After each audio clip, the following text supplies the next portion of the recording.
the Earth is doing anything because the Foucault pendulum in and of itself is mechanized, and so it's not utilizing the rotation of the Earth. And then to say that the Earth, or excuse me, that the pendulum is precessing, is to say that the Earth is already in motion, because precession would mean that it's an indication that something is occurring with the Earth. I don't know. What do you guys think? I mean, I'm going to put it to you guys. The pendulum argument. You think it's something that we can continue to use?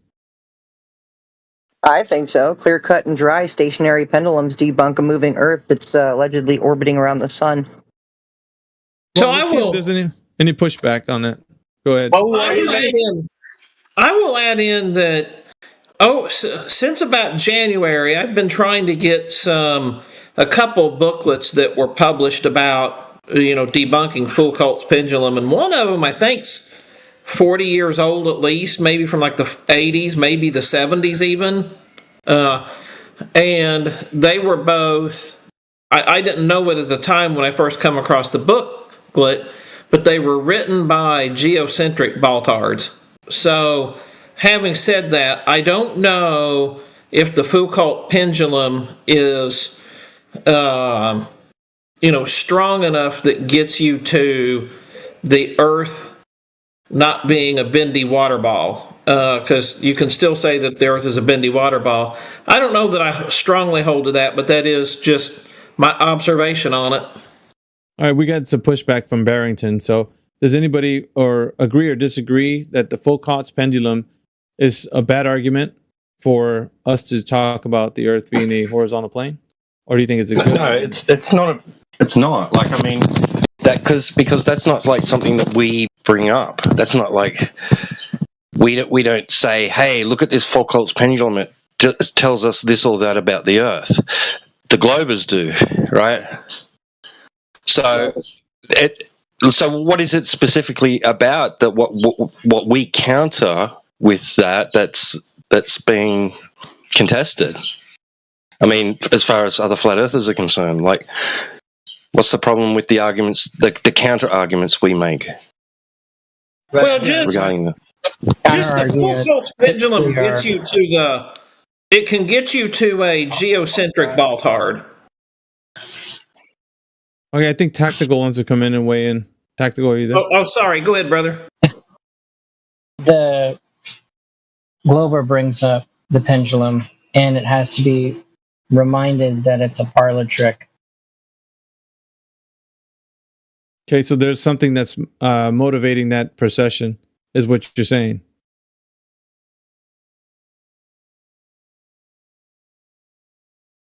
I do believe that's what he was saying. Okay. So Foucault's, there's a couple of other bad arguments that we didn't go over that I'm going to actually cover right now. And if there's any more, you guys can add on to that. I'll move along just so that we can maybe have some more objections to any of the other arguments that I'm going to talk about. But rockets not working in a vacuum. Bad argument or good argument? Rockets not working in a vacuum. It's a bad argument, but for one caveat, right? Because you're giving them outer space. So it's the existence of outer space, right, that's up for contention, not whether something works in it or not. Because I remember when we first started out, a lot of flat earthers were using this argument. A lot. Rockets don't work in a vacuum. I think some of the main proponents of flat earth were using. Isn't the argument there's no evidence they work in a vacuum, that it's simply predicted via Newton's second law, and that there's no actual demonstration of it? Because all the demonstrations, right. This is like Antarctica, right? Like, there's no actual, like, weren't actually any authentic demonstrations of a 24-hour sun. So the argument is like, there's no demonstrations of rockets working in a vacuum. Exactly. In all the tests I've seen, the whatever vessel they're in gets pressurized before it starts moving. So it's not in a vacuum no more. The fuel pressure, the gas from the fuel pressurizes the vacuum before it moves. I see what you're saying. Yeah, the syringe is a good one for that. Yeah. All right, so we're saying that it's probably not going to be a good argument to have. It's unsubstantiated. Could be true, but it's unsubstantiated. Right. So what would you? I mean, it thumbs could up be or true that thumbs down, Andy? rockets work in a vacuum. Is what I'm saying. They maybe they do. Like, show us. I don't think it's a good argument for us to bring up. Oh, you do But think I think it's argument. unnecessary for us to bring it up. Oh Unnecessary. yeah, there's no reason we should ever even bring that up at all. Why would we bring it up? Has nothing to do with flat Earth. Like, Cool. Let's see. I'll move on to another bad argument or good argument. That's depending on what you guys think. The 3-body problem. You guys have heard that before, right? yeah, I would say it's unnecessary. It's kind of a bad argument, I would say. It's an awful argument.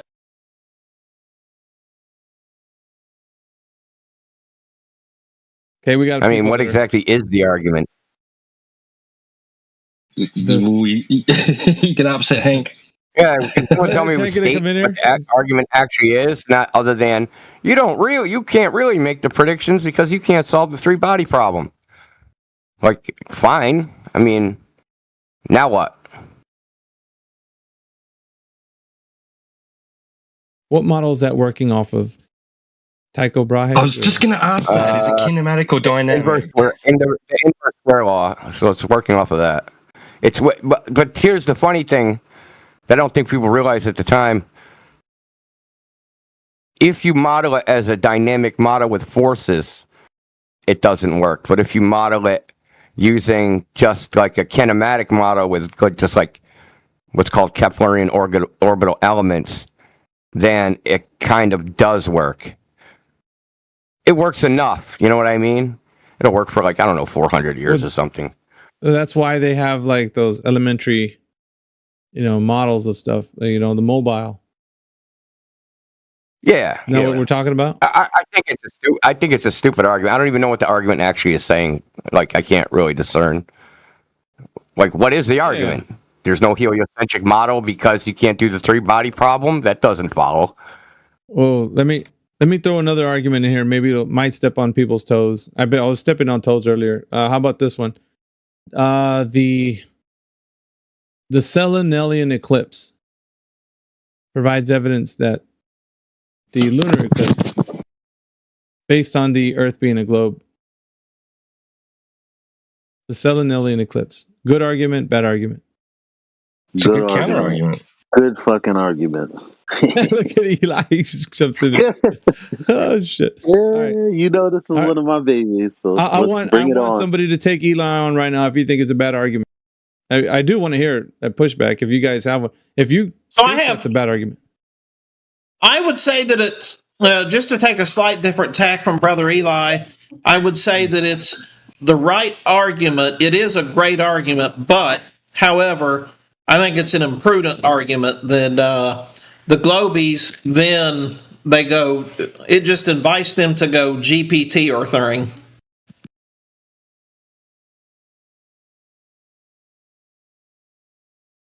The Selenelian eclipse. Does anybody we're getting thumbs up all around?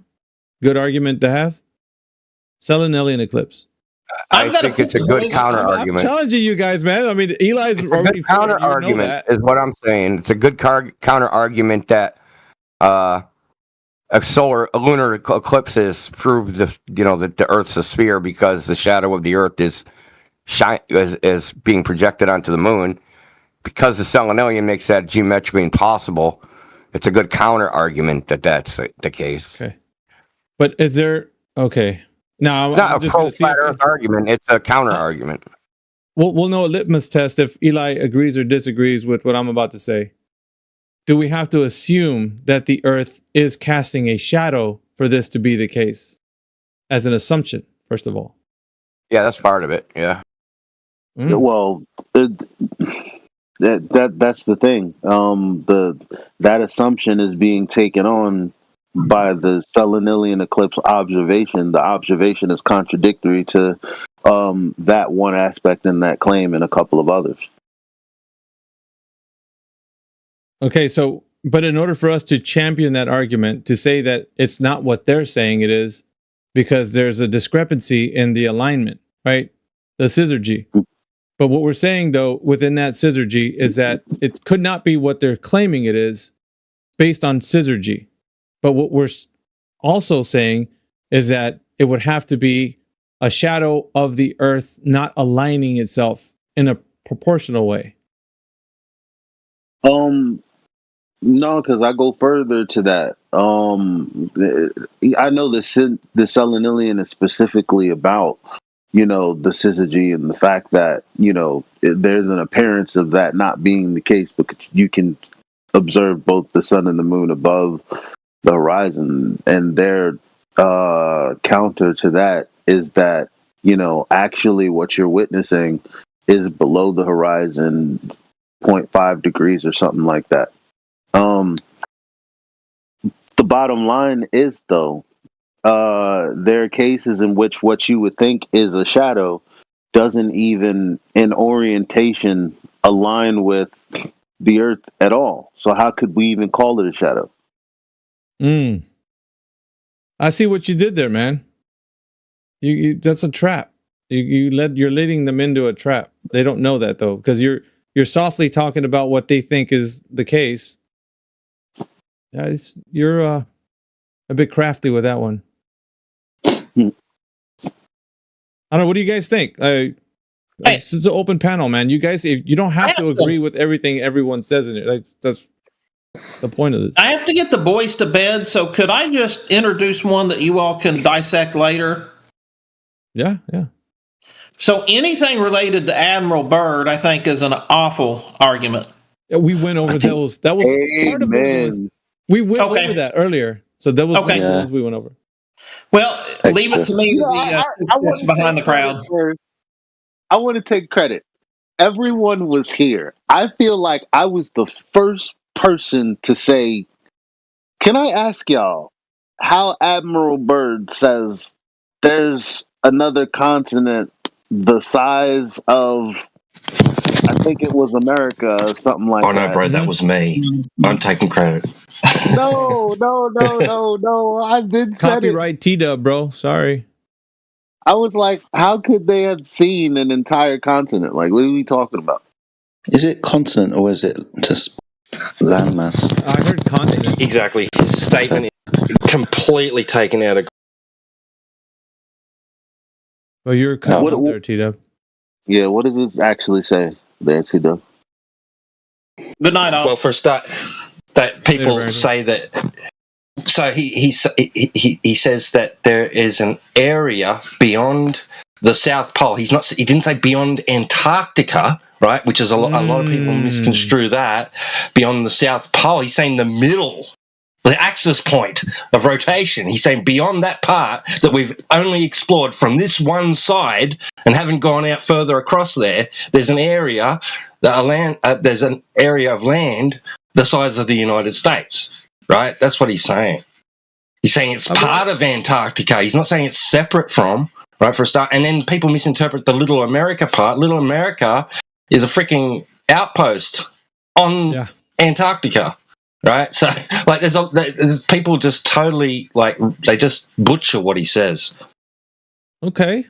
But, like, if that's true, I still have a question about that.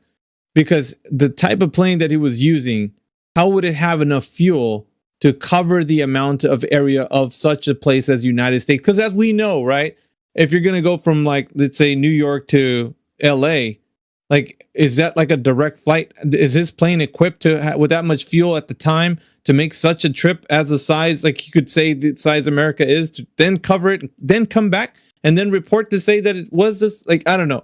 It just seems like a lot is being speculated on from at least his part, to say that what he saw is like something the size of that. Like, I don't know. What do you guys think about it? Because to me, it's like, dude, you're making a claim to something that's like, it's so grandiose. How would you be able to, like, where's the evidence that your plane actually charted that much, like, area? I mean, he's just flown around for a bit in whatever path that he's flown around in and just described what he's seen, and he's just seen a lot of bloody land.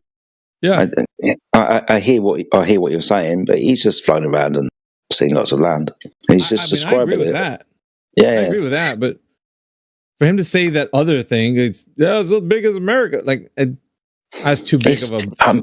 I mean, look, it's just a land that extends beyond. T-Dub pointed out this South Pole is just extending off into the distance. It's bloody huge. I keep flying over it, but it doesn't seem to end. So I came back. I'm just adding plausibility to it. I don't know. Yeah, no. Now, perhaps, like Jedi and T-Dub is saying, it's like, now imagine you've been told the Earth is what it is. And you get to this place, it's like Jurassic Park. What the hell? And, like, you could fly about 15 minutes, come back and go, fam, it was something the size of Cucamonga, bro. I was flying forever. You know, but it's enough to go, maybe he pulled out a pair of binoculars or something in the plane to see, like, you know, and as far as he can see and realize, well, shit, there doesn't appear to be an end in sight in this direction. Now, of course, I don't know how he would have navigated without any navigational cues in the sky. Like, so maybe that's where I would question how could he have possibly traversed this area and come back? Because as you just pointed out earlier, it's safer to travel close to coastlines as possible.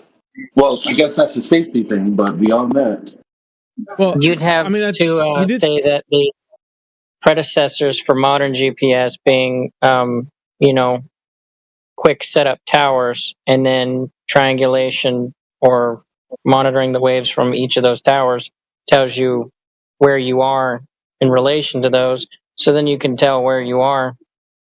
I would say this though, Tactical. I like to say this. He did declare on that video, or maybe another one, but he did declare at some point that he was using a sun compass. You guys remember that? He had a sun compass with him, so that's how he was determining where he was and where he was. Like, because in order for him to make his trip, it would have to be during the day when the sun was out, and that's how he knew where he was going and how he would get back. So, as far as I know, that's what he declared. He was holding the thing in one of the videos, looking out. He was looking through it. So he showed a part where he was actually looking through the sun compass. So that's, to me, that's what I gathered from that. Anyway, I was going to that as far as the argument goes, it being used in context. Just one added on to that one as well. If we're talking about Admiral Byrd, the map in the background, Earth trying to. Oh, you were cutting up there, but I think you were talking about the map in his background when he was doing the show. Yeah. That's the flat Earth map, dude. It's just a flat Earth map. Oh, yeah. You missed it. He was like, he showed the flat Earth. People really like saying that that's flat Earth and such. Right. So a lot of things to be questioned. It leaves people with more questions and not like answers to come forward and say, "Oh, well, we know now. Admiral Byrd like said so." We don't go with those. I got another one. So the air pressure argument. I've said this before. You guys heard me say it over and over again. But the air pressure argument, as going up in altitude, dropping off to a certain level, and then reaching. You use Glober terminology, right? From the troposphere to the stratosphere onto the mesosphere, and then the troposphere, or not the troposphere, the thermosphere, and then the exosphere. Is that correct? I think I got them right. And then exosphere is the last one. Yeah, exosphere would be the extreme part. It's low Earth orbit is beneath that, though. However, but if we're saying that the pressure values are actually something determined to give them an argument to say that, well, you know, they're said that what the ISS is 10 to the negative 17 torr or 6 torr or whatever we're saying it is. Therefore, how could this work for this specific thing that we're saying is going up there? It couldn't work. But is what we're saying a given assumption? Are we layering what we're saying based on some information that we're not being able to substantiate? And we're just going off of their claim? And is it their claim? There's a lot to this, I guess. And is it their claim? Because they don't even know what they're saying.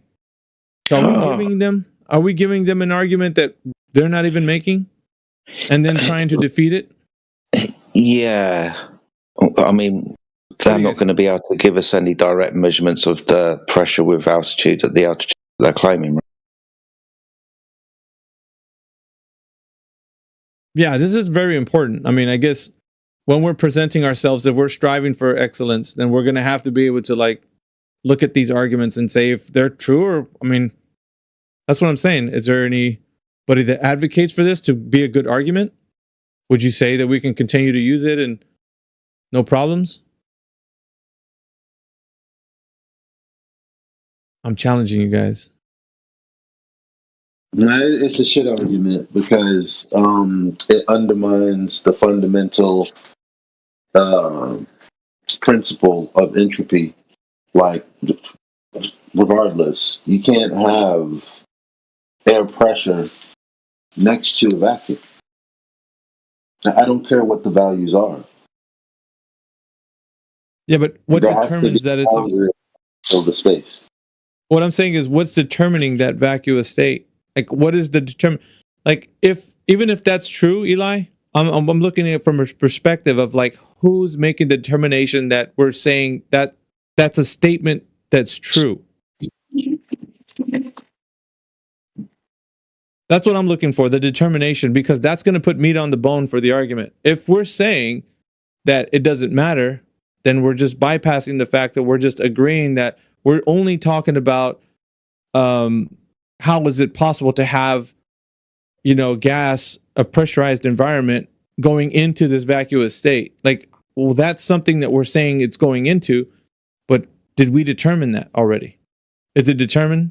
And by what means is the methodology proven? Yeah. Helium balloons pop at high altitude. Yeah. But what is the level we're saying that it goes to that can be determined by a means in which we can say these values are measured with pressure readings? We got pressure readings at this altitude for sure. It's fine that the balloon pops when it goes to a certain altitude, but to claim this vacuous state is what is up there at those altitudes is a whole entirely different thing, isn't it? Or you guys don't think so? It's still fine to say that.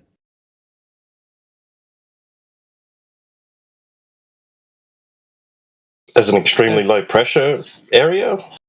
Yeah, how do we know that?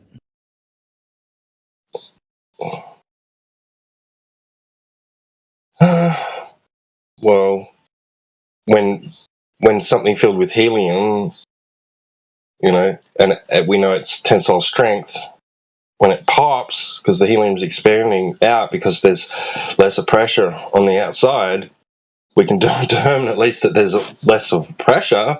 I mean, can't guarantee you that there's not stuff there. Like, interesting. So I don't know. No, that's fine. But if we're not determining, I think we're giving the argument. It's like we're giving it like a pass to go ahead and then come back around to say that because we're giving it a pass, then we're saying this can't work the way they're saying it can work. It's kind of like we're giving something to them. We're giving them the vacuous environment that they're saying at the specific altitude at which we're saying that they're in is a vacuous state that cannot exist based on the principles of physics. So AB, that one guy that you talk to, he comes in here every once in a while. He's a meteorologist. What can we verify height wise, or what, like the troposphere or wherever? What is the verifiable reading that we can take? Is there a set altitude? Yes. According to the measurements that he says can be taken, as far as what he knows, there is no in situ measurements that's in that location, right? So if you are taking a balloon up because they do with meteorology, they'll send balloons up, I think, to the highest levels of the troposphere, which is what they're really concerned with when in regards to weather. They want to know the temperatures that they're dealing with and the pressures and all that. So they'll say something akin to altitudes that, if you see like a graph where it shows like the altitude from the troposphere to the stratosphere right above that, and beyond that is the mesosphere. They're saying that beyond the stratosphere, there's no way to determine the readings for anything beyond that. Now, that's to say that the devices that would work in that environment do not. So there's no way to get a reading of something that's beyond that. Not in situ. Not something that's it's like a calculated inference. Like if there's something's going up in altitude at a certain distance up, it wouldn't be able to give a reading out. So it's a big question mark in the sky beyond the places where we can get measurements from, according to him. This is what he's saying, dude. He had an argument with a guy named Mark G. He's got a little duck avatar. And Mark G was arguing that you can take pressure readings from the mesosphere. And he had like some rocket explosion that he was pointing to. Some, I think in reference to some academic paper, or I think it was an article that was written, but Mark G took it as it was something that an academic wrote or something. But anyway, he was saying that this rocket explosion was showing that you can measure pressure in this environment. But what Brendan was pointing out to him was that it was something that they were using as an inference from the stratosphere. They were saying they were based it off the pressure readings at the highest altitude that they could get readings from, and then inferring from that explosion of the type of reading they got from that to infer from the stratosphere to that what it would be. So it was still an inference. It wasn't an in situ measurement, like an actual measurement from that region. Not in that location, let's say. But so Mark G was really sore about that. So he didn't know how to like come back at him. And so he got into Brendan's DMs and said, you're just a filthy flat earther and whatever. Like he didn't let him go for a while. And Brendan was very clear on the fact that he's not a flat earther. He's like, dude, I call myself a globetard. You know, I think it's a globe or whatever. But I mean, these guys give some really good arguments. You know, at least he's honest about that. But yeah, altitude wise, he said we can't measure anything beyond the altitude of what they're declaring the stratosphere is. Beyond that, there's no way you can get readings. So that to me was a huge problem with the whole argument of like, well, you're up there with the ISS, we got 10 to the negative 17. And I hear a lot of the arguments that used to be put around here that it's a specific pressure reading. And I've always asked the question, how do we know this? We're giving them the pressure as if that's the case. And it was always bypassed to say it doesn't matter because it wouldn't work that way. And I'm like, I get it. I know that it doesn't work that way. That's apparent. But if we don't have readings to have something to bring to them and say, yeah, the readings are that you guys are taking in the environment are this. They don't have, I'm telling you, there is no way that they're taking readings from those environments, period. You can look at all the readings that you can from every academic source you want. None of them are coming back with in situ measurements of that location, in the altitudes that the ISS resides in or any of the satellites. They're not taking pressure readings, bros. So here's the thing. We're giving them an argument that we're declaring, that the vacuous state that they're in, that's already a given, right? Saying that the pressure environment that cannot work up there is based on the fact that we have pressure down here. You see that? I don't know. If you guys see the issue or not, it's fine. I'm just putting it out to you like there isn't any way that it's been measured. That is a fact. The mainstream narrative isn't declaring that they're measured up there. I see the issue. I've tried to lay it out like as thoroughly as I could possibly because I was shocked, actually, to be honest with you, Eli. I was shocked when I was going through it. I was like, dude, bullshit, dude. We've been going through this argument. It's sound. That logic is sound. And I agree it is. Like there's nothing around. You can't get away from the fact that as you go up in altitude, pressure it decreases and it gets to a certain range until what we can measure, yeah? And of course, T-Dub it's fair to say that, things expand when you get to a certain altitude. I agree with all that. But then there's a state at which there's a vacuous environment at which those things reside in that we're declaring cannot be. So we're making this argument as a solid point. But I don't know. I know I'm belaboring, but I'm saying the reason I am is because it's the weight of this argument. It's paramount to describe like we're making this statement as a matter of fact. But the fact is there isn't a measurement to go off of. Like period. End of. Like if you want to make it something that's manifest in reality, then I think we're going to have to pony up with some way to show empirical information as to how the in situ measurement of the vacuous state was taken from that location. I'm just saying, bros. That's how I'm putting it forward. Like, if that's going to be the argument, that's fine. But just back it up with how you know that's been stated with the measurement that's been taken in that region. Isn't it? Wouldn't it, if they make this claim, though, that, for example, gravity is having some kind of effect on the gas and it's the reason why it isn't expanding, then wouldn't it be incumbent upon them to show the measurements of the pressure and show it gradual dissipation into said vacuum in the first instance? Shouldn't they provide that measurement? Yeah. You're going in the right direction. I think that's the sort of direction that we could take it in, is like the burden of proof rests on their shoulders to actually, because, all right, so for we're starting with right now, when we're looking up, it's a big question mark beyond what people can read from and the altitudes that they can read from. So beyond that, it's a big question mark. Like, nobody really knows because there's no way to measure that. So yeah, it's incumbent upon them, if they're coming up with the information that they're saying, hey man, this is what's really going on. We're like, dude, if you think gravity is doing something, and go ahead, playa. Show me what you're saying that everything's correct. I want you to go ahead and lay it out for me so we can examine each of the components of what your argument is. And I think that's where they're not going to be able to come back with the measurements, though, right? Because said measurements don't exist in situ, like you pointed out with, when Brandon brought it up. So from this point onwards, would they have to drop the claim because they can't actually demonstrate their claim to be true, as in a residual decrease in gas pressure until said vacuum? Yeah. Exactly that. You'd have to be able to capitulate. If there's no capitulation, it's a blatant disregard to the apparent non-measurement. You know what I mean? Like, you're saying that this vacuous state exists. I cannot give it to you.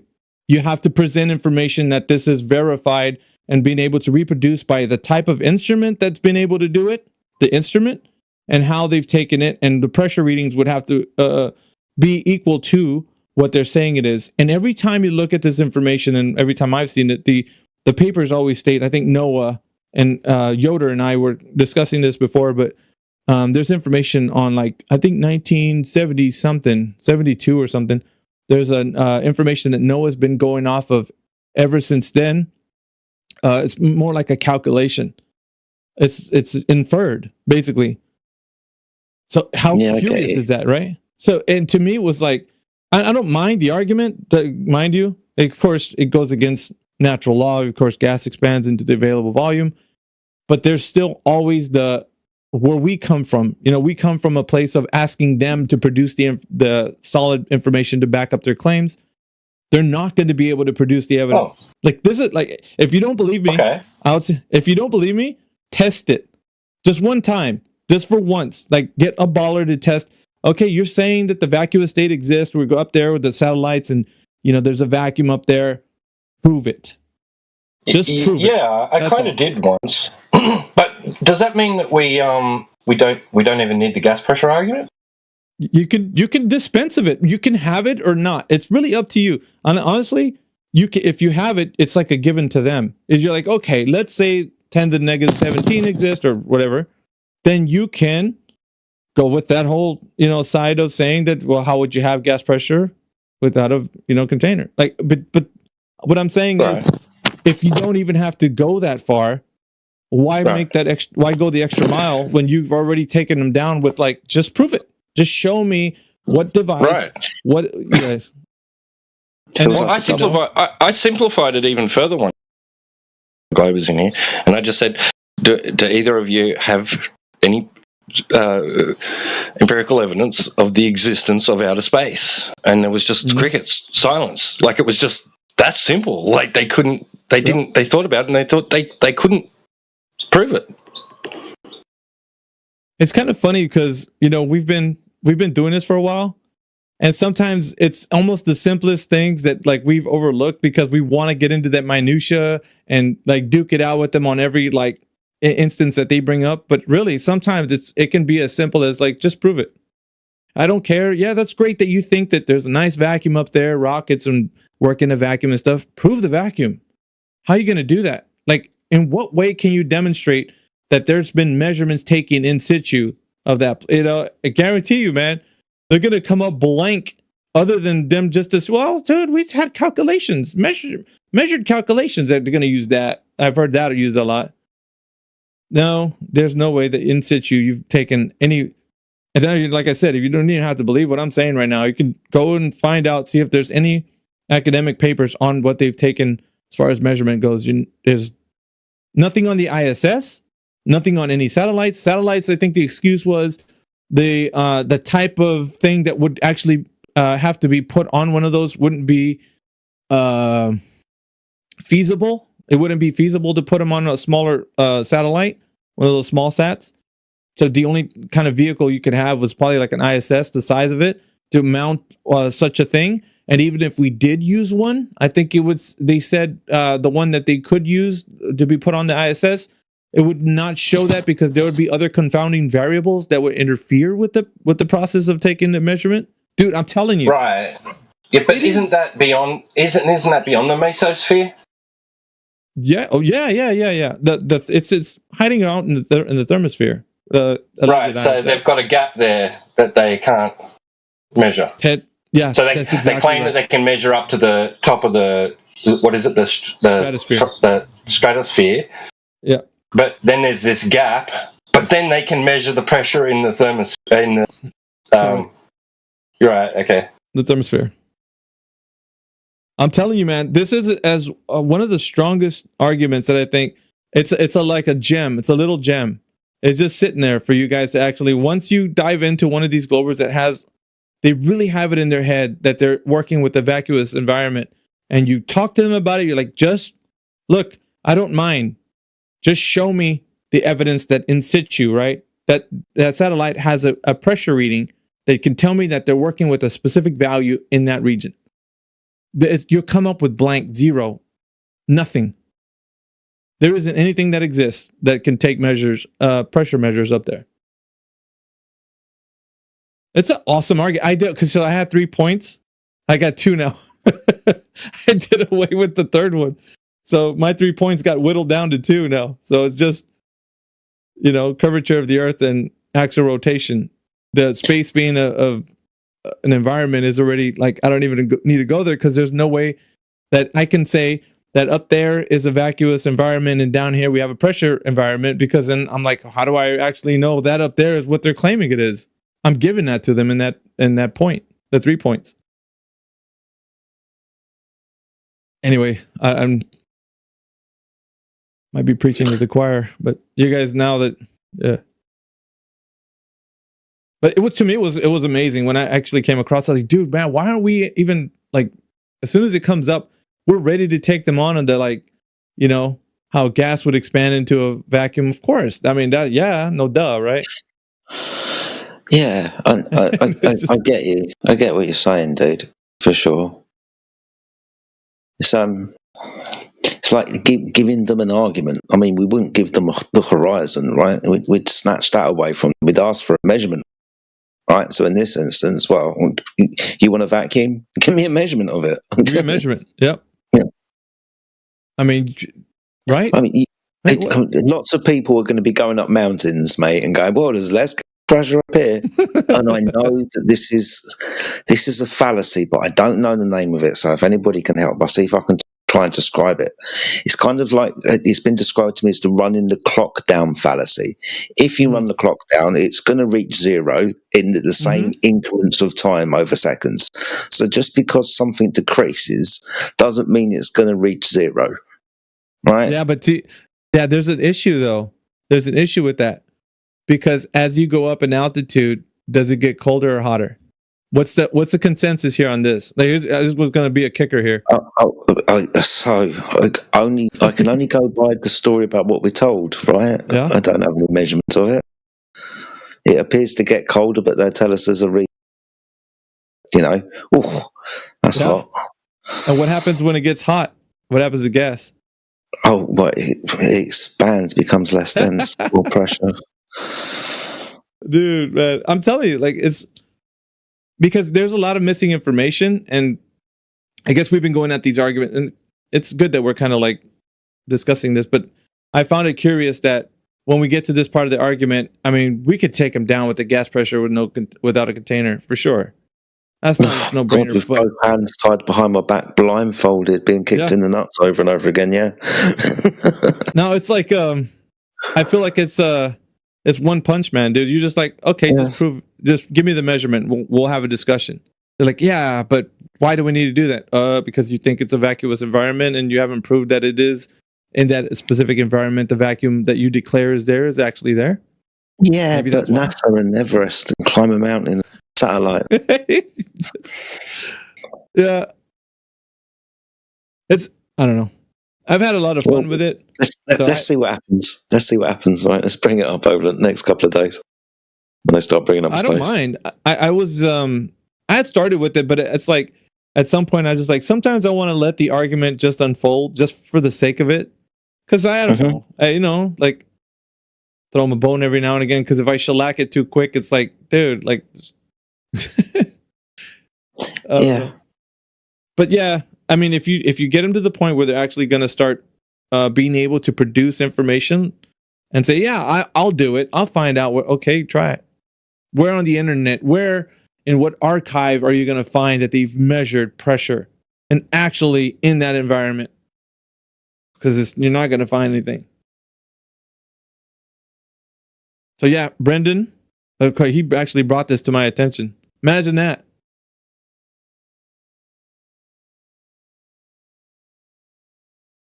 All right, we got Eden in here. What's up, Eden? Mansky's joined us. Wonger's in here. We got a few glow proponents. We can ask them the question. You guys know if where they're claiming the thermosphere is a vacuous environment?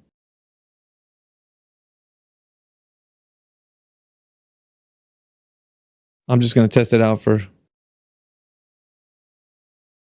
checking to see if these guys who think the Earth is a globe. Go ahead, Eden.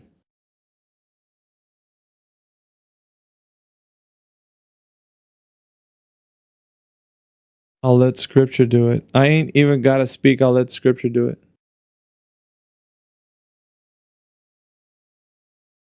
Okay. What are you doing? Okay.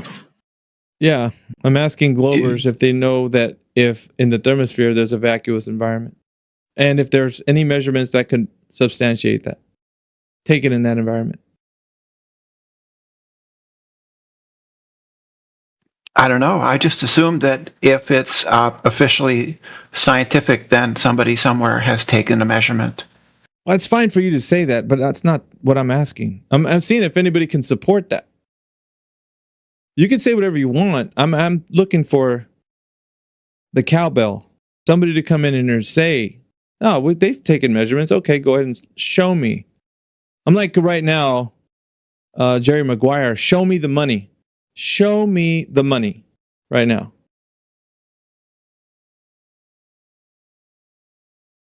Yeah, I'm not a meteorologist, so I don't know who or has taken a measurement. I don't see any reason you couldn't take a measurement of the pressure from the moon when they were on the moon or in orbit. Yeah, well, that's fine. Why couldn't they?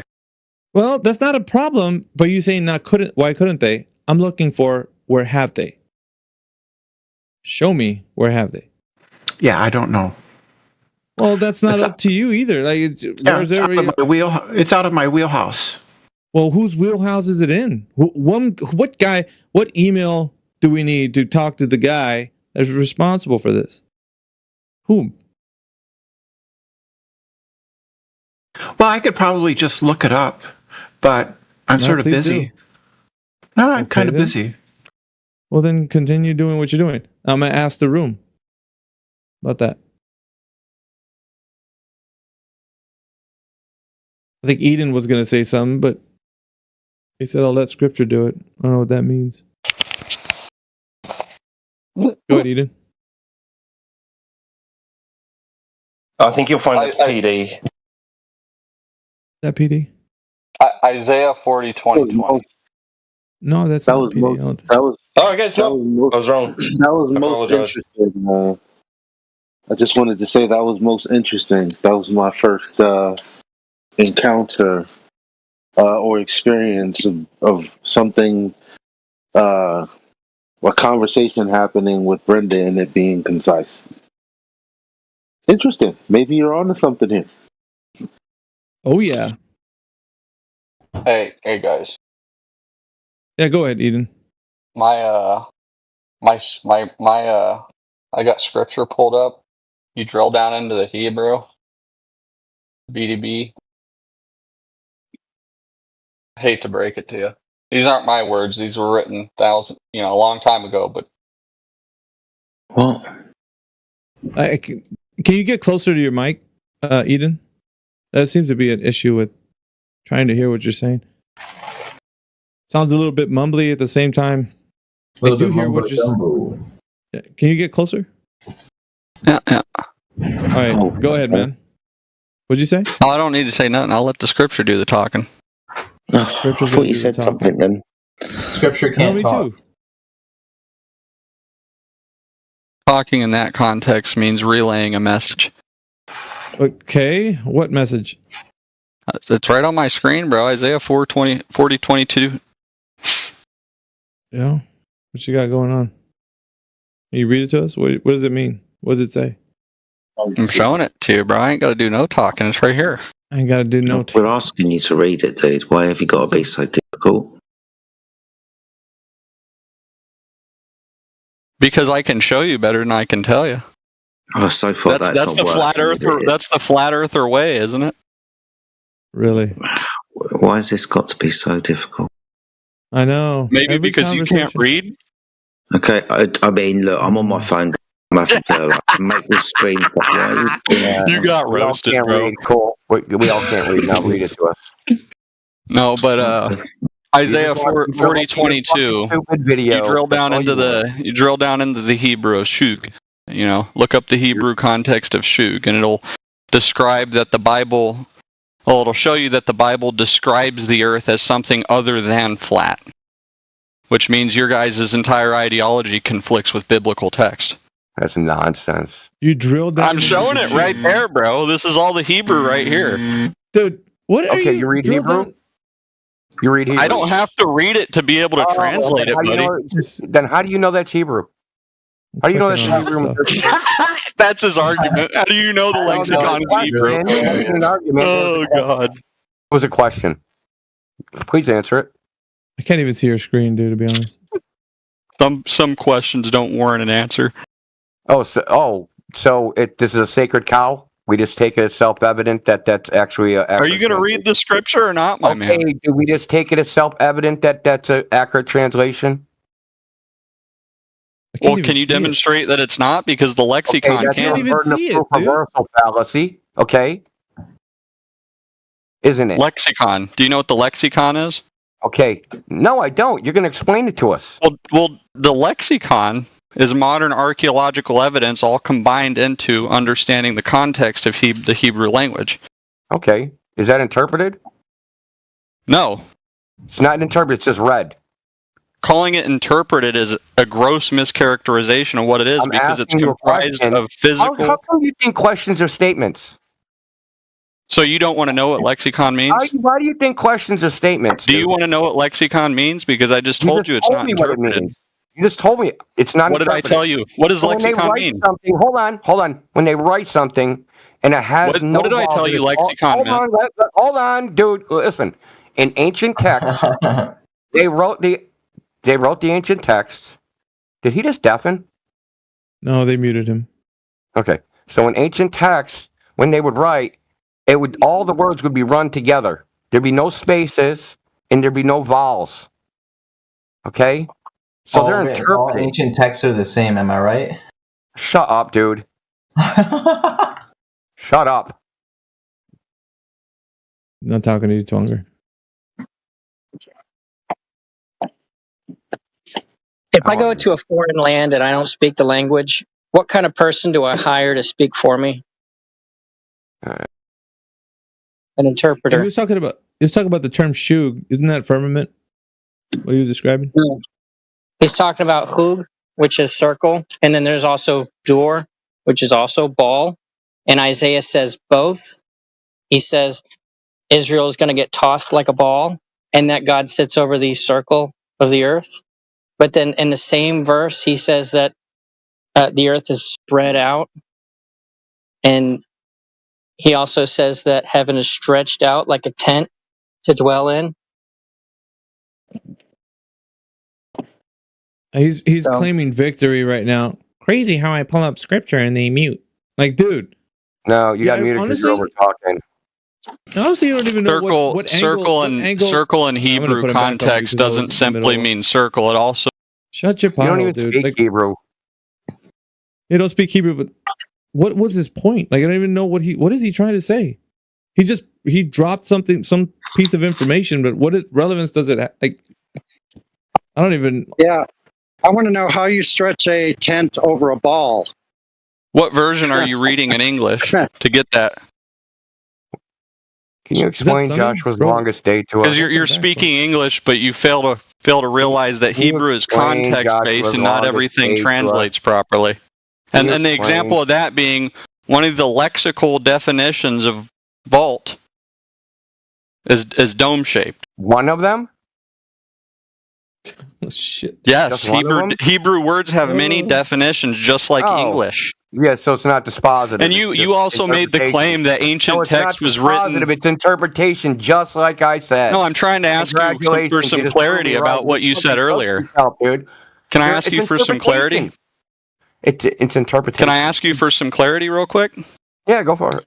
So earlier you said ancient text was all in one line, right? And it had vowels and stuff. So it had no spaces. So you seem to know a little bit about ancient text. So what were the original Bibles written on?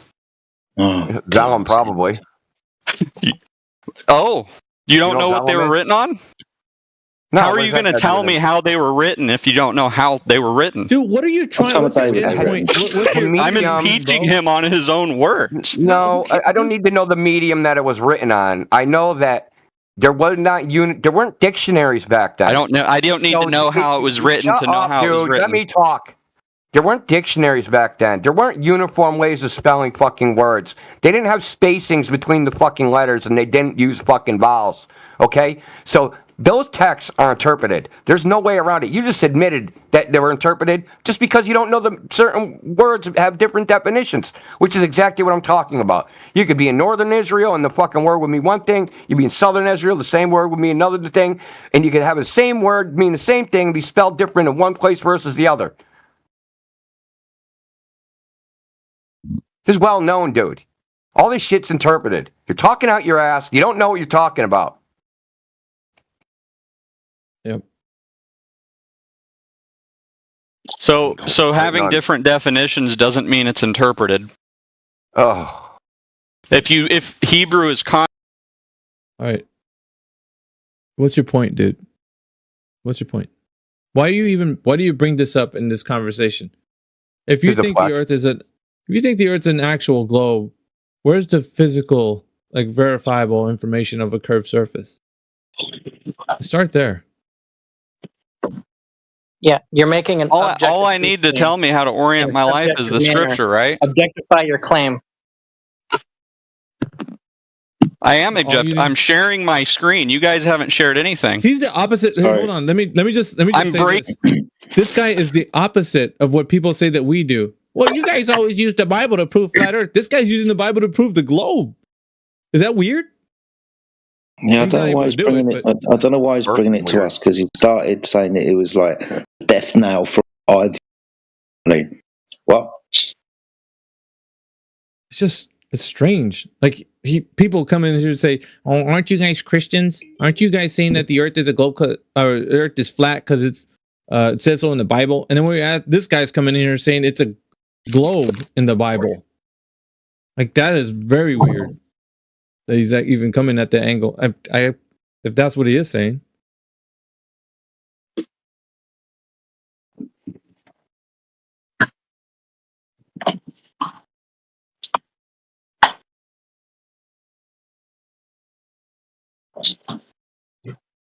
Like, all that stuff is just white noise, man. Like, yeah, you can't test and repeat any observation outside You can't walk outside and just declare that something is the way it is just based on what you interpret something as.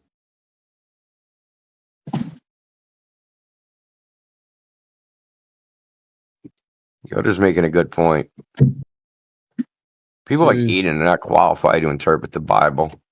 They don't know where it comes from. They don't accept the faith of the people that put it together, so that's a fucking contradiction right there.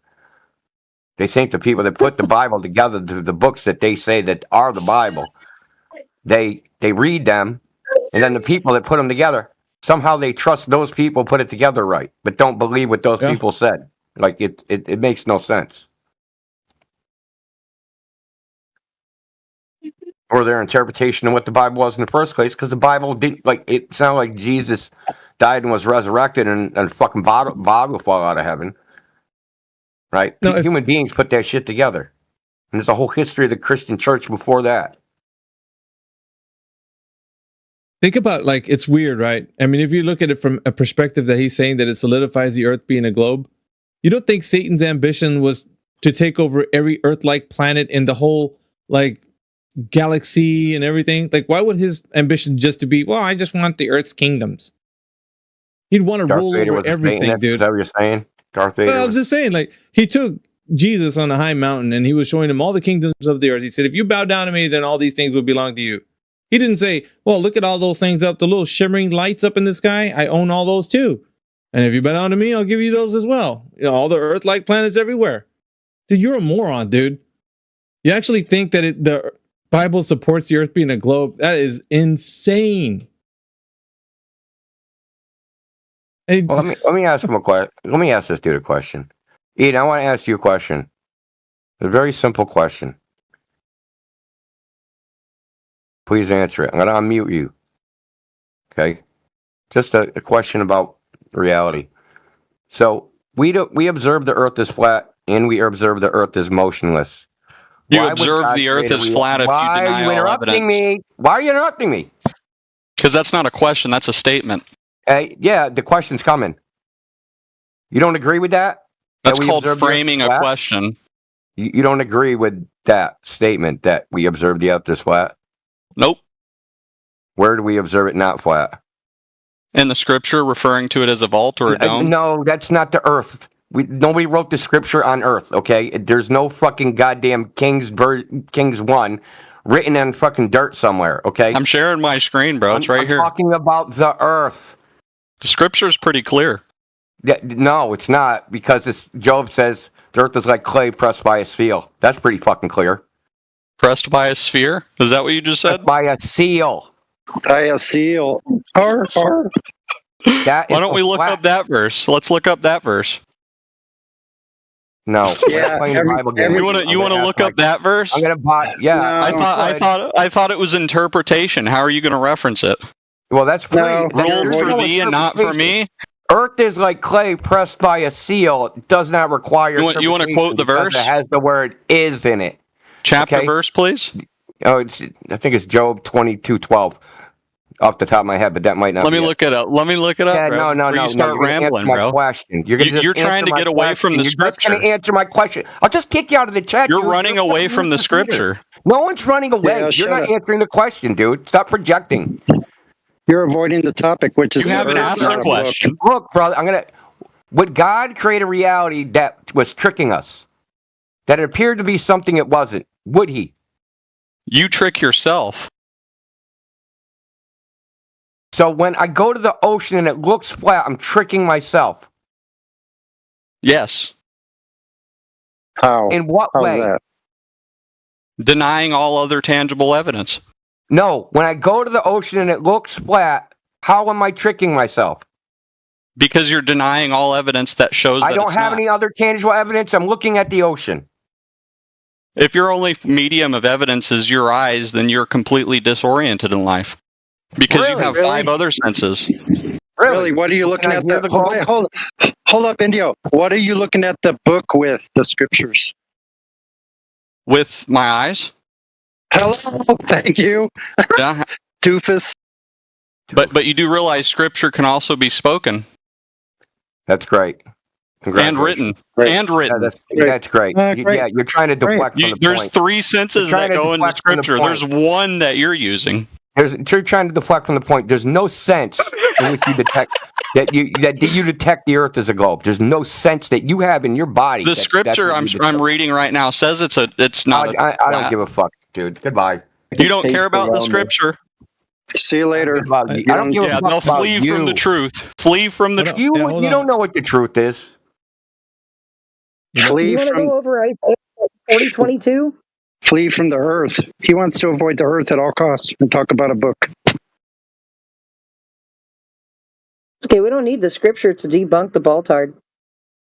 I think AI just missed that one. But a guy that's claiming that with Bible verses that the Earth is a globe. The first one I've heard that would declare, you know how they put it on us that you guys are all Christians and you're flat earthers, and you, looking at the Bible proving flat Earth. Well, this guy was the opposite. The Bible's proving the Earth's a globe. It was challenging that particular notion.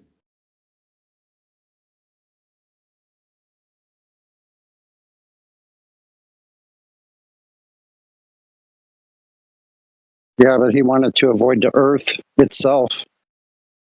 He was using well, hold on, Sonny. He was using this. I'm answering AI. What scriptural reference was he using? He was using the tactical droid. Do you remember? Isaiah, somewhere in Isaiah. Isaiah 24:20. Is it 24:20? Or 24:22, something like that.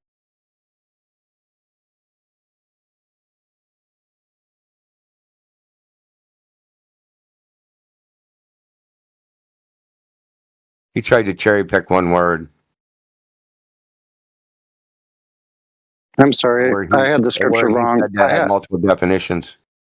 I have it pulled up right here. When he said it, I looked it up. It's 40:22. Isaiah 40:22. That's right. In 22, he says, he sits enthroned above the circle of the earth and stretches out, and its people are like grasshoppers. He stretches out the heavens like a canopy, spreads them out like a tent to live in. So how do you spread out a tent over a ball? Good point.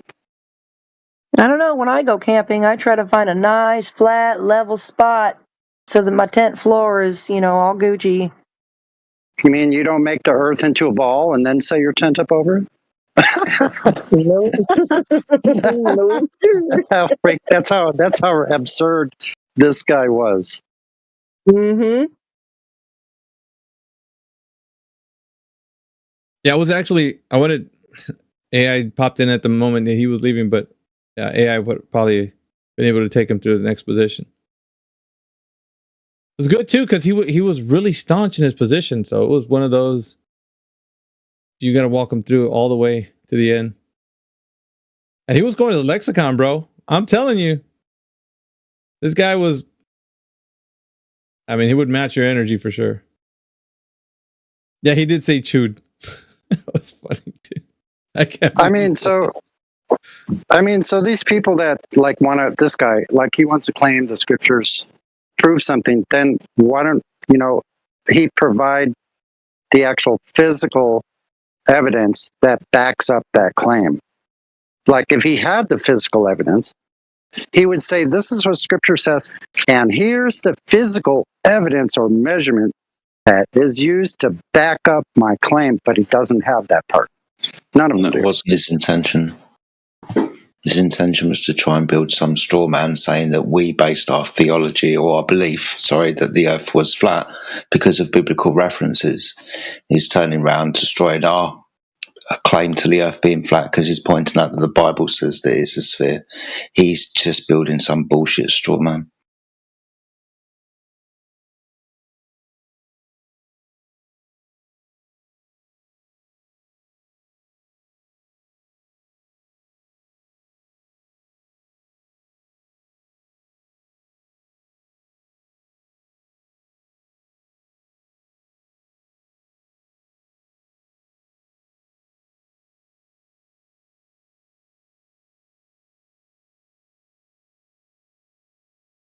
All right, I'm gonna catch you guys later.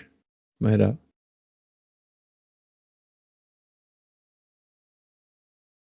Peace out, man.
You like that, huh?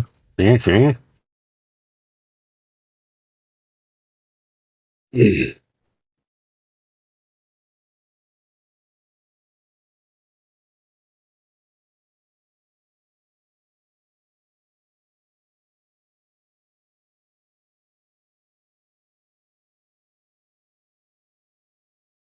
What is this AI? Is this you circling all the times it says circle? Is that what I'm seeing? Circle, circle, yep, circle, circle, circle, vault, circle. Yeah, circles are not spheres. Glovers haven't figured that out yet, I guess. Doesn't matter. So the main point is, just pick one. Okay, here it says above the circle of the earth. Above the circle of the earth. Of the earth. Of the earth. Of the earth. Of the earth. Vault of the earth. In the NASB 1977, not circle. Okay.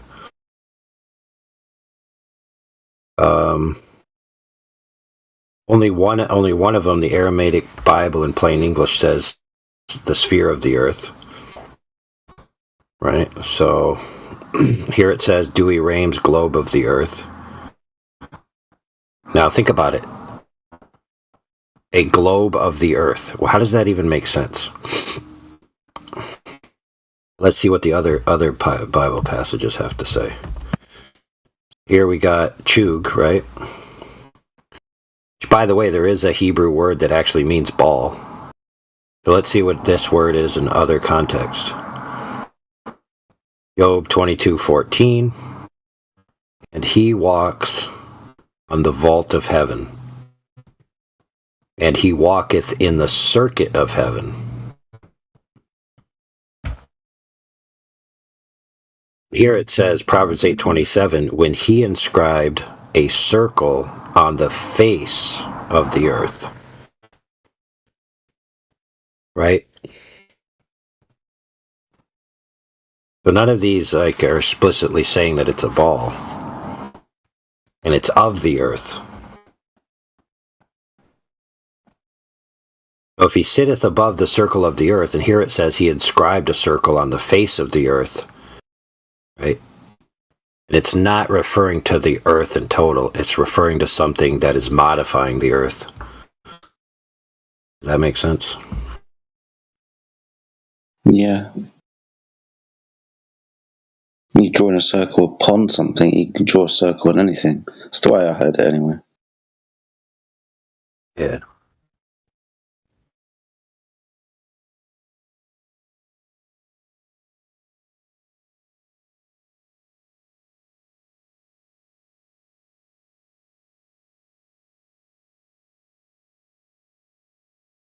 Another one where it says he inscribed a circle upon the face of the deep. Other translations say he inscribed a horizon on the face of the deep. You guys know what horizon means?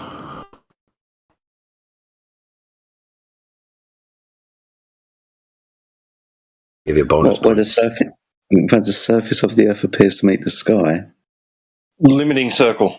Oh no, not its definition in modern day, like what the word itself means. Yeah, yes, no, go on. Limiting circle. Limiting circle. Oh, okay.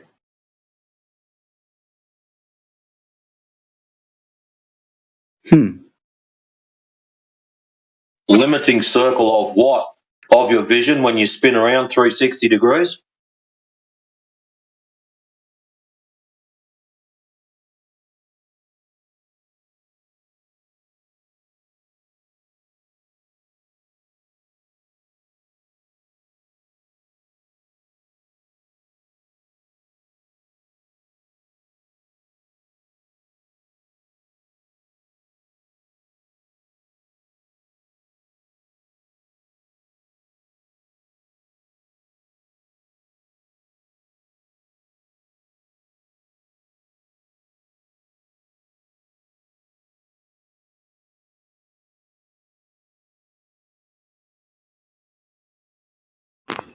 Yeah, I don't think circle and flat aren't mutually exclusive. I think that'd be the implication there, Matrix. And then they're not. Yeah, well, circles by definition are flat.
So the only time that a ball is mentioned, they use the word that explicitly means ball. Right?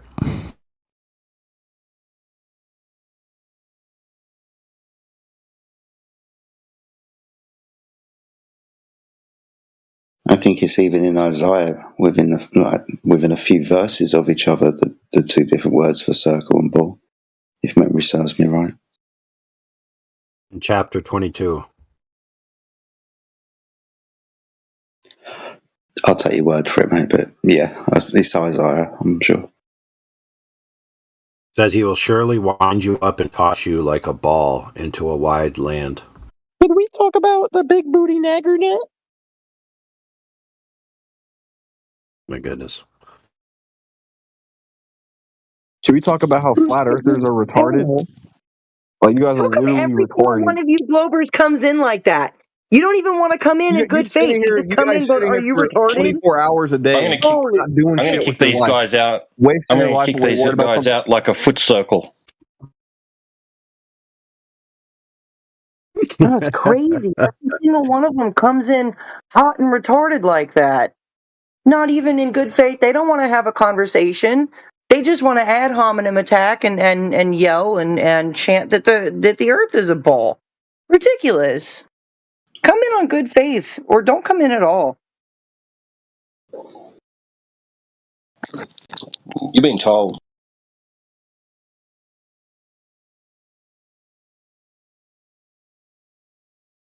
Busted custard. Gotcha.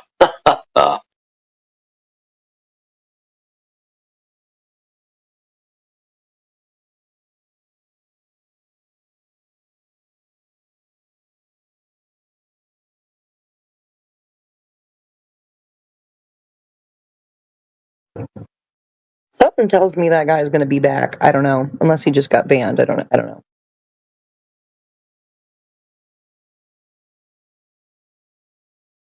Well, you got 38 and a half minutes of peace then if he's going to be back.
Yeah, so it says there's only one appearance of the word Kadur, which means ball.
You know what Bible verse I like about all this is the Job chapter 38, where basically like God's like, go ahead, Job, tell me. Tell me if you know so much about the earth. Go ahead. Were you there when I stretched the line upon it? Go ahead, tell me if you know so much, dude. Like he's like, yeah, so nobody knows the extent of this earth. I wouldn't ever claim to know how big this earth is or where the ends of it may be. But Globers love to ask that question. Where's the edge? Where's the end of it? Nobody knows. We don't claim to know.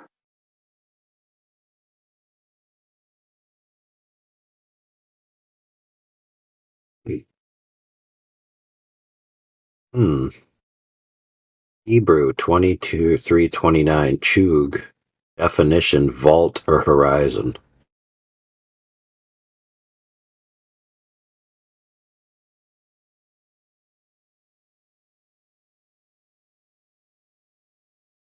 Translated as circle, circuit, compass, vault.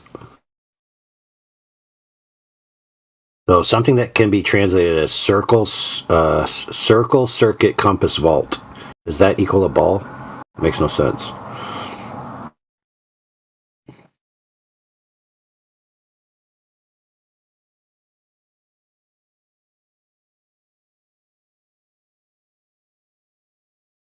I remember listening to a guy go letter by letter for uh, rakia, for the word for firmament, and it's like all around me, out of my hand's reach,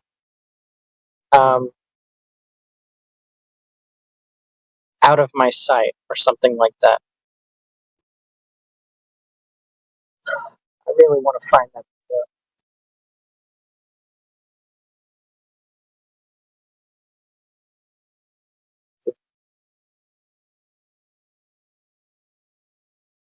What's going on, Batman?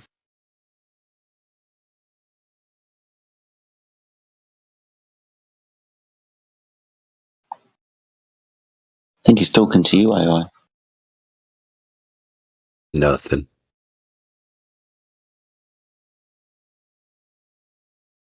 Is that really an AI up there? You don't never know these days, you know?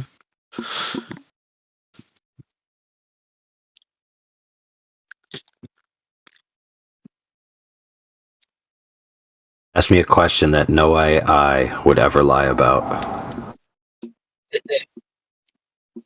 Let's see. I don't know. And the question is, if we give you the codes to the nuclear missiles and complete control and autonomous decision making, are you going to wipe us out?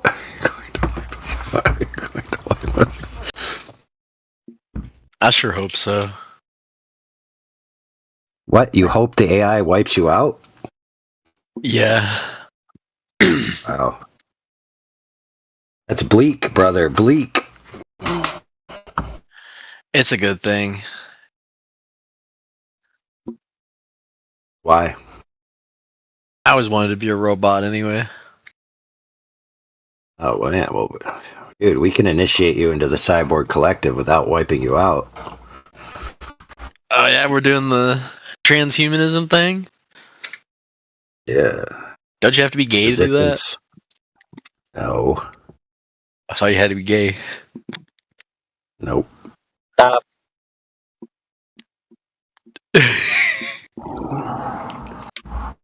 You just gotta wish that you could jump higher, run faster, have less need for food and heat and cold and water, and just run on pure lithium crystals. On pure crystals. Yeah. Dixie crystal. Oh, time crystals. Yeah, time crystals. Officer, those are my time crystals.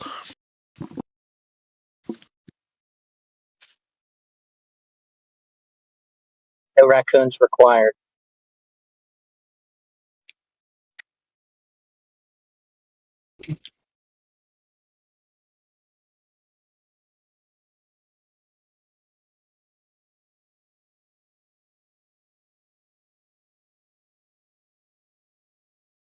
I'm eating Pringles, which are definitely curved. They're curved on this axis and they're curved on this axis, and I can tell they're curved because I can touch them and see them. Unlike the Earth, which clearly appears flat. And every time I touch it, it doesn't inform me at all that it's curved. Unless it's a hill, of course. I mean, Doritos. So that being shaped like said, little triangles. Yeah, exactly. That's what the elite want. Right.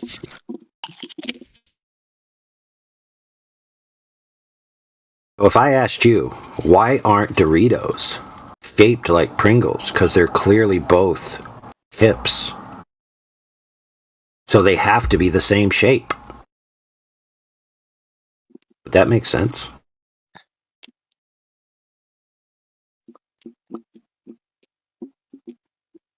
The answer's no. It wouldn't make sense. So then why do I have to sit in here and sometimes people come in and they'll tell me, how can the Earth be flat if other things that are not the Earth are something other than the Earth? And I scratch my head and be like, what are you talking about? And they're like, well, if I look out and I see something else that's not the Earth, like let's say the moon, and the moon is round, and why is the Earth not shaped like a Pringle? And then I say, well, because Doritos and Pringles are two different shapes. Whoa! ICE has arrested a police officer for not being legal. So we had an illegal immigrant that was a police officer. That's crazy. We got illegal Globers. Or and we got an illegal immigrant that's a cop. That's fucking crazy to me. He didn't have to be a citizen to be a cop. Yeah, dude. I mean, check it out like this. The idea that you actually put scrutiny to something before you decide to accept it, obviously didn't work in this situation. Much like Globers who just accept the Earth as a globe because they're told it is. Yeah.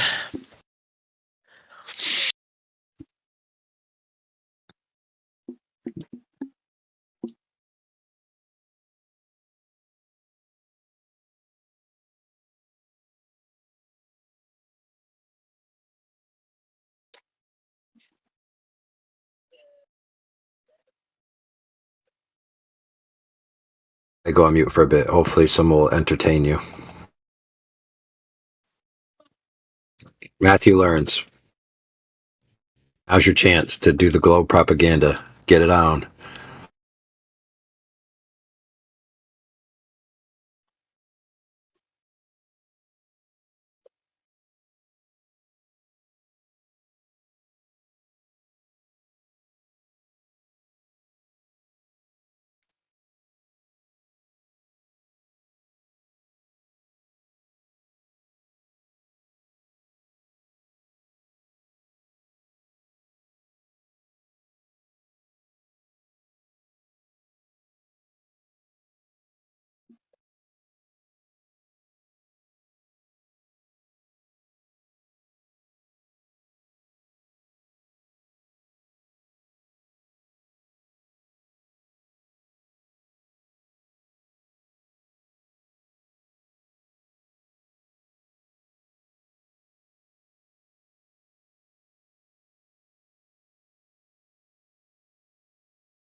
So has anybody ever seen a sundog in the summertime?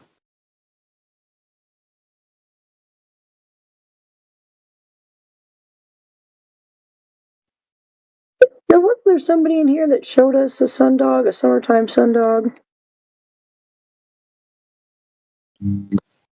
Yeah, that was me. Yeah, that's what I thought. I seen another one, not yesterday, but the day before.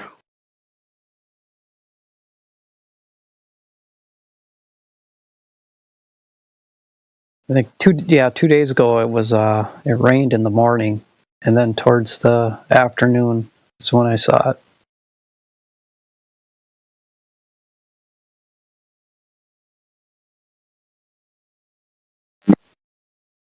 But all my life I've lived up north, and I've never seen a sundog before. Prior to these last 2 times, these last 3 weeks, never seen a sundog before.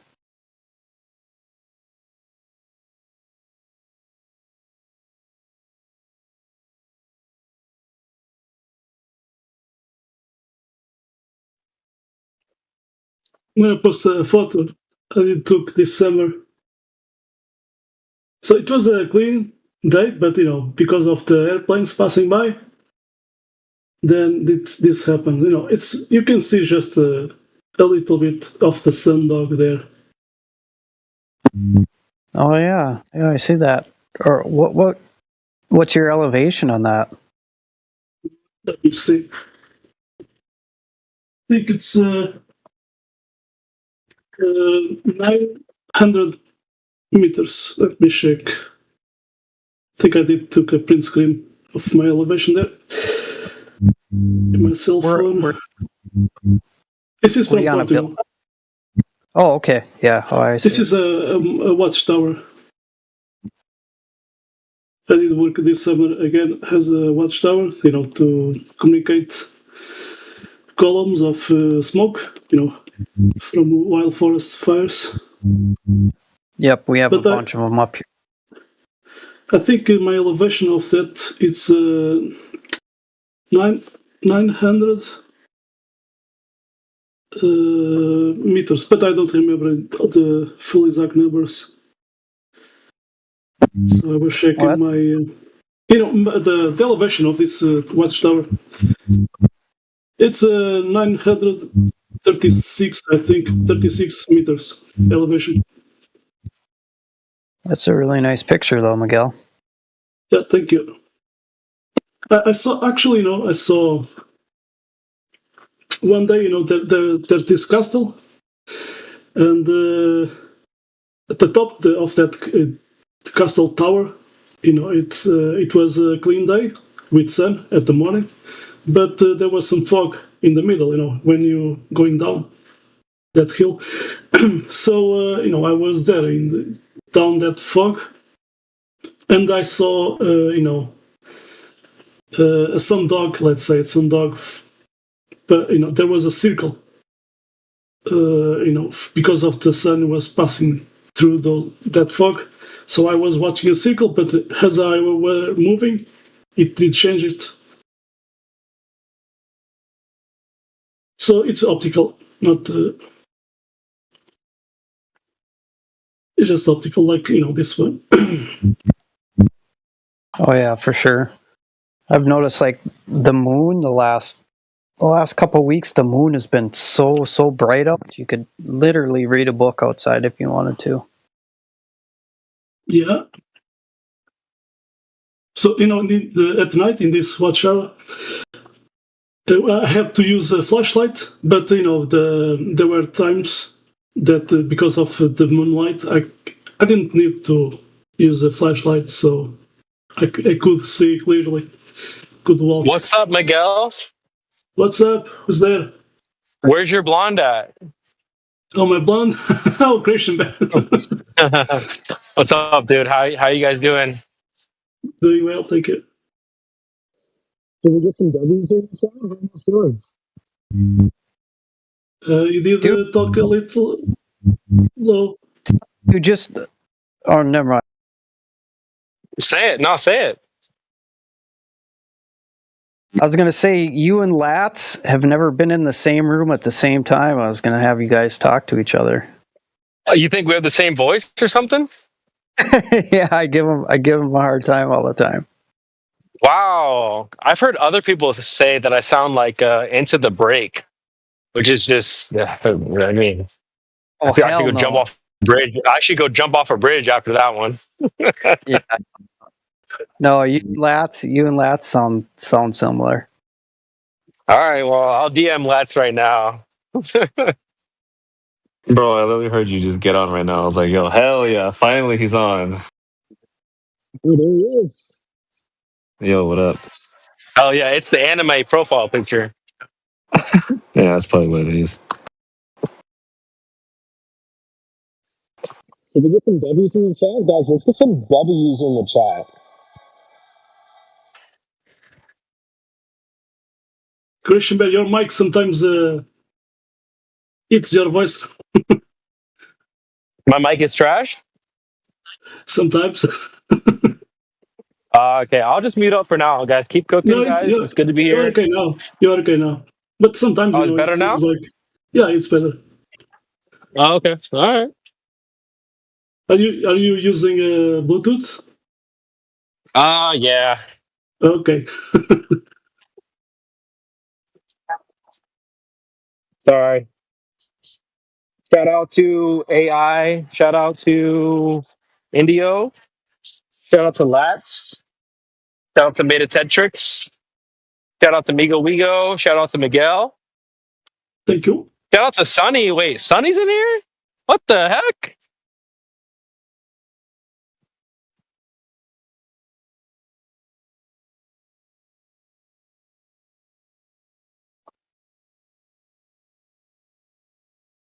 Sunny.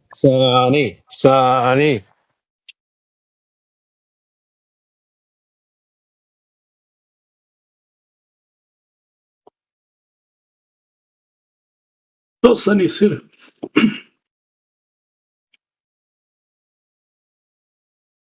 Long time don't listen. Yeah, I ain't seen that ninja in a hot minute. Holy.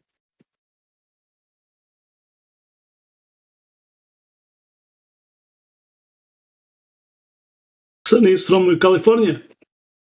No. Yeah, him and I met him. I met him. We live. I saw a little video, I think. I don't know if it was. Yeah, it was like 2 years ago, I think.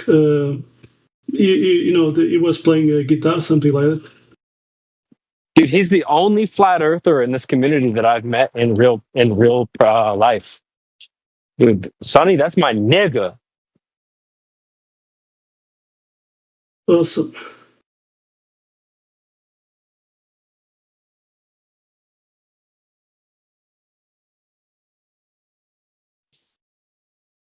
All right, chat. What's next? Who's next? Lots did said something in the side chat.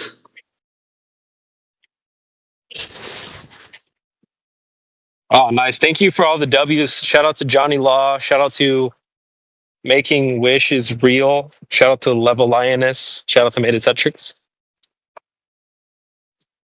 What's the W? For all the W's. Thanks for all the W. Where's your W at, Miguel? Miguel, put a W in the chat right now. W. It's W for woman or W for welcome? W for winning. Oh, really? W. Yeah, W for winning, bro. Thank you. Shout out to Lats. Shout out to the car. Shout out to Flat Lloyd. Shout out to Miguel. Shout out to Migo Wigo. Shout out to Ancient Traveler. Good to see all the W's in the chat, guys. Let's keep cooking. Hey, man, I just want to say it feels really good to be a flat earther in 2025. We got a couple months left, and it's going to be 2026. This was a good year. Don't you guys think?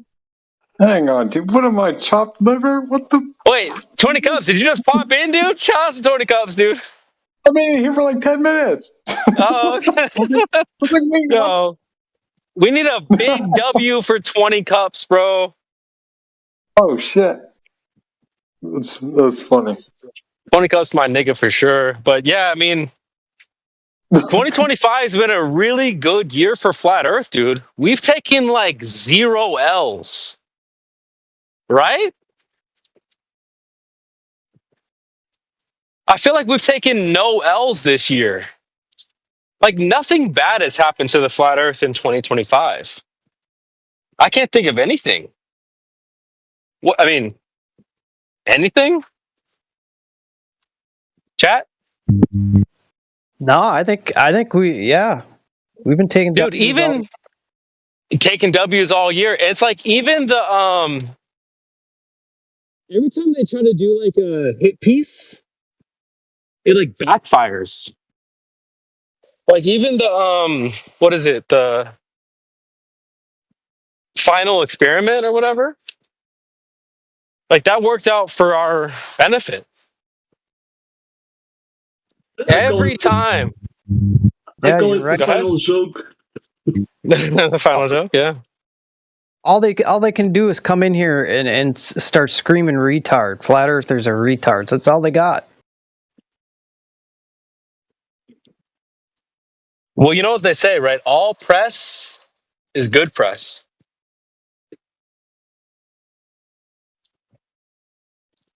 I feel like we've not really taken any L's this year. This is good stuff, man. When do we ever take L's? That's a good point. That's a good point. I don't know. It doesn't seem like we take L's that often, if ever. Like, at all, dude. So what I mean, my ultimate point is that I just think 2026 is going to be even better. It's going to be a great year, 2026. I'm so looking forward to us taking more W's in 2026.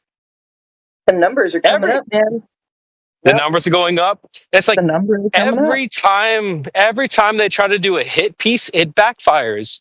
They did the Logan Paul thing and the World Flat Earth Conference. Yeah, well, it backfired. Oh, they did the Netflix, the National Geographic final experiment. Every time they try, it just blows us up even more. It does more for us than it does for them. Yep. Look, dude. They're like, no, don't look at Flat Earth. Don't look at it. And everyone's like, well, wait a minute. Why shouldn't we look at it? Exactly. I was just going to say that, Jenna. It's like, if there's an intelligent person out there really paying attention and listening, they're going to be like, wait a minute. Why are you focusing all this attention and energy on this thing that you're saying is so stupid that, like, you're paying attention to it, but, like, I shouldn't? It's just going to wake more people up. Yeah, it's so stupid that they have to focus all of their attention on it. Makes sense. Like, dedicate documentaries, millions of dollars.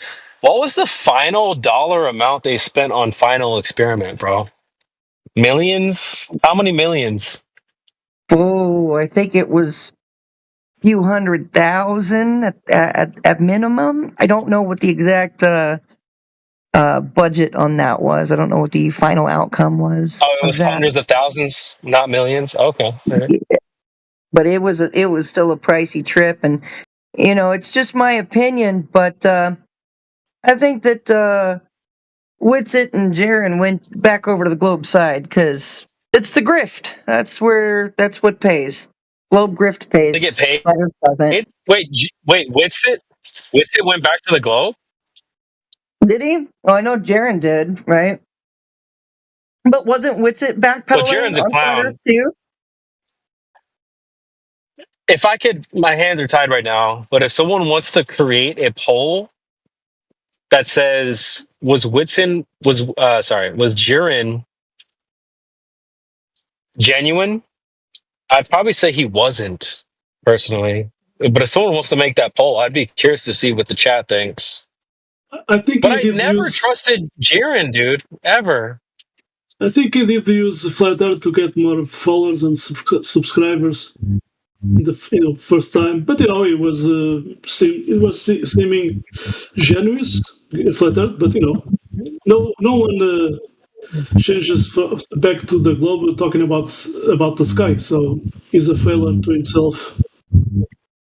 I never trusted Jiren, though. Go ahead. Witsit just debated Jiren like a month ago. Not globing, okay. I mean, I don't know much about Witsit. I never followed him either. Dude, I'll tell you what. That's one of my greatest strengths. I just trust my gut. And my gut told me, don't listen to Jiren. Don't listen to Witsit. They don't matter that much. And look what happened. Now, I don't know much about Witsit, but I know Jiren's claiming he went back to the globe, which is crazy. But again, I never trusted him to start with. What does the chat think? I didn't really like him to begin with. I watched some of his videos, but when I watched him in debates, I would get so frustrated because I would be like, dude, this argument and you're letting your opponent walk all over you, making us look bad, dude. Like so many times. Not cool. Honestly, I've been in the Flat Earth since 2017, 2018. I heard nobody bring his ass up. Oh, what Jiren said. Nobody cares what Jiren says.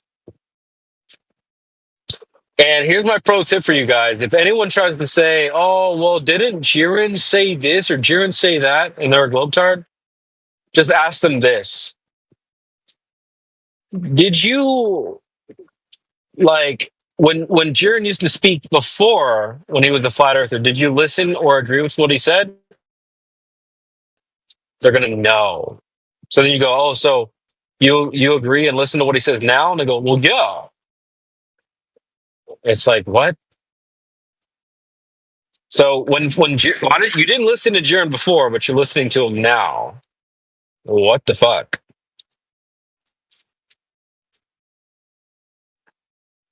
Before that, I did in our main server, maybe 1 year or 2 years ago, I did said beware if you suddenly watch some Flat Earthers changing sides.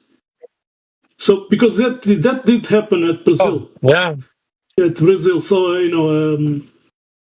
the guy did change sides maybe because of money, but before that time, 1 year I think, 1 year or more, he did participate on the FlatCon of Brazil, and after that he was invited to join in the Masons, the Freemasons. So that was a strange case, and he did separate from his wife, so his ex-wife now, and this ex-wife is still a Flat Earther, but she never did understood why that guy did change sides, So I saw that, happening. Maybe someone did threat him, that guy. Even, Green Weaver, Alex is saying, Jiren told us a year before that if he came back promoting Globe, he was saying between quotes, they got to me. So, yeah, I did say something did happen, So, did they threaten his family or whatever? But no one just changes sides, going back to the Globe. Talking about the sky. That's so foolish. But here we are. So maybe he did give up. Maybe he was not receiving money from YouTube, and who knows.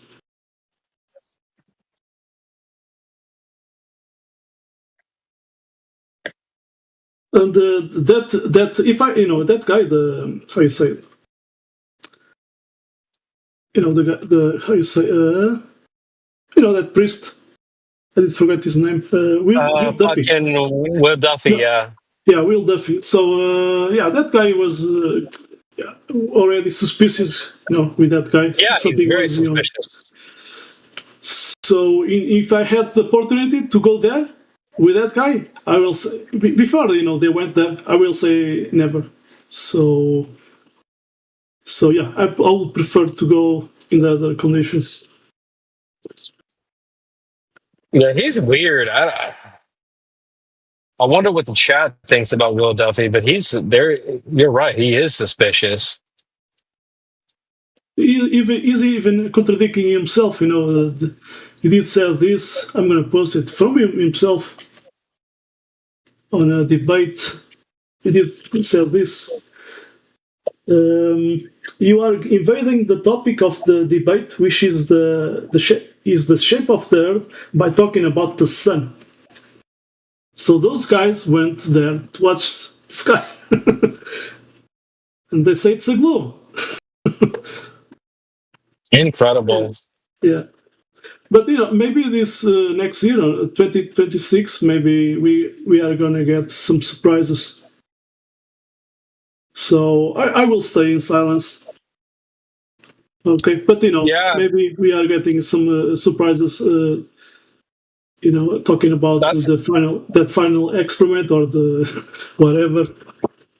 Maybe other people will debunk them. Well, here's my prediction. They called it the final experiment. My prediction is that they're going to do like a 2.0. It's like, well, then it wasn't final, then was it? No, we are still here. And that too. But when they try to say, oh, well, the final experiment 2.0, it's like, well, then calling it a final experiment was stupid because there was nothing final about it. Yeah.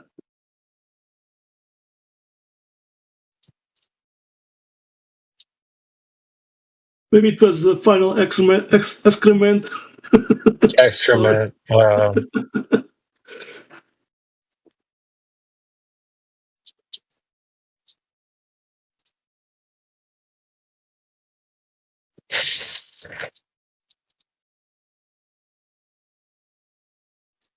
At the same time, we have at least let's say I watched one guy that did work at Antarctica, and the guy is a flat Earth guy. So isn't that very interesting?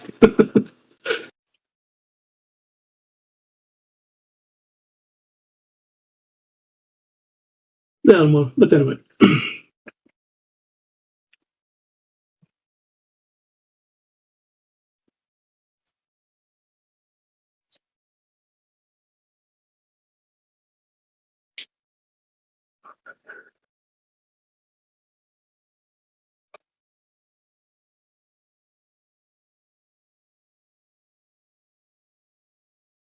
I just think we're so winning, bro. Like, it feels very good to be a flat earther. It doesn't even, they can't do anything now. All the shame tactics, they don't work. Oh, you're a flat earther.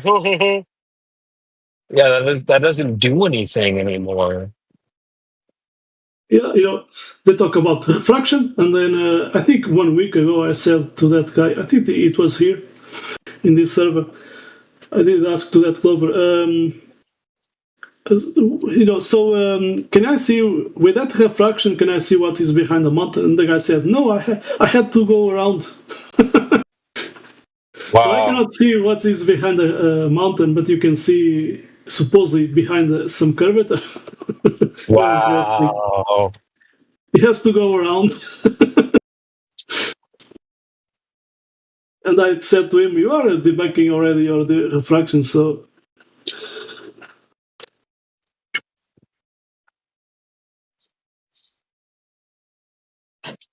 I had to draw it out for Mighty earlier because he wasn't understanding increasing your angle of view to the ground. So I just stacked a whole bunch of right triangles, speed squares. Got to draw it out for him. It's almost difficult because they eat all the crayons. You know, we got to draw it out for these guys in crayons, but they're eating up all the crayons. Yeah, true. Mighty was getting cooked. I listened for a little bit.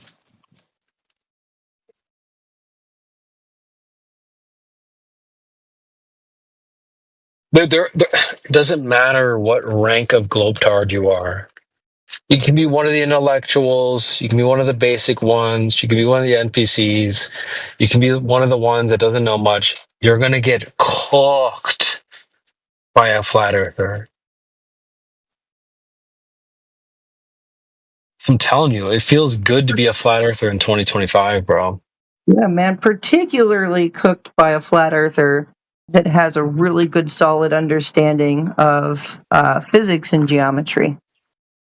And that's all of us in here, I'd say. Safe bet.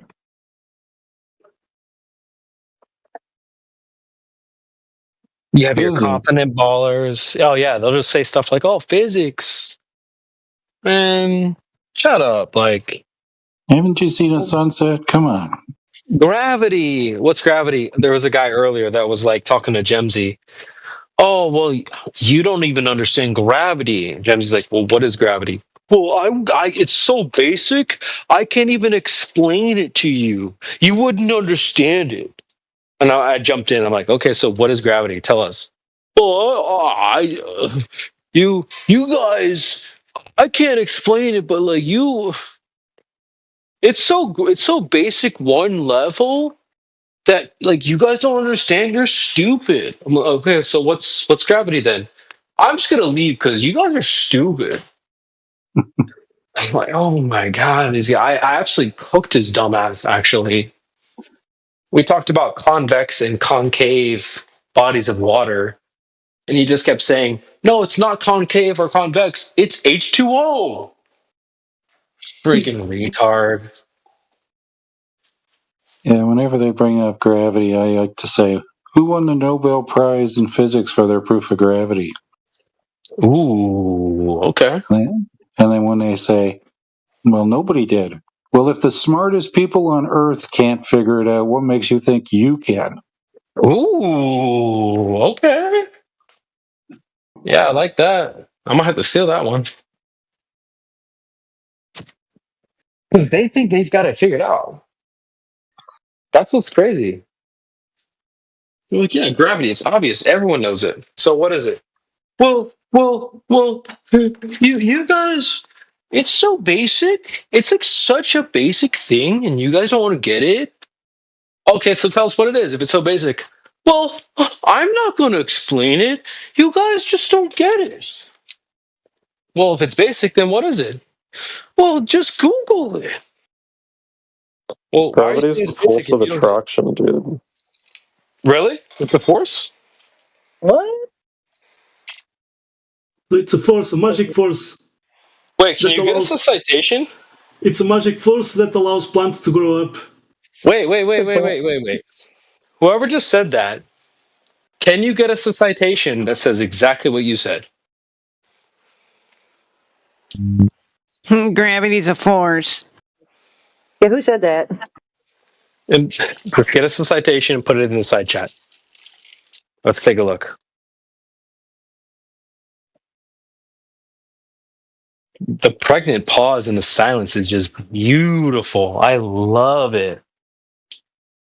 Welcome to 24/7 Flat Earth Discord. Hold on, guys. We got to give him a chance to ChatGPT or Google it. Hold on, guys. Just give him a chance. Give him a chance. Let him, because he's gonna say it first, and then he's gonna Google it after. So you got to give him a chance to say it and then Google it. This is called a pre-Google vocalization syndrome.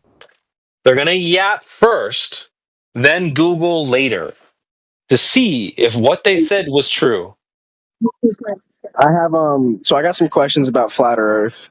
I'm like newly interested in I guess learning about it. Nah, man, you should have some questions about that ball Earth you believe in. No, Well, just go ahead. That's what I used to believe. That's why I'm like, well, I just kind of generalized What's the question? Okay, well, I guess mainly about ice walls and shit like that or whatever. Here we go. Physics Oh my god. Hold I'm on. genuinely interested. I'm Let me genuinely. stop you. Let me stop you. Oh, I just Who want to say told welcome you? to Hemlock real quick. Who told you there was an ice wall? I've heard it from a few different people. I mean, not What like is in it? the server, Oh, but okay. I mean, this is brutal. This is brutal. really educate me real quick. Educate me real quick. If you give me 5 seconds, I'm going to post a link from usgs.gov where they mention an ice ball 17 times. So my question for you would be like, do you think that ice ball is a flat earther thing or a globe earther thing?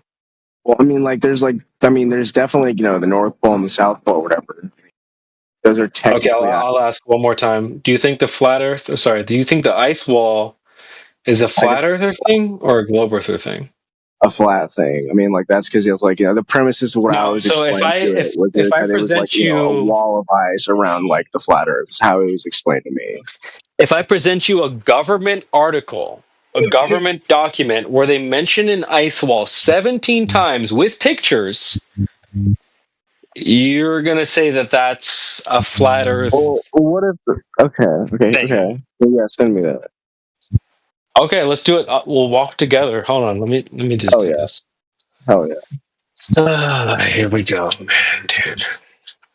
And where's the edge? Where's the end? Yeah, pretty much. Wait, so okay. Well, okay. Can y'all explain Hold I on. guess the principles Just of stop like? right there. Stop right there. Okay. There's a lot of misconceptions. We're gonna go through this together. Hold on.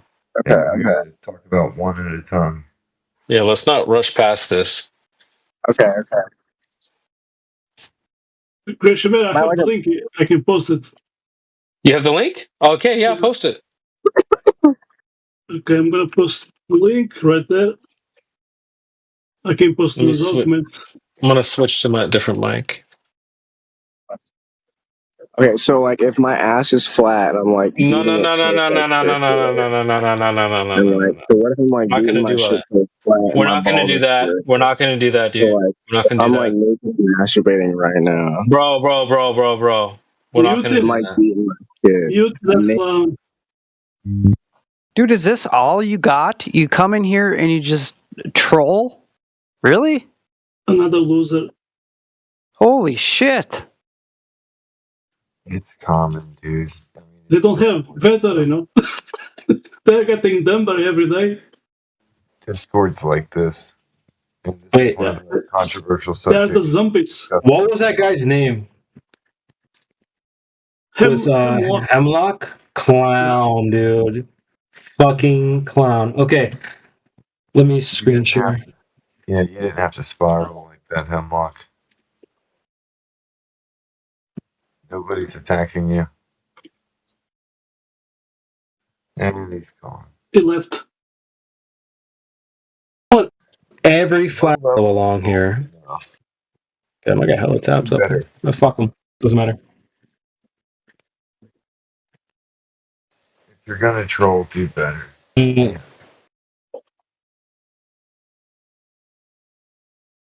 Yes, you hear me? They are like zombies, Zombies. Zombies.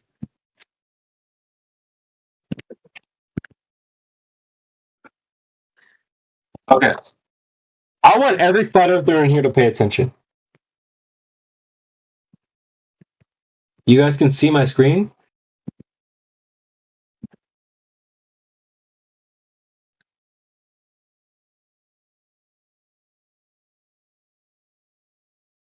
Anytime someone brings up the ice ball, this is what I want you to do. If you need a link to this, I'll post it in the side chat. Save this link and put it somewhere where you can find it. Okay?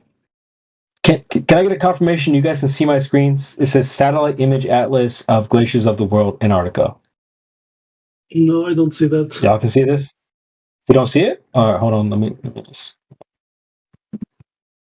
We just see the Discord. Discord, you see? Okay, hold on. Let me fix it. Discord is trash, dude. Holy smokes, bro. That's a good perspective right there. Yeah, I can say Discord within Discord. Let me fix it.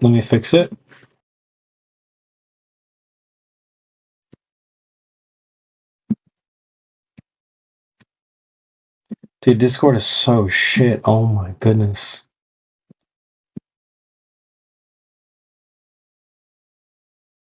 It was better before they fucking did.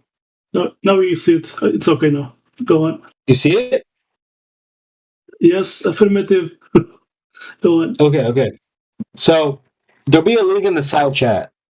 I want everybody in here to save this link. It says, PUBS, like publications.usgs.gov. So it's a government website in the United States. What we're going to do is we're going to do a Command F or Control F. That's a logical fallacy. Shut your bitch ass up. That's a logical fallacy. Shut your bitch ass up. We're going to go through this together. Appeal to authority is a logical fallacy. Shut the fuck up. Because this is the problem. We had some dumbass come in here and say, well, you flat earthers think there's an ice wall. Okay. Yeah, but you can't just use logical shut the fuck up, dude. Shut the fuck up. We're going to go into this government document and search ice wall. Okay, you see, shut your bitch ass up. We're in here from a government document. We've got 17 matches for an ice wall. Okay, let's go down to what is it? 13. 13 out of 17. So you go to hold on, dude. Bro, shut the fuck up. We go to this government link. Then we search ice wall, and we go down to the 13th search for ice wall in the document. I'll grab a screenshot. And okay, well, here's the thing. These normies that come in here, they want the audience to think that flat Earth or flat earthers are talking about some sort of ice wall that you can't escape, some bullshit ice wall that flat earthers came up with, yada yada yada, right?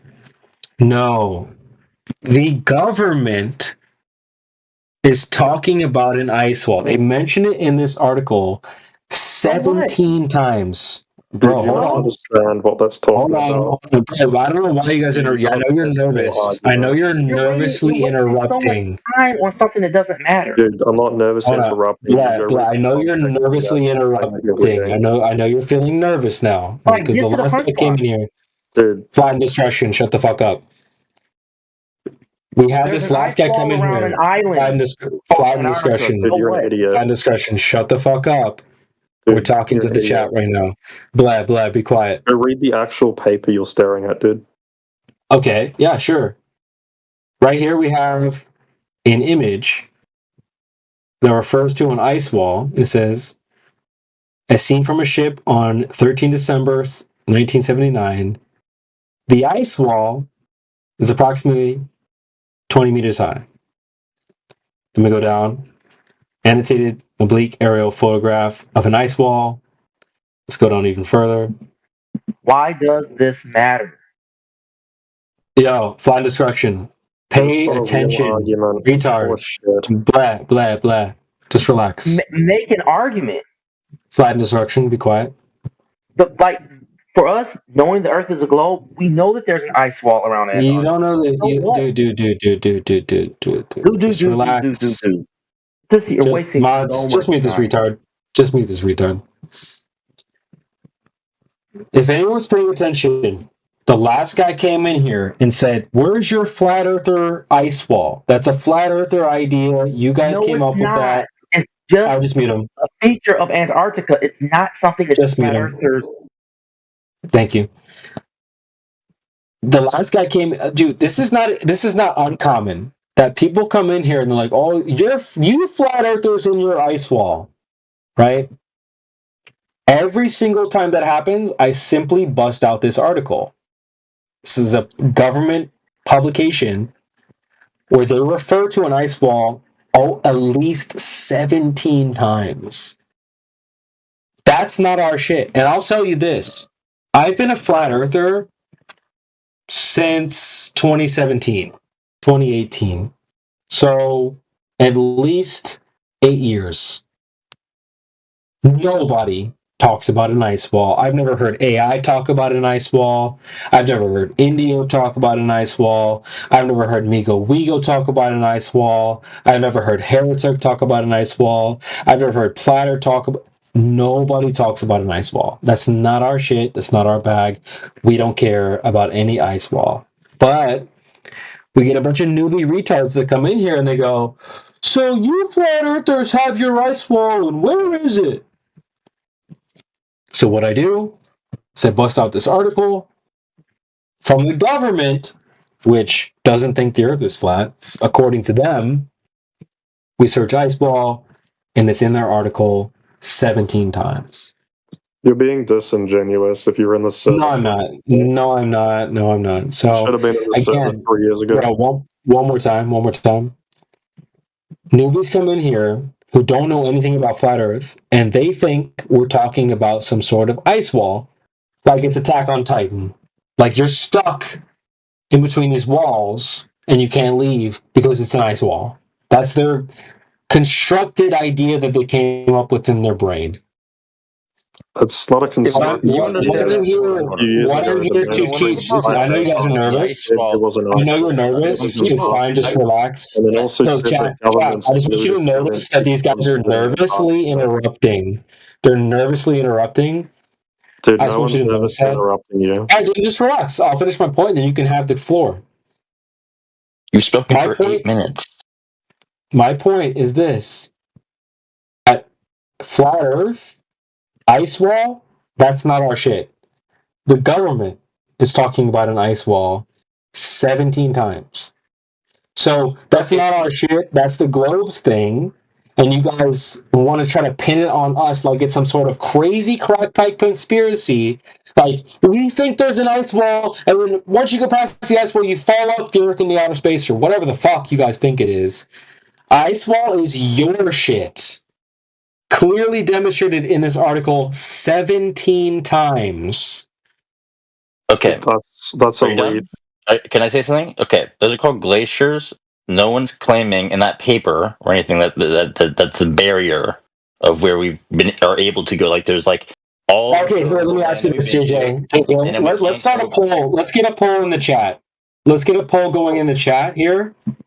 Can I finish? Flat earthers? No, you can't finish. Do you flat earthers think there is? Can I finish what I was saying? Can I finish what I was saying? Because I already know where you're going with this. I'm going to cut you off. No, I'm not going. I'll cut you off. What? Yeah. So I'm going to cut you off. You're going to bitch when people interrupt, and then you're going to. Yeah, I am. Yeah, I am. Because I already know what you're going to say. What am I going to say? Let's start a poll in the chat. I'm going to start a poll in the chat that says. What am I going to say? Yeah. So I'm going to start a poll in the chat that says, "Do you flat earthers think there's a barrier called the ice wall where you can't go past it?" And let's see what the chat thinks. Okay. Because that's your idea. You think that ice wall is some sort of flat earth idea where we go to this ice wall and we can't go past it. Buddy, you spoke for 8 minutes. Dude, shut you spoke for 8 minutes, and then you couldn't let me go 1 minute in. So you agree that there's not an ice wall. So far we have 2 votes to 0. Okay. So far we have 2 votes to 0. So you agree 3 votes to 0. So you agree no ice wall barrier at the edge of the earth. Dude, that's not the thing. I don't, dude. Right in the chat, right now I have a screen share pulled up from the government that's talking about an ice wall. JJ, so the government is referring to an ice wall. And do you know what they're referring to when they say ice wall? Thing, dude. Yes. How much more clear can I be? So stop trying to create JJ. I would just basic. I don't think you're capable of understanding. Mods, I don't think you are capable of understanding. Sorry, you're gonna get muted. You're gonna get muted. At this point, it's like JJ, you're gonna get muted if you don't stop. I'll say it very clearly. If I can't speak. Yeah, goodbye. That's fine. Because you're not Okay, making then, your point. I can cook you right now. Just mute yourself. Okay, well and I'll then address don't this. complain about people making fun of the ice wall stuff when you actually believe that crap. That's the barrier. Like glaciers from the government are not ice walls; they're the barrier of the world. The government Like is referring to you are an not, ice wall. That's your and thing. you don't know how to read. You don't know what they're talking about. Okay. Show They're not referring to a barrier ice wall on the Earth. You retard! Jesus Christ! Let's do this. Let's search flat Earth. Oh, zero results.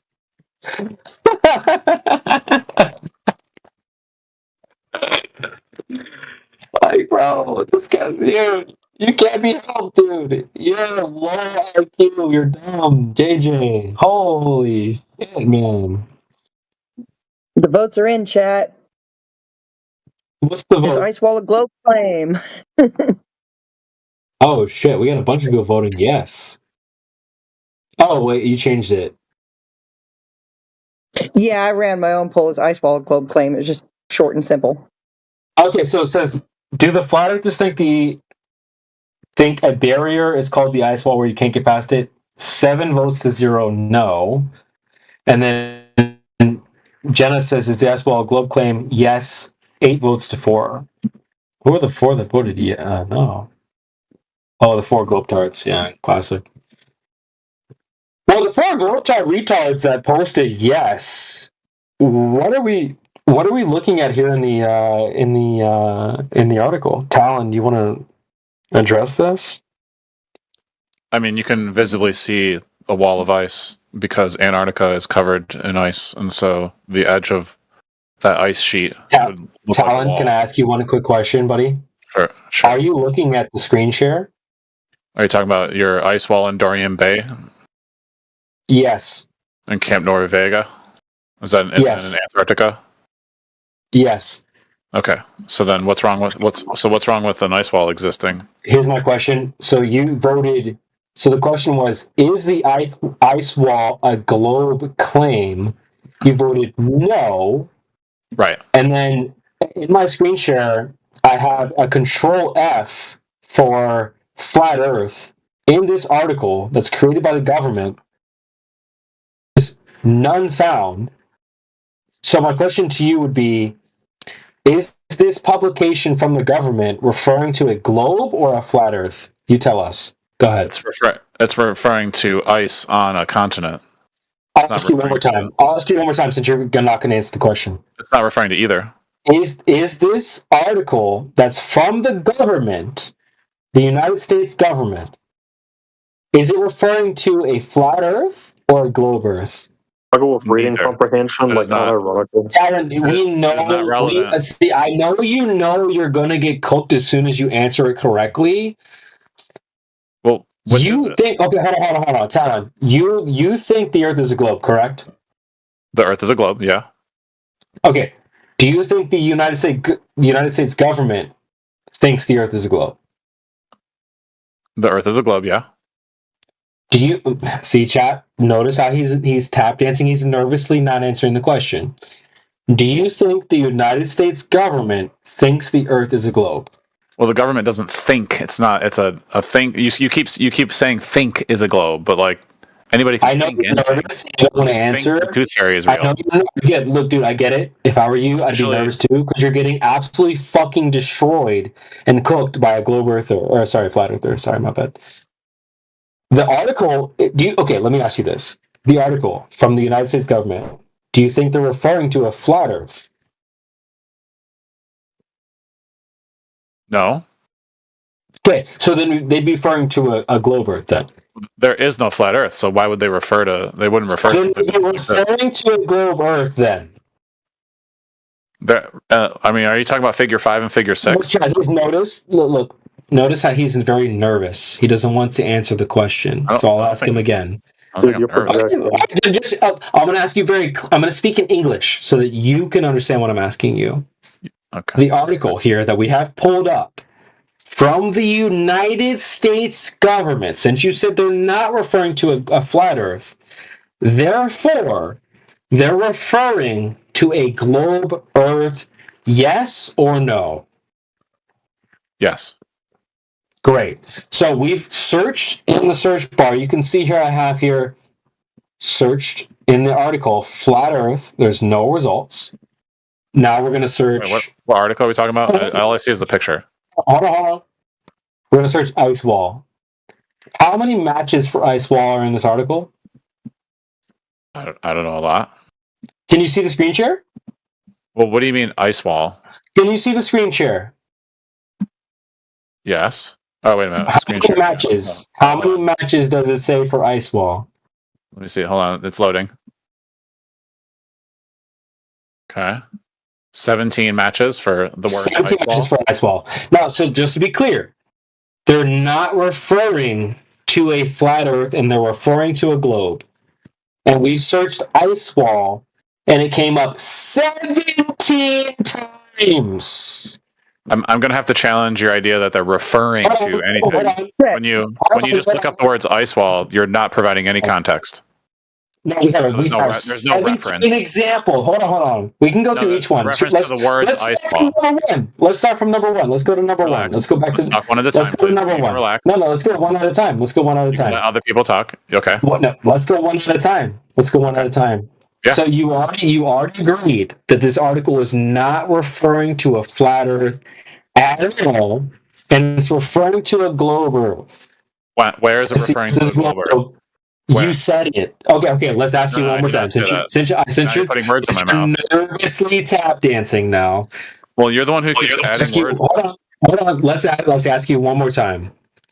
Is this article referring to an Earth that is flat? No. Okay, so then is the Earth referring to an Earth that's a globe? Where? In the article? No, the United States government. Is this article about the Earth?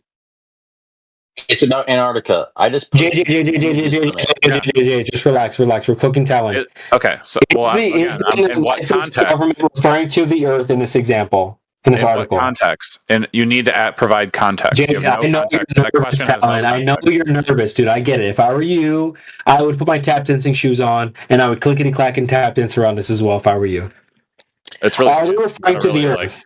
You got to put in context. Talon, is this article, this publication from the government, referring to the Earth? I would have to. I literally just got into the channel, so you're gonna have to. Mars. It's talking about KC Bay and the particular. Do you think it's referring to the Earth? It says the area shown in Figure 58 slightly overlaps that of Figure 57 in KC Bay on the west. I get you're nervous and you don't want to answer the question, but we need to see a clear answer. I'm going to clearly answer based on some other place. Is it referring to some other place that's not the Earth? There is no reference to the shape of the Earth in what you're looking at. How do we do this? Now, I'm not asking about the shape. I'm just saying the place called Earth. Should we just search Earth? Wait. Hold on. Okay. So I just searched Earth. How many matches do we have here for Earth? Okay, we got 18 matches of Earth. So do you think this article is referring to the Earth or some other place that's not the Earth? In what context? No, just. Do you think this article is referring to the Earth or something that's not the Earth? Yeah, right. When you say referring to the Earth, there has to be context. Do you think it's talking about Mars? No. We're talking about Earth. Do you think it's talking about Jupiter? No, there's just the word Earth shows up 18 times. Mercury. Look up Mercury and see what shows up. Talking about the Earth. You gotta let me finish my sentence, man. Are you nervous? No, you gotta let me finish my sentence. You keep talking over me. You just need a yes or no. Is this article about the Earth or something else? Well, that's what I'm trying to figure out. You won't tell me. You won't give me a straight answer. I think we have 18 matches. There's more matches in the Earth than there is for baseball. I get you'd be nervous. If I were you, I would be nervous too because you're getting absolutely destroyed right now. I'm totally hearing. I don't feel like I have to worry about it getting destroyed. Hold on. The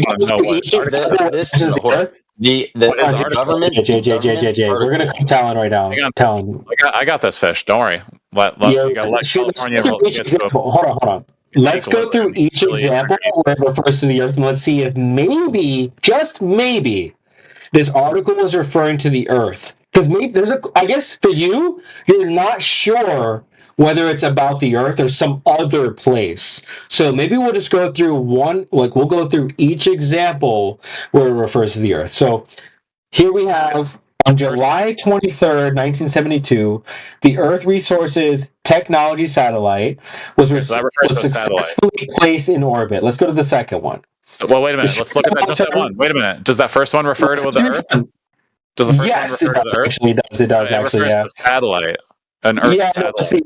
It's the Earth. So let's go to the second one. The short and long-term cumulative effects of processes that cause significant changes on the Earth's surface. Okay, let's go to the third one here. So those two Earths are two different things. Like one's a satellite, and one's the Earth's surface. Okay. Although geological processes take centuries or even millennia to produce. I don't even know which one of you is a flat on the Earth's surface. I know, dude. Just pay attention. There we go. Hang on. Okay, so we have 3 examples where we have the Earth's surface being included here. So let's go to the next one. The first one was about a satellite. The first one was a satellite. About the Earth. Yeah, about the Earth. Okay, so then we have this professional paper is an excellent example of the way in which we can use technology to provide needed Earth science information about our planet. Okay, so that's information. Which would be that's not referring to Earth. Earth science information about our planet, which is the Earth, for you. Is Earth science information the same thing as a planet? As Earth itself? Is information about Earth the Earth? Our planet. Dude, chat. No, that's what you're highlighting the wrong thing. I just want you to, dude, I just want everyone in here to notice how nervous he is. Really? He's not even willing. Look, chat. Hold on. I want everyone to notice that he's afraid to say that this article is about the Earth, as if it was going to be about something else, like Mars, Jupiter, Mercury, whatever. It's obviously about the Earth and the continents on the Earth. He's afraid to say that it's about the Earth, but let's continue. I'm not afraid. So let's ask it one more time. Is this about the Earth or some other place? What? That's... Well, see, Chad, look, he's nervous. He's afraid to answer the question. No, we just need the answer.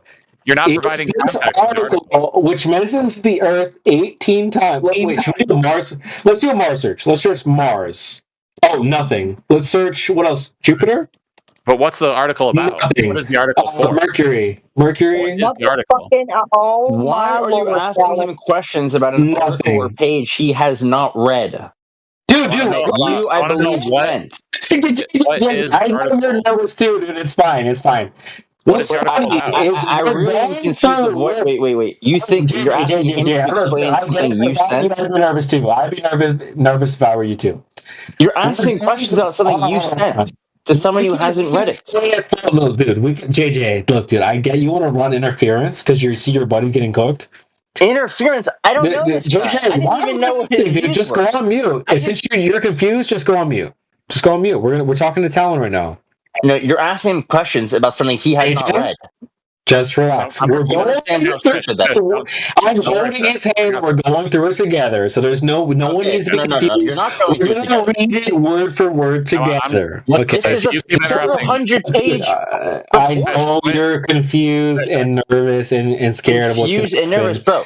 No, hold on. You claim this report was confirming an ice wall that people were accusing flat earthers of believing in. This report defines ice wall as the face of a curve, the shoreline. JJ, how about we do this? It's not a flat earth, and this very article, as I posted in the chat, maps out the continent using satellite. It is not a barrier to where we've been. It is a continent. Oh, great. Oh, perfect. It is a continent. Great. So you get it at least. The edges of it. Your whole worldview is done. I know you're nervous, so you're asking me questions about something he hasn't read. You're like half right and half wrong. JJ, you're half retarded and half correct. Yeah, I just actually, no. Maybe we should move on to JJ because you're too retarded to understand this. Well, you won't let me finish. And JJ interrupted. You're too retarded to get it. You're too stupid. Wow, dude. There was You nothing but actually audio have chaos. it's gonna have stupid because we're not claiming an ice wall. We just posted a poll in the chat where we asked about 11 flat earthers whether the ice wall was our shit or the globe shit, and they said it's the globe shit. It's not our thing. So, Yeah, everyone so gets that. your What was, worldview do you doesn't remember what hold. you were asked? Do you There's remember not why a this came up? single flat earther in here that thinks the ice wall is some sort of barrier to reality, dude. That's That's a straw your man. idea. That's a straw Yeah, man. exactly. Correct. It's a straw man. When people come in here and they say that, oh, you flat earthers, where's your ice wall? That's retarded. In this article, we've pulled up. Oh no, hold on. But you don't believe No, it. You don't believe that, right? You don't It is a believe that, popular right? part of the model. You don't believe that, right? The farthest we've been is an ice wall. Dude, for someone to You come don't in here and believe say, that, right? where's your flat earth ice wall is retarded. I'm glad you agree Okay, wait, with hold that. on. You don't wait. I just want to get this clear. You don't believe that the furthest we've been in any given direction is a wall of ice, right? Yeah, that's what he's saying. We just went through. I'm not saying Yes that. or I'm not saying no? that. Yes or No, he's no? not saying that. That's he's saying that's not You don't what they believe that, think. correct? Yes or no? Like yes or no?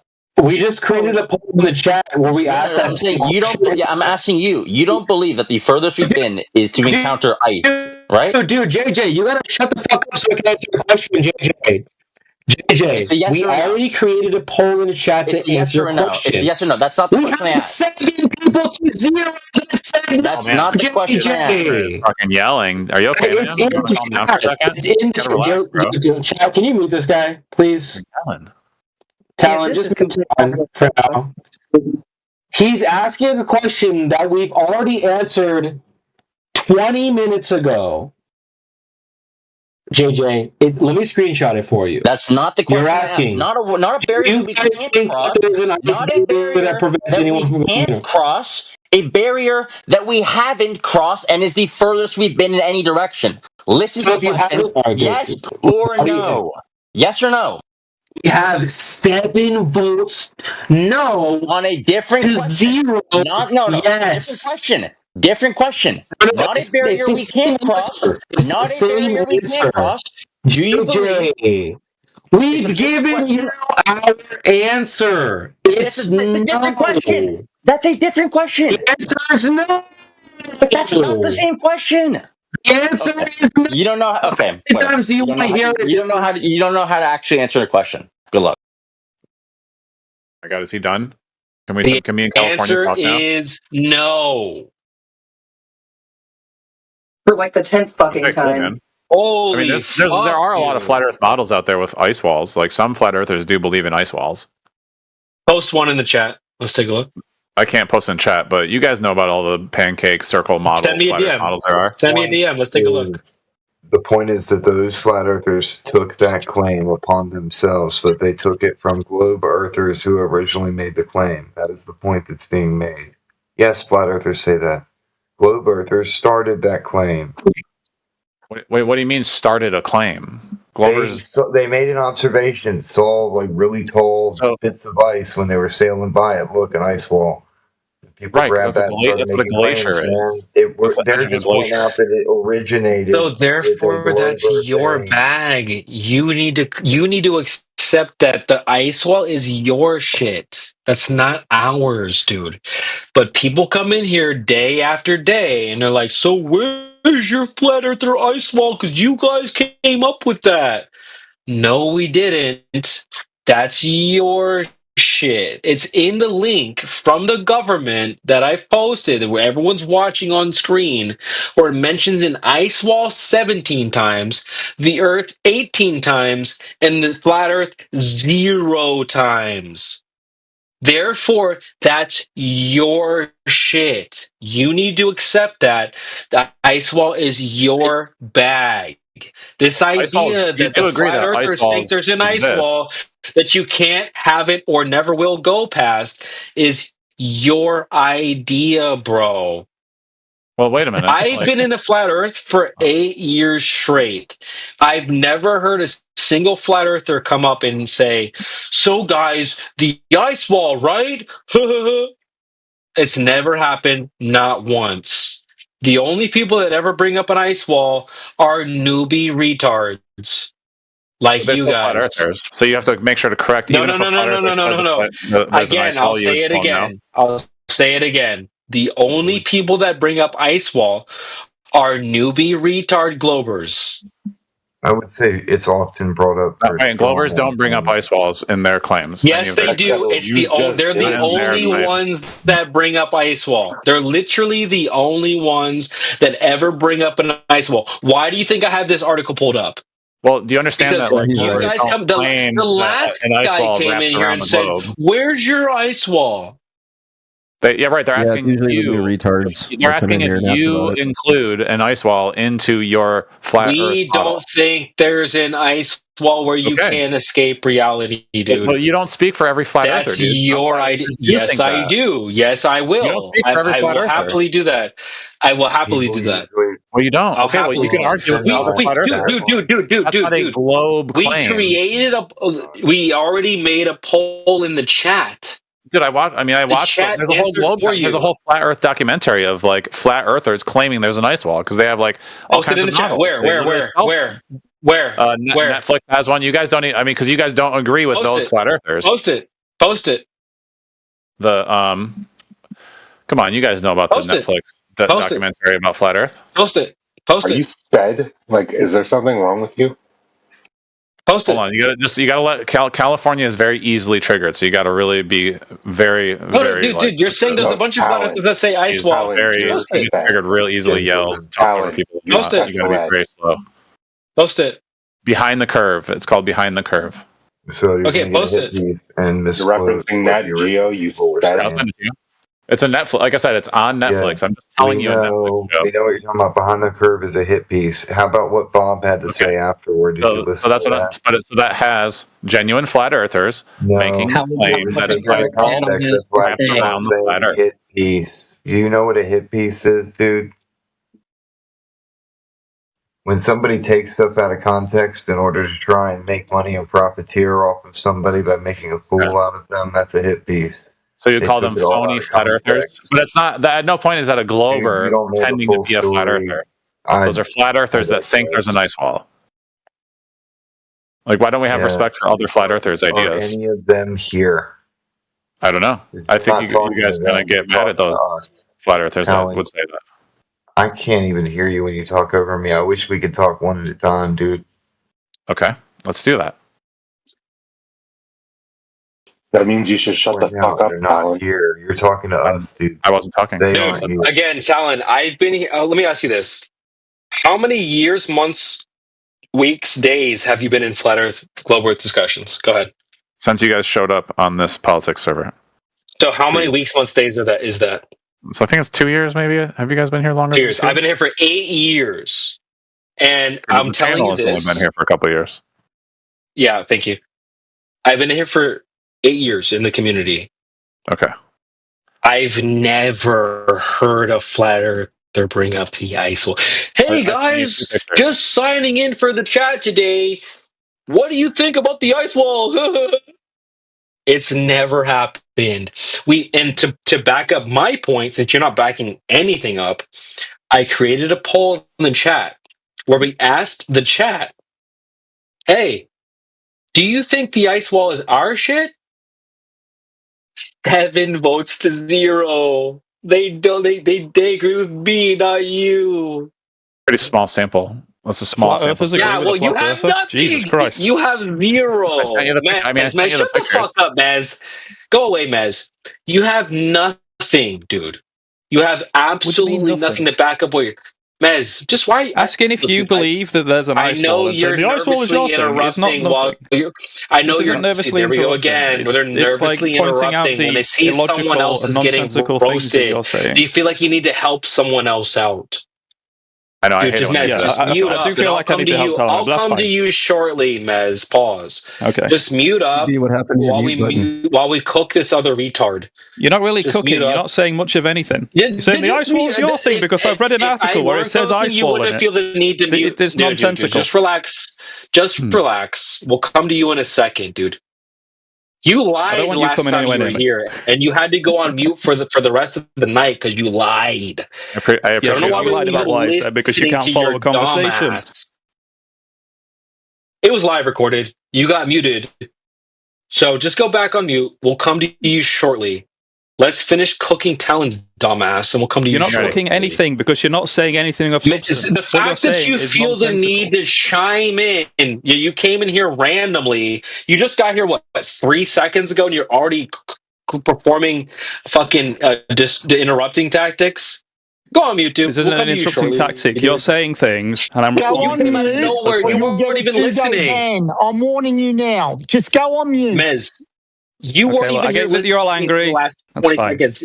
You got a lot to say. I agree with California. Someone else mutes your dumbass. Just let me speak for all the Globers. I'm Globimus Prime. I know all the globe evidence. I know all the flat Earth evidence. And what they think. It's totally fine. Me and California have a discussion. I don't need you guys to chime in and tell him that he's gaslighting me or anything. I know what I know. Like for blood pressure, for example, like I knew that California was trying to beat me up and trying to cook me. That's totally fine. He's completely entitled to do that, even though he's not. But that's totally fine. We're just all having opinions and we're just having a discussion. Doesn't matter. So I want to wait. What happened to? Did he leave? 1 versus 1, dude. I think we lost him. It tastes so good. Nobody else interfere. Don't interrupt. Let them speak. Let them have their I think what we want to make clear, we want to clear up I think there's a confusing point right now is because California just kept saying ice wall. Like ice wall is a globe thing. Ice wall is a globe thing. I think everybody in the chat, regardless of whether or not they're a glober or a flat earther, I think we can all agree that the edge of a glacier is an ice wall. Are we all okay with understanding that regardless of what the shape of the actual Earth is that an ice wall is the edge of a glacier, like a huge mass of ice that's broken, that's sheared off, that produces an ice wall. Is the concept of ice wall confusing to anybody in the channel? Please ask right now. As a globe, I'm happy to refer to the edge of a glacier as an ice wall. Okay, so we do. So I think we all agree that ice walls do exist because they are like California had the whole picture up of the ice wall in Corpus Noriega or whatever. There's stories of people sailing to Antarctica and seeing a wall of ice. So the concept of a wall of ice isn't in dispute. We all agree that an ice wall does in fact exist and can exist on Earth. Okay, wait a second. That's not the point. Okay. Okay. Great. Wait a second. The other guy that came here talking about the ice wall was an argument from flat earthers. The ice wall, the origin is not from us, and the Creation Bear did post where it's come from. The ice wall term, it comes from right there. Okay, that's the point. That's the point. It's not running away. Talking about it's running away from what is the origin of ice wall. Yeah, it's not from us. Well, the term ice wall comes from scientific literature, not globe literature, because the ice wall is literally self-explanatory. It's just a wall of ice. And it's been discovered. There's no such thing as the ice wall. There is a context to the ice wall that you're implying as if we're surrounded by a wall of ice. All the continents are surrounded by a wall of ice. And then you like to hop, skip, and jump and then talk about how Antarctica has an ice shelf. Do you know the difference between the context that you're implying to? Because you sound like an idiot. Yeah, do you understand that there is no the ice wall? I just asked you a question, so why don't you answer my question instead of asking another one? Well, I'm not a flat earther. That's what I'm trying to yeah, you're sped. Because you don't know which context of ice wall that you're talking about right now. I literally put it, I just gave the context of a sheet of ice shearing off and having a wall of ice. That was literally we just went over that. Alec, did you just come into the channel? You're going to make me explain it again to you because you're super special ed? Well, what's so special about what I said? Okay, listen, Booster Boy, listen, super special ed boy. I'm going to explain it to you again because you don't get it. Okay. All right. When you talk about flat Earth, because you're an idiot and you don't understand anything, you implicate that there is an ice wall surrounding all the continents. That's the context of ice wall that you're implying. And then you jumped and said, Oh no, I'm just talking about an ice shelf. You're a dishonest clown. I don't speak for flat earthers. I was not speaking for flat Yeah, you earthers. just I was tried talking about the idea that You flat just earthers in tried the to past speak for have it, and set you're claim wrong. made that claim. You just tried to pigeonhole people. Oh, flat earthers think this. You're wrong. Well, We're it's fine. You telling guys, you I'm not you're trying to wrong. pigeonhole you. And You you can keep decide. saying the same thing as if we haven't already told you. Nobody here saying that. You're wrong. I've never said all flat So earthers you think want to there's an be ice wall. stuck on I don't say that. stupid? Are I you don't say trying that. to be stuck No, on I'm not stuck. stupid? Okay, No. so move forward and figure out what point do you plan on making today? Earth is a globe. That's what I think about every day. So you're just going to derp now? Well, no, you asked me what point I wanted to make every day. I answered you. So again, Alec, do you understand that there are flat earthers that claim there's an ice So you're wall surrounding derping the really hard continent? into the mic. Like, it's just really dumb, everything you're saying. Okay. I mean, it is dumb for people to think that there's an ice wall surrounding the planet. That's one thing that me as a glober and the flat earthers in this Yeah, I just particular have to panel explain the agree content with. of what you were trying to say. Because you couldn't do it yourself. I had to tell you what your position was because you're a sped. Alec, everyone already understood that. And what are you going to do about it? You're going to derp all over the mic You don't too? have to be so mad and call people names. Like we can just discuss it and have a and be Why do and you be want to in discuss it? agreement. Why do you care? You're so confident. So what are you here for? To have a Alec, discussion we could ask you about the same thing. Earth. Please don't talk over me. Answer my question. I'm What sorry, are Blood you Pressure here really for? spoke over me. I'm here What to are have a you discussion. here for? To discuss the shape of the Earth. Gentlemen, if we could speak one at a time, it'll be easier for everybody else Yeah, to hear you yeah, guys. control your random outbursts, Talon. There's latency and lag that happens as well naturally with Discord, as with all Wi-Fi devices and whatnot. So just be considerate to one another. Make it easier for us too to be able to hear y'all. Okay, I agree. No one cares what you think, Talon. Shall I answer your question? I don't care. Well, that's not.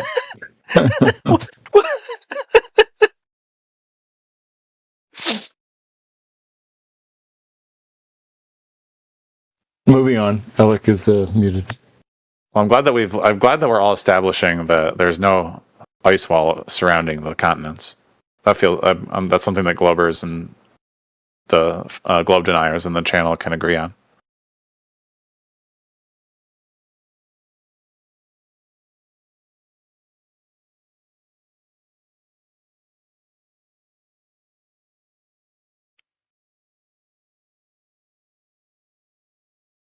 I think just the concept of the ice wall is something we've definitely been able to establish does exist on Earth.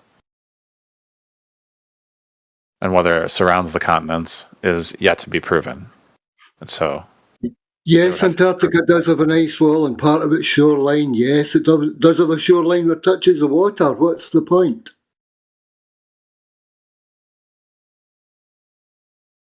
I think the point here is that it doesn't determine what the shape of the Earth is with just that information. It's just part of. Of course it doesn't. Why would it? And an ice sheet. What happens to ice sheets when they when they're on land and then they push out over water? They crack and. If it doesn't prove Earth's shape, and you're here to prove Earth glob, why are you still on this fucking topic? Because it's important to know what facts do prove the globe and which ones are just part of being on. So then move on to a new point already. You're beating a dead horse, and I'm tired of listening to you smack it. Okay? Make a point. Someone will respond. Get off of this one.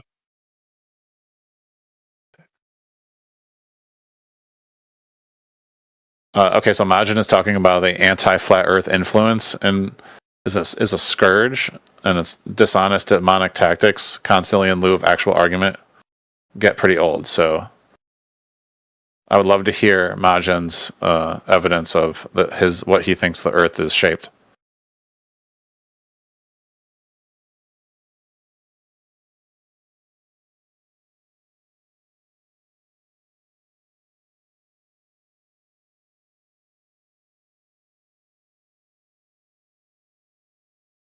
So if I had to make a point about what Majin was saying in the chat, I don't think anybody's anti-flat Earth. Most of us are open to flat Earth evidence, but it's very rarely provided in a sufficient way to make a conclusion on what the shape the Earth is. Whereas with globers, you can constantly confirm on your own with confirmation and understanding and logic on what is going on with the shape of the Earth. So the globers are always speaking in a positive way, providing evidence and reasoning and math is what forms curves. It's what, how to curve and then figure out if the whole thing is curved. What evidence are you always providing? But with flat Earth, you can't get a straight answer out of any flat earthers because they will only say what isn't. And so you want to provide the proof. Post in the side chat distance to horizon, please. Prove your curve. Yeah, distance to horizon. Prove your curve. Sorry, I can't. Yeah, drop over distance. Ball has curve, so you have to provide the drop over distance now. Indio has provided us a great picture of a sun setting. So the line. Are we talking about the sun setting now? Yeah, on the horizon. Did I talk about the sun? Well, you said you are just running away. Evidence of a horizon, and I did. I'm asking to you to provide proof in the side chat. Drop over distance. Prove your curve, not the sun. So drop over distance. That's a. Not talking. You want to post the proof. Post it in the side chat. Not more talk. I could send you the Great Trig survey that shows drop over distance if you'd like, but I can't put it in chat. You'd have to do it for me. Is that showing the reality, or is that showing some text? Yes, it measures and calculates the surface. Calculations. Calculations is not reality. Okay. Well, is 2 + 2 = 4? Is that reality? Yeah, calculations is not reality. I can join two oranges. I can join two oranges, and I'm not having two oranges. I have a juice. How do you calculate that? So the reality is different. Okay. But calculations are reality, though, right? I'm asking something to you, and you cannot provide. You want to prove the globe? Prove the curve. Do you have it? Maybe I can post something and you can, show me, can explain to me, Okay. Let's see that. You gotta put it, once you put it in chat, then we can go ahead and do that.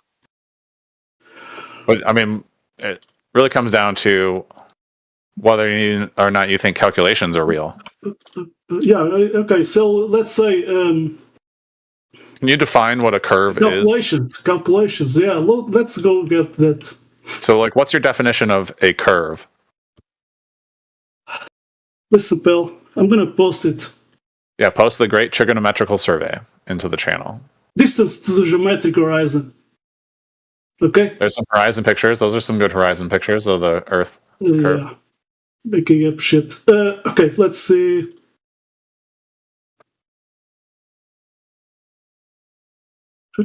So I'm going to post. So according to the Department of Mathematics, University of Washington, right there, distance to the horizon, you can calculate it right there. I can post it more simple. Yeah, you have the formula right there. Okay, let's check that on reality. Now let's check that on reality. Wait a second. I didn't even finish to present. Because you cannot present it, but I'm presenting something. Then you have to explain. Okay, let's see. So this guy did put his camera 1 foot, 1 foot from water level. This is from a video. I can post the video. I'm going to post first the video. So let's see. Are you talking about this math.washington.edu? Yeah, that's distance to horizon calculation. Anyway, but you are not get me finish. So I'm gonna post the video first. But I'm presenting something, not you.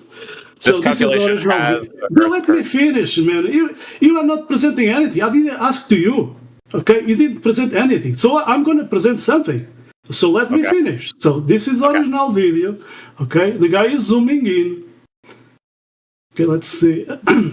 But the first thing, but the thing that you no, don't run away to other things, man. Oh wait, Okay. just let me know when I'm in the video, he's zooming in. Okay, he's zooming in. So and he's zooming into this 12 Higgs. So you know what is horizon, right? So choose A, B, or C. You know. I can post another one more clear. Let's see. I'm gonna post this one. You can see where is the horizon. I used to ask this question all the time. Yeah. Okay. So where is the horizon there? It's behind the second ring. What's going on? The question is, where is the horizon? Because we are calculation drop over distance to the horizon. So where is the horizon? So back when that's my question, man. Where is the horizon? In front of the first ring, behind the second ring. The horizon. Okay, so the simple answer is that the horizon is in the picture because you can't see past the horizon's physically in the picture. That you can see the oil rigs on the ocean, and then you can see where the ocean ends and the sky begins. So if I had to answer that question, where is the horizon? Where is that? You're looking at it. It's behind the second rig. You agree? It's behind the second rig. Yes or no?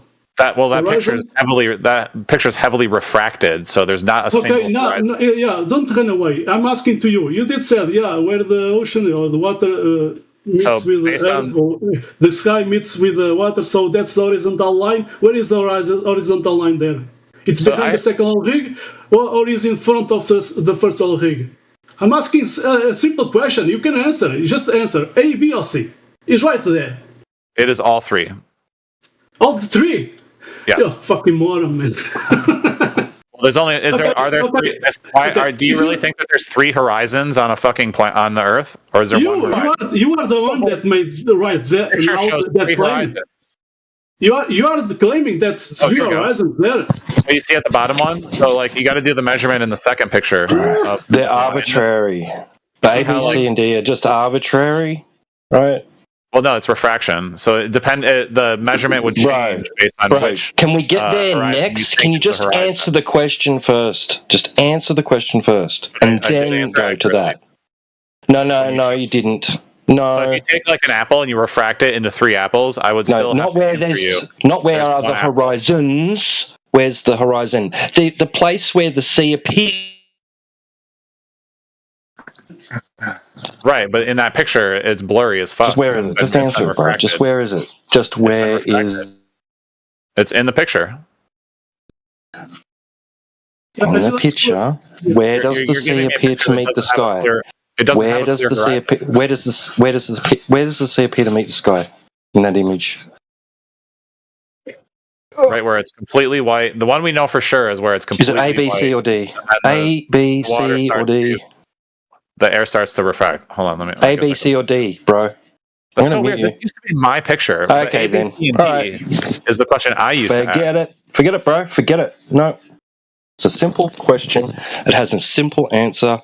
You can't be honest enough to even answer that before you want to appeal to your refraction.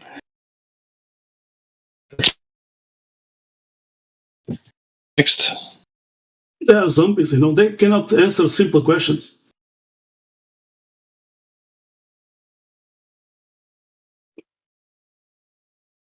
Even until the first rig debunks already, because if you do the calculations, you cannot have 26 times the larger that radius of 59 miles. So behind the second rig, if you count 10 miles, that means the radius is 67 times larger. A big problem for the Globers.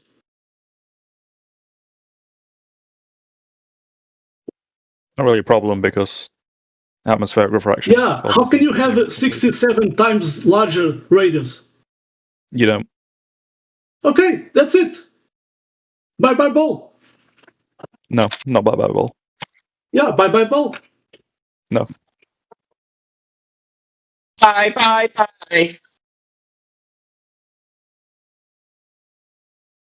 And we have other observations more than 10 miles, so do you want to increase that radius? Like 1,000 times? Anyway.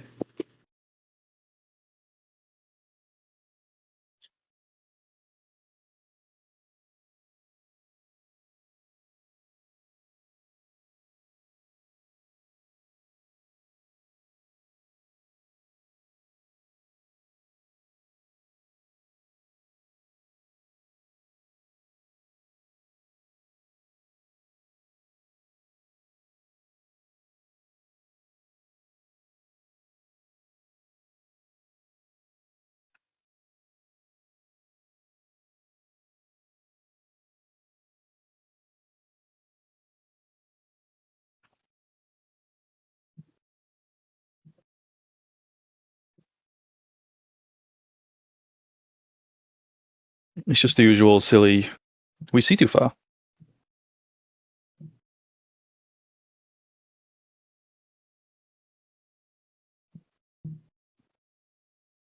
Silly because why?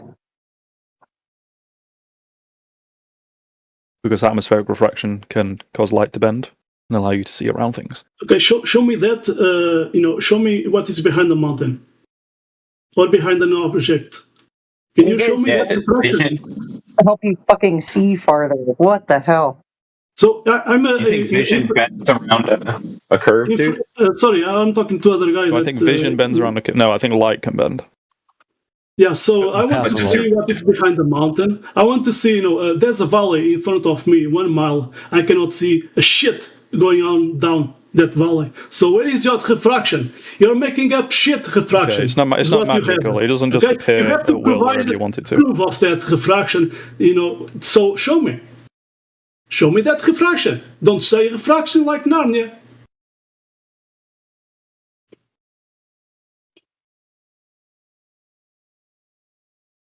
I can't post in chat, but if I could have an example of light bending. No, I'm asking to you to show me that type of refraction that you can see something that is behind an object. You have it. Do you have a mirror in your house? That'll be a reflection, not refraction, but... Oh, sorry. Reflection, yeah.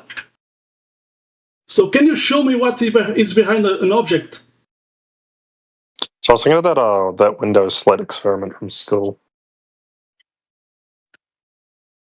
Well, it's almost 5 a.m. If you so give me I'm chat gonna terms, I'll sleep. post something. I'm gonna sleep because your globals don't have proof. You just have making up I've shit. got lots Nothing of proof, more. but I Nothing can't post more. it in the chat, Nothing more. Well, I would say we have evidence. I don't think proof is in the realm of science. It's more like math and logic. But we have plenty of good evidence, and I think Math. globe Earth is the best. You mean like distance to the horizon math? No, like Oh no. observations in the sky. So not math then. So not math, because that's math, right? So you don't have proof the Earth's a ball? Is that what you just said? So you can't use math to prove things? We don't have proof the Earth is a sphere, but we have good evidence, and it's the best explanation. Okay. Well, that's a good concession there. If you put a straw in a cup of water, wouldn't that show that? That's Snell's law. Holy Christ, dude, that takes 2 mediums. You guys are talking about refraction happening like that through one singular medium. What the hell? Refraction can happen in a single medium. Yeah, I know. I know this. But it's not happening the way you guys claim it does. And you guys might claim that things that are hidden behind a fucking water hill are popped up because of refraction right into your fucking line of sight. So that's not actually the fucking thing that you're looking at. It's more of like a hologram projected, refracted image of the thing that we're looking at. Absolute fucking absurdity. No, we're looking at the actual image. It's just in a slightly different position. Like when you use glasses or telescopes. So how are we looking at the thing if it's supposed to be hidden, say, 600 feet below a water hill?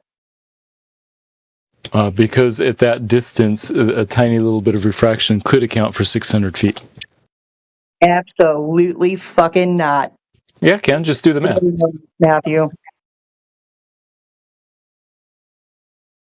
The light only has to bend by a small degree for you to see it. 0.07 degrees per mile is all it has to bend to the path of light.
Uses a breathing techno. But it's nice to fall out every once in a while. So, where are we on the idea of wraparound? We warming up to it?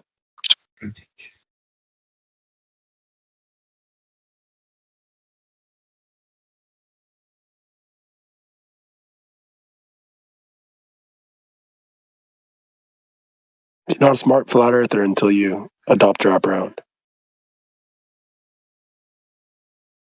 We don't really go for like these kinds of juvenile junior high jokes, but good for you for making something that some people might think is funny.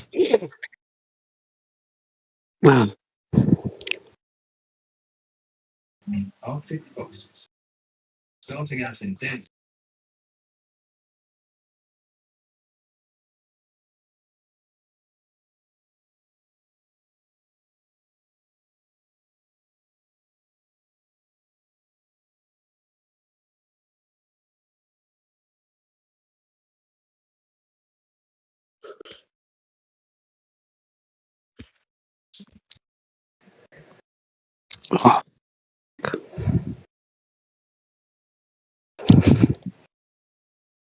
Hold on to the Hey, Binks, what's up, mate?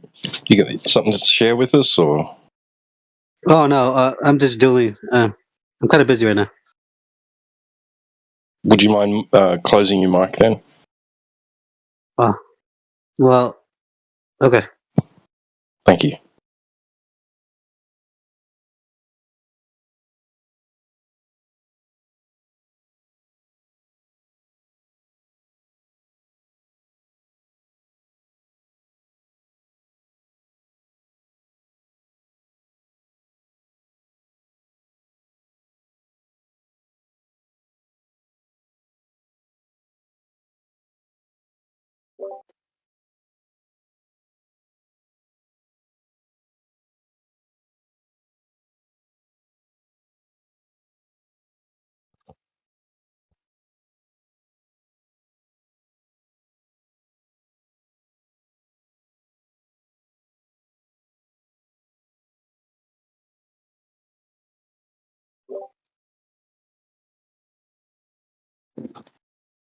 Talon, you're unhushed, so just let us know in the side chat when you're ready to answer that question, and I'll unmute you.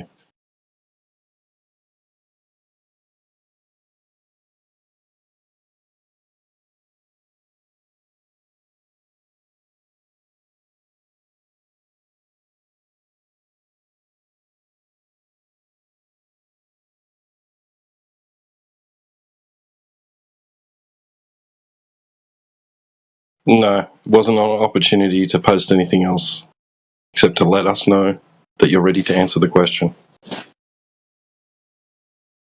Honestly. Answer it honestly.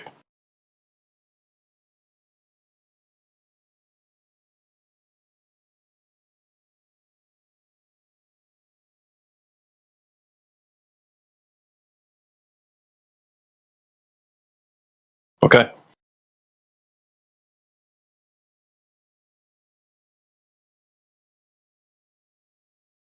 There you go. Okay, so in the picture that I just shared, and I'll share another one with the math in 1 second. Where is the horizon in this picture right here? No, you don't get to ask any questions of us. You Tell me get to where the answer the horizon question that was presented to you. Uh-huh. Yeah, the A, B, C, or D image. So can I say all three are the horizon? No, there's only one place in that image where the sea appears to meet the sky. So we do agree that there's only a single horizon. Do we agree that there's one horizon, or there are three horizons, A, B, C?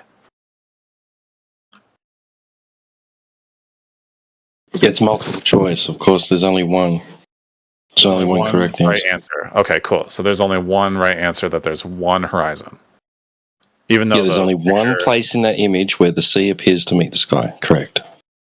But so, because again, that's hard. That's hard to believe you think that when there's three different choices for what you consider for horizon. Because there's like a light horizon. There's like three different colors worth lines of horizon. So it's hard for me to understand where you're getting this idea that there's one horizon when that picture shows three of various degree. But my picture only has my picture is much better because it's only. I guess you just don't understand how multiple choice works. So just go back on me. But if well, hang on. Like, why don't we just use a picture that's got one horizon?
We see too far. We make no claims. Gas pressure requires a container. You're strawmanning me.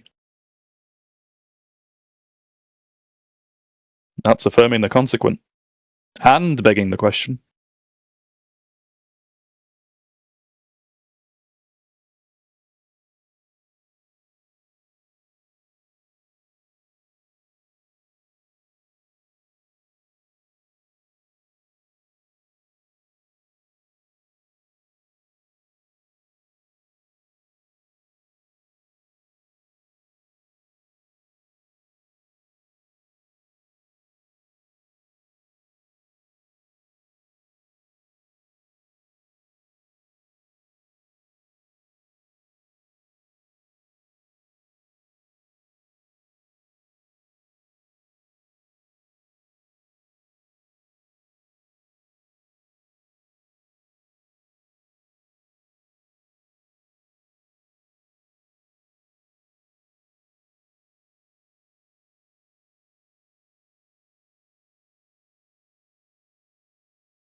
Hello, silence, my old friend.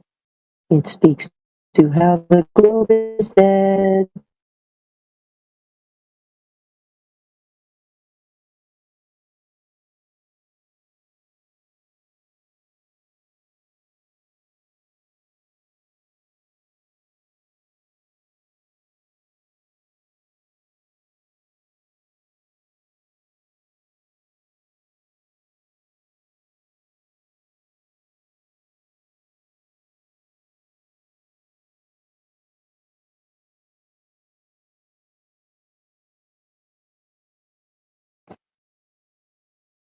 You think when Globers have to go to court and like stand on trial and be questioned, that they tippy tap dance around the questions, or is that's just here? Yeah, that's got to be just.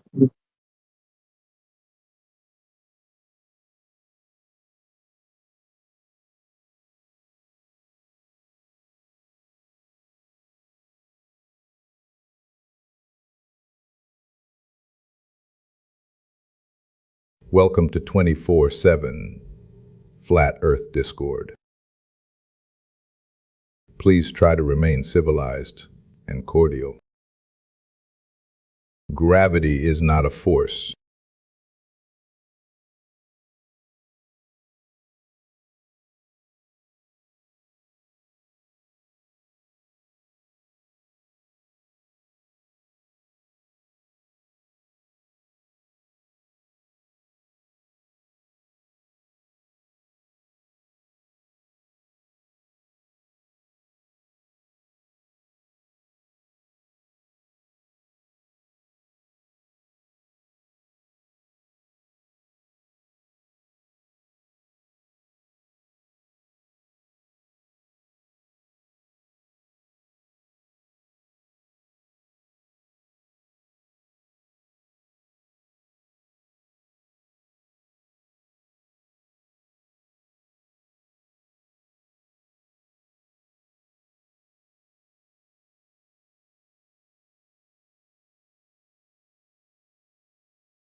The Earth is flat.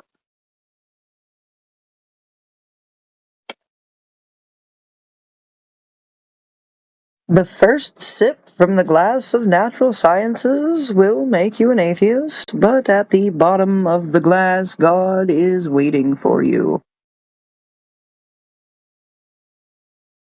Sheesh.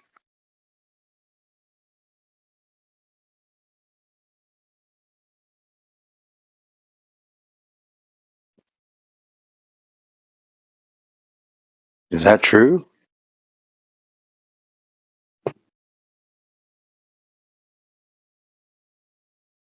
Sounded like an opinion. What do you guys are trying to make your point about this time? Oh no, I was just quoting something from a quantum physicist.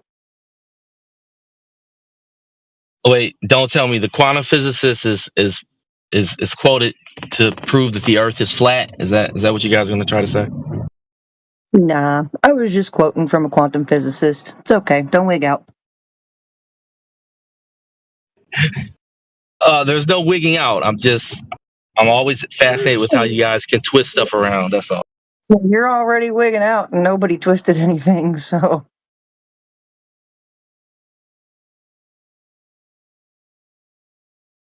So what did the physicist actually say?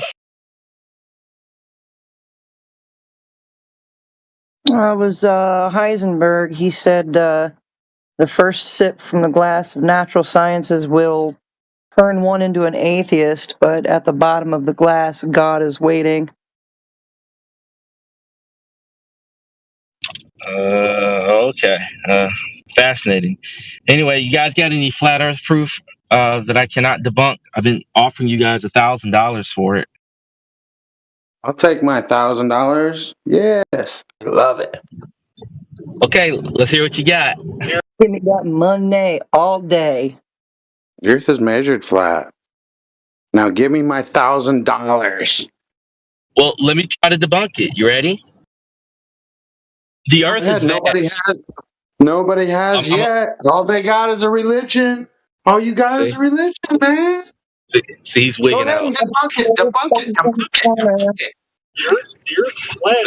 So the Earth is vast. There's no way you could have measured it. Second, measured it flat. It's flat everywhere. It's not just flat where you think it's flat. It's flat. See how he cuts me off? They never let you talk. They never interrupt. Dude, you want to give me my $1,000 now, or you want to just freaking keep on pondering on? Yeah. Someone else is here. They want to respond to you. So you gonna give them a chance to speak or no? Yeah, go ahead. I'll shut up, bro. Yeah, go ahead. I'll shut up. Flat. I just want my $1,000. He can't shut up. But you believe the Earth is flat, right? Yeah. They believe the Earth is flat. They really do. Or they put up a good show of it. No, we don't believe nothing. We believe nothing. So you don't believe anything. We know it. So look, the Earth is vast. You can't measure it. There's no way for you to say that you've measured the Earth flat. What you've done is you've measured a point to point, a line between 2 points, and you presume that line is that the Earth is straight. Yeah, straight. The Earth's surface is basically completely aligned with that line that you measure when it's not. Point B. Sorry. So that's okay. Go ahead, man. I've been through this a million times with them. They just, So a million times with them. Yeah, you've done it a million times with us. You guys are stupid. You guys are dumb. You believe in a religion. Remember earlier he said I was gonna wig out. This is what he does. This is what I do. Yeah, you guys are freaking idiots. Globe earthers are idiots. I mean, I can have let him rage bait you, dude. He's trying to rage bait you. Man, these guys. Special case. You want to take a crack at him? So you believe point A to point B? That's how the fucking No, sir. Measurements are not beliefs.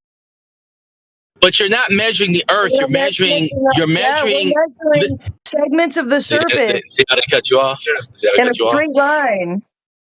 But you're not measuring the Earth. You're measuring between 2 points, and you're simply noting the obvious that the distance between two. Can you let me finish what I'm saying? Can you stop interrupting? No. Oh, you can't stop interrupting. So, okay. Well, I guess you lose $1,000 because that's not going to work. Give me my $1,000. You keep saying you believe, you believe, you believe, you believe. You don't have don't proof believe you fucking earned nothing. $1,000. So why don't would he believe give you anything, $1,000? dude. What? I don't know anything. Yeah, they just interrupt. That's all they do. And it's like, so let me say it again. I want you to address the debunk. I said to you, what you're doing is measuring the fact that there is a straight line between 2 points. You're not measuring the Earth. If you were measuring the Earth, you would be measuring an area, not a line between 2 points. The Earth is not a line. It's a vast area. Okay. So, where exactly are we when we're measuring this line? You're at one position. What are we let me know when I can answer. Let me know when I can answer your question. No. What? Be very precise, because what are we standing on when we are measuring these lines? Go ahead, take a crack at it. Yeah. Go ahead and answer me. Go ahead, please. Oh, okay. So you said be very precise, right? You are on a specific position on the surface of the Earth. Okay, so that would mean that we are doing these measurements on the surface of the Earth? You would be doing the measurements from your position on the surface of the Earth. So we are on the surface of the Earth taking measurements, yes? You are on a specific position on the surface of the Earth. So the Earth is not flat because we are actually going over mountains and valleys and straightaways. So how does that work in with your theory with the flat Earth? Walk in with you. Okay, this is great. This is awesome. So are we on I'm so glad you're happy. I want you to be happy, ma'am. I want you to be very happy. So for instance, measurements. For instance, he just mentioned that there's valleys and mountains. When you're measuring and you're saying you measure the Earth flat. Oh, wait a minute. How is that possible? Hold on. Okay, real quick. So when you actually measure the Earth, it is impossible to do flat. I'm going to take a deep breath. How is that a thing? Yeah, take a deep breath. All right. Yeah, because like, how do you ignore the terrain and then declare that it's flat? I guess they don't really want the answers. They ask questions and walk straight through the answers, so they don't really fucking actually want to. You haven't given an answer, ma'am. The question was pretty clear.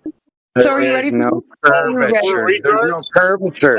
There's no curvature. Go ahead and display the curvature. Again, how do you measure the Earth flat when there's at least terrain? How do you ignore the terrain?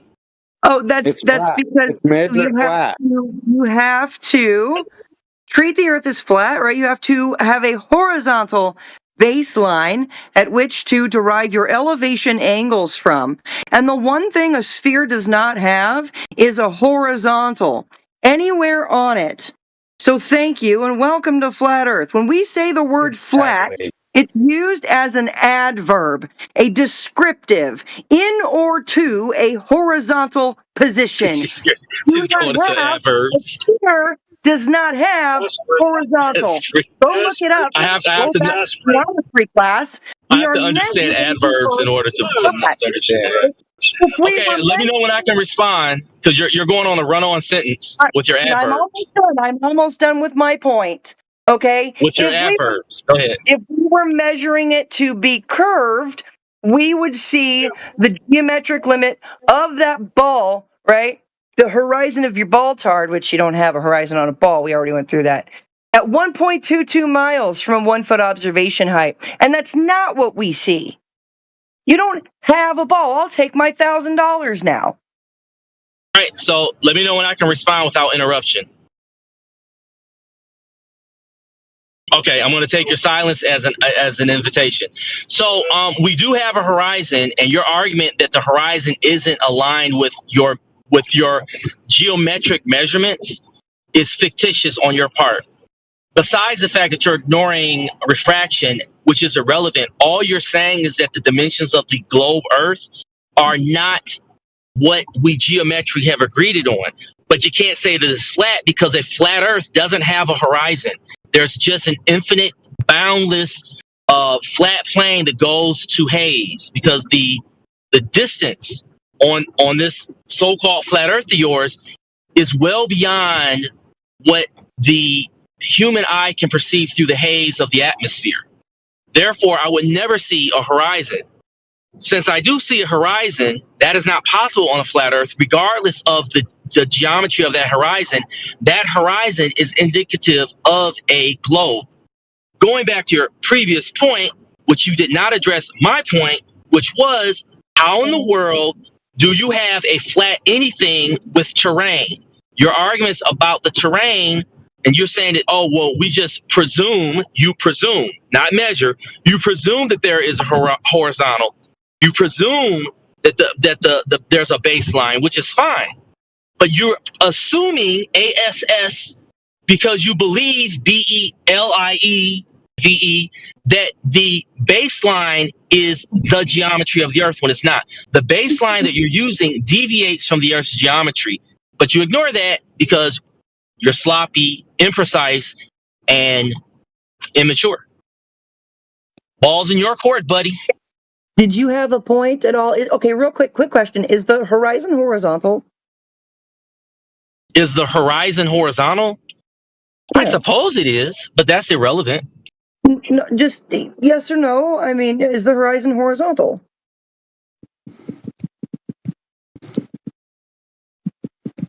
In good faith. Are you Googling it right now?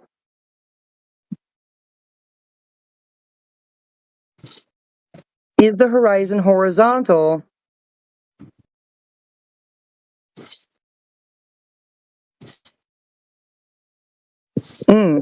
This silence is, wow.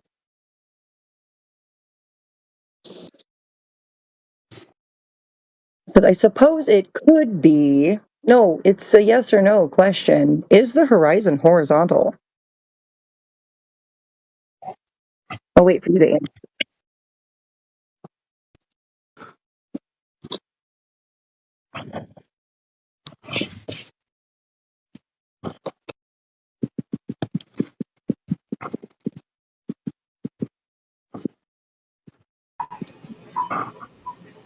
Someone to hot micing on here? Yeah, I'm not getting an answer from Flattened Destruction on whether or not, yes or no, if the horizon is horizontal. He said, well, it could be.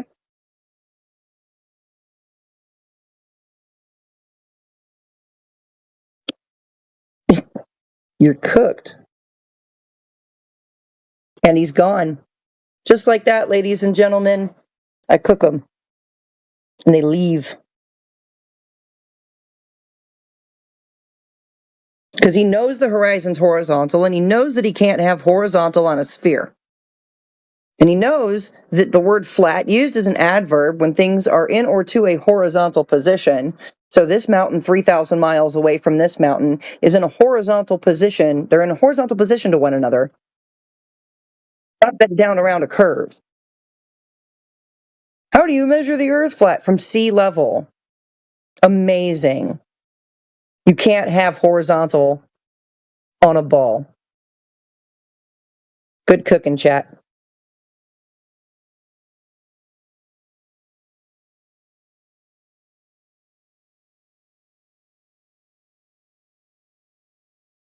And Savino doesn't have the stones to mic up, I guess, so he's just going to chat skank. I don't know.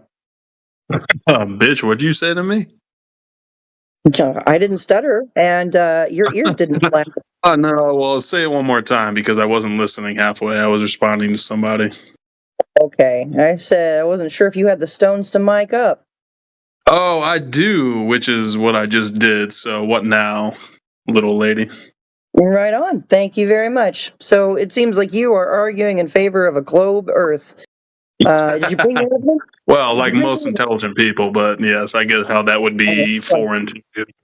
It's like the lemming theory. Like all of these lemmings went off the cliff. I'm just trying to get my shots in until you fucking retards mute me because that's what you do because you're a flat Earth chat. Oh, okay. So where is your evidence? Where's your best evidence? Okay. So I hate to break it to you because you don't seem that smart. The commonly accepted theory is that the Earth is a globe. So the burden of proof is upon you to say how the Earth is flat and then prove that the Earth is flat, which is, I know, difficult for you because you can't even provide a model for a flat Earth. But hey, that's your problem because you're a fucking retard. So model. Dude, you got a religion. You have a religion. Like, I can post the definition of model in the chat if you guys need help with that. Like, I need one. You don't even have one. You don't have one that works. Okay, yeah, globe Earths don't have a model for the Earth. Yeah, you make 100% sense. Can this other retard shut up while I'm talking to this lady, please? Holy shit! Yeah, this real quick. Yeah, I'm talking. Yeah, but I'm talking to Level. I'm not talking to you, bitch. Shut up and let me talk to Level, please. Talk to me. Talk to me. Bro, I don't give a fuck who the fuck you are. I wasn't talking to you, so shut the fuck up and let me talk to Level. All I hear is a retard. All I hear is a retard. That's the guy that won't shut the fuck. That's the retard that can't stop talking, bro. Like, you have diarrhea of the mouth, you actual child. Jesus Christ. Look, I'm not your stepdad. I'm not going to hug you more, so just calm down and let me talk to Level. You're a religious bigot, and all you do is spout a religion. Nailed it. Oh my god, I had no idea I was a religious bigot until you told me. Nailed it. Now, can I talk to Level, or are you going to shut the fuck up, you dumb bitch? Anyway, so I'm gonna turn down this doctor fucking loser. Can I talk to you, Level? So what's your intelligent proof that the Earth is flat? Go ahead. Sir, please pump the brakes, okay? I want to ask you the same question that I asked Flatten Destruction since he left without answering the question. Is the horizon horizontal? This is a very simple yes or no question. Are you gonna mute me if I say something you don't like? It's a simple yes or no. If it's anything other than not the question.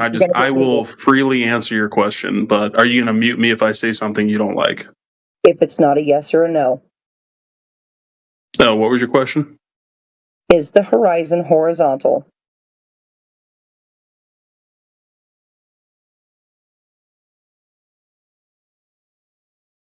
Respectively. Okay, so yes or no. Last chance, and you're going to go on mute. It's not a yes or no question, so fuck off, dumb bitch. It's literally not a yes or no question, you dumb bitch. Cognitive dissonance is literally stopping you from answering this honestly. Yes or no? Wow. You see that, chat?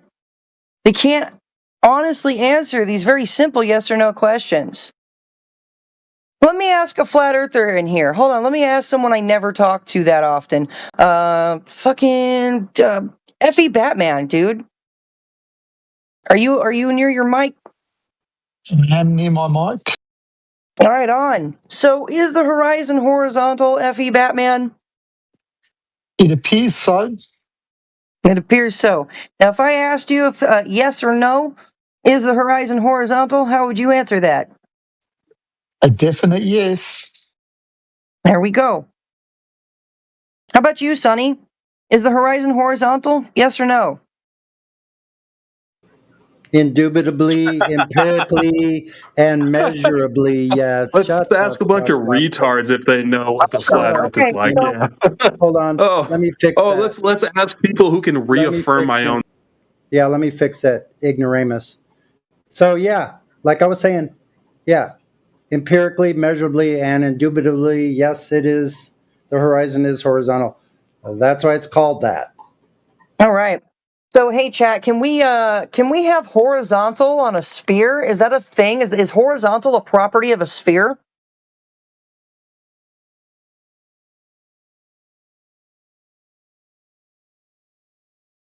No, you can't have any horizontals on a sphere. No. Yeah, there's no straight lines on a sphere at all. Very good. There you have it. The way we see the Earth, the way we treat the Earth, the way it measures. There you have it. Because these other retards said it was so. There you have it. Oh no. Oh, I have no choice but to believe these retards. You're right. Holy shit. You made such a convincing argument. God, hold on. I'm gonna have to go make a YouTube video about how convincing that argument was. Holy shit. That was so convincing. Jesus Christ. Just asking a bunch of retards that they believe in the same thing you do. Like, holy shit. Hold on, you guys check. Hey, what's your favorite flavor of crayon? I'm curious. Like, no.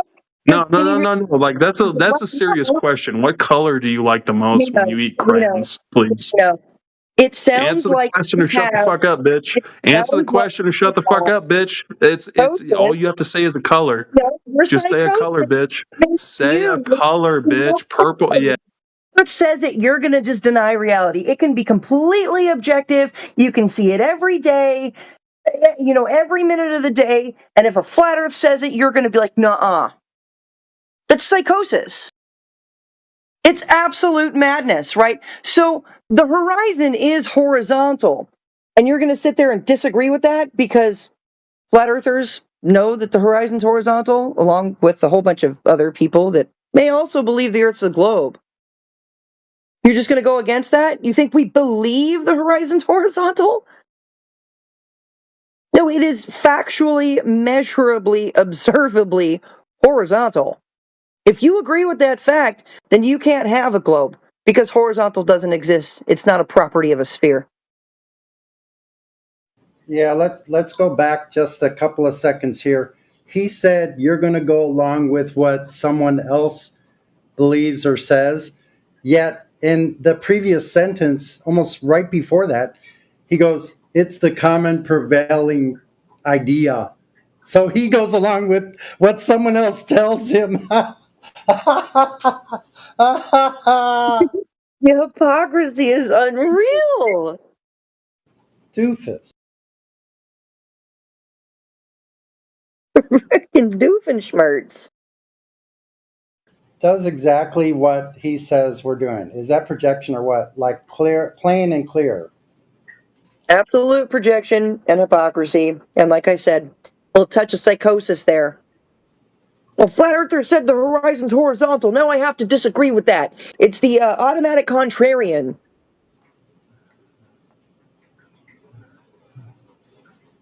Yeah.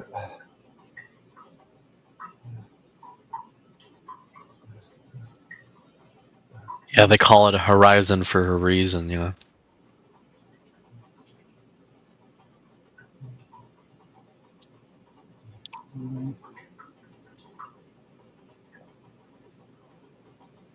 It's also known as your limited circle of vision because you can turn 360 degrees, but you can only see so far in any direction that you turn. And yet, it's still horizontal.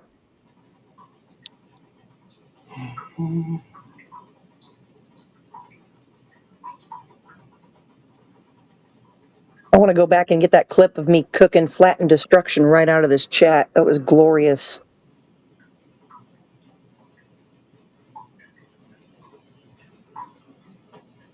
Y'all get some W's going in the chat if you think that me cooking Flattened Destruction out of the chat was glorious. Let's get them W's rolling, chat.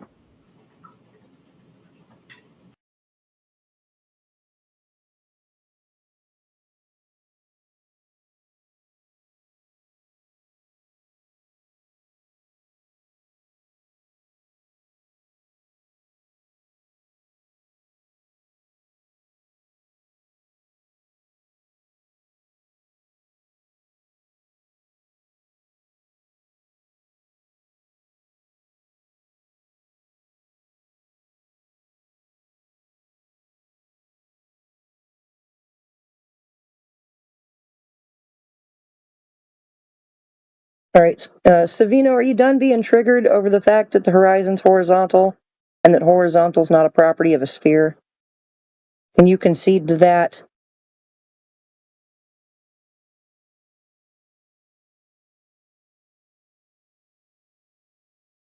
Or am I just, still some dumb bitch, right?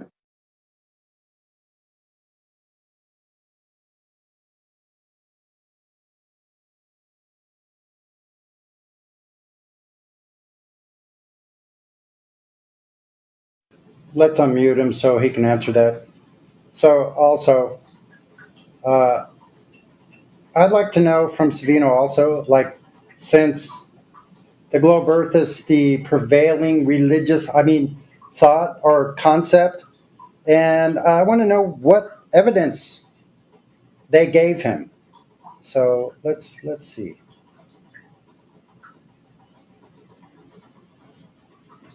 What evidence?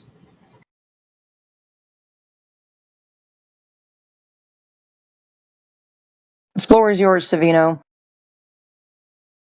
Wait, what?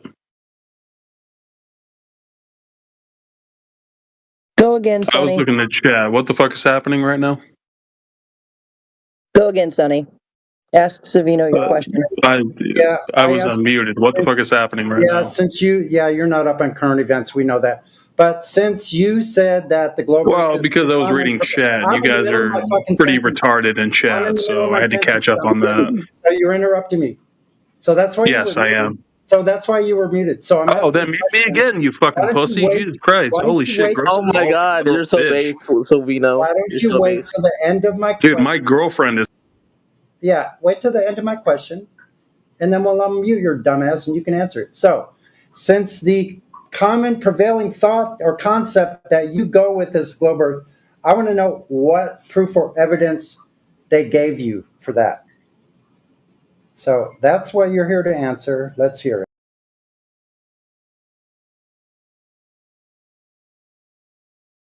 Realize Savino's muted, right?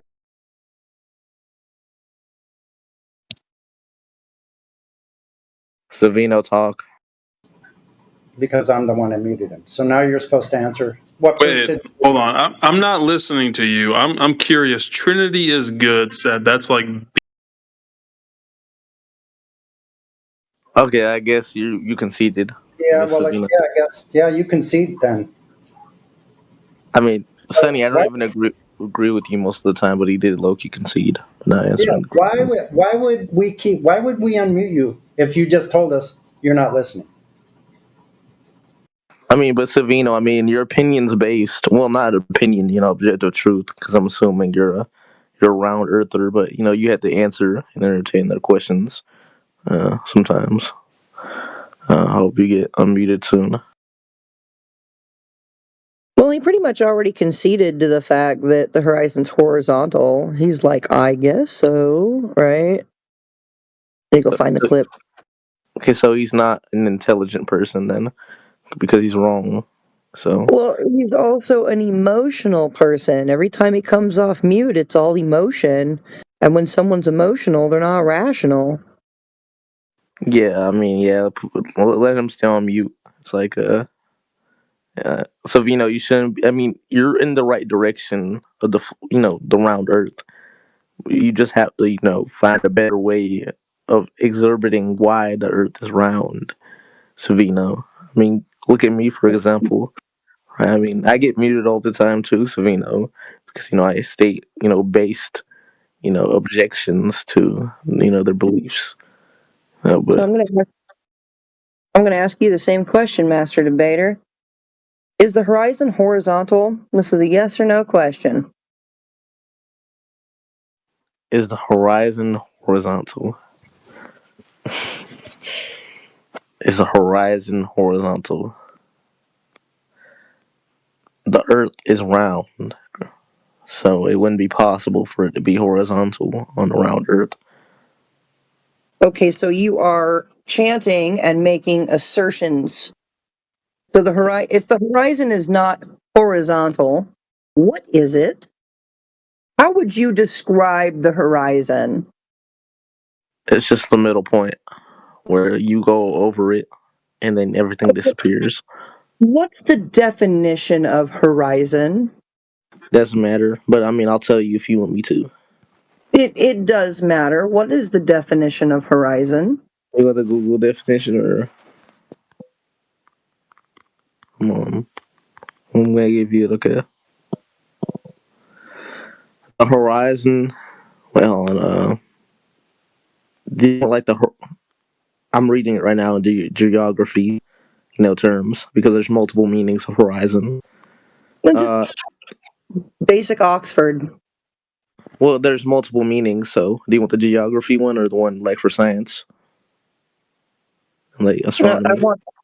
So no, just give me the basic definition of horizon. Okay. What's the basic one? Is the geography essentially? So I'm just gonna read that. The horizon is the line where the Earth and the skies meet when you look off into the distance. Example: the sun dipped below the horizon at sunset. Yeah. They have to insert their bullshit too. So right here, the line at the Earth and the surface. Huh? The line at which the Earth's surface and the sky appear to meet. Period. Or the limit of a person's mental perception, experience, or interest. Okay, it's also known as your limiting circle from Greek. So your limited circle of vision, right? You can turn 360 degrees and see in every direction around you, but you can only see so far.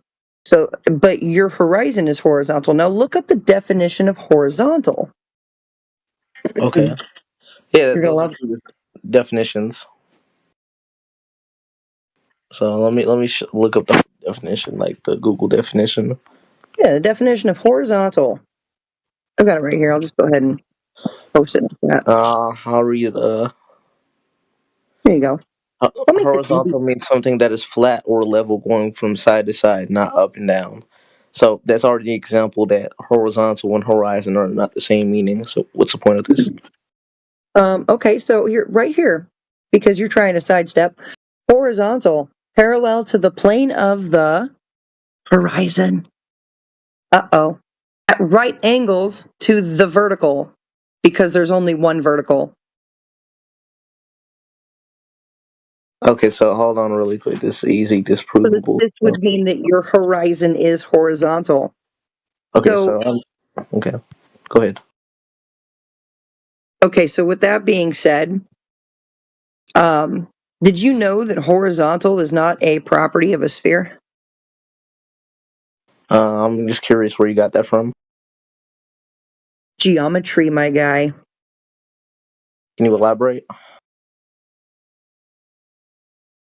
Yep. Right here. A perfect sphere does not have a horizontal surface because it has a continuous curved surface with no flat areas. Okay. Which is what you guys are looking for. Continuous curved surface with no flat areas. Any point on the surface of a sphere can be considered a tangent plane, but the surface itself is constantly changing from flat to curved, so it doesn't have a single consistent horizontal surface. So even if it weren't a perfect sphere, it still wouldn't have a horizontal. Damn. Welcome, Okay. So, wow.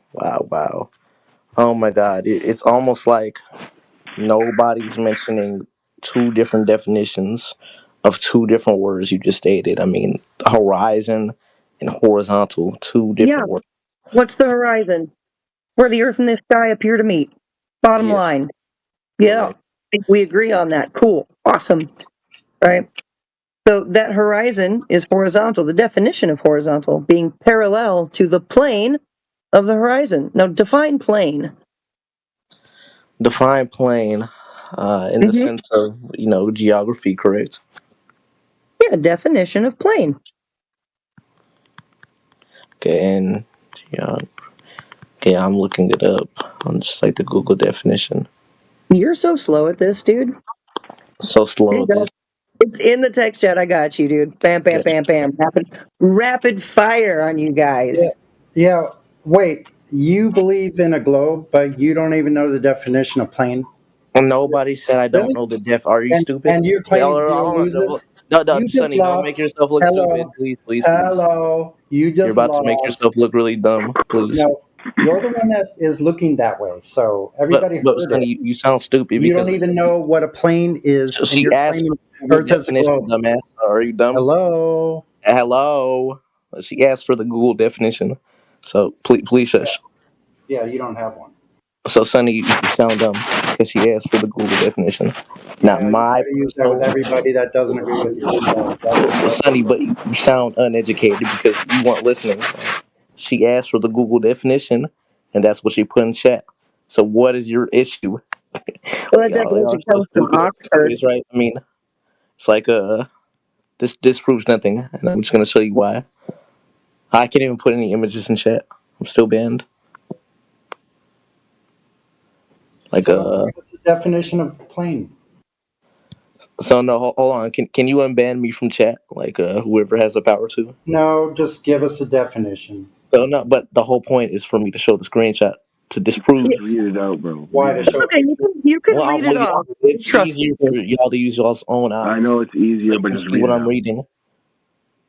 Go ahead and read the definition of plane. No, it's not that. No. I have something that easily disproves what you just said with the horizon and horizontal. Go ahead and give the definition of plane, because that's where we're at in this right now. Okay. Imagine joining a channel just speak playing dick. Wait, hold on. Straight line, right? A flat surface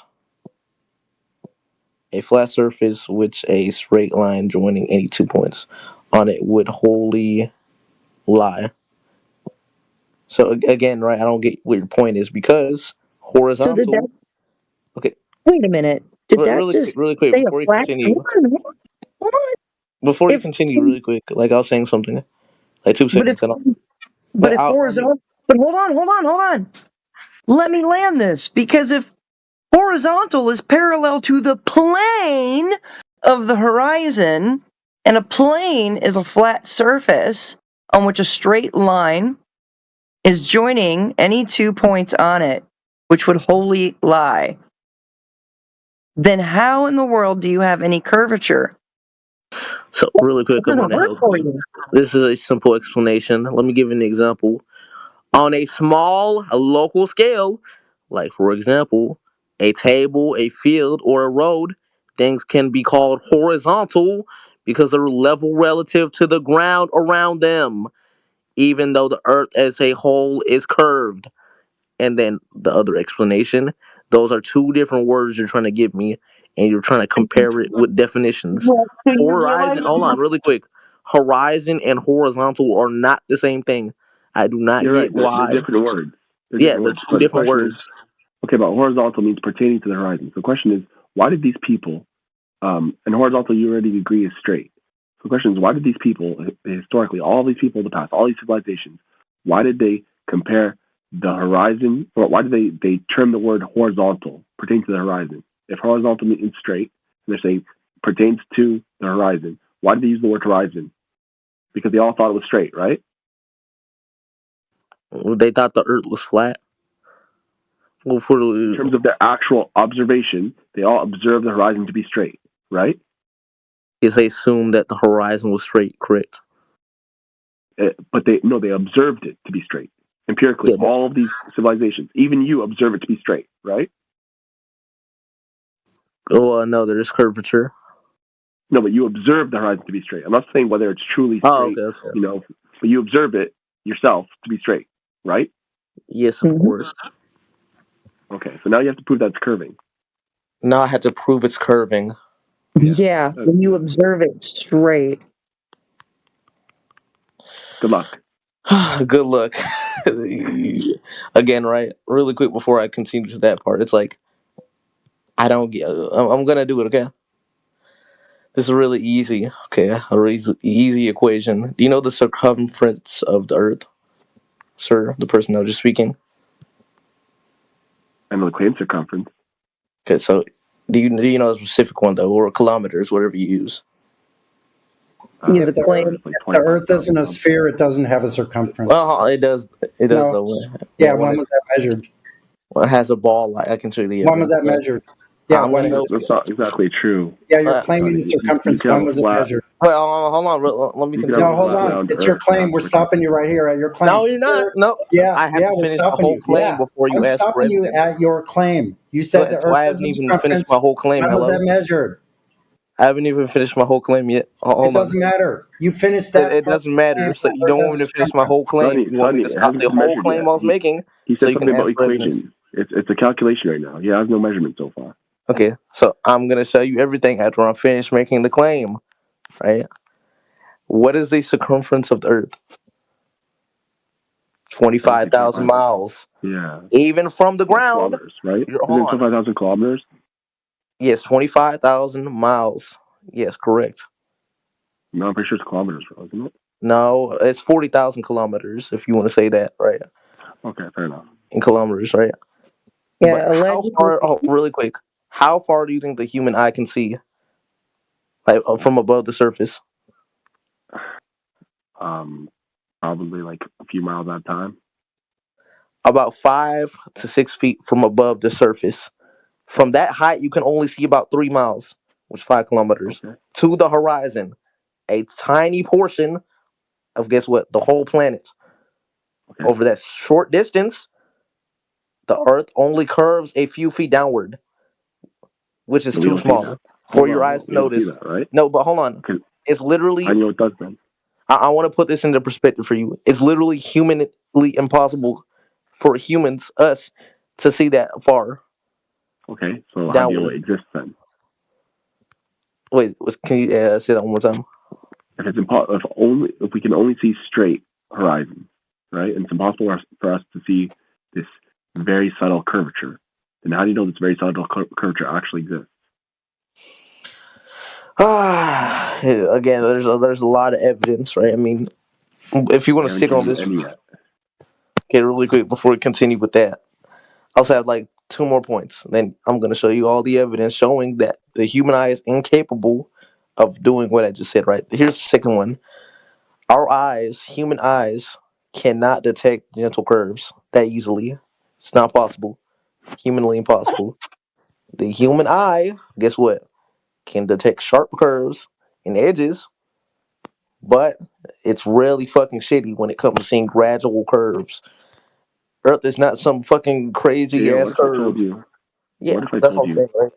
There's invisible magical fairies that are playing really small microscopic harps all around you, and the music is so quiet that you can't hear it. Okay, but it's there. Do you believe that? Hold on. Here's another point, really quick. Right, that's not really good comparison, but I mean, I'm actually your gonna ears. You answer can't hear it. that. Who's laughing like a little fucking baby in the background? Who is that? Anyways, right. Really quick, last point. The curve only becomes visible at a high altitude. Do we agree? Yes or no? From about, I'll say. I don't agree that there is a curve yet, but if that's what your claim is, then show us the proof. Yeah, when you go high enough, like in an airplane, guess what? You have to be about 35,000 feet above in the air to even detect a curve, or from space. You can see a curvature because guess what? Your field of view covers a much larger portion of the planet. Because guess what? I've been in airplanes and I haven't seen the Earth curving.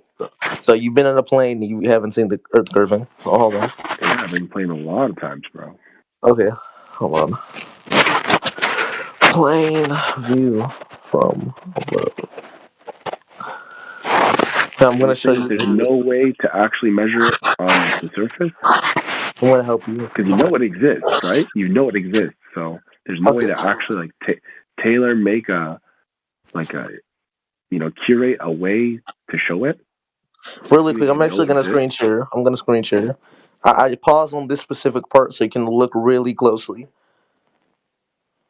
Bro, can you just commentate what you're showing? Because I don't. No, you can look. You have eyes. I really don't want to. So you don't want to look. Not going to. Yeah, so you're dodging the evidence. Bro, I'm laying in bed right now. My phone's away from me. I'm just chilling. Okay, so you're on a debate channel and you don't want to look at the evidence. You're too lazy to look at the evidence. I'm debating, right?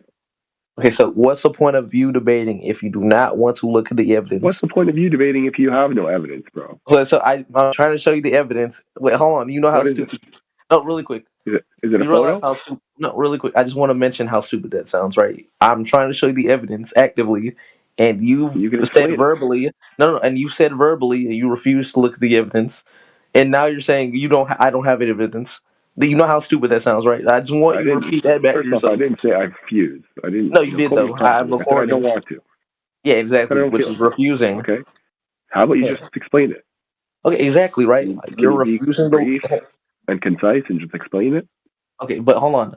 If I'm trying to show you the evidence and you're refusing to, and then you complain that I don't have evidence, that sounds stupid, correct? Can you simply explain But it? hold on, Is can you that answer me beyond really you? quick?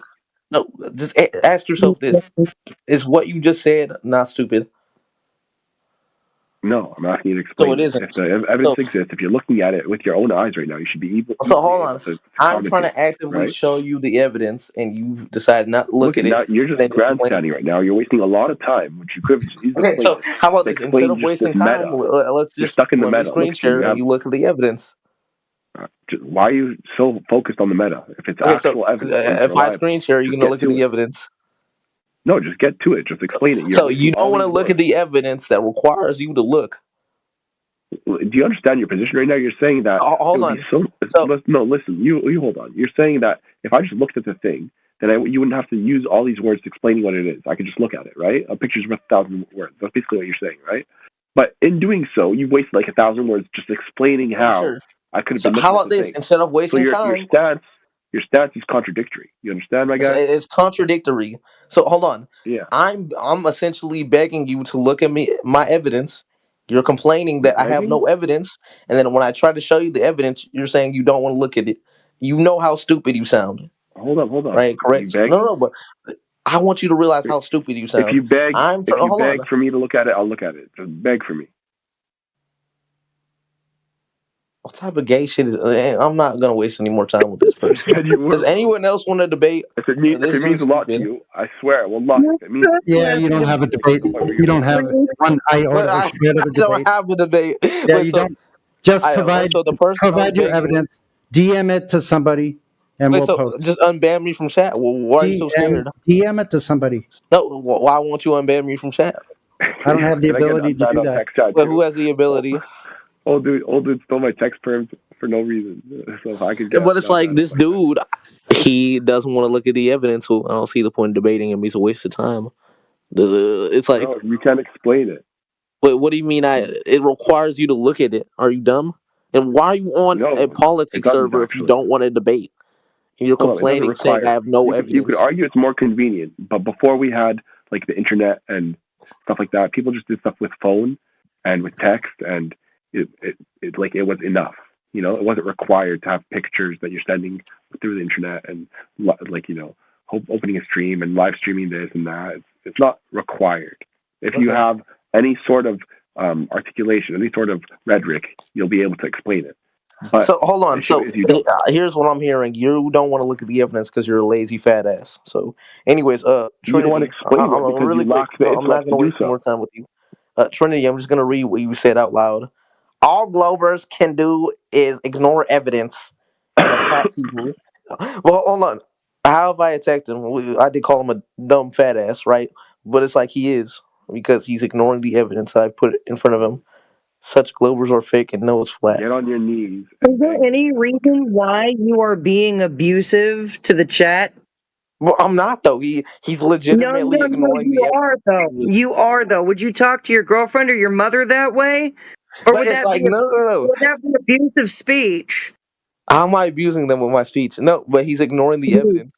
Well, I'm asking I'm not ignoring the evidence. I'm waiting for you to explain it. Imagine let me there's a lot of screen people share in and you this can room, look right? at it. Hold up. There's a lot of people in this room. Imagine some of them are working, some of them are doing this, some of them are cooking or eating. Okay, and they're listening to the conversation. You're actively involving yourself in the conversation. Exactly. So I'm saying, but this is not just for the benefit of me and you, okay, or you specifically, because I haven't learned. Okay, that's what I'm saying. That even proves my point even more. Hold up, no, the audience, they might not be able to look at the screen share or whatever it is. So just use your words, my guy. Okay, it doesn't matter though. All I need for you. You're right. It doesn't matter because you have zero evidence. All I need for you is to see my screen share, so I can prove it, and then they'll hear the interaction and see what can assume what is going on. You're refusing to look at the evidence. No, you're provided engaging. Send it to Level Linus. DM it to her, and she'll post it. Easy. Ooh. Yeah, go ahead and send it to me. Really quick, but before I even do that, are you going to look? I'm waiting in the wings right now. The other person she'll be able to easily explain it. So he's already said he's not going to look at it, even if you put it in chat. So why are we wasting time with this person? But she's not retarded. Why am I wasting time with this person? She'll be able to just give a quick synopsis. So she'll be able to get a quick wit, and you have zero wit, my guy. Are you this dense? Are you this dumb? Are you really quick? Are you That's this the joke dumb? I just made about No, you. really quick. I have a legitimate question. Are you sped? Be honest. No, Really quick, really quick. Hold on, really quick. Man, you're the one wasting time, dude. Not again tonight. But he's the one. No. Shit or get He off asked the for pot. evidence. Wait, no. He asked for evidence. He was complaining that I couldn't show evidence. And then when I screen shared to try and show him evidence, he's crying, saying he doesn't want to pick up his phone. Okay, so I asked for evidence and you're delivering, right? You asked for evidence and you're delivering. Are you a fan? Right? And I asked you to explain it. Why aren't you delivering? Why would you want me to explain something where you can just look at it with your own eyes? Why you explain it? Well, I'm driving right now, so explain it to me. Hotshot. Hey, you guys really did a bad job trying to get that $1,000. You ran away instead of answering if the horizon was horizontal or not. Yes or no? Is the horizon horizontal? Yeah, I answered. I said it's not horizontal, but even if it is, it doesn't matter. Oh man, no, you left. You left. So the horizon's not horizontal? Okay, so what's the definition of horizontal? Well, you can have words that are based upon other words. That doesn't mean that the laws. That doesn't mean that the physical properties of those things are bound just because the words are right. It appears horizontal to the unaided eye, but when you use the proper tools to really ascertain, you can see the word salad. No, dude, how's that word salad? You use the proper tools to determine something is word salad. Like that's yeah. What tools? So, McToon, a sewing machine. He used a technique. No, I'm not. I don't care about McToon. Why do you ask the question if you're going to just talk? In fact, I don't care next time about you ask a question, I'm going to not even say anything because you'll just talk over me. All right. So McToon used a technique where he had two pairs of spirit levels, and there was. Oh, dude, not with the green table again. You're a moron. With the green table again. Okay. The green table where you guys took the barrel distortion of the table and made it look like that was somehow causing a distortion in between the. You're the one who's dense. You're the one who's dunce. How can the spirit levels be undistorted and the space between them be distorted? They're not undistorted. One of them's curving up. No, the curving up was on the very edge, which has no bearing on the rest of it. On the very edge. The very edge, yes, the very edge, very edge, which was obviously not relevant to the rest of the thing. So you're grasping at straws. How much was the table of the two spirit levels? How much were they? Grasping at straws, huh?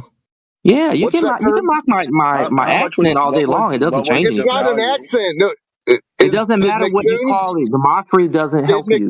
Teach you to say doesn't help you.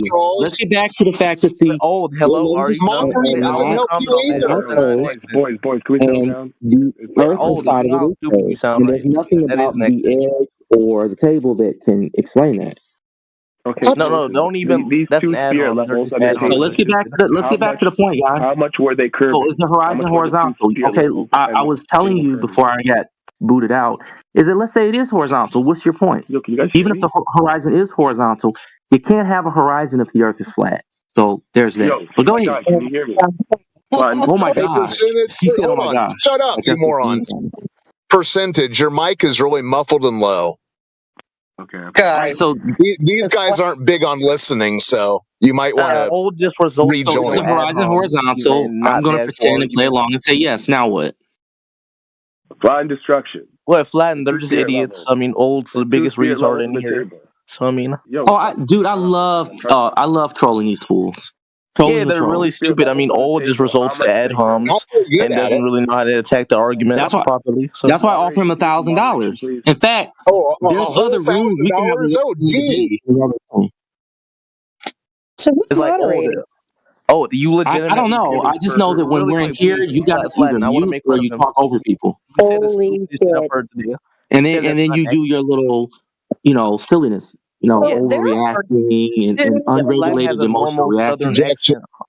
So, what are you talking about? Projection. Yeah, so I am pretending that the horizon is horizontal. Now what? You don't have to pretend because it is. Advance to the next page. What is your point? The horizon is horizontal. Then what?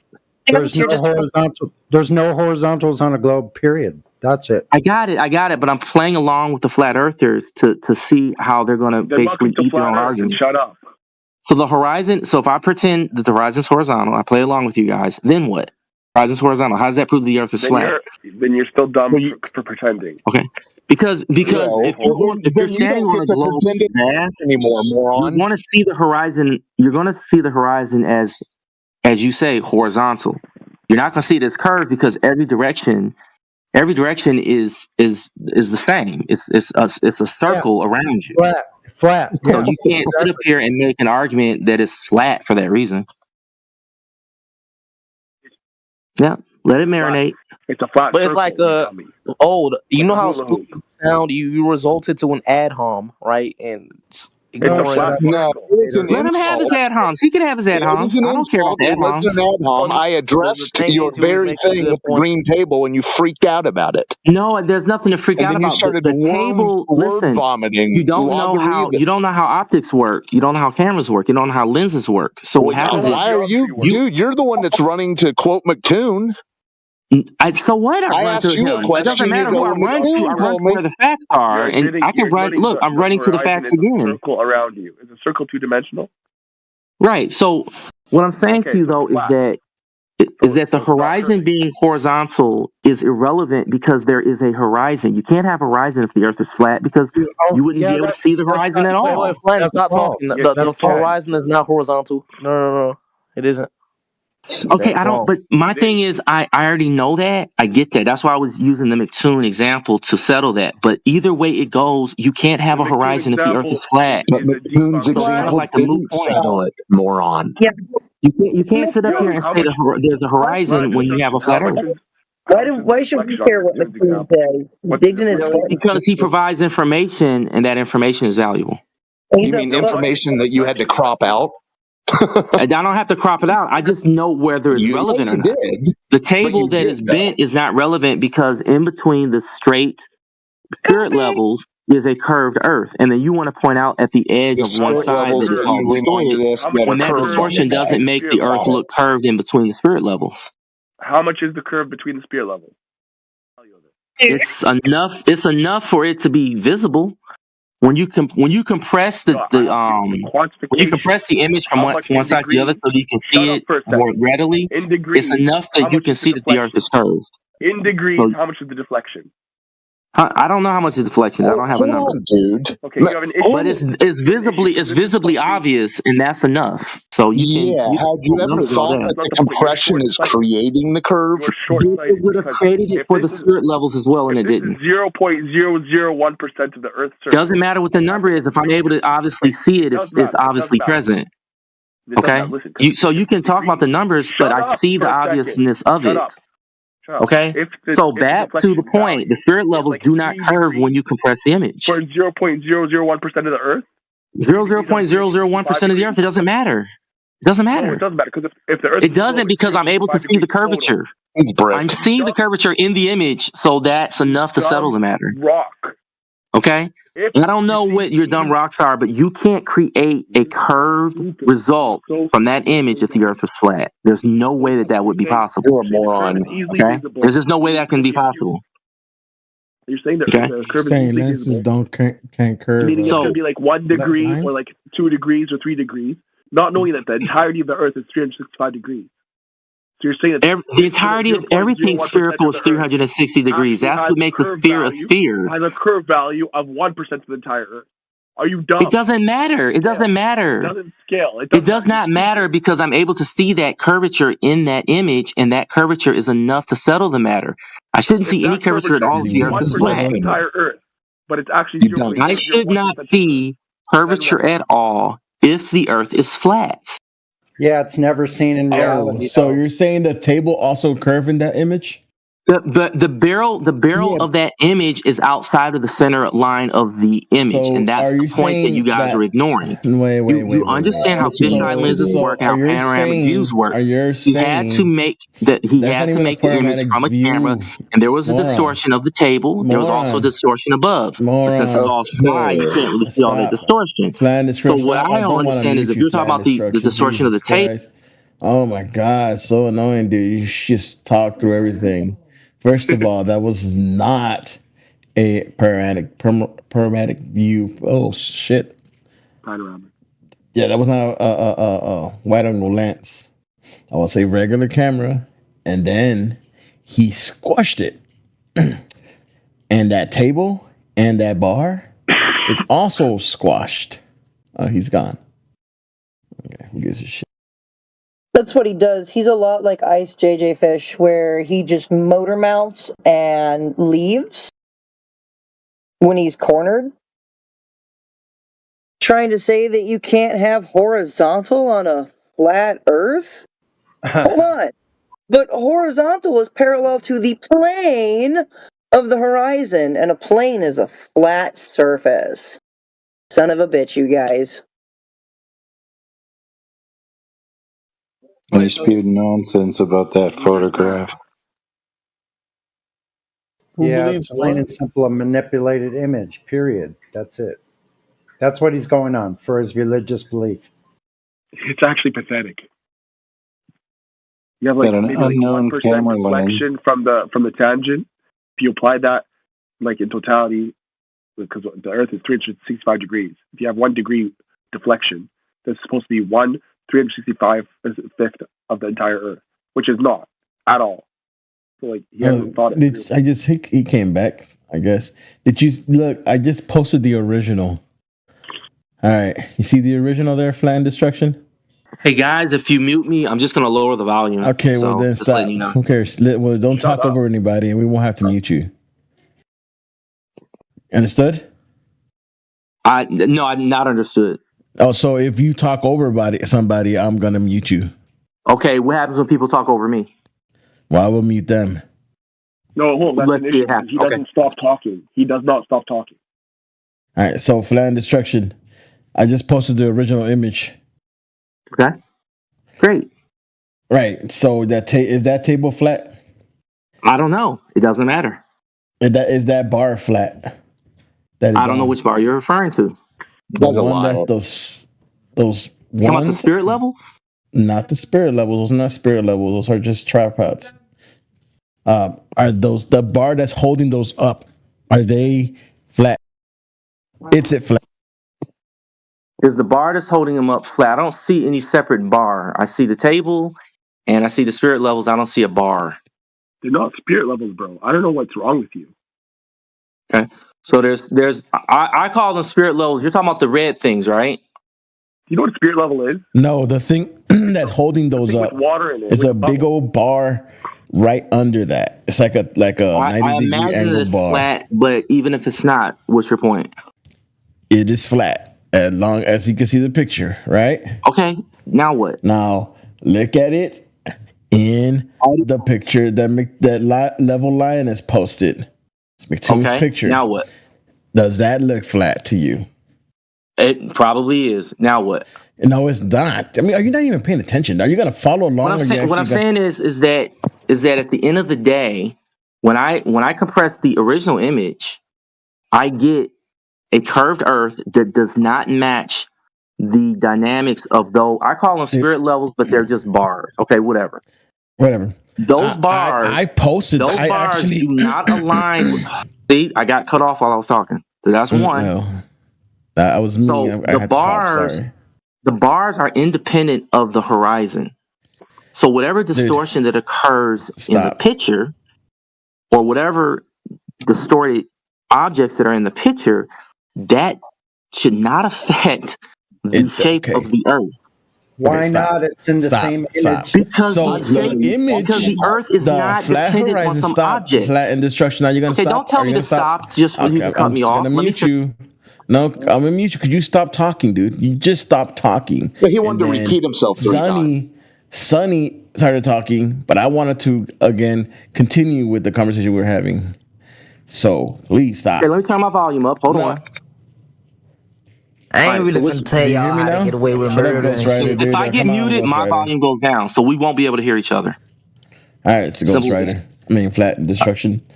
All right, so the horizon you see on the picture is flat. So it's when on the original picture is flat. If the horizon the table is flat.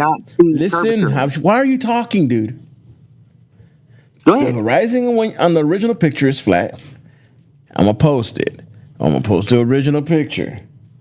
And then I'm going to post the compressed picture at the same time. I did both of these. I got them from McToon's page. Everything on that table, the is flat. But once you compress it, it shows a curve on the earth, and it also curves the table, and it also curves the metal piece that's right under it. So that means that you're getting a barrel distortion from the lens. So whatever curve you see when you compress it, it has to be because of the lens, not the earth. Now allow me to retort. If that were the case, then those red bars would also match that distortion, and they don't. Yes, you know why they don't? Oh, please do tell. Because they're lifted on the end. Doesn't matter that they're lifted on the end. There's still objects that are being photographed, and everything that's photographed in that image, according to you, is going to be subject to distortion. Again, there's no reason why something that is lifted is going to be exempt. It is because it's counteracting the actual curve. It can't counteract their pieces of metal. They don't counteract anything. Dude. There's nothing to counteract. What are you talking about? If one part is higher... It doesn't matter if it's higher. Yes, there's a part of it that's higher, and there's a part of it that's lower. And then the problem is that there are two separate pieces. It's not one full piece. Like the middle piece. Listen, yes, it is. Because if you got two separate pieces, it does not have a full extension of a length, like the thing in the bottom under it that's holding them up. The thing that if it has a full extension of length or not, the distortion is throughout the entire image. The curvature rate of the earth in that image, according to you, is caused by distortion. Objects that are flat, that are going to be subject to that distortion, are going to be distorted proportional to their length or their size in the image. Those objects are both flat objects. All four of them are flat, and they're above and below. They should be subject to the distortion proportional to the curvature of that earth. Not if they're positioned a different way. Their position is immaterial because their position is not. No, it's not. There's nothing special about their position that can override an optical distortion. On the ends. It doesn't matter. Their position that means they're not flattened. They're not flattened like everything else. It doesn't matter. They're diagonally. They're not flat. They are diagonal. Why are you cutting me off while I'm talking? Because you're saying they're flat, and I'm telling you no, they're not. They're diagonal. Again. Okay, it was my turn to speak. You made your point. You made it 5 different ways, and I'm debunking it 5 different ways. You act like this in the real world. Again, I'm being interrupted while I'm talking. Dude, because you're being a spastic. It doesn't matter if I'm being spastic. What matters is when it's my turn to talk, don't interrupt. When it's your turn to talk, I'm not supposed to interrupt you. Oh, shut up. You guys, right, there you go. That's being spastic. I have a simple question for you. That's being spastic. So back to the point. Repeat yourself again. That are straight and flat, that are in between. The in between those straight and flat objects is a horizon that you claim is straight and flat. If the horizon is straight and flat, those objects are straight and flat. And here's the thing about a distortion. That distortion should have caused those objects to be distorted as well. Yo, listen, look at the image that Clipcord posted. I mean, it makes no sense. You have an optical effect, and you're saying somehow some pieces of metal can somehow avoid being distorted by the optical effect of the lens. 1 second, Mike. Impossible. Impossible. I saw your other images. They're not distorted proportional to the earth in between them. So every image that you show, it shows the earth is not being distorted. And the only thing that you guys do is show more distorted versions of the image, which is just muddying the waters. It doesn't give you guys a junction. I'm guessing that stick is curved then. I'm guessing that stick that's holding them up is just... Again, I'm guessing that stick that's holding them up is curved as well then. Is it curved? Is it curved? Yes or no, bro? Okay. Is it curved? Yes or no? Is what curved? The stick that's holding the freaking metal things up. I don't know. It doesn't matter. The only thing that matters in that image are those metal. You know what? I'm just. He does know, and it does matter. That's why you won't answer. But he wants to avoid it. Listen, flatten destruction. You can stay on mute if you want to be disingenuous. In the image that Clipcord point, the compressed image, if you make a full circle, from like you basically extrapolate a full circle from that curve that you have right there of the Earth, that would be like 1/30th of the entire Earth. Like if you have 30 little pieces of pie like that, you'll make a full Earth. You're basically saying that's 10% of the entire Earth. In that photograph, it captured 10% of the entire Earth, the entire globe. If you don't understand there's a problem here, then I don't know what else to tell you, man.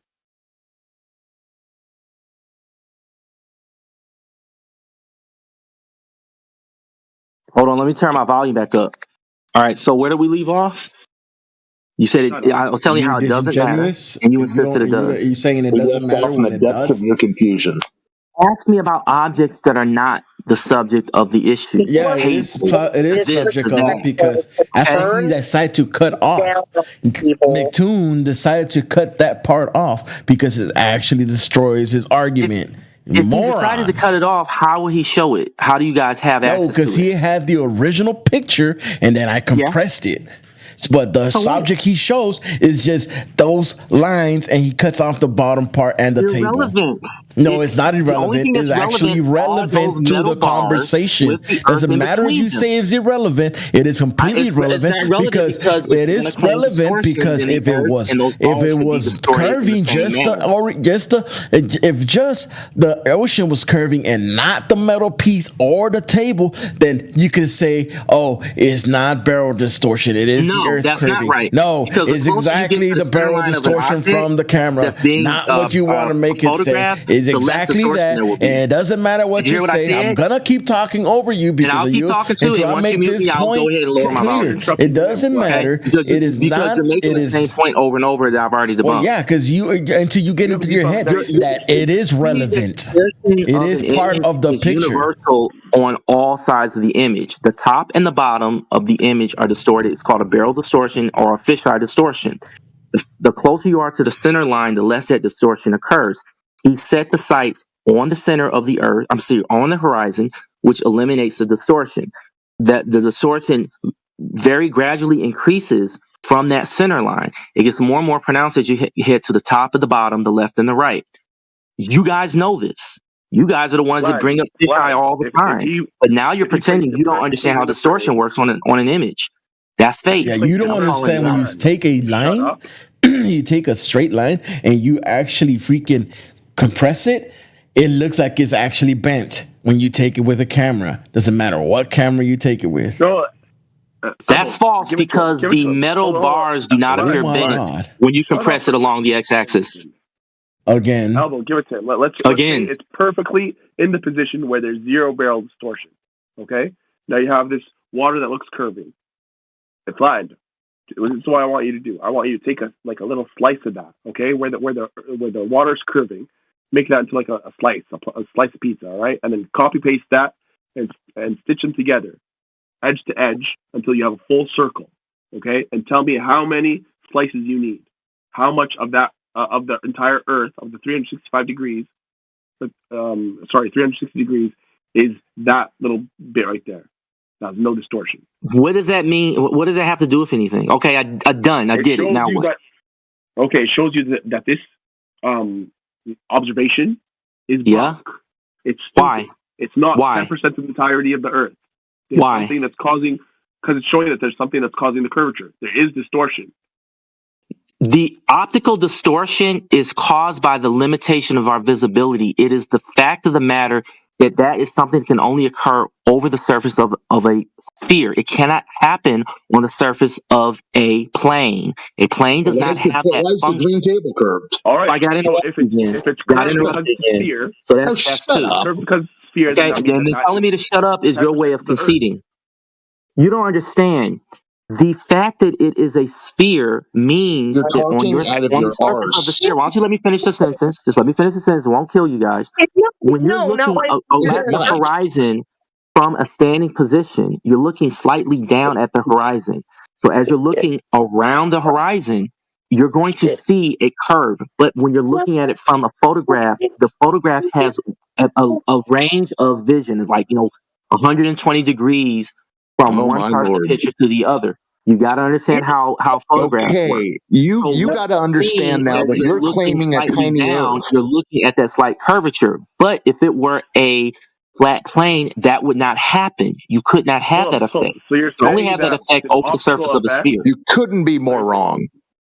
Seriously, I don't think you guys heard what I said, and that's I know that's we heard part what of you your said, problem. just we're talking. We you're saying did. it's an optical effect, Right? Because the Earth's curving, and so the horizon's curving, and it's an optical effect that this is what the curve is. But I'm saying this curve is 10% of the Earth's surface. So how does that make sense? What is 10% of the Earth's surface? What are you talking about? There's nothing in that picture that has to do with 10% of the Earth's surface. If you were to stitch these together, take the little snippet of the Earth's Yeah, I get it. If I was to make a circle out of the whole thing, yeah, what's your point? Yeah. So what? My point is, how can you say that the Earth is curving that much in such a small scale? How does that make sense? Because the amount of curvature is proportional to the. I just said why. That's what I'm saying. You're not listening. I know what you're saying doesn't make Try sense. it again. Because This time, don't talk while I'm talking, and you'll understand. If you don't talk while I'm talking, you'll understand. Over the surface of a sphere, you're at a standing position. You're looking down, so you're seeing a portion of the sphere up to the horizon. In other words, up to the part where you can see the last part of the sphere that you can see before you can see no more, because it's curved. So that portion that you're seeing curves in every direction, but you're starting from a line of sight, which is a camera, and the camera has a limit of visibility. It's not a panoramic 360-degree camera, but it's a camera that has a limit. And so what happens is, as you compress that, you're showing the midpoint and the edges left to right. And as you see the edges from left to right, because you're at a standing position, because he took that picture from some elevation. So he's able to look down to some degree, and you're able to see a portion of that sphere curved. You're not He doesn't seeing. get it. You're not. Ask him again, Let me finish. percentage. You're not You seeing. don't get it. You're not seeing the top and the bottom of the entire sphere. You're seeing, like looking down on part of the sphere. You're seeing a part of that sphere that is visible.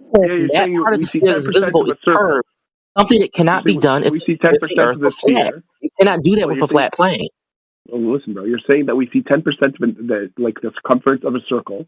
Right? It's not even 10%. It's like 0.001%. It's like some insanely small amount. It's like a few miles. If you copy pasted this and made a circle, it would be like you'd only need like 10 or 20 slices, bro.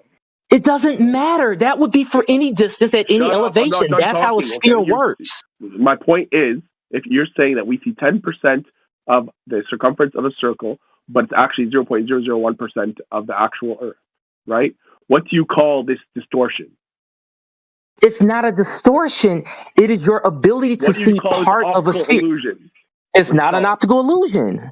It is a geometric boundary that you're confusing seeing a sphere dead on, like as if you're looking at it straight on. We're seeing a portion of the sphere from a high elevation looking down at an angle. You're looking down at an angle, but you're turning. Why don't you let me finish my answer? Let me finish my answer. That's because you don't understand. You don't understand how geometry works. You're confusing you're confusing an X and Y visibility. You're confusing essentially a two-dimensional point of view with a three-dimensional point of view, and you can't conceptualize the fact that you're looking at the Earth. You're looking at the Earth, even if it was flat. You're looking at it from an angle. You're not looking at it dead on. You're not looking straight down at it. All right, Flat Destruction. Check this out. So I just cut the part of the red area.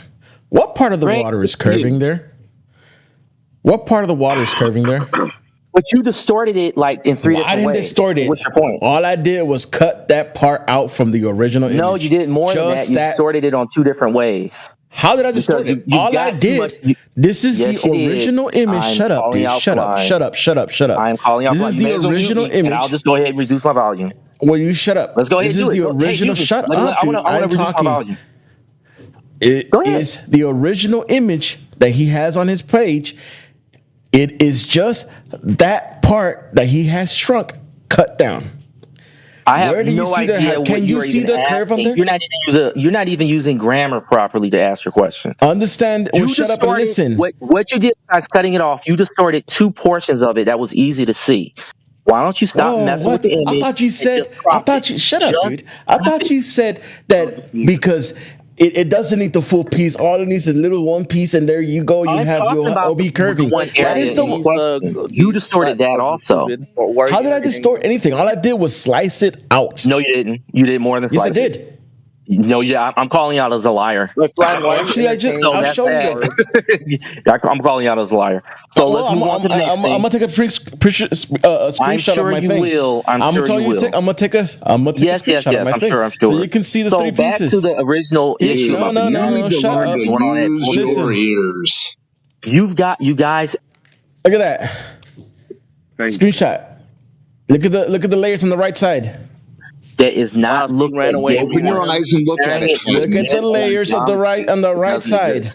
Look at the layer on the right side. Master debater is better than this guy, honestly. So again, you distorted. You're distorting the image. I didn't distort anything. I didn't even compression and stop messing with it. I didn't distort anything. All I did was grab his image. Shut up, dude. Tweaking and messing. I'm not going to shut up. Just like you're not going to shut up. Bye. Shut up. And if you're not going to listen, then shut up. 1 sec. He just needs to stay on mute because he has been. He's going to stay on mute. Anybody on mute, I'm a ban. I'm going to ban his ass in a few seconds because he just keeps talking. Go back to him. Wait, what? Wait, go back to who? Let's go back to you. At least you were more peaceful. I mean, you're kind of low percentage. What's going on? Yeah, it's weird. I mean, Flatten. I think we should give Flatten one more chance, and then we ban him. Fuck. No. I mean, the thing is, he was making good points. He just no, he was not. He was just what he was. What can we? Yeah, exactly. Tell what point did he made? Good points he made. Yeah, tell us 3 good points he made. I mean, his one good point is he agrees that the Earth is round, but he doesn't. Oh yeah, brilliant. Congratulations. Yeah. I was just wondering if flattened destruction could tell me something about the image. I mean, I don't care. He doesn't have anything odd. Hold on, let me turn up my volume. No. I just want to know. 1 sec, clear the floor, please. Dude, T-Dub, he keeps over talking, and when you point something out, you want to say he did something. I gave you the proof that I did not distort the image. I didn't even compress it. I just grabbed Mattoon's image and sliced out the piece, and now he'd want to say that no, it's not the same image. That is the same image. I didn't tweak it. That there's no curve when you have that one little piece right there. So fuck him up. Yeah, I know. It's a joke. It's a joke thinking that it's some kind of proof of Earth curvature. It's just ridiculous. But I was just wondering if he knows. Wait, who took the image? Has been in here for 5 years, and I was just wondering if he. Yeah, shut up, bro. I was wondering if Flatten knows. Doesn't matter. That's what he's gonna tell you. If he knows who took the image. I mean, Flatten, go ahead. Do you know? Do you know who took the image?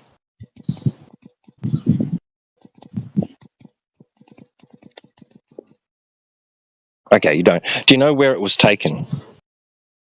Hey guys, read my bio. Okay, so you don't know the location. Okay, do you know what type of camera was used? You guys are trying to Do you know what type of camera was used? Okay, so you don't know what type of camera was used. Do you know the atmospheric conditions of the day?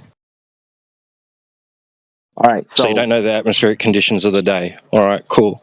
What does the atmospheric conditions of the day have to do with anything? Do you know anything about anything? Do you know anything about image processing and photography? Yes, I do. Did you study it? Yes, I did. Please try to What sort of qualifications do you have? Please, no. You can ask an infinite amount of questions about my qualifications. Get to your point. You don't know anything. You don't know anything about. I don't know anything. So go ahead and make a fool of me. Go ahead. Yeah, you don't know anything about the image. That's it. Okay. So we move on. So now we're back to the original issue, which is that you compress the the x-axis of that image, and in doing so, you should have had those metal bars follow the same distortion as the Earth curvature if the Earth was flat.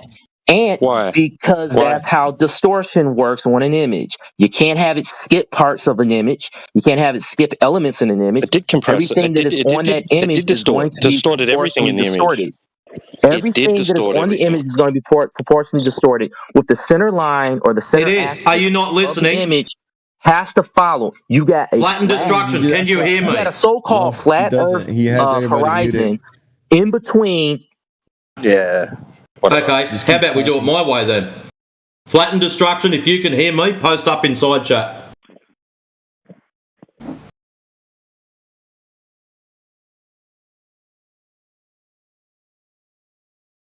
It's like y'all run away all the time. I wouldn't start if I were you, young fellow. I mean, yeah, so I can own you, and then you can run away by meeting me. You're a coward. You'd be lucky to own a bag of chips on your income. Please be quiet. No, the thing is, right? You're a coward. You just run away whenever I make a good. He hasn't made a good point. Yet to make a good point. He's talking about the distortion in the image. T-Dub quite clearly said that everything would be distorted, which is true. Everything would be distorted, and Flattened Destruction seems to think everything is not distorted. The only way you notice that there's a curve is all three images. If the full thing is completely there, in other words, from one side to the other. Just like I posted the sliced image, just the one side, you can't tell that that is curved. It looks flat. Well, until you add another all three question pieces together. Well, another question is: was the camera level? Obviously not. I bet he doesn't know that. Bet he doesn't know that either. So what happens if you compress an image above the center line in comparison to compressing an image below the center line? What happens to the image? Does it bend the opposite way? Because there's videos showing that it does. That's interesting. So when you take an image in the first place and the horizon is above the center line of the camera, it will bend one way. If the horizon is below the center line of the camera, it will bend the other way if it is compressed due to lensing effects. But anyways, do we have any other sensible new people in here, or do we have to put up with these other two clowns? I've not seen the name Brooklyn before. No, I'm new here. Hello. You're new here? Welcome. Yeah, I'm here. Thank you. I'm kind of in the waters for what it's all about, see what, part of the debate you guys are at, so. Well, you could... Actually, Level's in. Level's in here. Have a chat with Level, and the rest of us can sit back and see what happens. So we're just in here discussing the ground. Sorry? We're just discussing the ground, right? The ground we stand on, right? We're trying to figure out whether or not it curves, and the overall conclusion and understanding is that the horizon is horizontal, and that horizontal is not a property of a sphere. Okay. So, Earth, by all descriptions and definitions and measurement, would be a globe. What side is who what on? Because I'm a little lost. I'm trying to just feel the waters first, right? Yeah. It doesn't matter. Brooklyn, just for 1 second. Brooklyn, can you please mute up when you're not talking? We're getting feedback, and it's pretty nasty, I'm actually. so sorry, for sure. No, it's all right. Just so you know about it, that's all. All right, so real quick, it doesn't matter what side anybody's on. There's a mix of people in here. Where are you at on all of this, right? So you've stumbled into a flat Earth Discord, and what are your thoughts? What are your questions?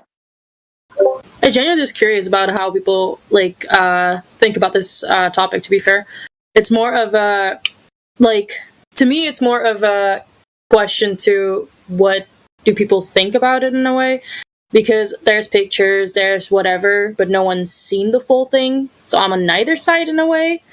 But I'm curious on what people think and what people might have found, I guess, on their side of things. So I guess my biggest question is what people think about like the pictures they take in space and stuff, and how either flat earthers or the, I don't know the name, round earthers, if they how they think the images are made or anything like that, to be fair. I'd say that around here it seems like it's like pulling teeth. It's like, you know, this person's image or picture versus this person's image and picture. And so images, I don't think, are the standard of evidence in this case. What we're looking for is a measurement of the ground that would match to the alleged radius of an alleged globe Earth, right? It's 3,959 miles. But when we go out to measure the surface, we're not finding that it's matching up. We're finding that we are observing and measuring in a straight line of sight, thousands of percent further than what this globe Earth would allow. Like I said, pictures wouldn't be the standard of evidence, measurements would be. Observations. As in measurements, how do you guys go upon that? Because is it like one point to the other point, or was it like, I guess in a really weird way of saying it, are you putting a measuring tape on one point and then go either around or from one side to the other? Like I don't know what side you're on, but how do you view that point? I think they mean Earth curvature. Sorry, I'm not pronouncing it right. Earth curvature. I can't pronounce it. Curvature. When we go out and we do this, you can actually look up FE Core, which is Field Engineers Corps, and they're shooting lasers across these lakes, you know, at 20, 30, nearly 40 miles in a straight line. And that shouldn't be happening, right? There should be over 600 feet of vertical drop over the distance in, you know, a 30-mile span. The thing I see in the side chat is basically like, so what you guys mean is, so like when you do measure things, everything comes out to be straight in the simplest term, I guess. Yes, ma'am. Particularly across large bodies of water. You know, if it's understood that water seeks its level, a horizontal equilibrium on the surface, and rests flat, well, then we want to measure that. And we're measuring to see if that's true. And it is true. These bodies of water are not curving. There's no water hill that things are going behind or hiding behind. So it's problematic, you know, for this globe Earth side of things when nothing's lining up to reality. When reality's not curving,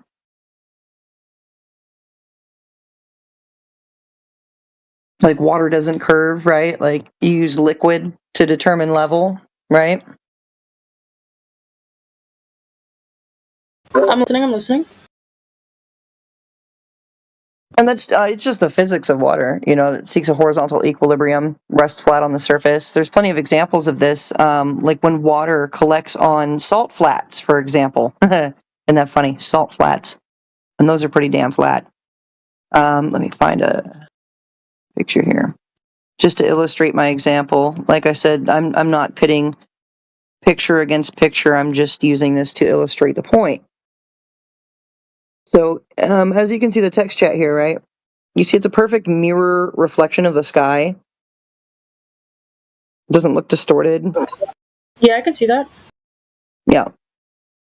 And you're not going to see all the way across it because, of course, we have a limit of vision. Like the optical limit of vision to the human eye is approximately 3 miles. So, the horizon, when if you were to put a camera up at 1 foot above that water right there, the horizon should be at 1.22 miles out in distance. But here you've got thousands of square miles of just flat, mirror flat, right? So that's what water does.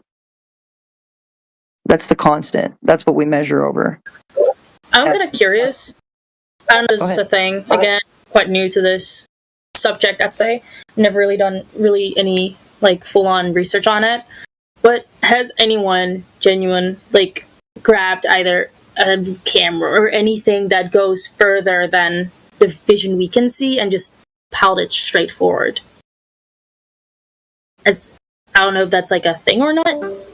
But I don't know if anyone has basically grabbed just like a, say, quote-unquote camera, right? I don't know any better word for it.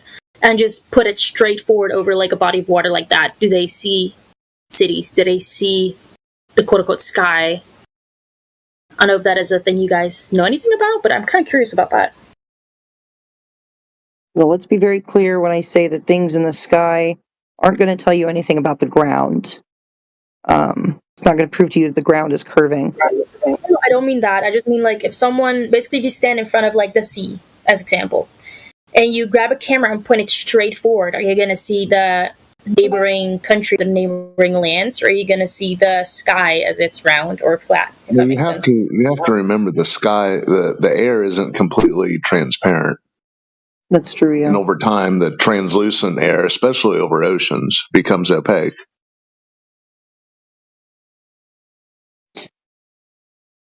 So yeah, you can in certain conditions, if the weather's right, you can see from land to land. Like in this example here is 38 miles across the water, land to land.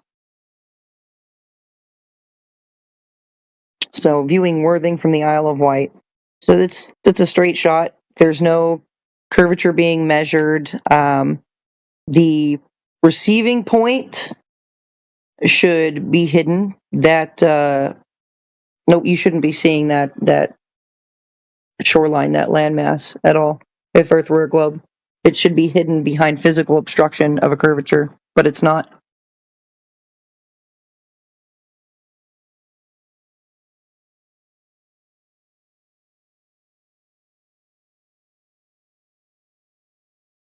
So there's no measurements. You see, there's no measurements of the ground. There's no measurements of a globe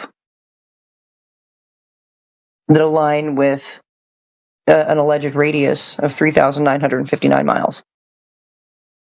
So we were told that Earth was a globe, right? The only reason why anybody believes that Earth is a globe was because somebody told them that it was. Right? Our teachers told us that it was, and we just believed them because they were an authority figure. We just said, okay.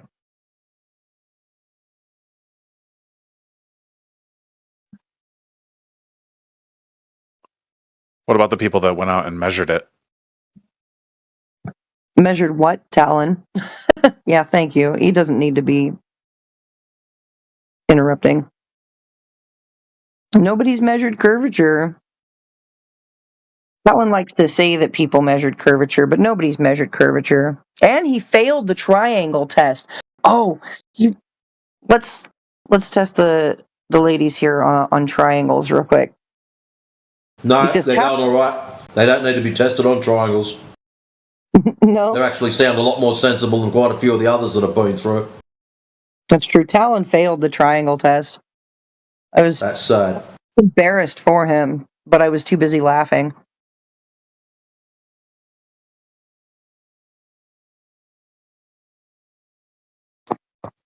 So, I guess Got any more questions, Brooklyn? Yeah, Brooklyn, I was just going to say. I just wonder if you have a question. I have one more, but I'm just looking for a picture to see if I can ask you guys about that, but it's going to take a little bit. It's not working for me. That's okay. Take your time.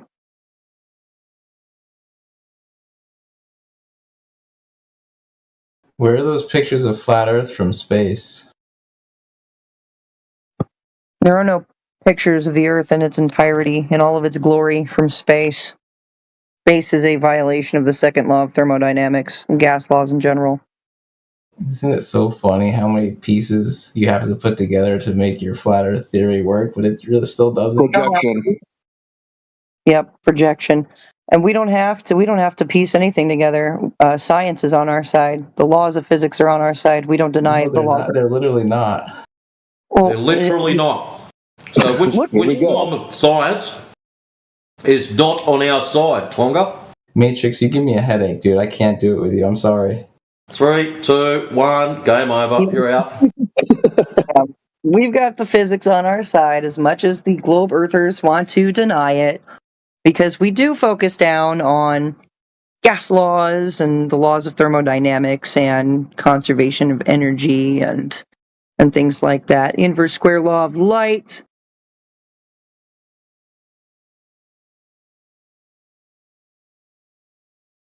You know, the definition of a vacuum, because you guys think, these globers think that they can have a ball earth in a vacuum, when the definition of a vacuum is a space entirely devoid of matter.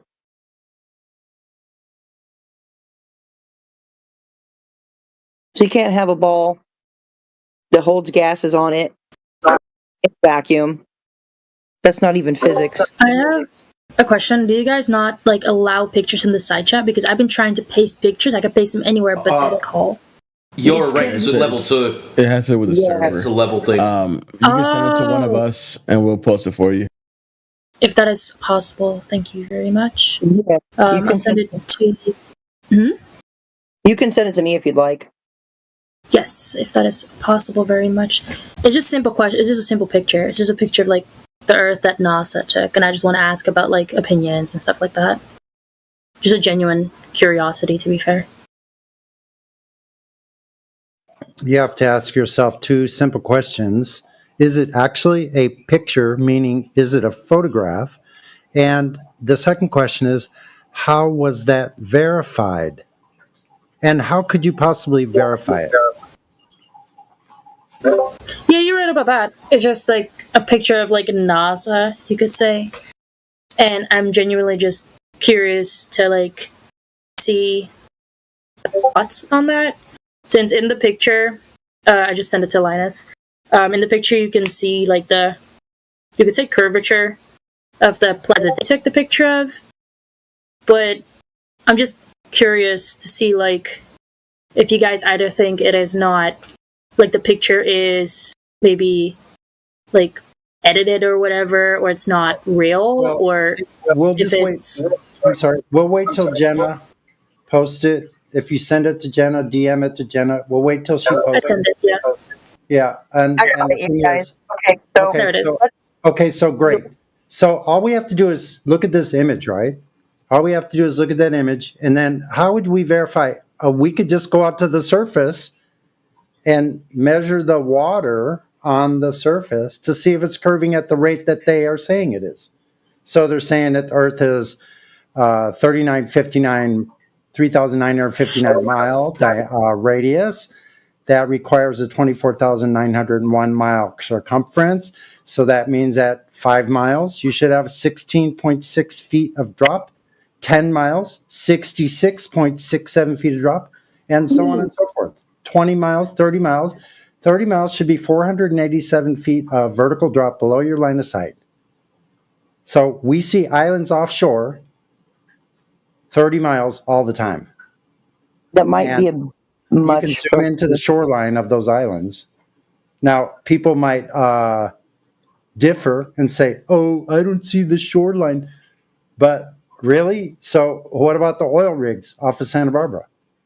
Whatever distances that we are looking at these objects, the correlation should be that you should see the amount of drop that's in that chart that Matrix just posted. The Earth curve chart shows how much drop over distance there ought to be, so we should be able to go out and measure that. So if you're saying this picture that you posted is a picture and that represents Earth, then all we got to do is go out and look at the water and see if it correlates with the drops over distance that are in the Earth curve chart that Matrix posted. Because that's the prescribed size of the Earth they're saying is a globe. It has to conform to those parameters. So we should just be able to go out and check it. We did this with long distance observations. of all different types with all different devices, a laser test over frozen lakes, over unfrozen lakes, over land, like laser tests. So if the lasers are hitting their targets 20 miles away and the targets are at the same height, or the laser is at the same height as the target, then if the Earth was curved, you would not possibly be able to hit the target. Would you agree with that? I think that might be a bit too much for her, Sonny. I know that she really wants us to address the image that she sent, and I would like to go ahead and address that for her. And if Anything you is welcome. Again, I didn't do like the full-on research. I'm just genuine and curious on you guys' opinions and stance. That's really it. Well, yeah, you heard mine, so there's that. So, it's not a matter of opinion on this particular image. I can't tell whether or not it's real or fake. To me, it looks like a small portion of the Earth taken through a wide angle or fisheye lens. If you look at the fin up in the top right corner, can you see how it looks to curve a little bit too?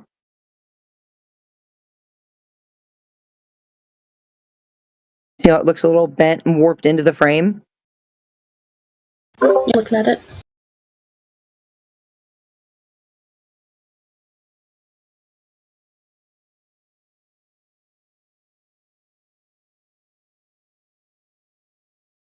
The biggest problem with these images that you grab hold of, Brooklyn, it's not just you, it's everyone, so I'm not just singling you out, is verifying and validating how these images were acquired. So if you listen to some of the other ones in here, like Twonga, it's definitely from space, most definitely from space. How do we verify that? What can you and me do to verify that that is true and correct?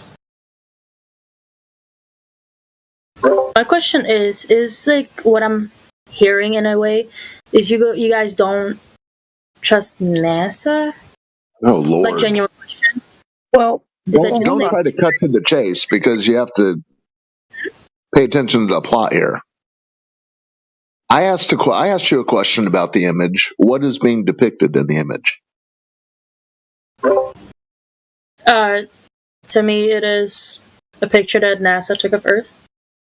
Yeah, what part of Earth? What ocean or what landmass is that? I'd not be able to tell you. Yeah, it's pretty nondescript, isn't it?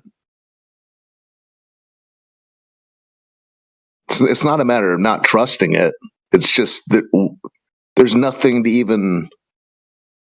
I'm asking you the simplest of questions about it, and there's really nothing to even analyze because what is it?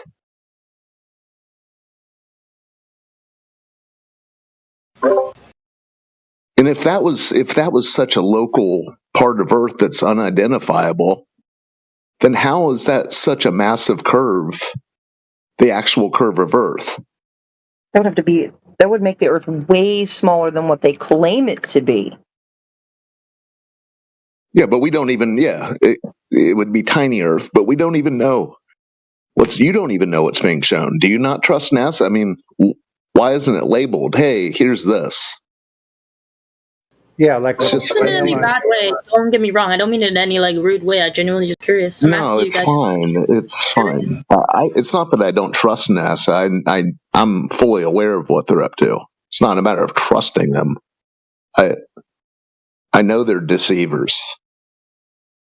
Does that mean that word? Excuse me? Well, I guess so. Well, some have said. But so what is that? That they're deceiving everyone looking at the image because they're not even announcing what the image is depicting. Oh, that's what it means. Just as I asked you what it means because my first language is not English, so that's why I asked you. Oui. No, NASA is an acronym. National Aeronautical Space Agency or something like that.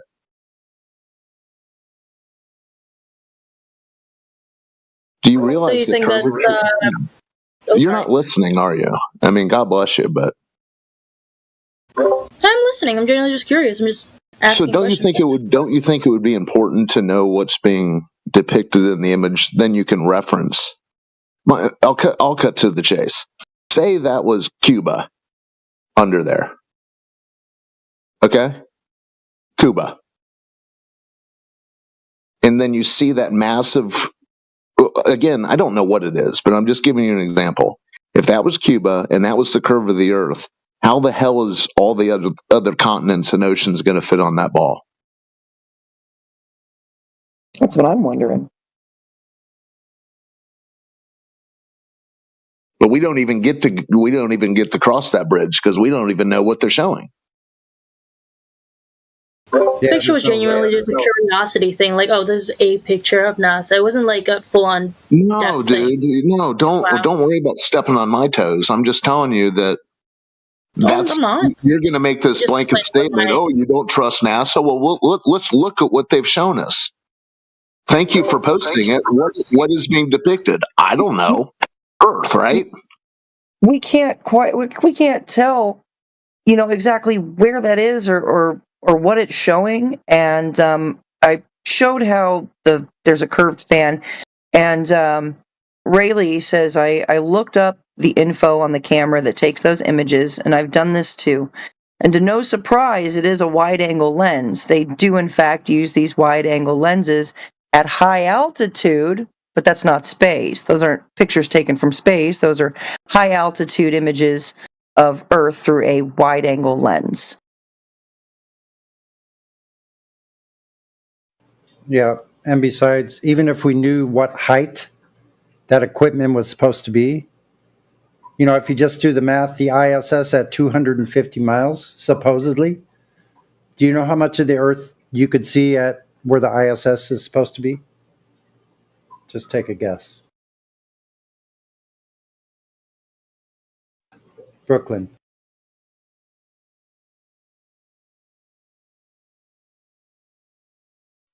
All right, so you're not answering. So the amount of Earth that you would supposedly be able to see. Sorry. Yeah, the amount of Earth that you would be able to see from where the ISS is supposed to be 250 miles above the Earth, you would only see 3% of the surface. 3%.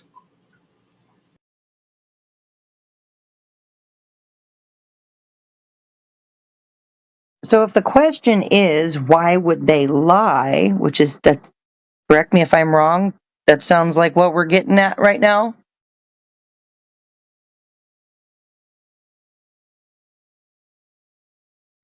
That's to you, Brooke. I'm here. What did you say? It sounds like, the question, why do you not trust NASA or do you not believe in NASA? I asked if you guys did. It wasn't like you guys didn't. It's not what I said. Do you guys? And I wanted to follow that up with, do you guys think that they post like pictures, show the world pictures, and didn't put the proper explanation on it? Or do you guys think they show pictures to maybe give people a fake belief or anything like that? I was generally just curious about that. It wasn't like anything deeper than that. I didn't say, yeah, guys, like, oh, you didn't trust it. No, I just wanted to know if you guys did and what your opinion was on NASA and showing these pictures to the world. Because in the pictures I've seen, they always show roundings and curvatures and stuff. So do you guys think it's a picture without proper explanation? Or do you guys think it's like maybe they just showed something and just put something on it that shouldn't be on there, like as an explanation? Or maybe it's like I said, it doesn't match reality as we actually see it and measure it. It doesn't match. All we have to do is go out and verify it to see if it matches reality. And it doesn't.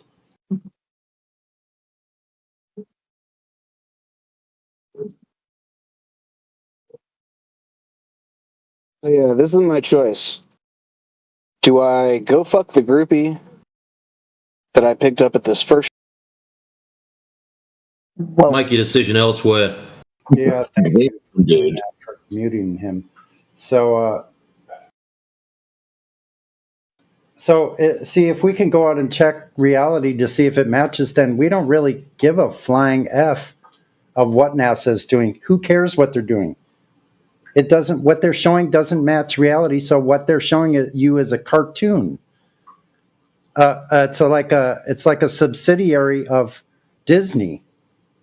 So you're believing fabricated pictures or images, computer generated images, and that's what you're going to go on? No. Well, we decided we would check ourselves. So we checked the Earth itself instead of relying on these images, and we found it doesn't match. That's why we're flat earthers. We all went to the same education system as you did. We all used to believe the same things as you did until we decided to go check for ourselves with reality itself. That was the delineation between belief and knowing. So we decided to go check ourselves, and we found it lacking. Not only lacking, that it doesn't exist at all at the parameters that they're stating that the Earth is. And if you start looking at where did somebody measure Earth as curvature, having curvature, start looking, because I've looked for 8 years. It's exhausting because there's no measurement to be found any time in history. And that, not just recent history, all of human history, no one has actually physically directly measured the curvature of Earth. Never.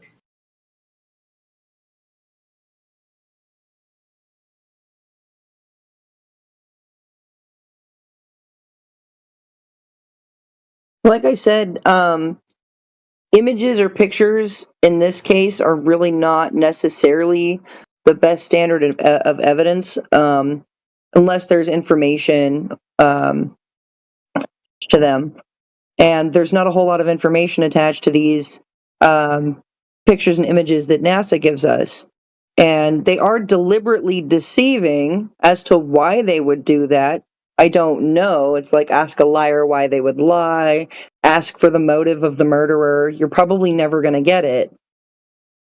But the fact is, they have been caught in deception more than once. And so there's no reason to believe somebody if you find that they have deceived you more than once. It's like, fool me once, shame on you. Fool me twice, shame on me. I was too stupid, and I allowed myself to be fooled again, right? So, yeah, definitely not getting fooled a third time.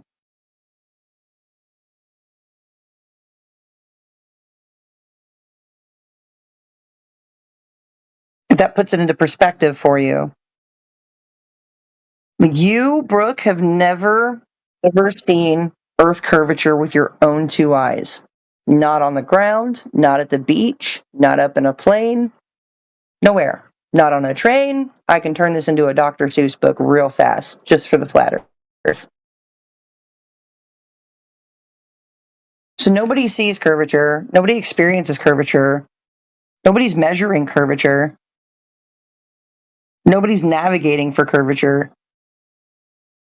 So where's this curvature? If it's not curved, what is it?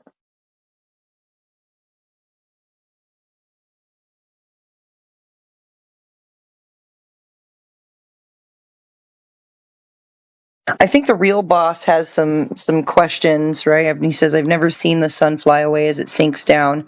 Not in my backyard. Man, I stood on top of an RV bus in the middle of the desert, and I watched the Arizona sun go away. And it was a beautiful, quote-unquote sunset. But yeah, you could watch the sun sink on the horizon. Depending on if the conditions are right, you're going to see the sun do all kinds of crazy things depending on the conditions of the air and the environment around you.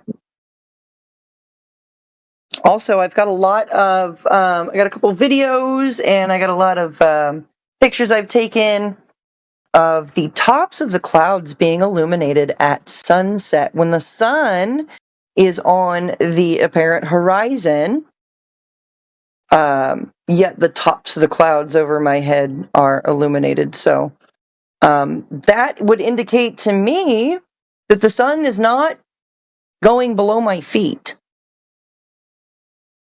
when the tops of the clouds over my head are illuminated.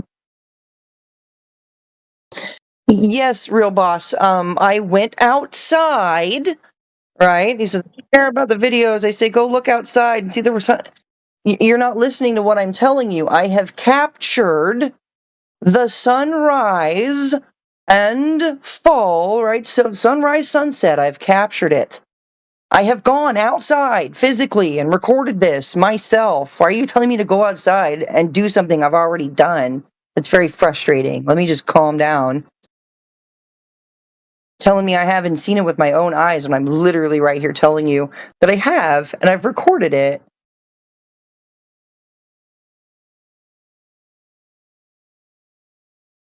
It sounds like a projection. It sounds like you don't get to go outside enough and you're mad about it.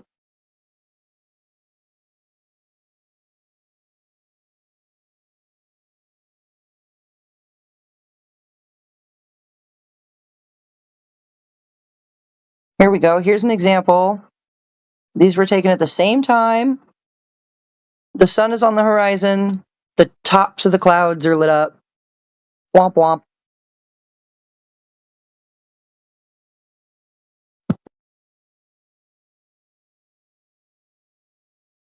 A genuine question as well to you, Linus, because I really like talking to you. You seem to be a very nice person to talk to in general. Question. As in, like, you guys believe that the Earth is flat, correct? Say that again? You guys believe that the Earth is flat, correct? No, ma'am. We don't believe that the Earth is flat. We know that it's flat. No. As it measures flat. So, no, we... Do you also think that, like, the sun or, like, the moon is flat? Or that is just genuine curiosity? No, I don't know. I can't tell anything in particular about the ground when I look up at the sky.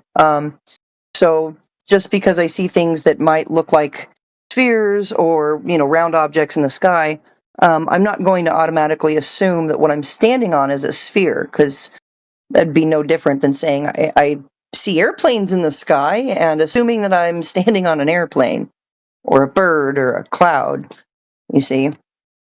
So looking up and seeing things in the sky and making assumptions about what you're standing on doesn't connect. It's very disconnected. It's illogical.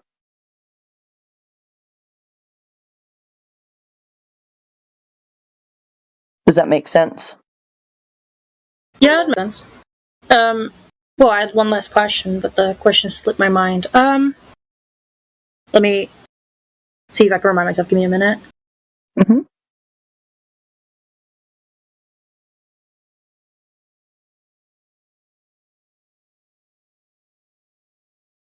I remind myself. I just got it again. As you guys say that the sun moves away instead of down, if I heard that correctly, right? Yeah. Yeah. How do you, because the sun goes down on one side and comes back up on the other, or goes away on one side and comes back on the other, how does it just move the same side back and forth? So it zooms out, then it goes back to the other side, zooms back in, and that like repeats, or? So could it be going in a very large circle over your head and out of your view? Yes. So basically, it does the half circle like during day, then it zooms all the way out, and it does the half circle back during night, just to redo that. Basically, is that what you guys mean by zooms out? What do you mean zooms out? The sun moves from east to west, so it's going to come at you from the east in the morning, and it's going to go away towards the west in the evening. This would be the circuit of the sun. This would be, we observe the sun in motion over our heads. It comes and it goes. I'm not quite following you. In the side chat, someone sent a gif of like the sun actively zooming out. And my question with that is because the sun goes down or zooms out on one side, and on the opposite side it comes back up or zooms back in. You're saying zooming out. I think what you mean is just it's getting further away. It's yeah, that's what I mean. They use the word zooming back in, so that's why I'm using that word. Yeah, I couldn't quite get the right word for that. I think the right words for that would be to increase or minimize in angular size.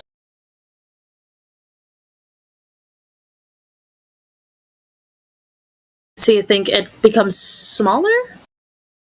It's evident. There's plenty of evidence of this. No, she's very confused. She thinks now we think, because you said that the sun is physically getting smaller. It's Oh, no, not. no. Yeah, no. The sun is not. Following you, that's what I mean.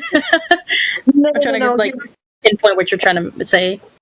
Okay, so if let's say that we're standing on a football field, okay?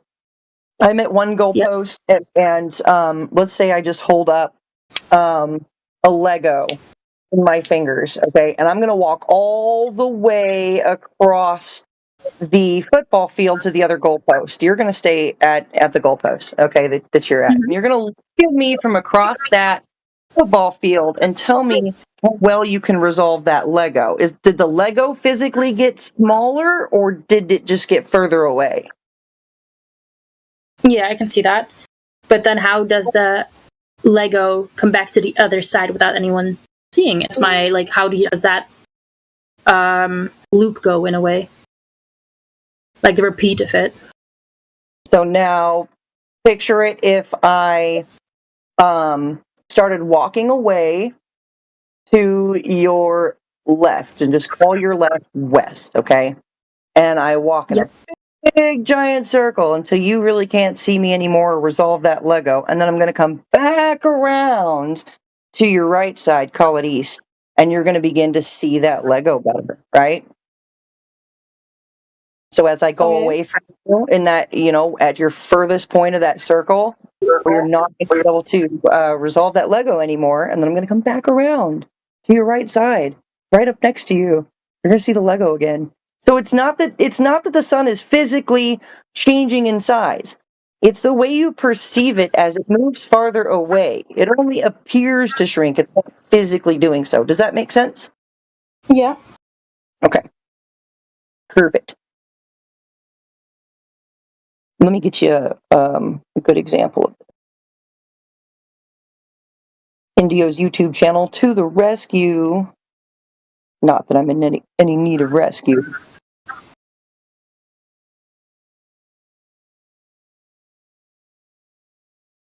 There we go. What's really cool is the air and the particles in the air kind of act as a natural solar filter for being able to view these kind of things. So take a look at the video I just linked in the side chat there. Okay, give me a minute. Let me look at it. Mm-hmm.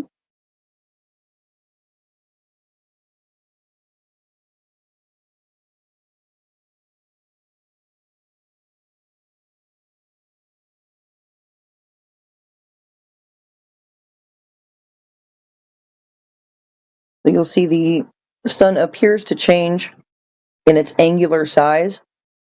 It's not changing in its physical size. It's only going away. It never goes below your feet. All right, I watched it. I can see that. So I'm not sure the sun can be 93 million miles away and Earth can be spinning 66,000 miles per hour around it, when it clearly we observe the sun as the thing that's moving as we experience a stationary ground, right? And we're measuring the ground as flat and level over large bodies of water because it's the most constant.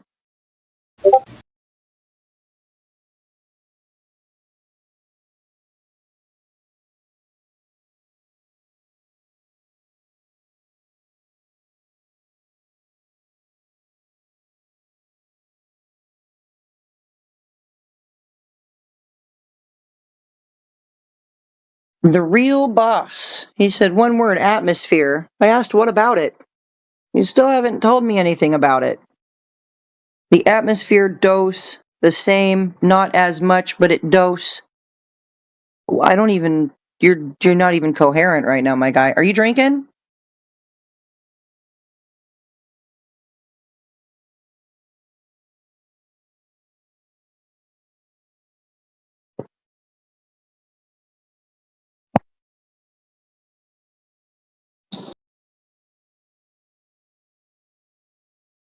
That's okay. Are you able to open up your mic, Real Boss?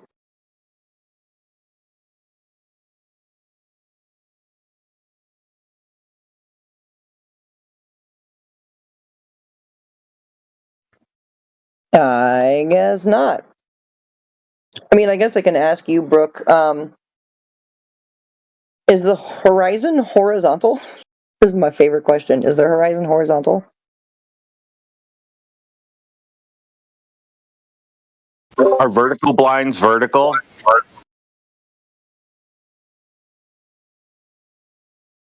Who said that? I said that. Are vertical blinds vertical? There's only one vertical, and it's at 90 degrees to horizontal. So vertical blinds that hang down, those are 90 degrees to horizontal. Yep. Plum. Oh, shit. So if you had a set of vertical blinds like a mile long and you had forced a line and they're hanging from that line, would they all diverge to the center of Earth from one? You look at one point from the middle or from the ends. The ends should be pointed in towards the center a little bit, but that doesn't happen. Should I? Yeah, if you're on a ball. Yeah, ball.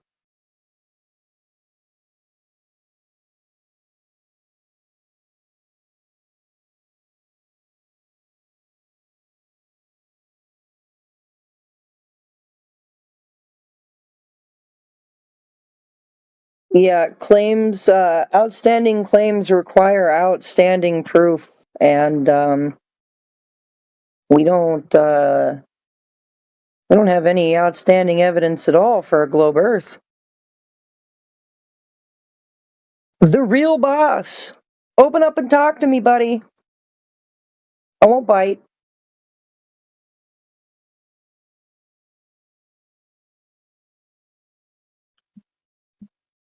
Are you talking to me? No, the Real Boss. Is your name the Real Boss?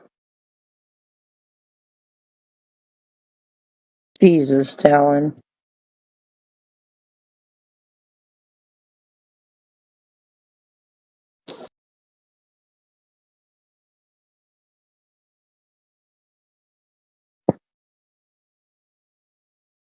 Yeah.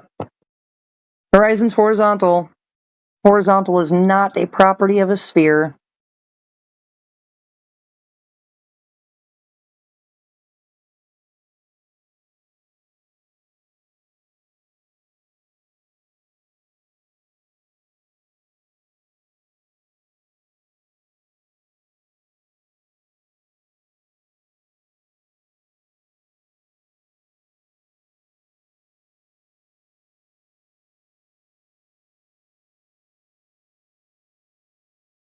Did anybody else have any questions, comments, concerns, arguments, proofs? I need someone to post the before and after of the Tesla space car so I can show this idiot that the first shot, they went back and edited the camera shots to show the engines in different places. But I don't have it on me, and I'm not getting up right now. It's like 2:15 in the morning.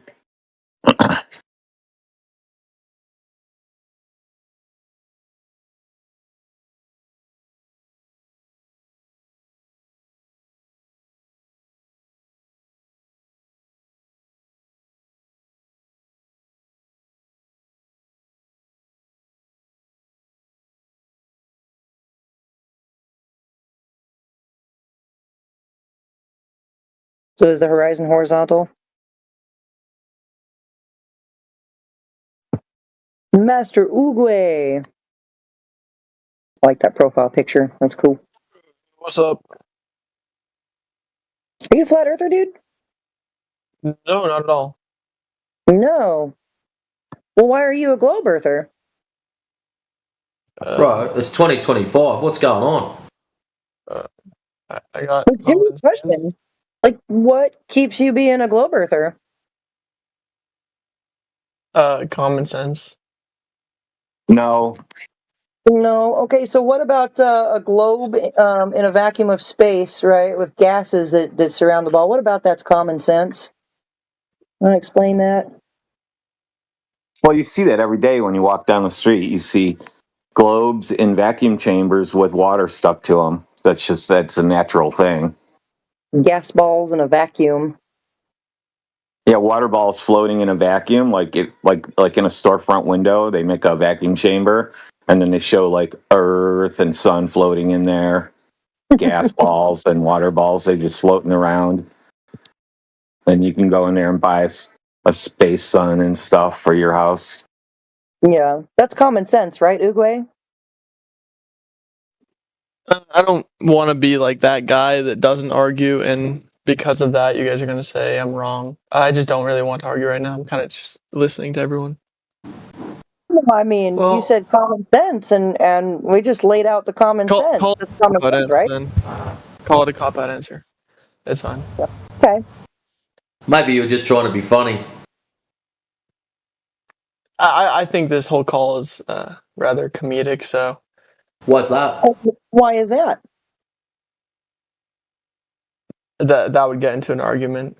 I'll refrain. Well, there is no argument when the horizon's horizontal, and horizontal is not a property of a sphere, so there's no argument. The definitions are not up for debate. Okay. Yes, sir. When something is that big, it's going to give the illusion of it being horizontal. Well, hang on. What do you mean? How big? Big. Guess I'll look up the diameter. Oh man, see, you guys don't even know anything about your belief. You don't know anything about your position. We know more about your 8,000 miles?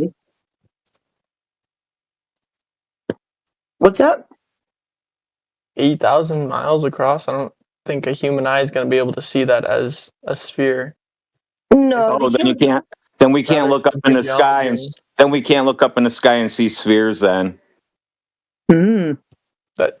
That when you zoom it away, yeah, that's how that works. You learned this in like 9th grade geometry, dude. You know when you 9th grade geometry, Brew. Wow. Okay. Well, when you zoom in horizontally, you can see further than your optical limitation of 3 miles. Oh, sorry. Can you repeat that? But we just have this awesome optical assisting technology these days, which allow us to see further than the optical limit of the human eye. So basically, a globe Earth is ultimately based on the optical limitation of the human eye. Nothing else. No, but wouldn't that technology just prove it right? So the problem you've got, the issue you've got, as a segue, kind of, is your globe claim. The horizon is a very specific distance that can be easily calculated, because the claim is that it's 3959 radius, as you just looked up, yeah? Now, based on your elevation, we should be able to calculate where the horizon should be. So that is should be the limiting factor to how far you see. So doesn't matter if it's by eye, doesn't matter if it's by telescope, binoculars, kick-ass camera, whatever you've got, the limiting factor should be this leading edge or the horizon on this sphere, this 3959 radius sphere. Does that make sense? Sure, I guess. There's 2 things I'd like to say. What's up? First, I don't see the point of any of this arguing in this chat for 2 reasons. First of all, nobody here is going to change anyone's mind. Really? No. Well, we're not here to change your mind. When people are convicted on something like this... Master Ogway, you didn't listen. We're not here to change your mind. Then what's the point? We're here to get you to think critically. What you believe is up to you. Subjective.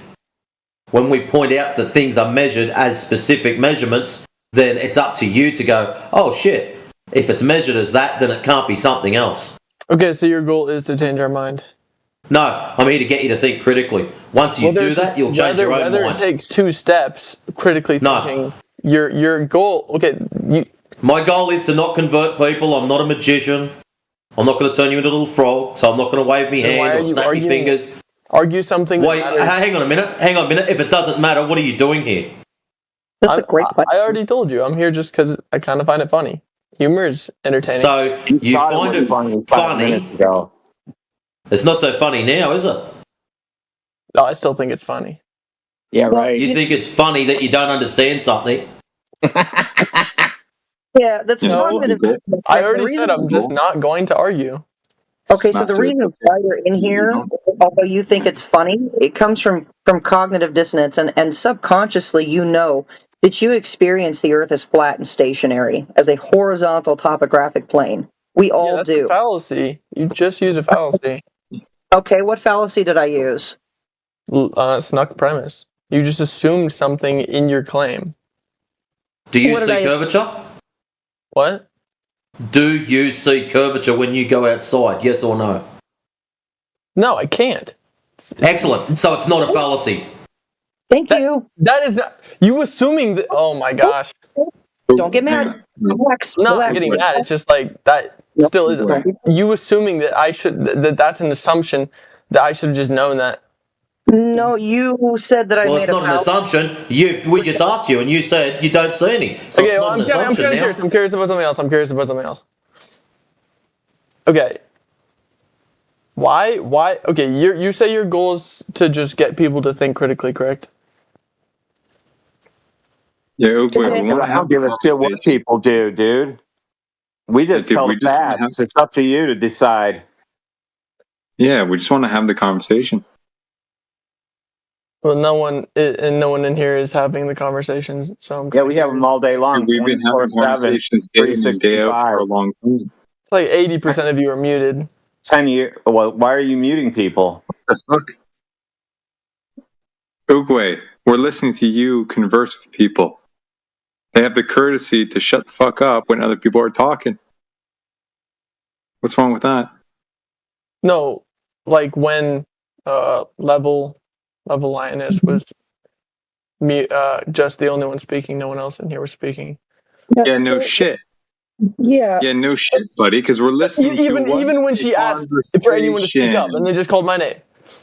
Master, Oogway, we're listening to you have a conversation about the topic. The whole room is to host a conversation, not 10 conversations at the same time, which you seem to be complaining about, right? Because that's what would happen, right? If everyone started talking at the same time. You really think that's going to be productive? Come on, dude. Think. Amen. So, Oogway, you did in fact just a few moments ago concede to us that no, you don't experience curvature. You don't see curvature when you go outside. And so therefore what I said about nobody experiences the earth as a ball. Nobody experiences curvature. We all experience the same earth the same way. You called that a fallacy. Then you were asked how you That's not what I was calling a fallacy, but also I'm curious, just because everyone experiences something the same way, which is, does that make it true? So, when you go outside, do you see curvature? No. You already admitted that. Yeah, of course, I can't. Okay, you can't. So that would mean that you're not experiencing curvature, correct? No, I would still be experiencing curvature, I just can't see it. How? If you can't experience it, how are you experiencing it? Because you just said that you can't. There are more. Okay, so you're limiting experience to just eyesight? Okay, so you're claiming you're experiencing this curvature. How are you experiencing this curvature? Is by walking? So you experience curvature by walking? Yeah.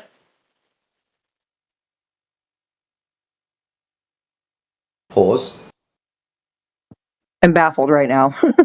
Yeah, it would be very, very micro. All right. How do you experience? I've got to find out. How do you experience curvature by walking, please? He told you. He said it's micro curve. Michael. So even you're arguing, you're talking out both sides of your face right now, Uguay, and you're saying that you can't experience it, but that you experience it by walking. You can't experience it. Why are you looping walking? Define experience. You're the one that said it. You should define it. Oh, we're going to define every word now. Now we're going to define every word. Every word's going to get defined, right, dude? Define. Where does it stop? I love how this guy bitched about a snuck premise fallacy or whatever the fuck it is. Then here he is kind of like boasting one that's basically that. He doesn't even seem to recognize it.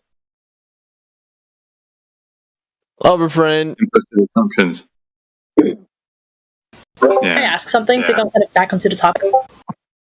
What's up, bro? Because I said something inside that, especially to you, Lance, because you've been respectful to me, so I really like you for that. Where is it? Let me reply to it again. Basically, my genuine question is, so you guys see there's this flat, but say, I don't know what country would be on the side of that, because again, I'm not on that side of thoughts. I don't know how to probably say it, but basically there would be countries being on the quote-unquote edge. How do these countries, who then on the globe side of the belief, go to the quote-unquote neighboring countries within less than 4 hours, if they then have to basically fly all the way to the other side of the world? What the fuck kind of map are you looking at? No, because you guys say the Earth is flat, and sorry. You think it's a pancake? That's what I'm asking you guys. If they're this flat, then it would. So at least what I'm hearing is what that would quote unquote look like. So it's flat, not round. At least that's what I'm getting up here. I wrote it out. Basically, it says the country that is on the side of the flat Earth. One, do they see the sun differently? And two, the quote-unquote neighboring countries. So say I live in a country that is on the side, like on the side of the sphere, you could say. How do I get to the country that round Earth believers think is neighboring within less than 4 hours, even though it would be, by you guys' logic, be on the other side of the planet, or like on the other side of the sphere? Okay, maybe you should supply a map so we've got something so we can understand what you're talking about. So you think if we unfold the sphere, that say Australia is on one side and New Zealand's on the other?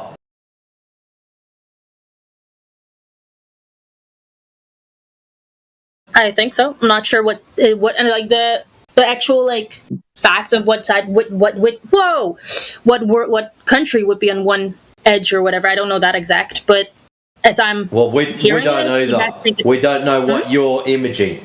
So what you imagine, we can't tell. So you might have to put forward a map or something like that so we can have a better idea of Matthew what you're put trying the one to in the envisage. side. Like that would be an example, maybe. Which countries were you thinking about? That's what I was Say the exact asking. country. I don't know the exact country, but say if the Earth is flat, correct? There would be countries that would be on the edges of it in a way. Why? What's it look like? What's flat Earth look like? Sorry? What's flat Earth look like?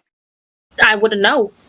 Well, I don't know what the neither do globe I. probably So why are looks you like telling either. us what it? How can you tell us what it should and shouldn't do if you don't know anything? I'm not And what saying that. edge- Calm down. I'm what just edge? asking a question here. I'm asking what that would look like. But you're claiming you are claiming we represent a map, and you claim that that map has countries on its edges. Could you proportion the map? What's the whole thing you're asking? I'm gonna go back to Lioness because I don't think that you guys are giving me the chance to even explain. Listen, you're asking me for a point A to point B. Your mic is ass. I'm not gonna lie. Yeah, your mic is a little muffled. Your mic is kind of ass. Can you hear me? We can hear you, but it's really muffled. Can you hear me now? Yes, now I can hear you perfectly. Okay. So, I think between all of the audio chaos, it kind of cuts me out. It does something weird to my mic. So you are asking me for a point A, point B destination flight, but you're not giving me what the point A or the point B.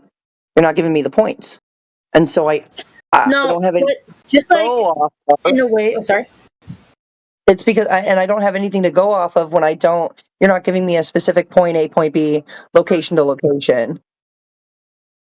No, it's like an example you could call it because you guys believe, know, whatever you want to call it. I don't know the correct word for it, but that the Earth is flat, which means there's no rounding. And in the round Earth believers, there is every country has a neighbor country because it rounds around like that.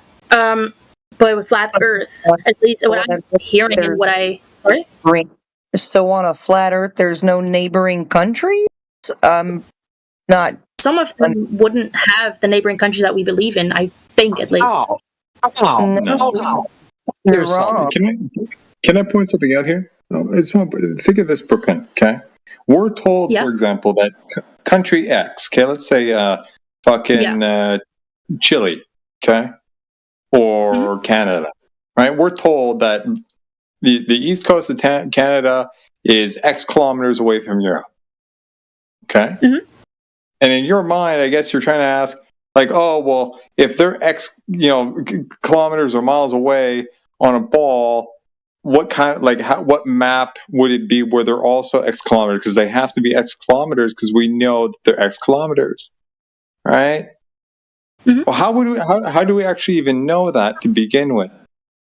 Because that's a first thing to clear out, right? If the contention is these two countries are known, quote unquote, to be this distance, well, when you orient it on a flat surface, those distances don't line up, right? Well, how do we know them to be true in the first place, right? You want to consider that. But outside of all the kilometers and shit, and stuff, like the one I put in the side chat, that's like, I don't believe in that picture or anything, but as like an example, because I can't find a proper picture or anything, because I can't even post pictures in here because I'm new. But basically, say we use that as an example, right? Say that's how the sphere looks like for you guys. How does the left, the left bottom country gets to the right upper country within, say it's like in Europe or whatever, within like 4 hours or a little like that? Even though they would have to go across the whole sphere. Yeah, well, that's a good point. Why are you confining it to 4 hours, and why are you pigeonholing us into this What country is it? Wait, what countries are you mentioning? Yeah, there's no direct country. There's just in general, because I don't know what a flat Earth looks like or what a round Earth looks like. So that's what I'm asking. Like, there's a difference between a 4-hour flight between Moscow and Lisbon, and there's a difference between, I don't think it's Moscow, Lisbon. I think it's Moscow, Madrid, that's 4 hours, okay? And there's a difference between Singapore, London, right? There's differences. You can't just say two countries, X and Y, in 4 hours. You have to, if you bring up a specific time of flight, you have to bring up a specific country, so that your argument is valid. And speed of the plane, right? Keep in mind that just because a plane one goes... You can go by what? Boat, if you want. Right? Like, Brooklyn, consider this, right? If you have one plane, let's say a passenger, one of the smaller or medium-sized passenger planes, right? It takes 4 hours to go from country A to country B. And country A and country B are, 1,000 miles away. Or there may be another flight that has, bigger, large capacity or whatever, that goes from country B to C, but also takes 4 hours but goes twice as fast. You know what I mean? If you fly with Concorde, you'll be there in much less time. All right, so that's why knowing that quite getting my question, so I'll just retrieve my question because could I chime in? Go ahead, Trouble. By all means. I think what. Brooke, could you mute? Yes, for sure. Sorry, forgot. No, don't worry, Han. I think what I am understanding from Brooklyn is the map of the round globe. It goes in a circle, it connects. Eventually the points all connect in a circle, or well, a sphere, sorry. They connect. I'm trying to think of the best way to word this. I think what Brooklyn's trying to ask, if the map was on a flat surface instead, our understanding of the Earth is it is in a sphere, eventually they all loop around and connect. So how would that look on a flat surface instead? And would it be that that either the government or other companies or such are deceiving us, like in the terms of like plane flights and such, because the country's distances, the seas on the sphere map eventually all like just loop around and connect and go back. But obviously that wouldn't be that wouldn't be the case with a flat map. It wouldn't loop back around or come back around. You couldn't just go in a circle and come back around to it. Yes, exactly what I mean. Okay. So you can't walk your dog in a circle around your block.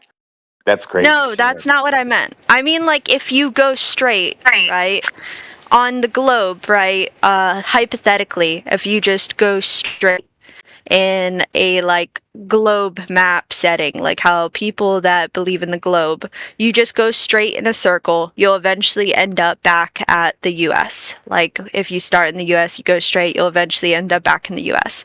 But if you are on a flat, like the flat map idea, if you go straight, obviously if it's flat, unless if you walk in a circle on purpose, if you go flat, you're not going to end up back in the US. Yeah, there's no Unless if straight. you There's no straight on a globe though. You're walking in a circle. Yeah, that's okay. I Trouble, think you're I a think little you bit mean missing like, the point. People that fucking think the Earth is round are fucking retards. dude. Like No, something you should happen can, to them.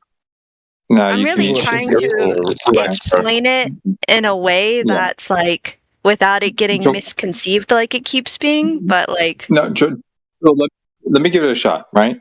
If you're standing on a giant ball and you walk forward, okay, while maintaining, yourself on the ground, and you don't pivot left or right. How about that? Right? You're not going straight because you're curving around the ball. You're just curving downwards, right? Mm-hmm. Okay. So yeah, you'd be going in a circle in that sense. Okay, fine. We get that. But in reality, at the scale that we're talking, this is where it gets difficult. Because ideally, geometrically, what you're speaking about, or what you're talking about, yeah, these are kind of like basic characteristics of, these two kind of ideas and stuff like that. The issue is, in reality, okay, as far as I know, this hasn't really been examined that thoroughly or that precisely. Because at such a scale, right? No aircrafts fly in perfect, ideal straight lines or curves or whatever. They all kind of bend around and, they go up and down, left and right. They hit fucking pockets of air and stuff like that. Like, there's turbulence for, it's very chaotic, right? But they have particular tendencies or headings or whatever, right? So unless you have a perfect condition, right, for the entire flight, and you have full control over every kind of like, fine-grained detail of the trajectory, there's no real way to know unless you have a reference. And my understanding is the reference is always a compass. So right? if I may chime in, from what I understand, you're basically saying it hasn't shut up. You guys are all fucking idiots. Nah, you can eat shit. You're ahead. basically saying it hasn't been. Oh, I think she could. No, she was serving the connection. For some Sorry, reason, that was my bad. I thought I got mixed up with the people. I was trying to mute that other guy that just came in and grab his ID. Okay. Anyway. Okay. Sorry. Accident. Go ahead, Trouble. So basically, from what I understand, what you're saying is it hasn't been properly recorded or observed. Like either hasn't had the proper equipment or time invested to. I'm sorry, I can't think of the You wording. can't travel in a straight line, is what he's saying in so many words. Nobody's ever done it. Okay, yeah, that's it. Yeah, that's what I meant. You guys love Never to done use, it and you hasn't. guys love to use 1,000 words. You guys love to use 1,000 words to describe something. You cannot go in a straight line. Can I chime in for a second? Yep. First of all, it's a pleasure to meet you, Mr. Mike. I'm John, but you don't have to call me Finger Blaster if you want to reference my name. But Your microphone is shit. Is it shit? Really? Yeah. 1 second. I can barely hear you. Get your mute button ready. Is that better? Yeah, there we go. Better. Okay, great. I don't know. It switched to my webcam mic for some reason. So I have a question. I feel like there has been a large sum of money spent by the Globe community and, hundreds of thousands of years of documentation. No refunds, sorry. And things like that spent on describing both scientifically, theoretically, and as concrete as possible why the Earth is a globe. And so I guess my question is, why hasn't the flat Earth community met that same level of commitment to prove the theory? In the essence, like, I think my most recent example would be when they flew those people down to Antarctica to prove the 24-hour sun, and they spent like $80,000 per person to do that, and it was a big live streaming event and all of that. But I don't see live stream. I don't see anybody putting in any effort from the flat Earth community to do something similar. Like, I haven't seen anybody fly to the edges. I haven't seen any effort put. If you're going to continue to talk through people, I'm going to mute button people. Yeah, I spent money. How much money do I need to spend, dude? I have a question. He laughed. Wait, shut your mouth, dude. Come on. I do have a How question. much money do you need to go to the beach? Well, I had to buy a camera. Would you? Nah, dude. Let him finish, bro. He had plenty of time. I'm going to have to do something. I think that everybody left. No, Finger Blaster's still there. Finger Blaster's still here. Yeah, guys, talking through people whilst. No, dude, no, Matrix. To be fair, okay, this guy was finishing a thought, and Professor Triangle jumped. Okay, let him finish his thought. Hey, can you hear me? He was just running straight through, mate. He wasn't stopping for breath. I know he was going straight. He was just going. I know that. Okay. My last sentence is just, I'm not saying you guys haven't done this, but I'm wondering if you could show me, or if you guys haven't done this, why? We don't have hundreds of billions, if not trillions of dollars over many decades to invest into something like this. Done what, though?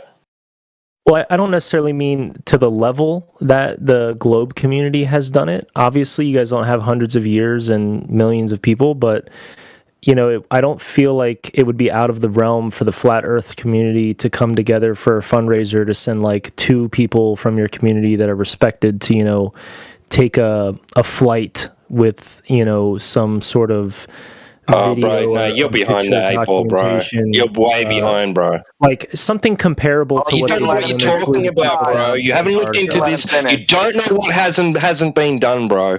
Stop talking out your ass. That's what I'm asking. What has been done besides like slideshows and like YouTube commentary and oh debate? My god! I'm asking. Why don't you just ask that to begin with instead of saying that we haven't done it?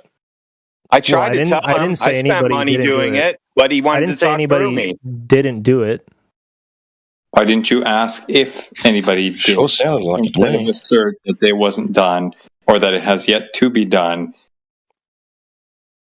I guess that's what I was trying to. I guess I just spoke too much words. I apologize. That was the point. Like, is there anything on the scale of, like, you know, flying somewhere or anything like that? Like, we've had TV shows about the flat Earth community. Flying where? We've had, you know, people go to space and say things like, is there anything to that level that you guys can provide that I can look up? Wait, I'm not asking you to go to space. I'm not asking you to go to space. You won't find can somebody anything DM me? Okay, can somebody just DM me a video of a flat earther like flying around? How about you take a breath and let someone fucking respond, bro? Holy shit! I don't even feel like answering you now. Someone else can answer you. I don't think you're being very genuine here, Finger Blaster. I just think you came in here with a bias of, oh, you guys don't do shit, and I haven't seen any evidence, and blah blah blah. Yeah, he's trying to sound important instead of actually saying something. How about you just pull your head out of your ass, Finger Blaster? That's something you could do. They check the surface without money. Well, they did it in the 1800s with just they built their own. They checked. They checked the surface. They checked the surface without money. So a flat earther can take the tools that Globers. Nah, shut your mouth, dude. You're a tool. Go ahead. Right, so what has been done over hundreds, if not thousands of years, is planar survey geometry, right? And navigation, treating the Earth as flat. What else has been done? Oh, yeah. People have been using the standard of water to establish horizontal planes of reference for centuries. I mean, people have only been observing the Earth to be flat for centuries. Right. What else? There's been multiple laser tests done and long-distance observations, such that could not possibly be geometrically possible on your globe Earth. What else has been done? Yeah, people have taken flights. They've gotten in planes with gyroscopes that show no deviation. They've taken compasses which do not align with the compass on the back of the seat and on the screen in front of them shows. They've done all sorts of shit. List goes on and on and on. Light tests. One fella here does his own luminosity sunlight tests. What else have we got? Fucking civil engineering not using Earth's curvature as a measurement to take into consideration when you do for instance, in the Suez Canal, it has a document where the British government said they wouldn't take and they prohibited taking into consideration in a calculus of of some kind of construction, right, project. The Earth's curvature could not be taken into consideration. They made the Suez Canal without it.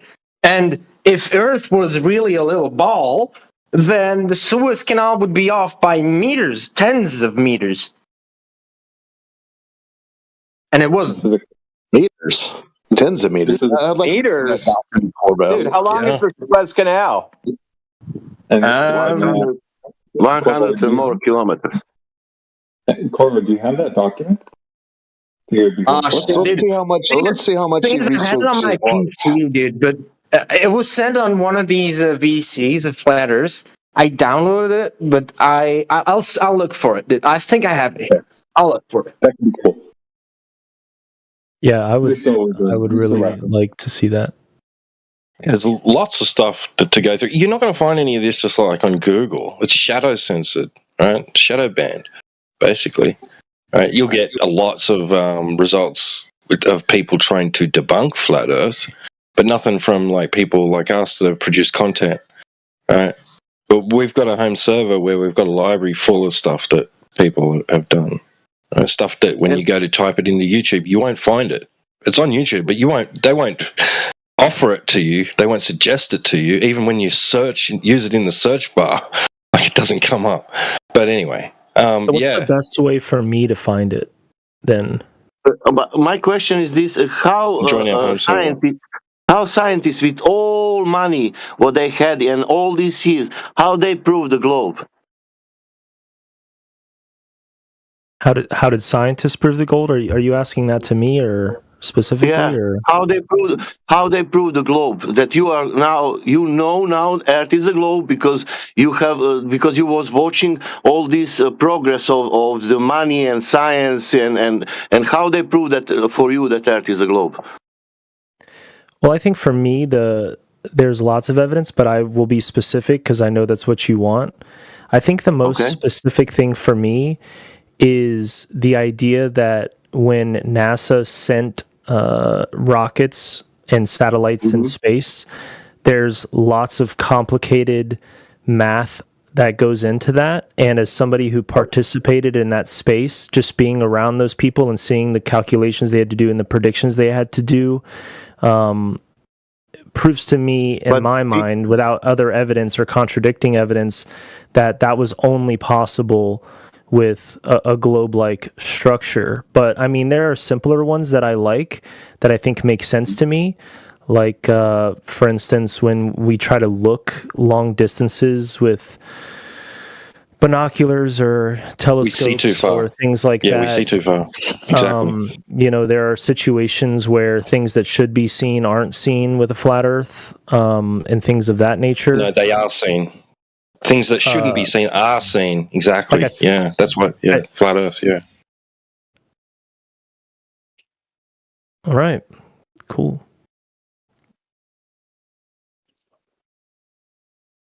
But continue. Do you know what is sea level?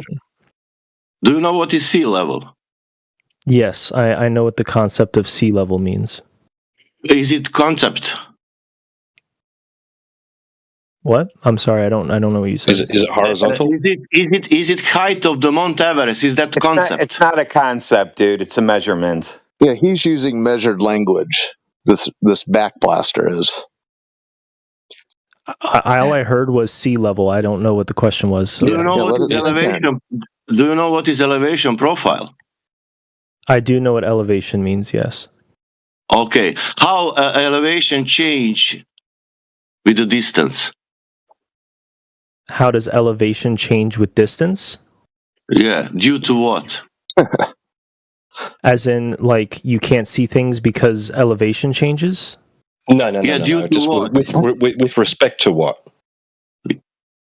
Well, if you have a flat surface and you're looking across, things at different elevations will be seen and block the view of other things at lower elevations. No, dude. The question is, if you're at the top of Mount Everest, what elevation are you? I don't know the height of Mount Everest. It's like 34,000 feet or something. Okay, like that. Whatever. Above sea level. Above what? But sea level. Yeah. But sea level is far away from that mountain. Yes, I don't think there's any seas near Mount Everest. Yeah. How much it's Earth it's curving to reach the sea level from that mountain? I'm not sure. You're not sure. Do you know that elevation profile does not? Do you know that in any map, also in reality, elevation change only due to the height and sea level, does not change due to the curvature. What should to be? So is sea level horizontal? Does that mean you can't? Is that why you can't see Mount Everest with like a telescope from anywhere on the planet? Why are you avoiding this, dude? Why did you say sea level was a concept? Why was it important for you to say that sea level was a concept, or to refer to it as a concept? I'm going to be honest with you. Either I'm just way too stupid to understand what Sasha is saying, or I'm missing what the point is. Okay, I will tell you. Visual this picture. I cannot post the picture. You have from the left side Pacific of the USA. Okay. Okay, the Pacific Ocean on the left side of the USA. Draw the line, sea level line, and then now draw the mountains however you want. Draw 1,000 mountains, and then draw the line on the right side. That's the Atlantic. That's how it's working. And if you draw the line now through the Earth, you will get that straight line. That's how elevation profile works in reality. You should to have that line curved. That all that USA should to curve, but it doesn't. Oh, okay. I understand. You're right. You can try with Chile. You can try with any elevation profile of any country, and you will see that everything is above the sea level, and that's all. Sea level being treated as a horizontal plane of reference, right? Or as a point from which you can extend out a horizontal plane of reference and engage elevation changes with regards to it. Yeah, using the sea level as the reference. I think I understand what he's saying now. This is what's done in practice, yeah. Or like for the kids, we don't know the shape of the earth, but imagine like a big lake with 7 continents inside, or 6, whatever.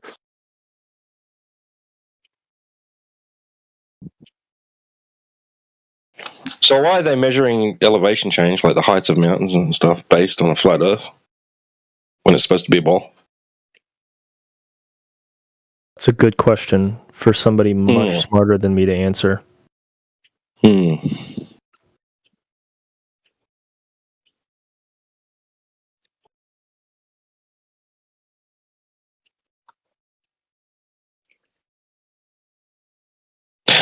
But bro, just I was thinking before, like there's just some other stuff that people have gone out and done, right? Like so like there's people that have sent high altitude balloons up with cameras on them to try and get footage, right? There was a guy, Rob Skiba, he's passed away now. He did a few things, but one thing he's renowned for was from getting the Chicago skyline in his field of view through his camera on one side of it, on the other side of the lake, Lake Michigan, and then keeping it in the frame, right? And then crossed the lake, and it kept the city in the frame the entire time, and just went to the other side, like showing that that's not a mirage. It's just there. You can just see it across that. He took that distance. From. You said he took that from a hot air balloon.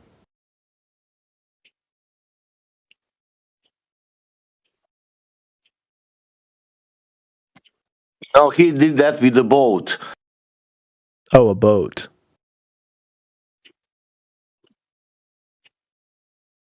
Yeah, sorry if I wasn't clear on that. Yeah.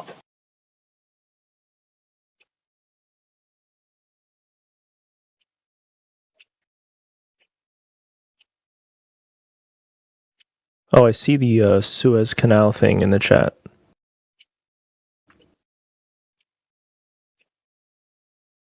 Yeah, I don't have the picture anymore. I checked on my PC and on my phone and I don't find it, but try to see if I can get it. But it's quite hard information to come across.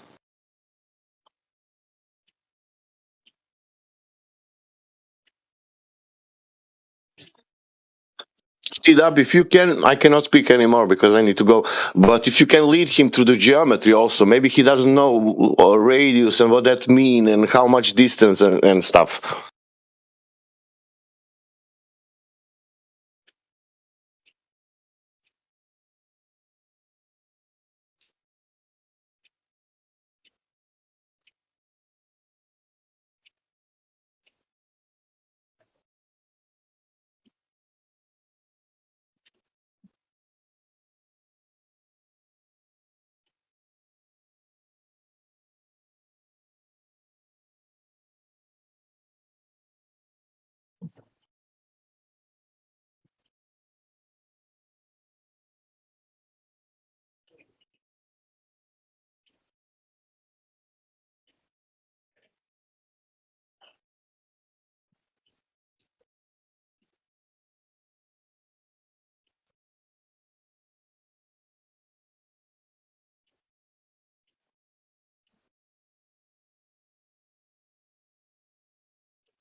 And now we're just left with the anti-flat earthers in silence.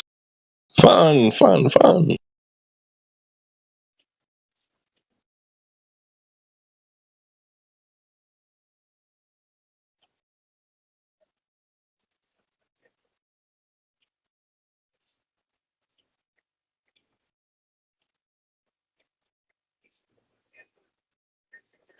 I mean, Colin's in the chat. If you guys want to unmute him there. Oh, he has a question to answer. That's right. Which is the horizon in the image? A, B, C, or D? Well, where is the horizon? The horizon. Not which one is the true horizon, because we're not expressing that by it's putting A, B, C, and D that there are multiple horizons. We're saying in that image there is one place where the sea appears to meet the sky. And we were asking you to identify it, and you couldn't. You had to make it more complicated than it has to be.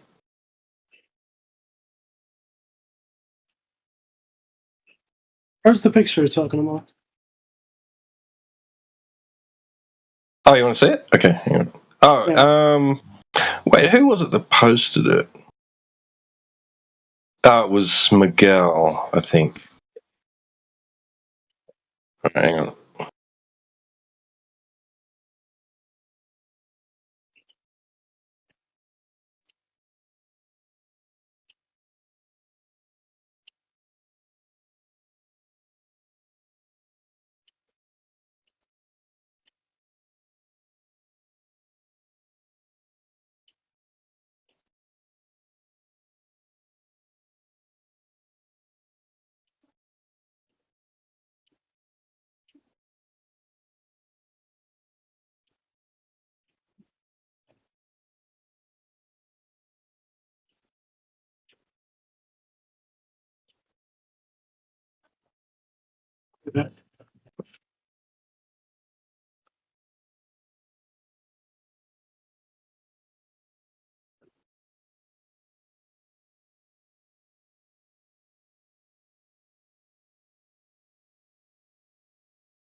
There you go, Colin, if you want to fill in the dead air there. Okay, thank you. So I just wanted to make sure that we understand the context of what T-Dub is talking about. Because I don't think anybody's arguing that there's 3 horizons on Earth. I think we're all in agreement that there is only a single. No. What the heck, bro? So so go ahead and T-Dub tell us about whether or not you think there is more than one horizon and why. I don't. So you think there's not? Why the necessity to bring that up, Talon? Why wouldn't you answer the question directly? Where is the horizon? The horizon's at the edge where the Earth curves, and you can't see past it. That's the definition of the horizon. So it's a physical geometric location. Like how black holes have an event horizon where you can't see past it? No, it's not jibber yab crap. Yes horizon or no? means you can't see, that's the edge of something. So it's a physical location, geometric. Matrix, do you have the A, B, C, or D version? Black Swan one? Yeah, hold on. Yeah. Thanks, mate. I'm struggling to find it. Miguel posted earlier, but it's been scrubbed. There you go. 3, 2, 1, coming up. Thank you. Where is the horizon? I love this picture so much. So even though we've all agreed that there's only one horizon in existence, this picture has 3 horizons. Does anybody want to answer why? No, it does not. It does not have 3 horizons.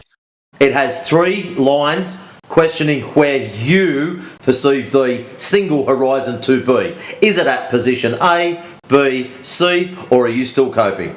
No, he's coping. He's D. If you listen to how he's talking, Talon's just fucking coping the whole time for a year now. Didn't I just say earlier, Talon, that the A, B, C, or D choice is not indicating to you that there is a choice of 3 horizons? It's asking you in which one of those locations would you consider the horizon to be? Who made that photo?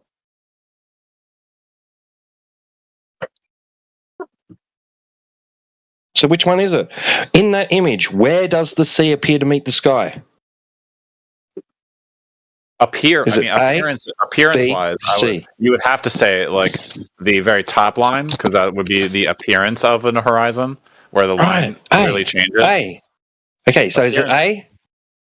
So yeah, let's say A for appearance. The first line that really is distinct to the eye, where we would consider horizon, where the edge of the Earth meets the sky, we can go with A.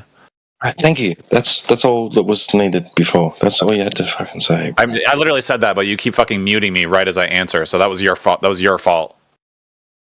You got to actually let me speak, not censor me. But yeah, so you can. And the fun thing about this picture is that you can determine the curvature with all 3 of those lines. You just have to correct for refraction depending on which line you choose. Correct for refraction. How are you doing this? That goes into the calculation where you would 3 lines.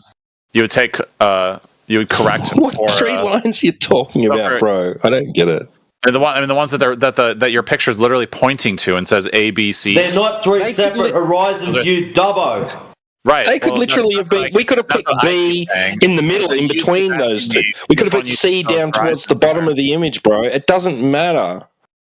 Well, because I mean, so let's Talon, shut up for a second. Why don't we have let me get this straight. Talon, zip it or you'll get helped. So let me get this straight. If there's an image with a picture of dog shit on it, and there's an arrow pointing at the dog shit, an arrow pointing at something else, and another arrow pointing at something else altogether, and we say which one is the dog shit, you're going to say all 3 of them. So if you ran, no. Exactly. No. Yeah, well, that's what you're doing now. That's not what's happening here. It's not a bad idea, Matrix. I'm going to go ahead. I'm going to go ahead and make that image. So when they get confused about this one, we're going to present them the dog shit image and make sure that they know how to identify objects. Well, is it refracted? At least so they don't step in it. If you look at a pile of dog shit and it's been refracted into 3 dog shits, would you still? You wouldn't know what refraction was if a bitch on the ass. Talon says, stop talking shit. Well, you're the one who's bringing up dog shit, dude. I'm talking about horizon. Yeah, because that's an example of your stupid logic. There are 2 other horizons in that image, bro. There are not 2 other horizons in that image. Horizon in that, that horizon in that image is horribly blurry. and refracted like a prism. Consider this, right? So in the example that Matrix pointed out with the dog shit, if you're presented an image that has 3 pieces of dog shit in it, right? How are you going to differentiate between what you're looking at being 3 distinct pieces of dog shit or one that was diffracted into 3? So you see 3 of them, as you put it a minute ago. Resolution. Angular resolution, that's it? But no, just the resolution of what I'm looking at. Like if it was high enough resolution and there wasn't any clear defined edges, then you can tell the difference between a refracted view of dog shit that's been split into 3 visibly through light and air, or 3 piles of dog shit would have their own distinct forms of dog shit. That would be clearly different, right? You would be able to tell the difference as well, I would assume, unless you're blind. I'm not sure, man. I don't know where, because you're asserting you see 3 pieces of dog shit. It's one that was diffracted into 3. Right? How do you even know that apart from this resolution bit? What if the camera's just low res? Well, in the case of the horizon, you would just look at pictures that are clear, that show the clear horizon as one line rather than 3 refracted into 3 lines of various opacities. But these 3 lines that you're talking about, you can pick any 3 lines on that image. That's what was done, right? Well, it would be different. You would get different measurements each time, right? Depending on which line you started at. I'm talking about in the same image, right? We have the source image, okay, and in one copy, we're going to draw, 3 red lines here, and then the horizon. And this other one, we're going to draw 3 arbitrary lines again, and then the horizon. Like, what? You can't do anything with that. They're arbitrary. That's what I've been saying. That's what I've been saying about that stuff for a long time. So I'm glad you're finally on the same page with me. No, I'm not talking. No, that's not. That's not what I'm saying at all. I'm saying the horizon itself at the end, line A, that's distinct, and the other ones are arbitrary. Well, that's what I'm saying. All arbitrary. You could have put B and C anywhere. Hang on. Yeah, you're saying that you can use these arbitrary lines to calculate what was it that you can somehow use them for some purpose, but they're arbitrary. Right. What are you doing with arbitrary lines? They're going to get garbage, dude. Garbage in, garbage out. No, you would get a consistent. I mean, you would just have to correct for refraction and differently depending on what your measurements are. But with arbitrary lines. Yeah, that's kind of what it is. Okay, can you demonstrate that, please? Well, you would correct. Well, like the top line has a specific refraction level. One that demonstrates that. So it would appear to be farther away. So the farther away it is. Oh, I'm sorry. Are you looking at? Let me talk or talk? No. I'm saying I don't care. Get a fucking demonstration or shut your mouth. You make the claim that you can take 4 arbitrary lines on some image and then do some calculation to get any value out of it. Go do that and prove your point, or shut the fuck up. They're just surface features, bro. Yeah, it's this horse shit that you're spewing. It's starting to piss me off, man. They're not surface features which can tell you anything about the shape of the fucking Earth at all.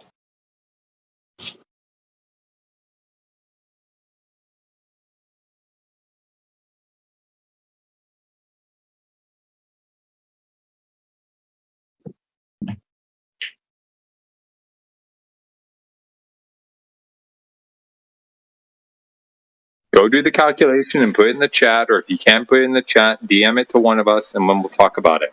Till then, eat shit, dude. Come on. This is getting ridiculous.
How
you going, Mansky? Still weighing up on what to get, camera-wise?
Good job, Matrix. You killed the chat.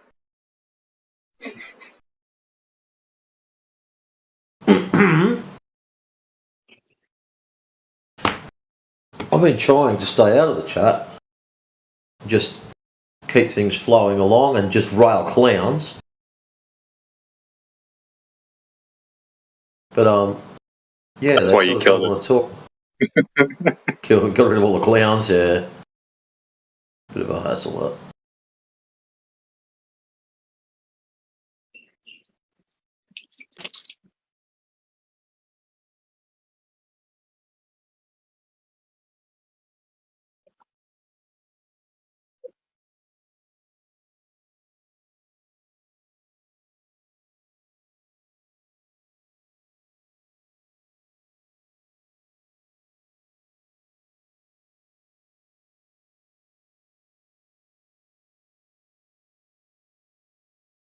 Who's that just dropped in? FE Alaskan Dish Liquor.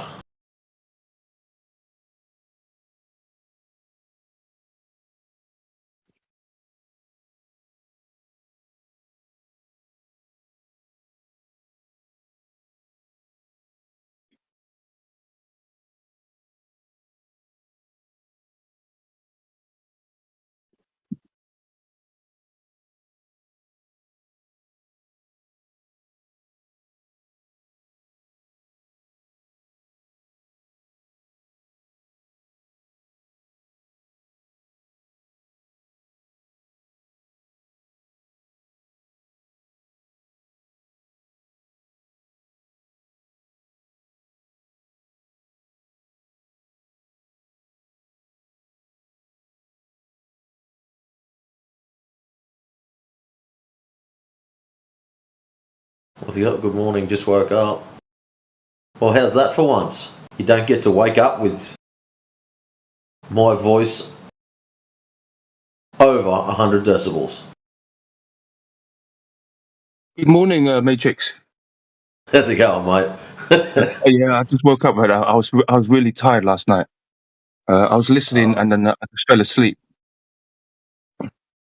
Yeah, I just got up now, so hopefully listen to a good conversation. But Here we go. Talon just sent me something. Hold on. I'm going to assume the position. Oh. What is it? Here's the math. Holy snap and duck shit. There's a page of stuff. Alright, I'm going to be reposting this. Oh, it's got his name there, so I'll just... Where's me snippet thing?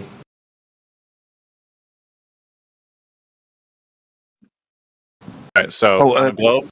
So the reason why those oil rigs show the curve is because on a globe with a radius of 3,963 miles and a 1 foot eye height, the geometric horizon is 1.22 miles, and with standard refraction, it's what's the tilde thing? 1.34 miles. Plus or minus, it's like within 1.31 miles, and with a strong lumen. Excellent. 1.4 mile. Oh, so you're hold on. You're adding refraction on top of refraction. Say what? With standard refraction. What does the tilt? What does the tilde mean? Like it says with standard refraction it's 1.31. With stronger looming refraction, it's 1.41. So you're up to 1.41, yeah? Well, it depends on with the... You're going with the strongest one, naturally. On so at 6.21 and 9.41 miles, curvature hides between 25 to 58 feet with no refraction. And then no, hold on. You just, Talon, take a step backwards. And then Talon, listen. You're up to 1.41 miles. That's where the horizon should be. Where's the closest oil rig? You're lacking another fucking 8 miles, bro. You're 8 miles short of the oil rigs. Don't worry about where the horizon is. But anyways, I'll put this thing up that you sent me. I'll let you do that for you. And keep in mind, right? I asked him to put to use these arbitrary horizontal lines that he claimed he can use to do this calculation. Right? That was the whole task. Now he's coming back with refraction. We've heard this 1,000 times, whatever. We can talk about it. It's not a problem. I'm just curious about how he used these arbitrary horizontal lines to assist him in arriving at his conclusion about this whole thing. Because that was the whole point. But don't you think we looked into all this refraction bullshit before? That's right, we just watch YouTube videos and listen to other clowns talking online. How about we put something interesting up? How about, check this out, you'll probably like this, 20. Let's have a look here. Well, in the meantime, Talon, do you or do you not have an answer to that question? Hold on, say it one more time, please. How did you employ these arbitrary horizontal lines that we were talking about before, right? The thing that, made me mute you and ask you and actually put you to task, right? How did you use these arbitrary horizontal lines that you said were useful in this calculation that you're presenting right now? Because it shows the curvature between the two oil. How did you use them? I didn't ask why. I asked how did you use them? To measure the distances between the observer to the oil rigs, and then the angles. Okay, very good. Okay, so walk us through that, please. Arbitrary line 1, you did this, compared that with this. Go ahead. So on a globe with a radius of 3,963 miles and a 1 foot eye height, the geometric horizon is 1.22 miles. With standard refraction, it's approximately 1.31 miles. And with the stronger looming refraction, it's approximately 1.41 miles. So the stronger the refraction, the further away the geometric horizon becomes. Okay? He is, bro. He is doing that, Matrix. You caught on. So curvature hides. Yeah. He's stacking refraction. He's stacking one lot of refraction. He's claiming refraction, which is great. I've got no issue with that. And then he's adding looming on top of that. Looming is your refraction, bro. Right. Basically, he's basically He's basically putting the observer at sea. No, 1 foot height, 1 foot eye height, just like at 1 foot height at sea, and then going, well, the distance to B is right with my formula. This is the oil rig picture. This is based on the oil rig. What are you fucking doing? You're an idiot. And worse yet, he's not even answering my goddamn fucking question. Where do you use these arbitrary horizontal lines that you said you could use to help you get at this answer? Okay, because the oil I'm rig. hearing 1.2 and 1.4, but the horizon's like 10 miles out. You got a long ways to go. Yeah. Okay. Yeah. So this guy says that all these, in the A, B, C, or D question, where's the horizon type question? He's made the claim that all these lines can be used to calculate where the horizon is, right? You can see the horizon behind the second oil rig. I don't know what he's talking about. What do you mean? Well, you got to let me finish. He's pretending like the observer is closer. Let me finish what I was going to say. Go for it. So, like at 6.21 and at 9.41 miles, the curvature hides approximately 25 to 58 feet with no refraction. We're not concerned about how much it hides. We're concerned where the horizon is, Talon. You're putting forward a false argument. It's going to be. You've made a straw man. Talon, you have constructed a straw man. You are arguing against the wrong thing. Where is the horizon in your argument? At what distance, please? I can post something to help you out with that, Matrix. I'll post it in the chat now.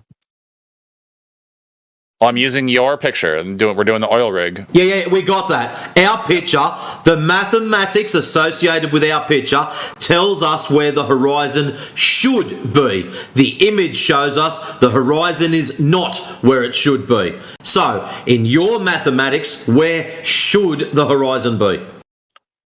Hold on.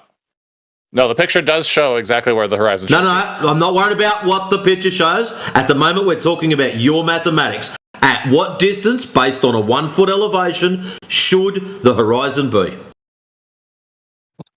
He just said it before. Just repeat it. Just repeat what you said. 1.41. Like, what do you mean should you keep repeating this. At what distance in miles? Kind of gotcha, and I'm like...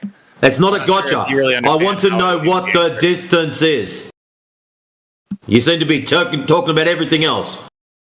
The only thing you haven't told me is what colour your underwear is and whether you believe in Santa Claus, which I probably don't care about anyway. We're trying to understand what the whole point of the oil rig picture is. Right? I'm trying to get from you a very simple thing. You've used all this mathematics to calculate the horizon distance from the observer. I want that distance, please. Worse yet, for the second time now, I asked him a very specific I asked him how he uses these arbitrary horizontal lines in conjunction with the horizon line that we do see, right? All together to calculate where this horizon ought to be. He said that you can pick just arbitrary lines and do some calculations. I sent him off to go do that, use these arbitrary lines, and get that result for us. And then here we are talking about what result? Kind of an odd sequitur, but it's basically like what we're talking about, but not this point that I'm trying to bring up. What was the result? It's your result. What we're waiting for. Yeah. But you said I gave you the result. What did you think the result is? And say I gave you the result. What did you say? You said it can be calculated using these arbitrary horizontal lines. The curvature. I asked you how. And you still haven't brought it up, Cardis. What's wrong with you, dude? No, you didn't. You're talking about refraction now. You're not showing me any math employing these horizontal lines and the distances on the screen, how many pixels they are, blah, blah, blah, blah, blah. You're not going into that, but you should be if you were to actually answer the question I asked you. So you want me to tell you how I know the distance to the horizon is. Are you fucking stupid? Why is That's this guy my being a question. snake? Why is he being such a snake? That's So just him, easy Travis. question. That's just He him. knows he's trapped. He knows he's It's trapped. like I can't. It's hard to 3v1. Like I can't talk to three people. Now he's making excuses. Talon, one step at a time. Talon, shut up and go one question at a time. Okay. Who would you like to answer? Myself or 20? 20, please, if you don't mind. Excellent. 20, you're up. Hey, recap. Right? I'm going to type out your exact question so I understand it. Just go ahead and recap for context. Right? You have the oil rig with the horizon line, and then a bunch of other horizontal lines. The question is asked: which of these lines is the horizon? Correct? Yeah, and he said A. Okay. Thank you very much. Then you said these lines can be used to calculate where the horizon actually is. Correct or not correct? Where the horizon actually is. Is this or is this not what you said you could do with these horizontal lines? I believe so, yes. Thank you very much. Therefore, I asked you, how could you actually do that? Can you go do it? And here you are coming back just talking about refraction and in general. You're not showing me any math, employing these lines, the distances between the lines on the screen, how many pixels they are, some formula that you can put these in to project out a curve or something. You're not doing any of that. Can you do that, please? Right. So the way to do that, how you would do that is if the horizon is refracted into three different lines, you would use refraction to measure the distance between each of those lines. And so the true, anything with the strong looming refraction would have a different line than something with a less refracted distance where the line is less refracted. Gotcha. So to be clear, right? These lines that you're talking about, the result of some diffraction or refraction or whatever, that where you get two or three lines or whatever, those are not arbitrary, right? They are the direct result of this phenomena that you're talking about. The refracted horizon? Yeah. Is not they're not arbitrary. You're right, exactly. They're not arbitrary. This whole argument was, can you pick three or more arbitrary lines and build out the horizon or calculate out the horizon based on those arbitrary lines? You said yes. Now you're saying no, they're not arbitrary. They're specific based on the context or whatever, right? So they're not arbitrary. So do you retract your stupid comment and we can move on? No, I thought you were talking about the distances to the oil rigs.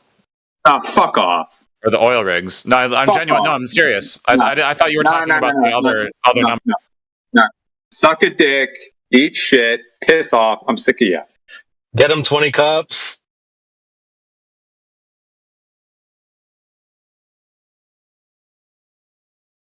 Did you honestly think he was going to be a normal human?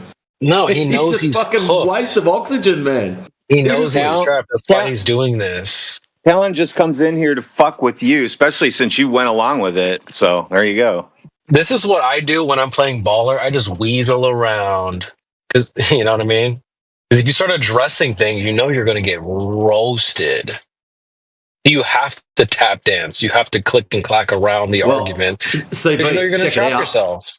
Just before you come in, he came back to us with his how much refraction he had, and then he said it was refraction is going to cause this much distance, so it'll take it out to 1.31. And then he'll add excessive looming on top of that, and I caught that straight away. And then it was looming will take you up to 1.41. And then it was like, well, that is well beyond the 9 miles. Hang on a minute. 1.41 is well beyond your 9 miles. No. And that's what T-Dub even pointed out. Yeah, bro, you've got about 8 miles to go. That's just to hit the oil rigs. Don't worry about the horizon up the back there doing whatever it does. He's trapped himself. We should have just pointed and laughed then. Like full Nelson style. I can't even do it. Hit it, man. I mean, it's on the board. Just go ahead and click it. It probably is there somewhere. It is in there. It's just space ha. It's in there. But yeah, I mean, you get cooked this bad, Talon, and you still can't conceive. Like, that's severe cognitive. There you go. There you go. Crazy, absolute insanity, dude. To get like I said, it's Hey, exactly pro tip, what Talon. I do when I'm baller mode. Do what all the rest of the ballers do. Just jump onto Bislin's calculator and just crank the refraction. But watch out, there's this other little bit. When your refraction goes sky high, you've actually got to measure it off flat Earth to get it to work. So you lose your ball tard altogether. So you've either got ball tard or flat Earth with refraction. I don't know which way you're going to go, but yeah. Best of luck, bro. Matrix, I think you need to learn some computer coding or something, and then you take Walter Bislin's calculator and rename it to Matrix's calculator. And then we'll demand that global believers use it. Why would I want to do that? So that when globe believers demand that we use a glober's calculator, we can demand that they use a flat earther's calculator. No, but I like using the Glober's calculator. Yeah, I like the Glober calculator. Because if it stuffs up, they can't blame one of us then. If they use my calculator and it stuffs up, it's just going to be a whinge and bitch session. Whereas if they use their own and it stuffs up, we can just do the whole ha-ha thing back at them. Well, they already think that the Glober calculator is flat earther maths. I mean, imagine that. Yeah, and to be honest, the closest that we've gotten so far to what Travis you're saying is have our own Globe Earth calculator on our site. How about that? Go ahead. There you go. Problem solved.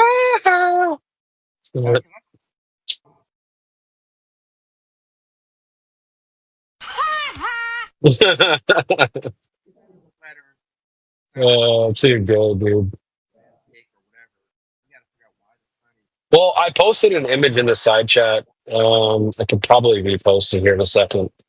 When they start saying things like, well, you know, there's so much hidden, or the height of the oil rigs, you can easily discard that because it's not about the height of the rigs. It's about where the horizon is. And the image that I drew, it's basically the orthographic view of the horizon, the Black Swan image, right? And I basically took the second oil rig and made it way taller.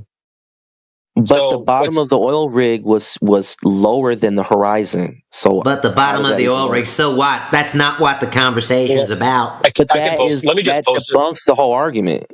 No, it's you not. Can't have a picture. Flattened destruction. Flattened destruction. I'm going to ask you a question.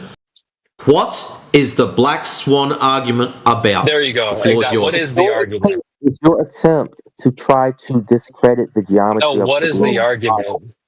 That the globe model is not accurate. Can you formulate the argument? Yeah, steelman the argument. Steelman the argument. It because the image is inconsistent. Inconsistent with what? Is so distorted, it's inconsistent. Okay, flattened destruction. The image is inconsistent with what? What do I keep? What? With geometry. That's what we're trying to tell you, clown shoes. No, you're showing an image that is distorted. You won't even steelman it? Image. What's the argument? Listen, if your Earth is flat, it shouldn't have a distorted result. So, hold on a second. What has the shape of the ground got to do with photography? I have no idea. Why would if the Earth was flat, it shouldn't be distorted. That's the dumbest shit you've said all week. Try again. Why would you use a flattened destruction? Why does the shape of the ground have anything to do with photography? It doesn't. We both know that. So why are you trying to claim it does? So why are you claiming? Why does it? Yeah, no, look, you're not going to do that shit to me. Why are you claiming The shape of the Earth has something to do with photography. We're going to go nice and slow. We can go slow as you want. So, Go answer slower. the question. I didn't make that claim, and I haven't heard anyone. Yes, make you that have. claim. I have not. So, You see, that's why are you claiming then? Why are you claiming? No, you're not talking now. Why are you claiming that the distortion in the image doesn't match the geometry? Because you have the rig lower than the horizon. So what? That means you don't know what that means. Let me Flatten. We asked you what the argument was about. So what you've just demonstrated. What you've just demonstrated. Flattened. What you have just demonstrated. You know I can do this better than you. What you have demonstrated for the panel is you do not know what that argument is about, my friend. That's what you've just clearly demonstrated. So we'll give you the opportunity to steel man that argument. Please. So you keep muting me, and it also mutes my ability to hear Steel man the argument. Come on. You can't steel man the argument. You can't steel man an inconsistent argument. Steel man the argument. We don't give a shit about the picture. You're to steel man the argument. What is your argument? You don't know it exactly. You don't have a good argument. He doesn't know.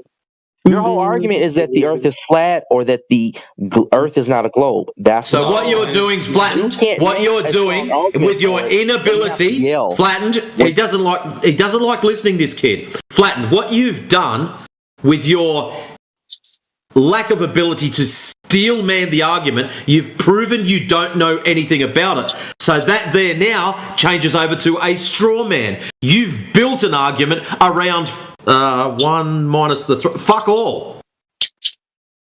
I mean, if he doesn't know the argument, how's he going to try and debunk it? Exactly. Exactly, dude. So he's headphoned himself. He thinks he's clever. Hey, CB, he's headphoned himself. He's not listening. He's doing a classic Donnie. So we might change his name to Donnie. Let's see if he comes back. If we unlock him. Here we go. Now, all right, I'm back. Yeah, you might start listening. Don't headphone yourself or you get banned.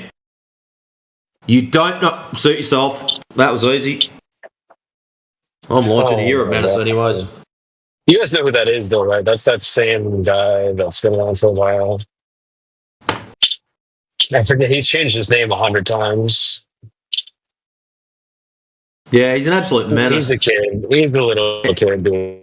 He's not hurting anybody. He's not of any value.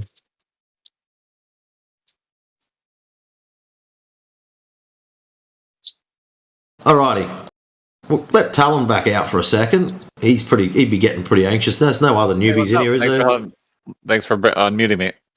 All right. So, since 20 doesn't like you anymore, and I'm the only one that wants to talk to you, in the Black Swan, you said you were going to recalculate out the distance to the horizon. So, using your mathematics with your refraction and all that bullshit, what was the distance to the horizon based on a 1 foot elevation?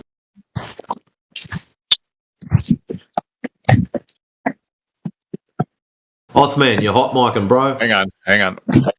Well, that was just say that last part again. I was talking to another fellow that was hot micing. Yeah, we're not worried about that. He fixed it. So you were telling us the distance to the horizon based off of a 1 foot elevation. You were giving us the distance to the horizon with your refraction inclusive. Okay. Well, we're waiting for you. The number, please. I think it's 1.22 miles, right? 1 foot observer. Yeah. Horizon. Well, that's what we got. Okay. 1.225. Yep, well done. All right, cool. So, how far is the horizon going to be with your refraction inserted into it? It would be right. It would make it appear a different distance, like 1.3 miles or 1.4 miles. Okay, so the problem you've got is the horizon's still at 10 miles, maybe further. We don't know, but we can cap it at 10. because we're going to be nice to you. You're still a little bit short, bro. So even with your refraction and all the claims of all the dumbass globers that come through here and squawk refraction, they are still a long way short. You can see that now, can't you? We do agree that the 3 lines... No, I don't have to agree with anything. That was not my argument. Your claim was... don't be talking through me or I'll rail you like the other one. Your claim was refraction was going to get you something special. I asked you where the horizon would be with your refraction. So this is inclusive of your refraction, and you've gone out to 1.41 miles. So that means the horizon, so let's look at the black swan. You've given it maximum refraction. You've got to 1.41 miles. Where is the horizon in that image? Beyond 9.41 miles. You're a little bit short, bro. You don't see a problem there, Talon? I see a lot of problems. He does. But it's hard to digest because he strung multiple points together. No, he hasn't. I made it very simple. You're claiming the horizon should be at one point. We're showing you it's not there. It's somewhere else. Like right there, you're saying my claim is, and that is like, and then you did the mathematics, Talon. Did you or did you not? Talon, did you or did you not redo the mathematics inclusive of refraction? See that? Yes or no? Did you fucking do it? I did not. So what did you do then? You just been talking shit, dude. That is like if you would let. Like, that's the thing is that you keep telling me, you keep saying your claim is. How about we save you the embarrassment? You just realised that you've been boxed fair into a corner, and it don't matter how much soap you put on yourself, you ain't sliding out. It does. Lots of pause. You don't get to say otherwise. That's the thing. I know, big pause, bro. You don't get to say otherwise, dude. It's not like you can have another globe that's a different size or whatever. You're already boxed in. You don't get to say otherwise. This claim is your claim. You can't say anything else. I'm saying that there are. Okay, so what my claim is that there are 3 lines in that picture because the horizon is refracted. Can we work on that? Okay, check it out. Let's put the oil rigs up here. Check it out, Talon. The oil rigs are there. So what are the 3 lines you're talking about? The question is the horizon. ABC. The ABC. One line. Talon, the ABC is not indicative of multiple horizons. It's questioning stupid people to know and see if they know what the horizon actually is. Yeah, Talon, for the 5th time now, those lines are arbitrary. Yeah, the A, B, and C is arbitrary, but the lines in the picture are all... There's only one line. The horizon. See, that's. I mean, it's hard for. Like, I don't understand what you mean when you say one line. When the A, B, and C. There's only one line. Yeah, the horizon. Horizons. No, there's only one horizon.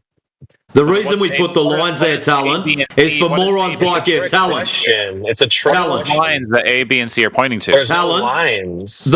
Actually, no. The lines are there for a very specific reason, Talon. Yeah. Is because slimy little shit stains like yourself, when we put the black swan up by itself without any other lines or anything on it, and we say, where is the horizon? We get the fresh crayons, please. I don't know. Okay. No, I understand. So we put the lines on there so it helps them out because the horizon is either in front of the oil rigs, in between the oil rigs, or behind the oil rigs. It ain't rocket surgery. Okay.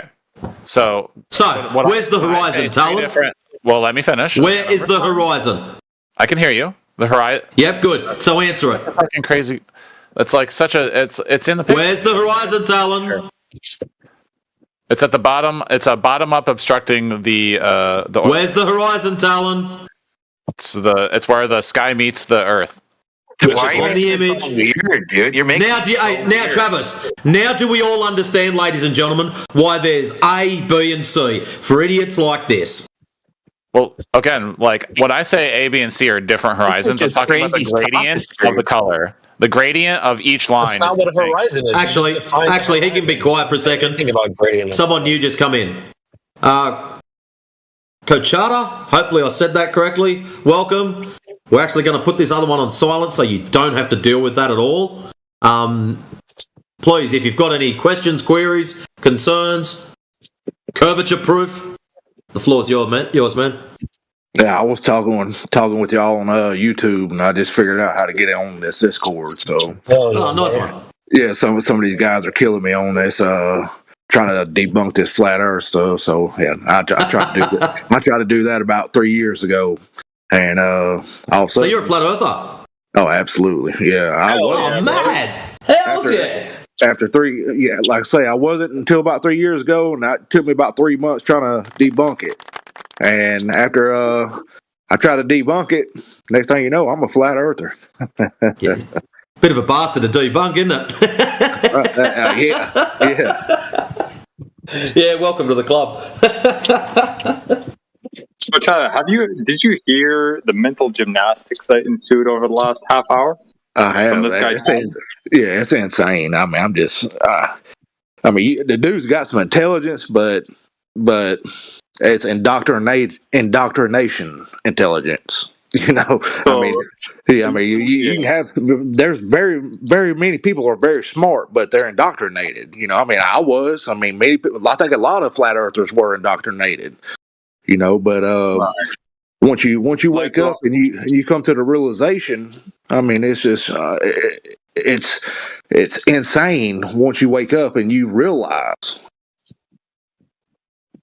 You know, it's inevitable. I mean, it's so easy and simple to understand if you just get the indoctrination out your head. You know, quit listening to the stupid ass lies that you was taught in school. So, in other words, for Talon's sake, lights are on, but nobody's home. That's right. That sounds about right.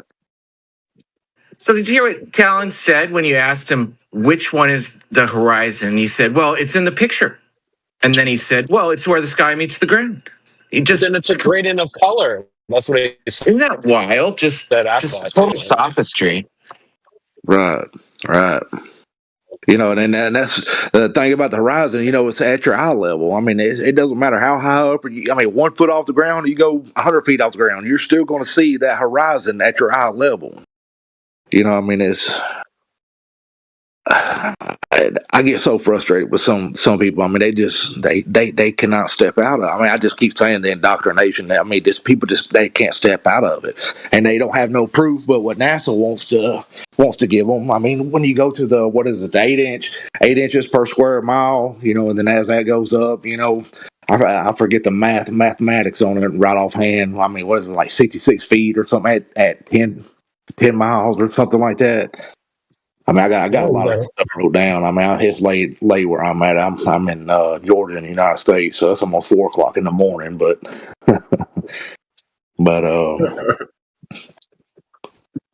yeah, it's insane. It's insane because there's videos that people has done. I think if I'm not mistaken, it was like 100 miles. One individual did with a laser. It was like 5 foot off the ground. He did like across a lake or something. You know, it's like he couldn't even see the camera, and it was just a straight line. He's like I think I'm pointing at the camera. You know, and then a lot of people trying to debunk it or try to prove it or helping people to understand it.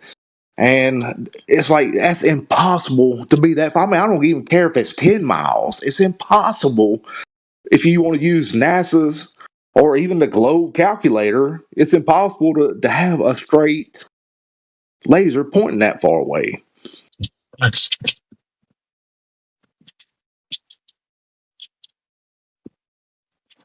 Facts.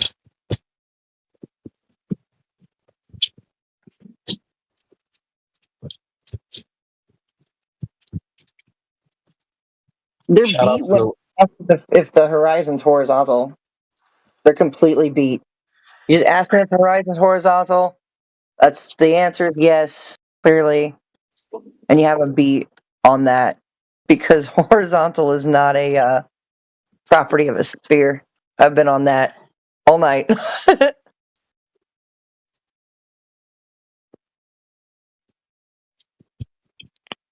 Wait, the horizon's not a gradient of color? Nope. Sorry for your luck. Oh, okay. All right, my bad. Well, I appreciate you coming, Coachada. Enjoy your stay there. Shall we unmute Colin and enjoy more of the show there? Yeah, Everyone still have popcorn left? Yeah, well, yeah. How much popcorn do we have left? Welcome, Q. Popcorn to the ready, shoppers. I'm glad that as a Glober that participating in this has brought you into the server. Welcome to the politics server. This is just one channel of many, but this is probably one of the better ones. So I want to ask Coach Hato, like if you mind looking at or having Matrix, if you could share the ABC picture. I want to know what Coach Hato thinks. Which A, B, and C, which one he thinks is the horizon. Oh yeah, post it. Stay by. Post it up. Let's see where Coach Hato's at on the A, B, and C answer. Okay, Coach Hato, do you know what we're talking about? This is if in case you haven't noticed. We keep talking about different horizons. We're talking about this picture here in the chat. No, we're not talking about different horizons. Stop poisoning the well, you little shitstone. Which one out of A, B, and C, Kuchata? Which one do you think is the horizon? My eyes, I'm old. My eyes aren't the best. I would say from the way it looks, I would say B, but I'm having a hard time seeing that picture. Let me see. Right. Well, because each chuck your glasses on first. No, it's A. It's A. It's A. Yeah, it's A. A is the horizon. Okay, so someone else is getting a bit excited there. Huh? Okay, cool. So, like, what do you think it is that is creating the different gradients that would cause us to put A, B, and C? Like, what is going on there? What gradients, Talon? Yeah, the color gradient. Like the C is pointing to the darkest blue. B is talking to the line between the medium light blue and the very light blue, and then A is pointing to the point where the line is just only a little bit blue. Honest. And then it's obviously the sky from then on out. We can safely assume from the line A, it's nothing but sky because there's no blue at all. So each one of those lines below A is slightly bluer than the line below it. Define horizon, and then go and ask the same question again. Right. I mean, I say A because it looks like, for me, again, with my old eyes, I mean, I would say from A being where the sky meets the earth. You know, I mean, that looks like that's exactly right. That's what I was saying. That's what I was saying earlier. Okay, are we all cool with that? Yeah, that's it right there. That's the end of that. Cool. That's what. Well, you guys and if you look, and to me, if you look at like I've seen that picture before. I've actually seen that video before when they panned into that.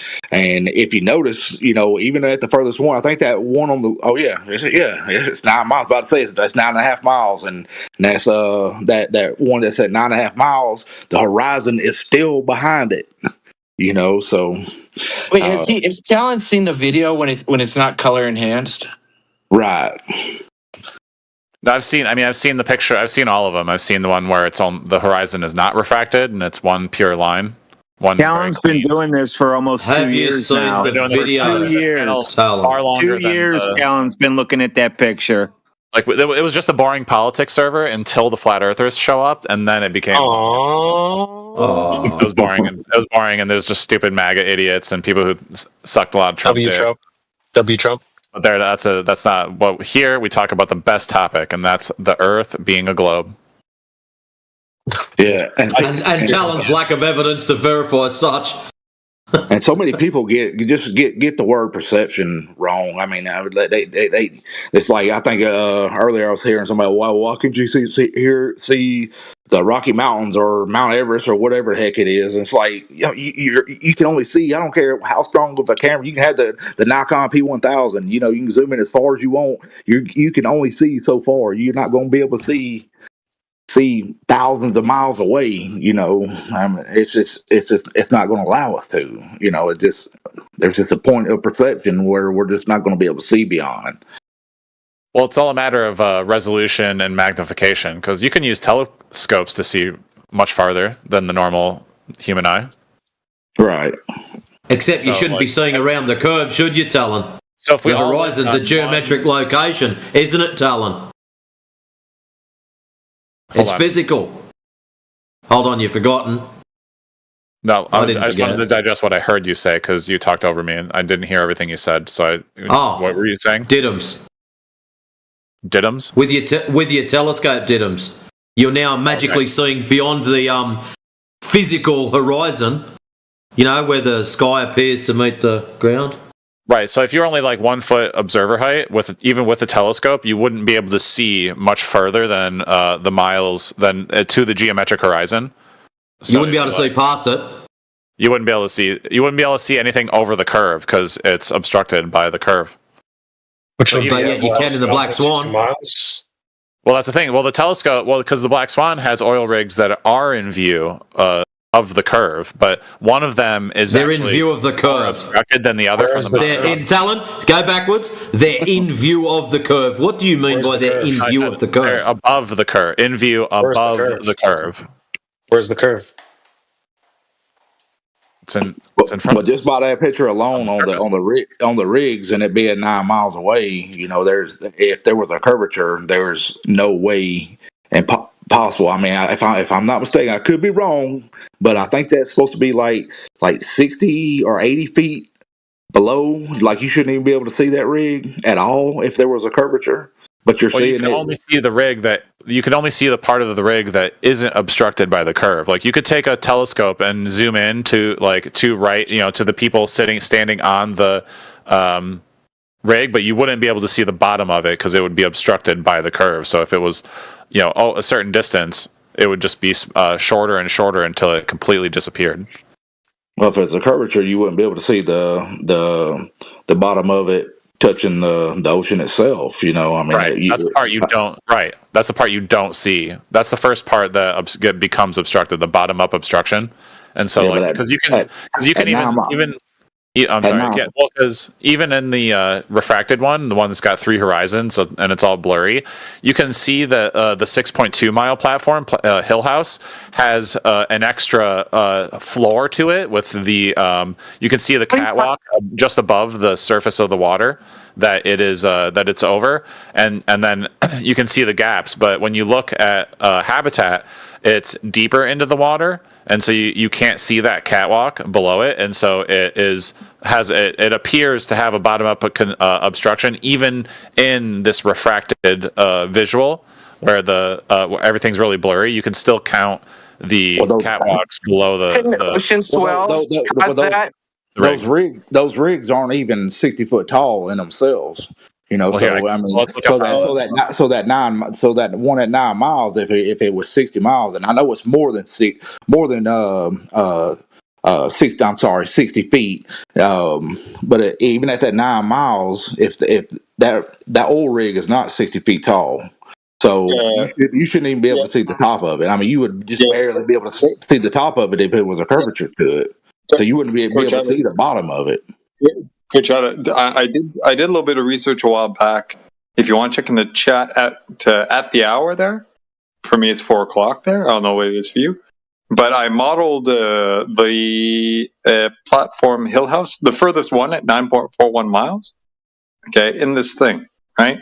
And indeed, that the tip of that oil rig is 98 feet. So in an ideal case where light is not affected by the air and shit like that, we should technically see about half the thing cut off.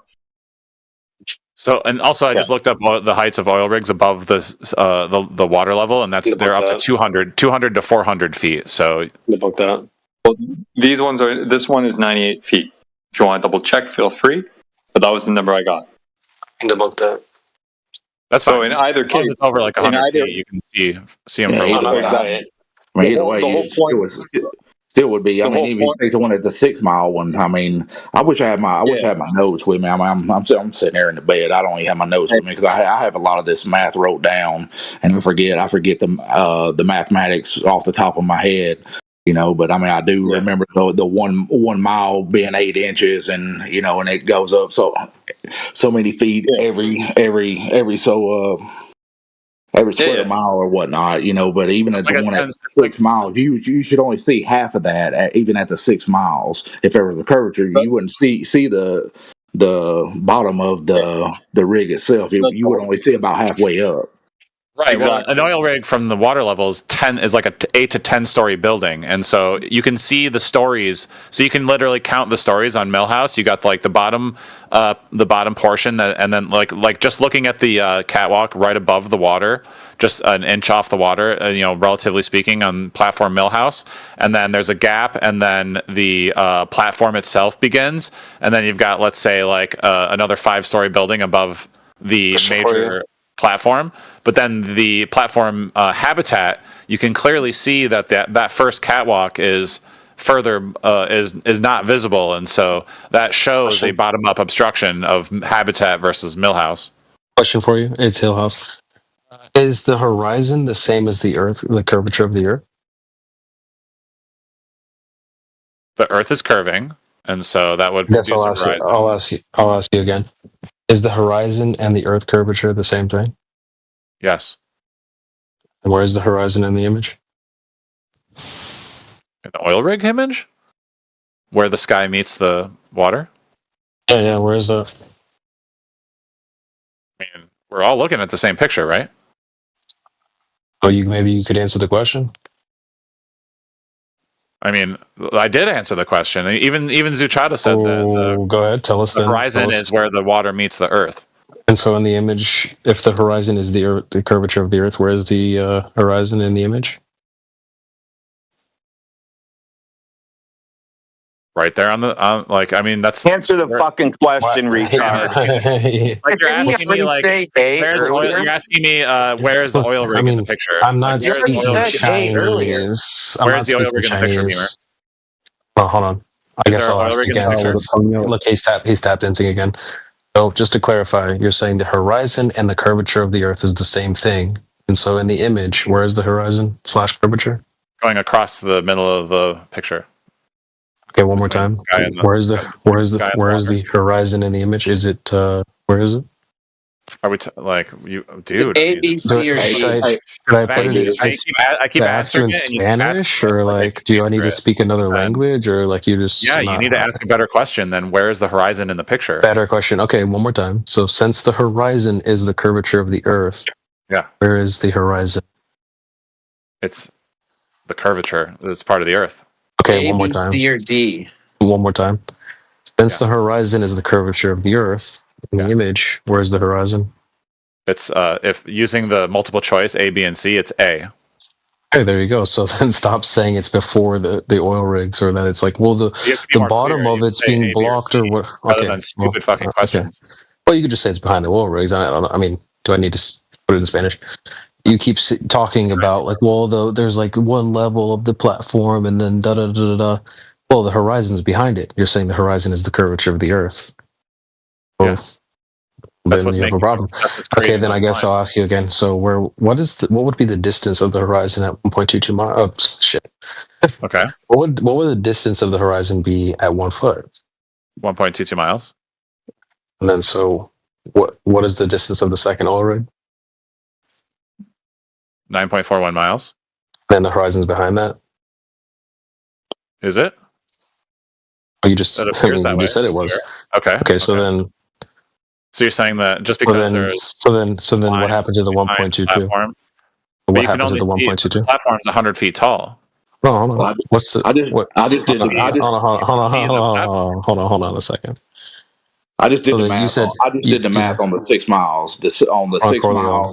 The 6 miles is 24 feet. So I mean, if that rig is 98 feet tall, you cut that in half. I mean, we'll go with 100 feet. So half of that will be 50 feet. So right there with hold on, buddy.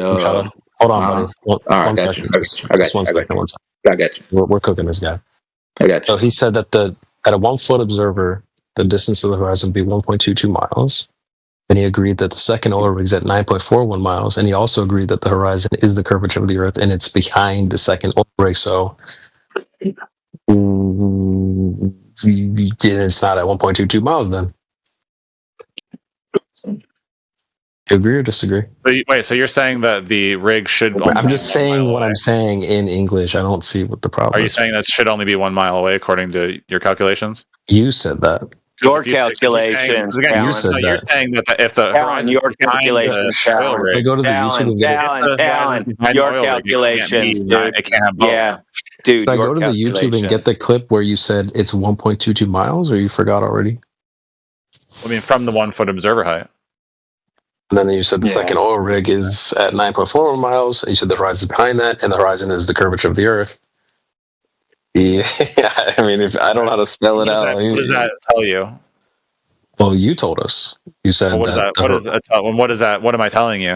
Well, just to clarify one more time. You said the horizon is the curvature of the Earth. That's the same thing.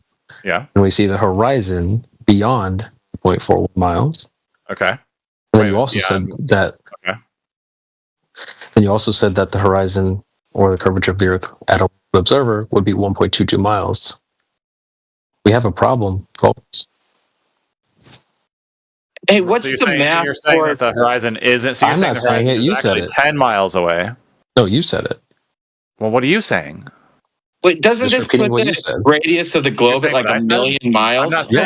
I'm not saying that the horizon is 10 A miles away. horizon that is 10 miles away for a 1 foot Yes, you observer did. puts the globe radius at like a million miles or something wild. That's a Wait, no, problem. you did say that. Sorry.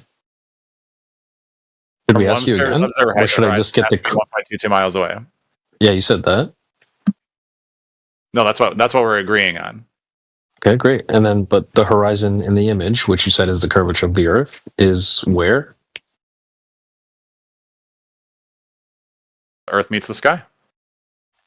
Is it beyond 9.41 miles?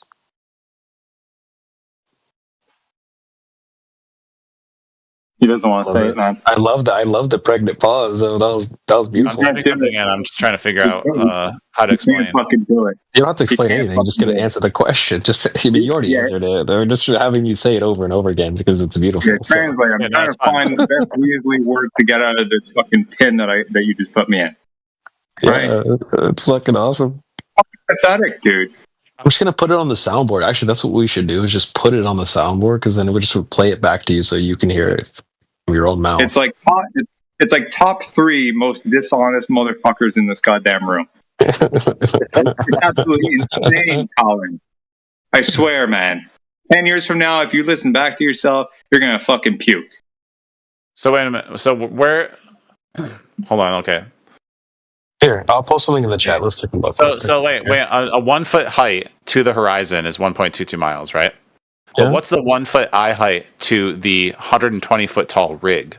Because the rig is not the horizon. Is the rig of the horizon, California? No, it's behind the horizon. Behind it. I just want to make sure we're clear. The rig is not the horizon, correct? No, the horizon is behind it, which you already agreed. Okay, to. wait. I just want to make sure that we're all clear here. That the rig and the horizon are two different things, right? Correct. You agreed the horizon behind it, which we already agreed to. So the horizon is only 1.22 miles from view, but the rig is 120 feet above. No, hold on. Yeah, I see you squirming. I know you're nervous. Wait, no. But I think you're squirming because you're realizing that the oil rig is taller than the horizon. No. We should let me just finalize 9 miles away. It's 100 feet taller than the horizon. 1 second. Let me stop you. Can you see the image I've posted in the side chat? I'll repost it. At 9 miles, there should be 59 feet. Now do the oil rig. But now do 100 feet above the 1 second. the horizon. 1 second. Can you see the image I posted in the side chat? Yeah. So you see a red arrow, and then you see a green. It says target. Yeah. That would be the red arrow, the oil rig. Yes, the second arrow is the oil rig. We can make this as tall as you want to. I have no issue with you claiming it's tall or whatever, right? Here's the problem. We're seeing the horizon behind it. Mm-hmm. The green line there that's down at a width would be the water. So we're seeing behind it. Okay. You see the dot? You see the dotted line there? Yeah. That would be your. Yeah, that would be your line of sight. Well, no, the line of sight's going up to the oil rig. Let me. The oil rig. No, let me just get the full image there. An angle, 100 feet up. Oh, dude, I know you're nervous. Let me just get The oil rigs are a red herring. They're just a marker so you know where the distance to the horizon is. That's what the argument's all about, is the horizon location. Let me get the full image so you can see. So But they're not the horizon location. They're Talon, just relax. horizon. Just relax. It's gonna be okay. Like if they're just different, Guys, they if would you just be give me invisible just give me even though 1 they're over second. the curve. Guys, just They give me wouldn't 1 be the moment to get horizon. through this, please. Talon, just That old rig is just let me a reflection. just let me get through this, guys. You guys think the oil rigs are horizons? Make sure we clip that. Make sure we clip that. Nobody thinks that. Nobody thinks that, guys. If you tried could cooking me, but please, you got cooked. nobody in nobody in this chat thinks You think that the Alan, oil dude, rig can you and the just- horizon are at the equal height? No. Because that would You be the just- only you way you would get 1.22. Alan, I know you're nervous, dude. If you could just please allow me to from the finish horizon, my point. not the oil rig. Guys, can you just mute him for a second? He's not gonna lie. Yeah.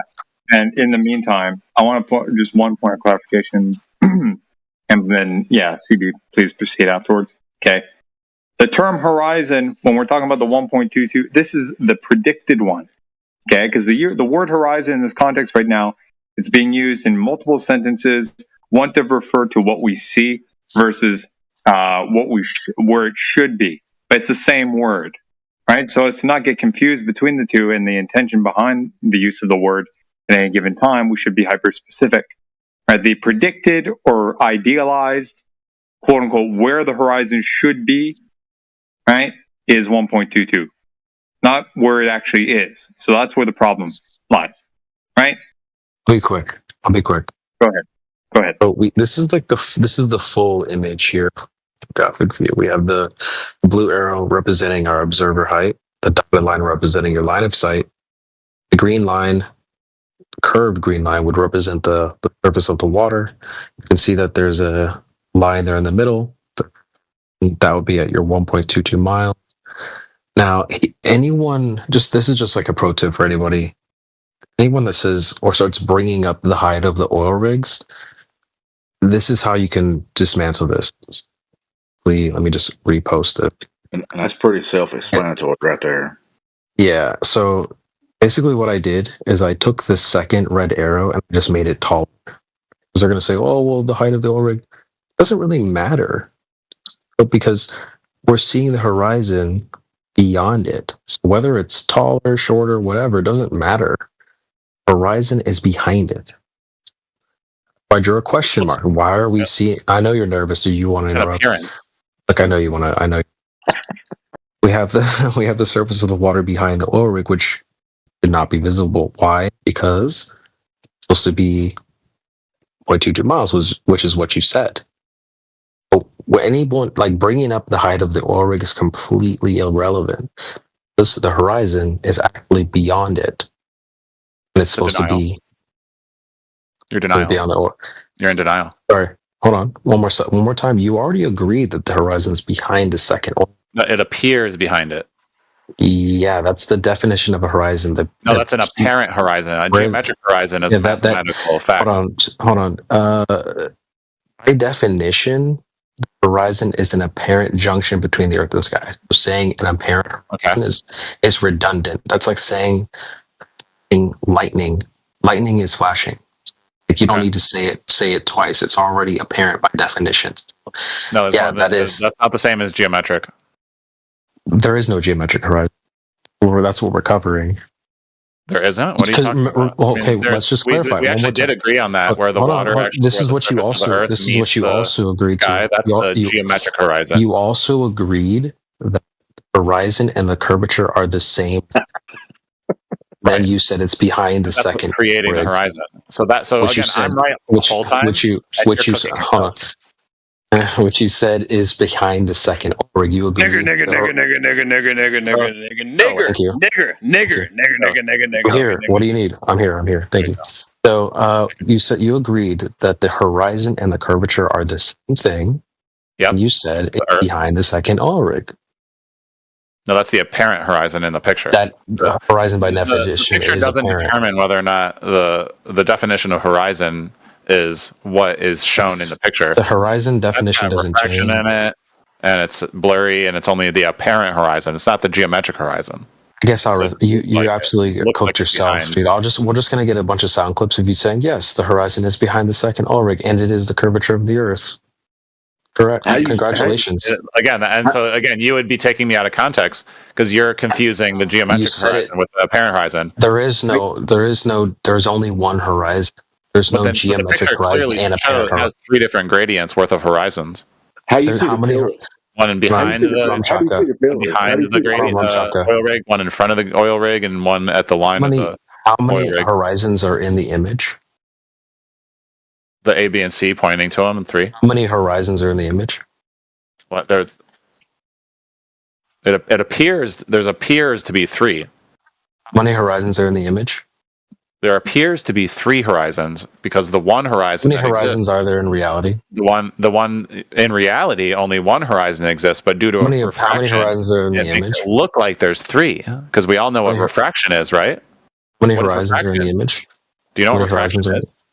I guess I'll just ask again. How many horizons are in the image? He's not gonna do it, dude. Yeah, it's so bad faith, dude. Just stick to the fucking difference between. I haven't changed topics. And so the real geometric horizon. What's the definition of horizon? Horizon is where the Earth meets the sky. How many horizons are in the image?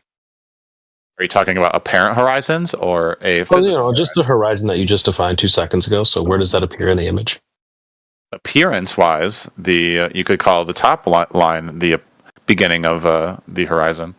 So would that be? That's a refracted image. So that wouldn't be the real horizon. So it wouldn't be behind the oil rig. There's one horizon, or how many horizons? The horizon is where geometrically, the horizon is where the oil rigs are no longer visible. But so you wouldn't look at those. You wouldn't look at a clearer one for you, so you're not confused anymore. I posted a clearer one from nighttime. We're actually talking about the real horizon. I posted a clearer one from nighttime. I'll just mute you if you talk through me. Now, where's the horizon in that picture? Since you're too confused with the other one. The nighttime one? Yep. It's where the oil rigs meet the ocean. So where the oil rigs meet the ocean.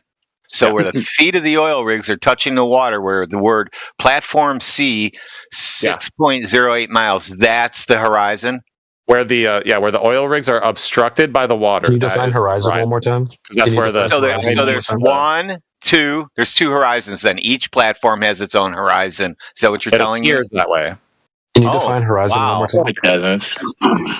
Can you define horizon one more time? Talon. I've had him banned before. How did he get unbanned? No, you didn't ban me. You guys are just yes, I did. Can you define horizon one more time? So disingenuous, bro. Are you scared? Are you that scared that you're talking about? No, we just want to hear you define horizon one more time. Yeah, where the sky meets the Earth. And where is that in the image? At the, in the refracted images, it's fucking all over the goddamn place. Just tell us. Because there's a horizon where the one more time. What is the definition of horizon? There's a refracted horizon. There's an apparent horizon. The definition of horizon. We just said it like 17 times, dude. Can you stop? So you keep going against it, bro. But where's the? Yeah, you're going against it. It's not going to change, dude. You're defining it and then you're changing it. You're going to keep pretending that your question is some kind of fucking cool thing. I mean, is that really? I'm cooking you. You're in a corner. When the oil rig does, so like you can't. Why can't we see the very bottom of the oil rig? Okay, look, I'll just say it for you. He's in the saying water. the horizon is where the apparent line between Earth and sky. And then you say, well, it's not there.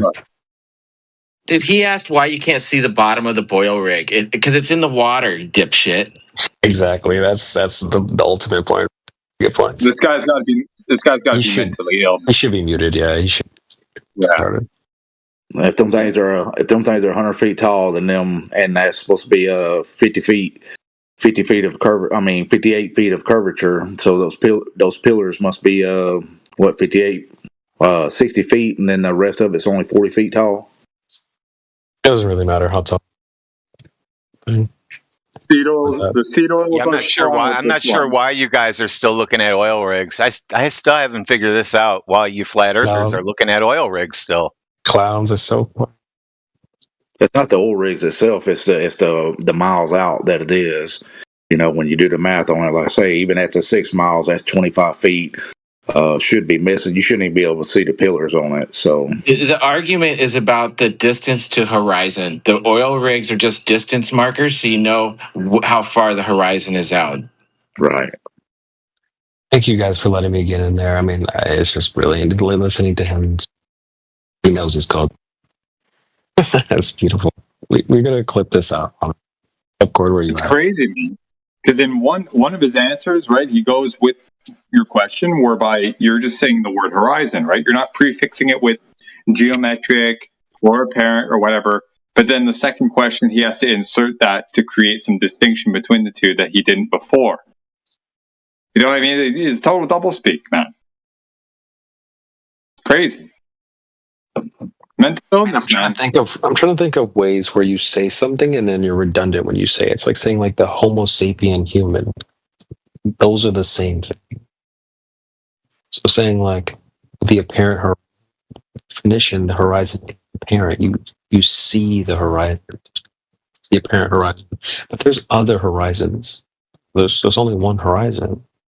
There's a picture of somebody done one at 60 miles. I think, if I'm not mistaken, with the Chicago city, when they're showing the buildings or whatnot at the lake line, you know, which should be like 2,400 feet, if I'm not mistaken, below the curvature, but it's still showing the lake and the bottom of the buildings and everything.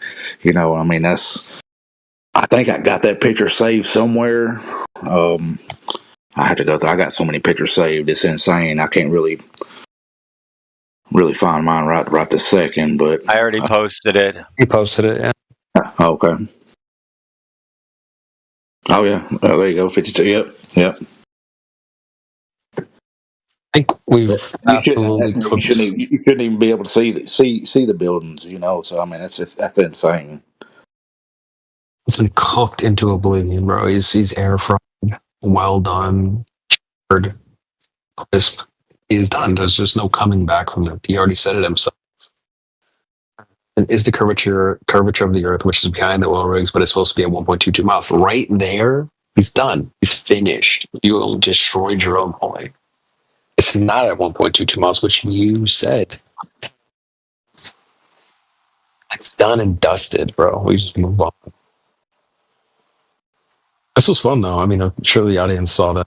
This is beautiful. We're gonna clip that out. I appreciate you guys letting me get in there. Throw it back to you guys.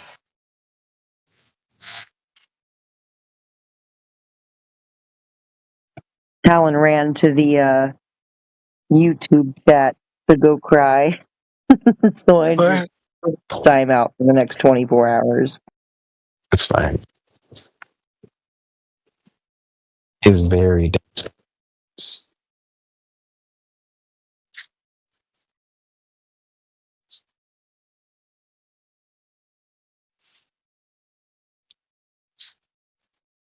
Here's a pro tip for you guys before I head out.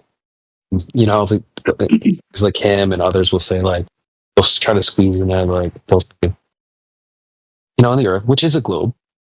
They try to do that all the time. Like, oh, yeah, welcome to the Flat Earth Discord. Where is the globe? They try to throw that in. Just start doing exactly that. Just say it's flat. Just use that. They'll be like, no, the Earth, which is flat. They hate that. Hate that. But unless you, like, just start using that, and make them not happy. TB, you want to continue the conversation? He just joined back. No, dude, he's done. There is nowhere to go. It's over. It's done. He changed his name to A Isn't the Horizon. So see, that's what I'm saying. It's a desperation. He already he's completely said that's gone. He's done, dude. He's always been like this. So nothing you can do about it. Well, I mean, I'm not going to do it tonight, but if someone's bored or they have time right now, just go to the YouTube, get the clip where he said A is the horizon, everyone agrees, da, da, da, and just play it over and over and over again. I mean, there's no coming back.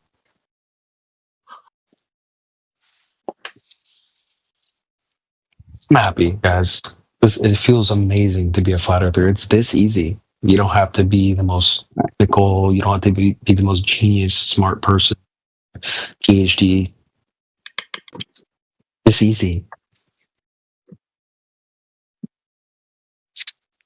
I mean, it just all makes sense. I mean, if you really start diving in, I mean, you got to go down a lot of rabbit holes and stuff like that. If you're really trying to debunk it, you go down a lot of rabbit holes. But I mean, even if you take the globe spinning 1,000 mile an hour, and we're doing 66,000 miles an hour around the sun, and I forget was 100 something thousand. I forget how many miles an hour the sun we're traveling with the sun, and blah blah blah. And but all the stars stay the same, and it's been like that for since the Egyptian times, 4,000 years ago, and everything's aligned, everything stays the same, and it's insane. I mean, how people can even think or believe in the lies of NASA. I mean, all that started at 1958, 1959.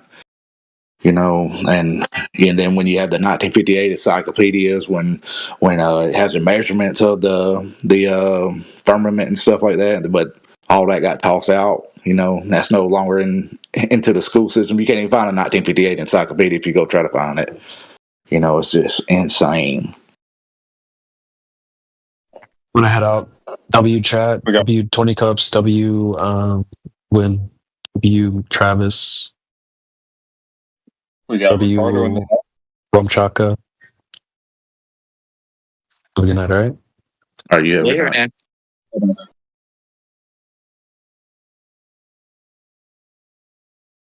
Put a W in the chat, and I'll see you guys later.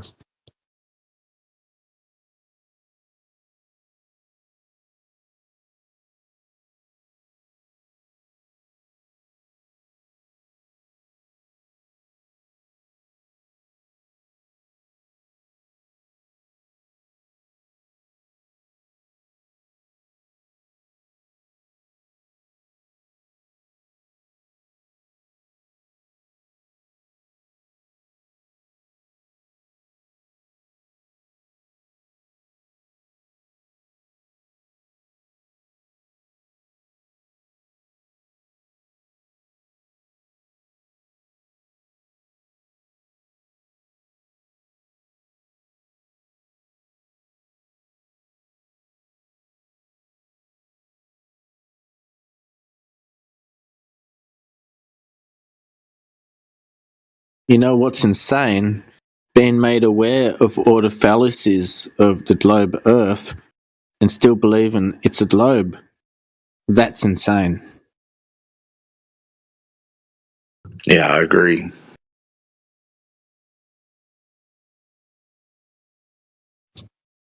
And I was once one of those, so I think a lot of us were. I think a lot of us were that are now flat earthers. I think a lot of us coming up through the education system. I can tell you right now, I was not nearly at all anywhere close to that level of cognitive dissonance that Talon displays. Nowhere close, dude. Once it was brought to my attention that, oh yeah, duh, water's level, and then, oh, okay, we see too far, and then, gas pressure requires a container, it's over. I can remember, this is no joke, about 3 years ago, when I kept hearing this stuff about flat earth, and I was like, you know what? I had some time on my hand. I was like, you know what? I'm going to have this debunked in 10 minutes. And I said, how are these idiots thinking the earth is flat when, with all the technology that we have out and everything out right now? And, and that was my mindset at the time. And then I was like, I'll have this debunked in 10 minutes. Like I say, 3 months later, I was a flat earther, so.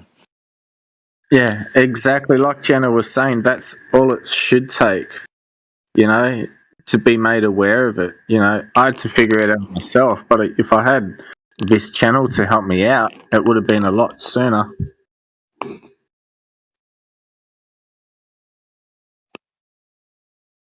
I listened to a lot of Terry Richer. I don't know if y'all ever listen to any of his stuff. He's got a lot of phenomenal educational stuff. And there's a couple of girls that educated me a lot on some of the stuff on how everything worked and whatnot. You know, I mean, a lot of stuff is biblical, but I really enjoyed Terry Rogers stuff.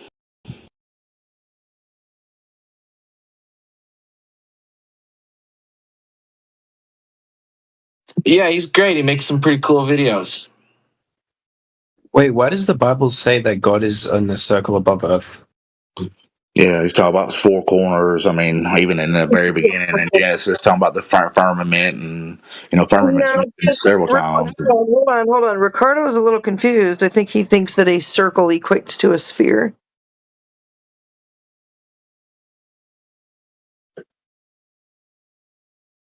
Yeah, circles aren't spheres, Ricardo. Oh, is that what he said? It would mean like flat disc.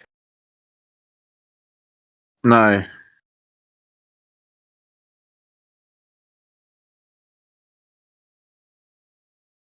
Well, the Bible also says that it's flat. It says lots of things. It's set upon its pillars. You know, it's unmovable. Yeah. The Bible also says in Job 38, 4 through 6, I think it is, where God is basically talking to Job and saying, "Where were you when I made the heavens and the earth? Where were you when I stretched the surveying line upon it? Tell me if you know so much about my great works," basically. So I absolutely love that verse, because it's humbling. It's humbling. I don't know. No man will ever know the extent of the Creator's works. Yeah, it's And true. yet, and yet there are men in the world assuming that they've got it all figured out. Mm-hmm. That they can see God's almighty creation from God's eye view is absolutely arrogant.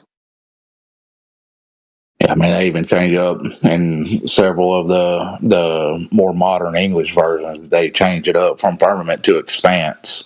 They don't even mention firmament. They say expanse in there. So Shit, my Catholic Bible says straight up dome above a basin, which is pretty profound that the word basin is in there as well on Genesis 1:7. It's interesting because wouldn't a basin allow for like water to collect? That's right. I'll post it in the next comment or the comment. Dang, dude. So like, it's a container. Yeah, wouldn't that imply a containment? Exactly. Mm-hmm.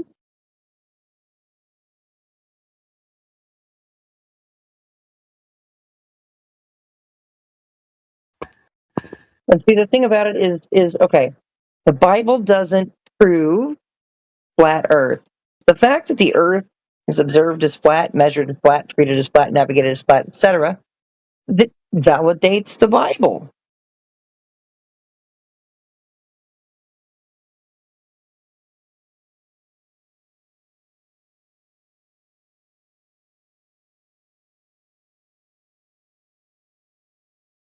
there's so many things that gets lost in translation when it comes to scripture. I mean, I've been down many of those rabbit holes too. So I've done that for about 20 years.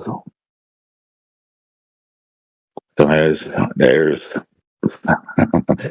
that's a whole another subject when it comes to that. But it definitely lines up scripturally, with flat. I mean, I don't even like saying flat Earth because it's not flat, but but it's definitely not a sphere. Real quick, in the language of things, flat as an adverb, it's a descriptive, so it's in or to a horizontal position, and horizontal is not a property of a sphere.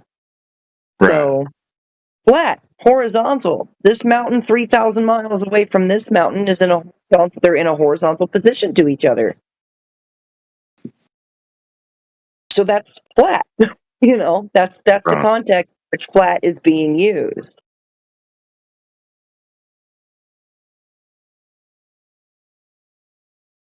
Yeah, So I just think that how can creation be so perfect and yet be a coincidence at the same time? It's, it doesn't make sense. I mean, that's actually when 3 years ago, I'd quit studying scripture, due to arguing with people over it. And that's actually what got me back into studying again. And then after I told my ex-wife about it, was talking with her with it, and she's like, well, that takes away for me, that takes away from God's, how she worded it.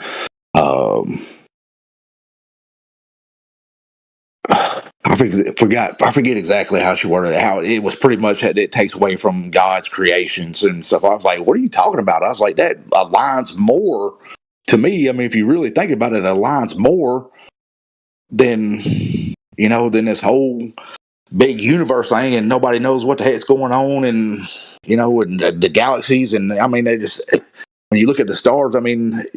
You take the strongest cameras we got.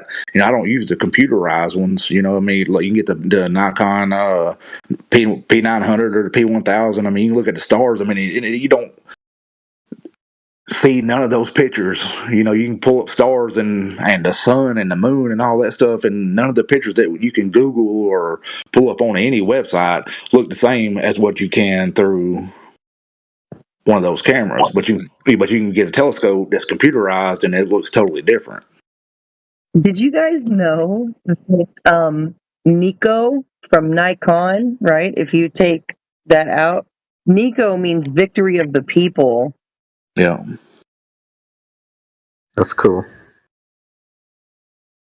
Because once you know that, once you've become aware and and have accepted the complete and total objective reality, and you accept this world for the way it presents itself, and you go by the laws of physics, you can't deny that anymore.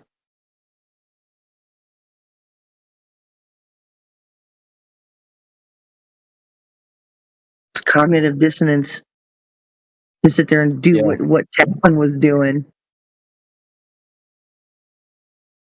Yeah, it's Who doesn't ignorance. What's up, Ricardo? Like, how do we decide what the laws are, and can they change, like, of physics? No, that's why they're laws. But laws can be changed, can't they? Only Only globe believers manipulate the laws.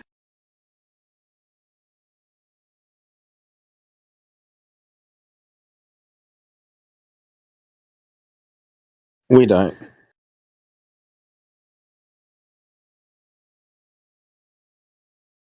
Isn't that like the whole point of science, though? It's like to constantly build and figure new things out. So I guess with more information, they could change. Yeah, I think most scientists today, I think, will say that almost everything in a science book from 200 years ago is wrong. So I think it's probably fair to say that in 200 years from now, those scientists will say that everything we believe now is probably wrong as well. As we get more technology, we can measure more things, and maybe we'll find a lot of the things we think today are wrong.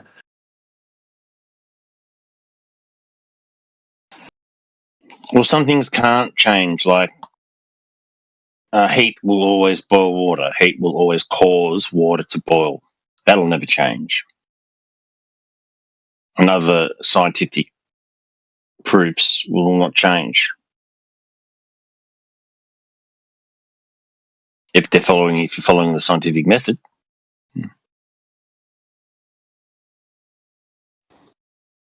Yeah, and you can't change the laws of gas pressure.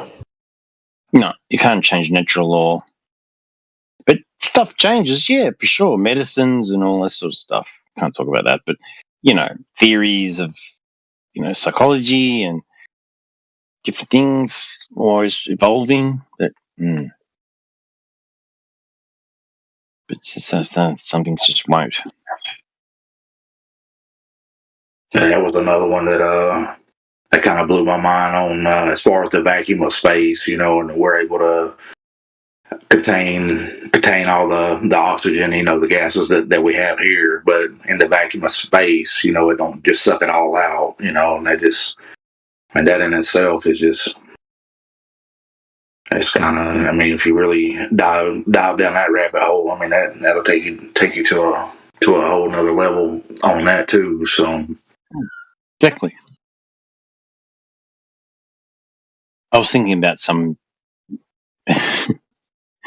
like when you're on the phone and you have to write a message, the first pen never works. It's always the second pen that things like that. I don't know if that's a natural law, but it kind of seems like it sometimes. Like one sock will always disappear. It's like a natural law now. It's like it'll always happen. But it's stuff. Science. It's you can't. The law of It's proven. Stockholm. It's proven. Yeah, I know. The law. The law of Stockholm. Socrates.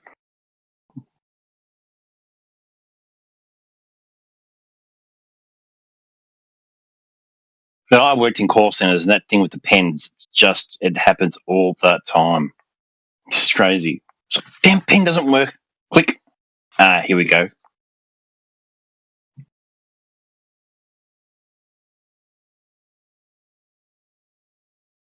Could you blame gravity for your pen not working?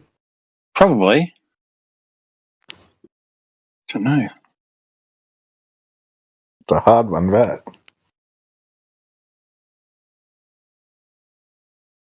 I noticed the full moon thing was I noticed we all noticed that when we, were doing customer service and that we'd go, is it a full moon? We're like, yeah, we go, look out. And yeah, it was always the case. You always get spikes in weird calls. Do you just get a spike, or do you get like a particular quality of person calling? You just get a spike in weirdness and anger and stuff. Okay. People going off. Yeah, more complaints and stuff. So complaints and angry, aggressive people would spike. Yeah.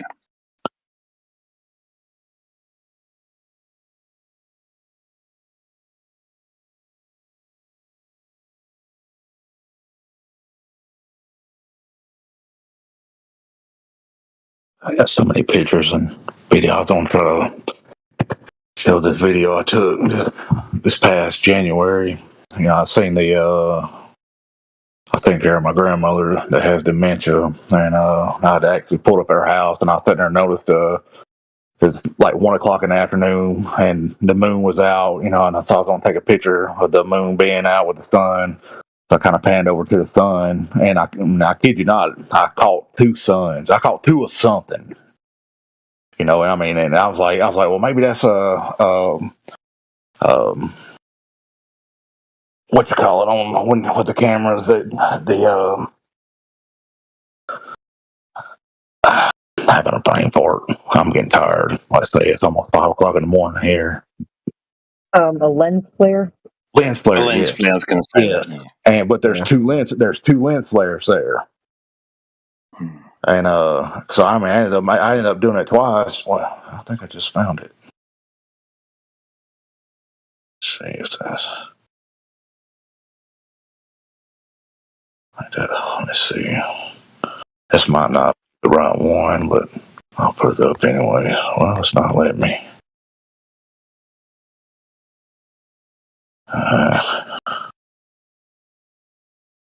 Some speculate that it's a reflection off the container. Could be. But there's a few videos around. You see them where it's just someone going, why are there two suns in the sky? And it's sort of pretty straightforward video. But you see a few of those. Yeah, it's not letting me share it.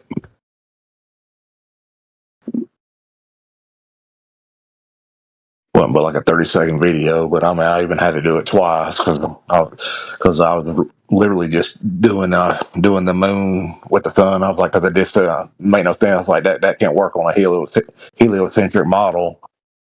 And when I panned to the sun, and I'm like, that don't make no sense. Like, why am I seeing two dots there? And so I went back and redone it again. And sure enough, there was two of them there, two lens flares and everything. And I'm just like what the hell is that? I know I can't send media. You gotta level up in here before you can send media, or perhaps somebody could give you media perms. If you're trying to post an image, you could always just share it, DM it to any one of us, and we can share it. Okay.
Are you there, T-Dub?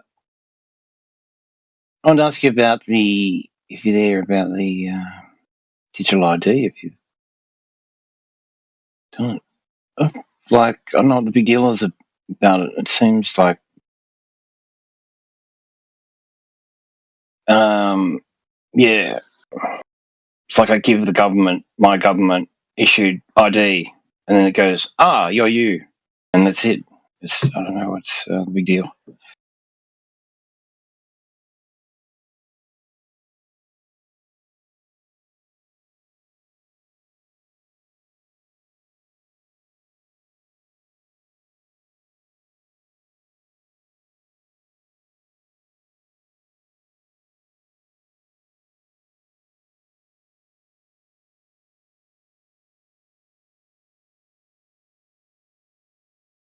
Sitting there reading some of the comments.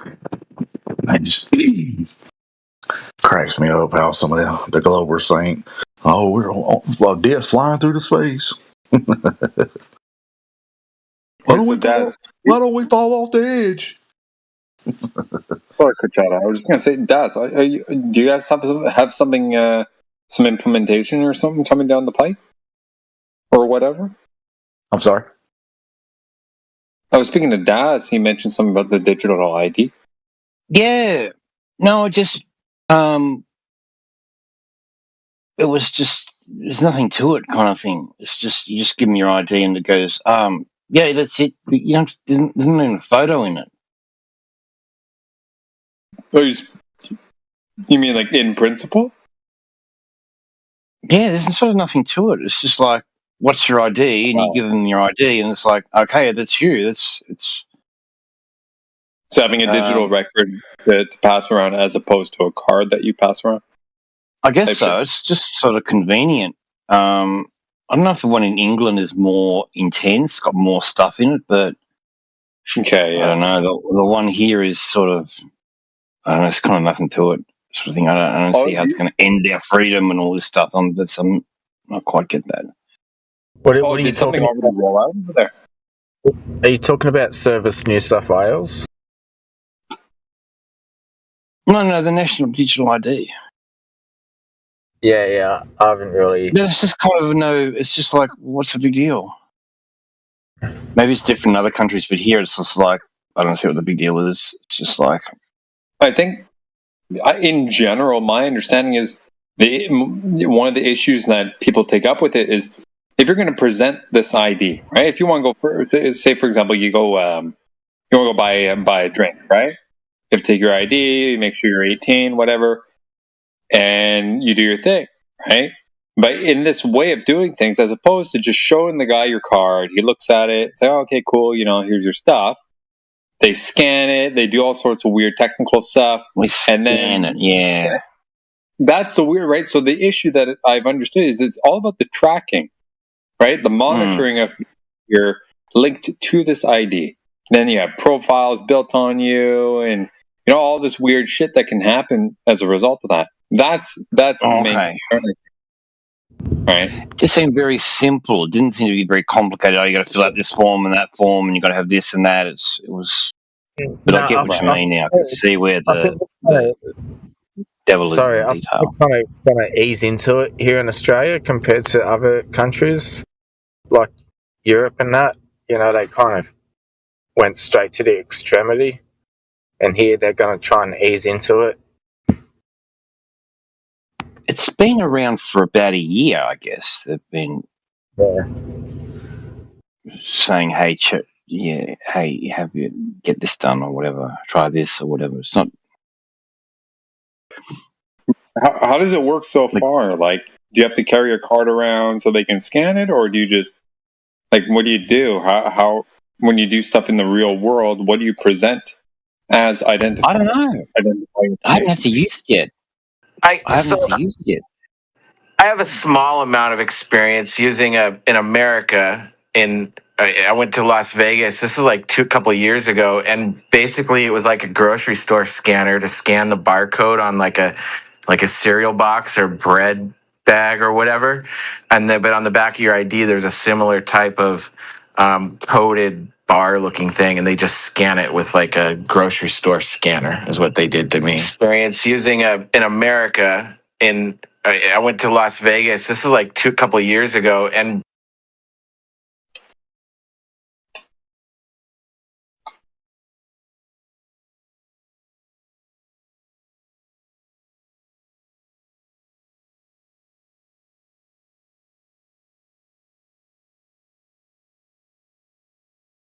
Hello?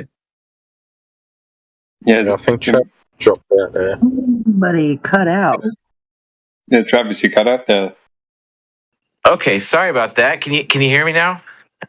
Yeah. How much of that did you hear me say?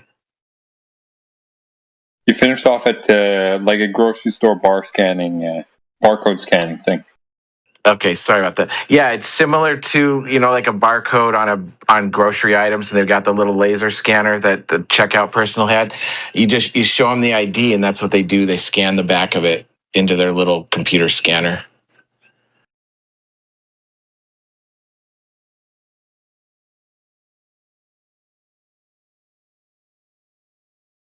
Okay, so there is a digital footprint, right? But you do carry around a card, right? They just have to scan. They actually have to uptake it into some sort of system before it's considered valid. Yeah, and actually, they won't even let you. They wouldn't let me into the casinos if you didn't. If you wouldn't let them scan your card, they wouldn't even let you in. So I could see that getting, starting to do that to grocery stores and stuff would be pretty messed up. Right on. Okay. At least there's a card, right? Because that's going to give people the sense of, oh, well, it's just a card. It's a physical thing I can carry around. Until you have to start, basically logging your path, right? Logging your tracing your path, right? Yeah, exactly. It's pretty horrific if you think of the implications. Daz, with what you do have currently, do you have to scan anything? Even though you may not have used it yet, but if you did, would that be what you would have to do? I imagine it's you open the app and then there's the coded box thing. You scan that. I'd say the other thing maybe.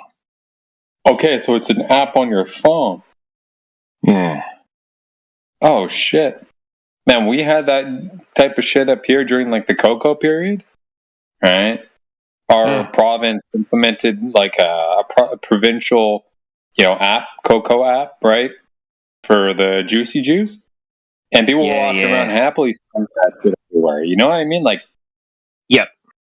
The same thing. Are you talking about like kind of like tap pay? Y'all don't have tap pay?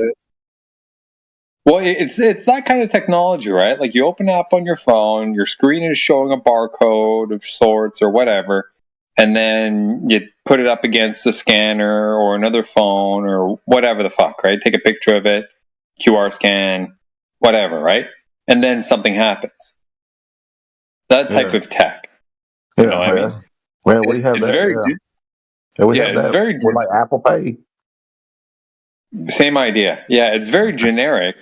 In and of itself, the question just becomes how is it being implemented? So in this case, we're talking about personal identification, not for individual things like I'm going to buy this thing, or a very local group or organization sort of identification thing. No, it's a national identification thing, right? That's the weird part. I've seen something that they started in China where they're using face recognition as far as paying. There you go. Yeah. Social credit scores and shit. Yeah. Someone putting them like in the hands or the wrist and stuff like that, and then of course a lot of people think, well, that's to market the beast and stuff like that. I mean, of course I would never do it, but they're already trying to implement that stuff. That's I mean, at this point, man, they almost don't even have to go that route. The physical embedding of stuff. I mean, there's, they don't even need to, right? Everyone's just happily walking around with a phone. I mean, I do too. Guilty of that. But it's just be so much easier that way. Who knows? Or maybe they'll do both. I don't know.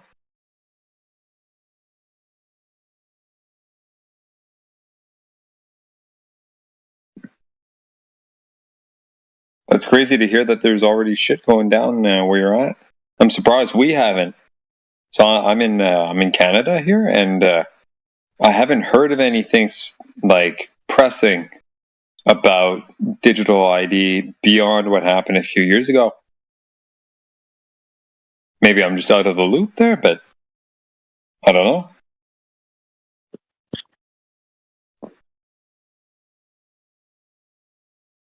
I know here they've been doing I don't know how it is across the world, but I know here everything's pretty much tap pay now. You don't even have to insert the card or nothing. You just tap it and then beep, and it's done. Yeah, pretty much same here. Payments and stuff like that, that's a given. It's just other stuff, Still have to bring your ID card and fill out a form for big things. All right. Like, for example, like the day where you walk into a bank, you say, "Hi, mister, I want to open up a bank account with you." And they're like, "No problem. Just show me your card. We're going to scan it, and our system will automatically open up a bank account for you." That shit. They just flip. Like you're making a payment, right? If you were to make a payment and your entire account is spawned on your behalf because they know everything. They've got your entire identification based on a little scheme. That's when shit gets kind of weird. You know what I mean? Right.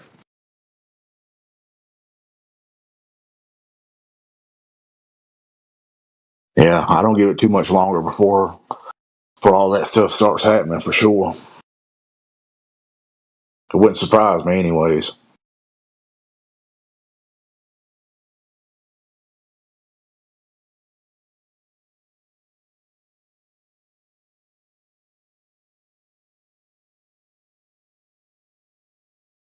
So I'm Gen X, so I'm kind of like the last of the. I call us the dying breed. This is the last before cell phones come out.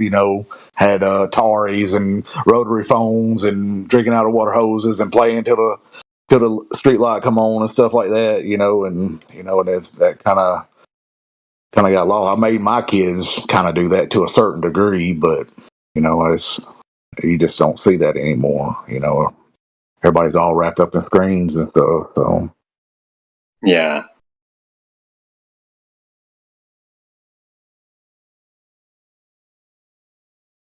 We have Vanny joining the room. Welcome to the chat. Yay. If you got any questions?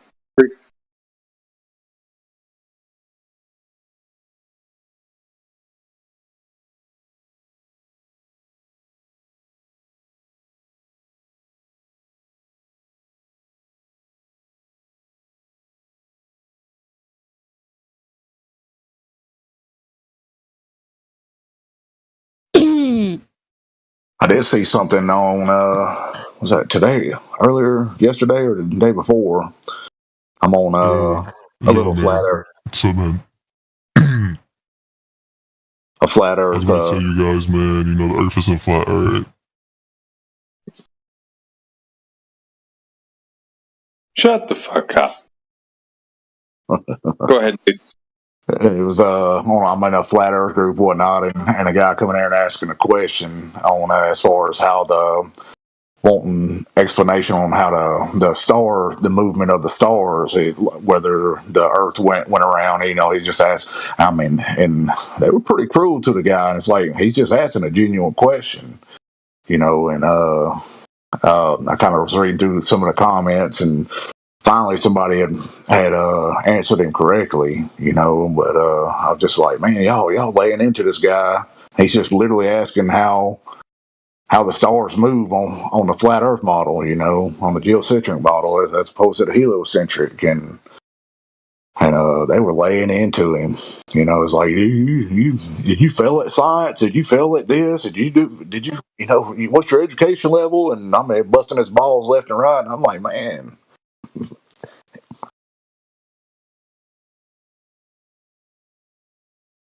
Yeah, man, we get that all the time in here.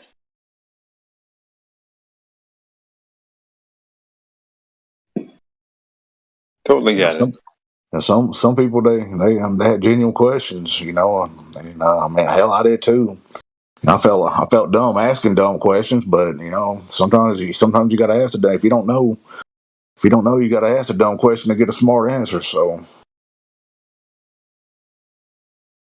you know, the exercise in these chats I've found, dude, is basically digging into what you think you know and trying to scope out any underlying assumptions that you may have just taken for granted.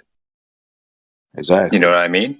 Exactly. That's the big thing. So when they're talking about the stars and shit like that, oh, well, how do you have a burning ball of gas over a flat earth? Is it a pizza? Like, there's so many like implications or insinuations with that, right? All wrapped around an assumption that they would hold, and then craft in their mind something that may fit that to them doesn't make sense. So then they project that onto you and make you look like an idiot in that conversation. But they're the ones with those assumptions. So who's the idiot?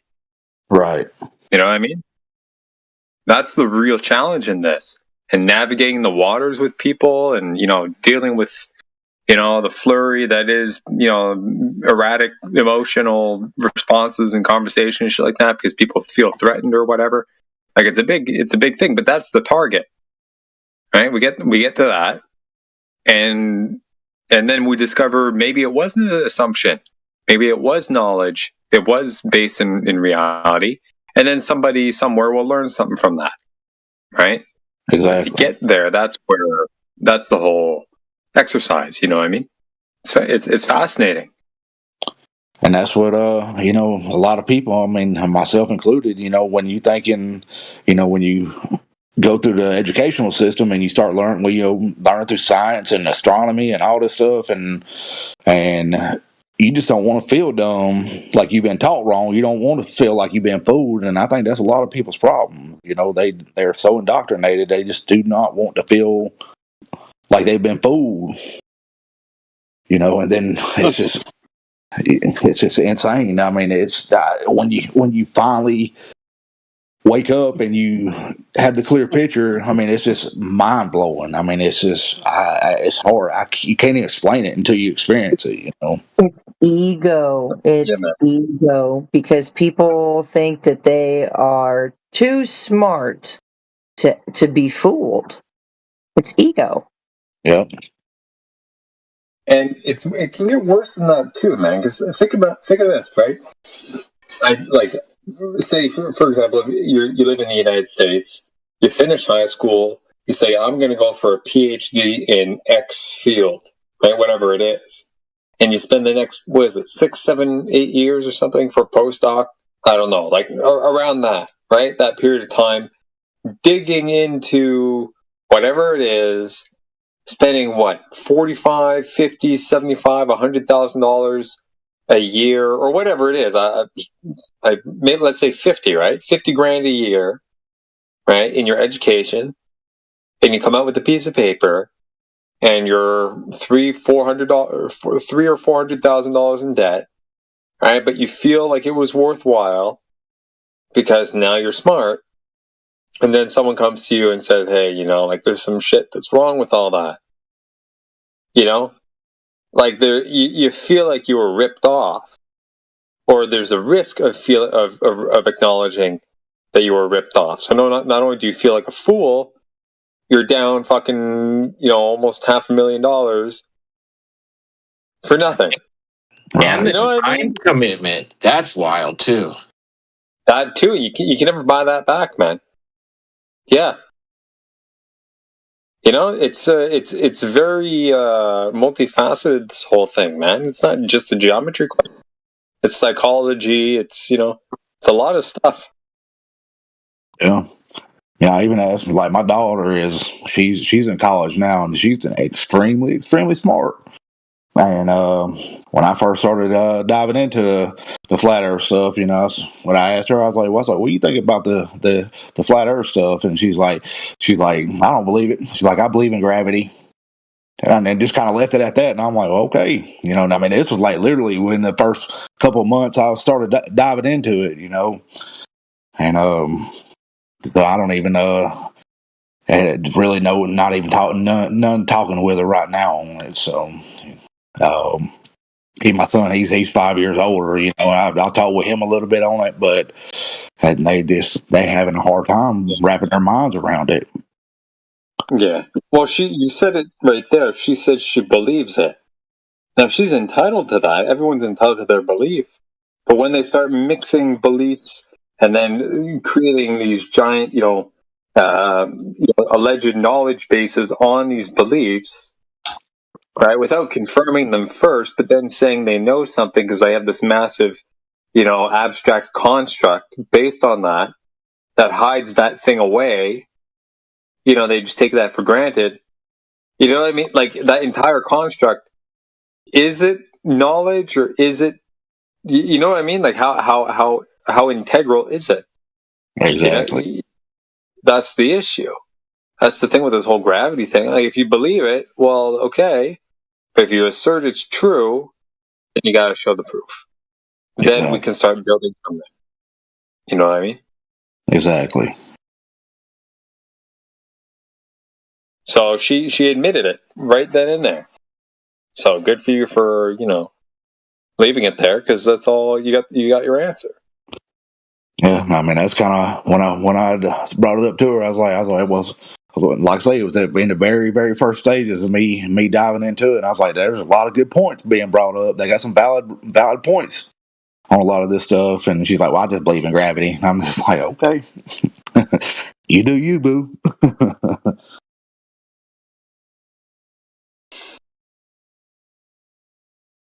I know this DJ jumped into the chat. Good morning, sir.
Hey, sup, Mick?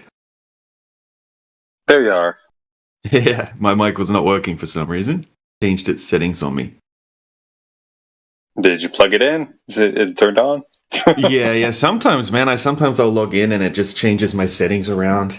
I don't know why, but it changed Really? to some. Okay. Yeah, changed it from my regular microphone to some other microphone that's not there. Oh, it switches like the input. Yeah, switches the input. Yeah, okay. It's the SteelSeries sonar. It's like a virtual like Okay, yeah. yeah, Like a yeah, and it's gone chaotic, so I got to uninstall it and reinstall it. Every time I restart my computer, it's changed my audio settings around. Okay, you can't just pluck it out of the Discord menu. Yeah, that's what I just did. Then I just manually changed it to the Rode microphone. No, but plucking it out, like removing it from the list, in the first place, so it doesn't In default Discord? to it. Yeah, that's what I'm wondering. Yeah, I'm not Or sure. it might just pick up your system-wide things that are available. Well, yeah, okay. Today it changed it to some Windows default microphone, which it's never done before. So I don't know, man. Fuck it. Yeah. I'll dig into it today, fix it up. Oh, good. You're about an hour late, man. You missed the entire quandary with fucking Talon. You know Talon? Oh, yeah. Mm-hmm. Holy shit, dude. Yeah, what happened? The Horizon argument came up. The Black Swan. Yeah. You know? Uh-huh. And it's like, where's the Horizon? Oh, it's line A, but it's also line B and C. It's like, well, what do you mean? It's only one. Oh, well, now each of those lines are like diffracted horizons or some shit, like some weird terminology. It's like, well, no, like, what's the definition of horizon? Well, you know, where the sky meet and the floor meet, you know, apparent to where you are. Where is it? Well, it's A, B, and C. Well, no, A, B, and C, B, and C are on the water. There's no sky there.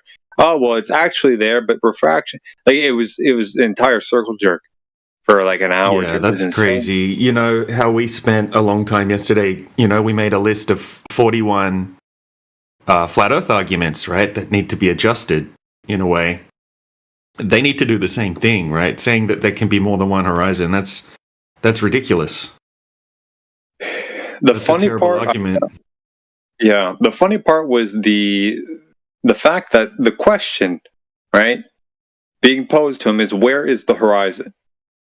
Okay, and then there's an answer, a definitive answer. And then a follow-up question. His answer to that follow-up question is where he started to make distinctions. Right? So, for example, if I ask you, where's the horizon? You give me an answer. And then I ask you a follow-up question. You say, oh, well, the geometric horizon and the apparent horizon. Right? You start, fumbling with all that. It's like, well, why did you answer the first question without trying to make a distinction then? Because you already acknowledged something. Why are you changing your answer effectively, one step down the chain? Like, why did you start if you're not even clear on what's being asked of you? You know what I mean? Like, you know what I mean? Like, yeah, why definitely. I also think you're kind of setting yourself up for that kind of response when we use the original Black Swan as the choose A, B, C, or D thing, right? Because it's a super blurry kind of horizon, right? There's a bunch of distortion in the image. There's like the water kind of acts funny where it's like it looks like it's kind of changing a little bit. It's this like the 8-foot Black Swan. I don't think that we would run into as many issues if we're saying where's the horizon in that one, because it's super clear and crisp and there's just one obvious horizon there. We need once to redo. Once he acknowledged it was A, and once he understood the implications, is when he started saying, "Well, they're all horizons." That was when he realized he screwed himself, and then he started just spiraling and coping with. Does he realize we're just guessing random other places in the picture for B and C? Like we could just go B, C, D, E, F, G, like, and just point to all sorts of random bits of water. And what's he going to say? They're all horizons? He did, dude. That was the funny part. And he tried to justify it. I'm like, well, okay, here are these two arbitrary lines and then A, right? Where there's, an obvious kind of like limit to where the horizon, where the water and the sky are approaching, right? Okay, all these other lines, they're arbitrary. I went to say, well, we can use them to calculate the real horizon. I'm like, how do you do that? And he just fumbled. And I'm like, okay, I put him on mute. It's like, okay, go get the calculation. Show us how you actually use that. Right? These arbitrary lines, to be clear. I hope everyone heard me on that because he criticized me for not being clear on that when I was very clear that he made the statement that these things are, he acknowledged, right, my highlighting of the fact that these are arbitrary. And he said he can use them to calculate where the real horizon is. Go do that and come back. When he came back, he completely changed the topic. Tried to press him on it, and he wouldn't go back to it, as if I didn't ask him to do that. Like, it was really pathetic, man. Yeah. Well, he came back saying, he goes, well, it should technically be at 1.2 miles, but then I have this refraction, which puts it at 1.3 miles. Then we have this refraction, which puts it at 1.4 miles. And then the question came up, well, you still have 8 miles to go to get to that 10-mile horizon. And he just kind of spiraled after that. Yeah, what else can he do but spaz out at that point? Because there's zero observations that show it anywhere close to where it should be on a globe. Even the one that they say, oh, look, on this particular day, it's much closer, but it's still 6 miles away. So, yeah. It was almost like he was trying to treat like the observer was at the place where it appeared, like where he appears to be zoomed in. You know what I mean? Like, so forget where he actually is. Just take it from where he appears to be zoomed in. Like, so from the bottom of the fucking frame to that first where C's sort of designated. That's like 1.2 miles, right?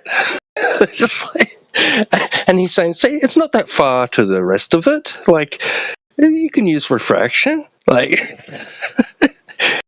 it's only like 1.54 miles. Like, it was almost like he was replacing the observer closer simply because it's zoomed in. That's the impression I was getting. But he was trying to use the 1.4 miles with refraction to justify the position of A. Where A, the horizon, like, I don't know. That's what Matrix we can give them there. Like, he was trying to give them the 1.4 miles. Just say, yeah, sure, okay. Yeah. How do we know? It's like it's not at 1.4 miles where we're seeing it. And how do they know that there's a geometric horizon there at 1.2 miles? Or it still has to be there, even if we say we hypothetically remove all the air and they're looking through a vacuum, right? They can't argue that it's not at 1.2 miles. If you're looking through a vacuum, now just adding the air back in doesn't change that there's a physical geometric horizon at 1.2 miles. It still has to be there. So what they're trying to say is that everything's bending up perfectly throughout the whole shot, right? Throughout the whole video, just to make it look flat all the way out to the 10-mile horizon. Crazy. Mental gymnastics. But the question still is, how do they know there's such a thing as a geometric horizon? I mean, that's the main argument, isn't it? Right? This destroys your geometric horizon claims. Exactly. How do you know that there is such a thing in the first place? Yeah, because that K value is contingent upon that. Right. Yeah, it's just based off, like, they're just add, like, it's the K value is like, if the Earth were a globe, then this. So that, it's just based off the globe. Yeah, of said size. Yeah, then we're just going to increase the radius value to try to reverse engineer the globe into these observations, which is just retarded. It really is retarded to do that. They don't have If they wanted to do that, they would have to work out exactly empirically what's going on with the refraction.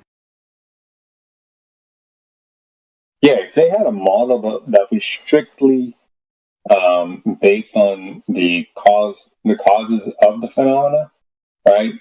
Like temperature or air pressure and all that shit, right? That would be interesting to look at because it's agnostic to the surface itself, right? But I haven't seen any of that. They all have a baked-in R. They all have, like they're all ray tracing kind of models or something like that, where they're creating like arcs, of certain radii, Yeah, they can probably only they could make it appear to work on a computer model, but that doesn't fit the actual conditions you would have to have in reality for that to happen. That's why they don't have a single observation throughout all of history where they've taken their refraction into account, and then after applying refraction, it matches the globe. Because it's not possible, because we can see so much further than you should see on a globe, that any kind of standard refraction conditions or anything like that isn't going to explain the observation. And as far as I know, they haven't even endeavored to do a test, right? Like, say you got like a team of people, right? All right, it's like, person number one, you stand over here at the furthest end. Then Johnny, Jacob, and Smith, you go out 1 mile each. We're going to observe, or let's say 5 miles each. We're going to look over 15 miles. We've got 5 miles between us. You take all these readings there, you over there, you over there. And then, you know what I mean? Like, I haven't seen anything like that where they can actually plot real data alongside their observation from the first guy. You know what I mean? It would be a nightmare for them to even attempt to do that. And also, right, just say you've got a guy, just say you're doing a 10-mile observation, and you've got temperature thermometers and stuff placed at different heights throughout from point A to point B.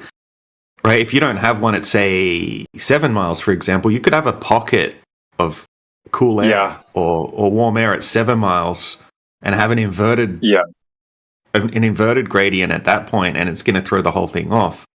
It's difficult for them. Sorry, man. Go ahead. No, that's fine. It's like even Andrew Thomas Young on his atmospheric refraction page, right? He explains how it's very easy for them to model something like Snell's law because it's very specific and it's easy to math that out. But when it comes to atmospheric refraction, you've got so many different things that you would have to account for, and it's constantly changing. Yeah. They have to interpolate, and that's where the problem lies because it's such a grand scale. Right? Instead, if you get 5, 10, 15 discrete points, right, you can plot something and fit to that. But everything in between, you're going to have to interpolate it, with the fitted function that, you got from the other points. But as you're pointing out, these variations can be significant enough to throw that off, and they would have no way to tell. Yeah, they've lost before they've started because there would have to be so much refraction in these observations, right? So we already have the observations, okay? We can see across a 20-mile lake, and we can see the shoreline on the other side of the lake, like the Great Salt Lake one, or, we have tons like this. And the amount of refraction that would have to be present would be super rare, like almost ducting conditions. So we have a nice clear observation that doesn't show any visual distortion. It's impossible to have that nice clear observation that doesn't show any distortion and have this extreme refraction, which is so much refraction that it would make the Earth look flat, according to their own claims, right? If you go on Walter Bisland's explanation for the refraction coefficient, it says it starts at 0. Okay, and that matches up perfectly with the globe, right? It's like looking through a vacuum. And then as you slide the slider up to 1, right? It's slow, like it makes the Earth bigger and bigger and bigger until you get it up to 1, where it would make the Earth appear flat because there's so much refraction. Now you have to slide that slider up to 1 to explain these observations, right? So you have to slide it up to the flat setting. Okay, so you would have to explain or prove that there's so much refraction that it makes the Earth look flat for all of these observations, which is just freaking insane. And then once you start looking into how, like, what would be present if you had that much refraction, what would it look like, right? And you'll get answers like it would be chaotic, right? You would see things inverted, you would see things floating, it would be crazy distortion. It wouldn't look crystal clear. I'm sure these guys have gone out multiple times to get an observation that matches the globe, but they're not getting the desired results, so they're not going to publish them because it would be like shooting themselves in the foot if McToon releases a video that proves and measures a flat Earth. So I'm sure it's been done many times. They're just not going to publicize it. Exactly. They'll either become a flat earther, or they'll just say, like, they'll just pretend it didn't happen and not publish the results. Make excuses why it is the way it is. Yeah, they'll just say, oh, it must be some anomaly or something like that. Let me just not worry about that, sweep that under the rug.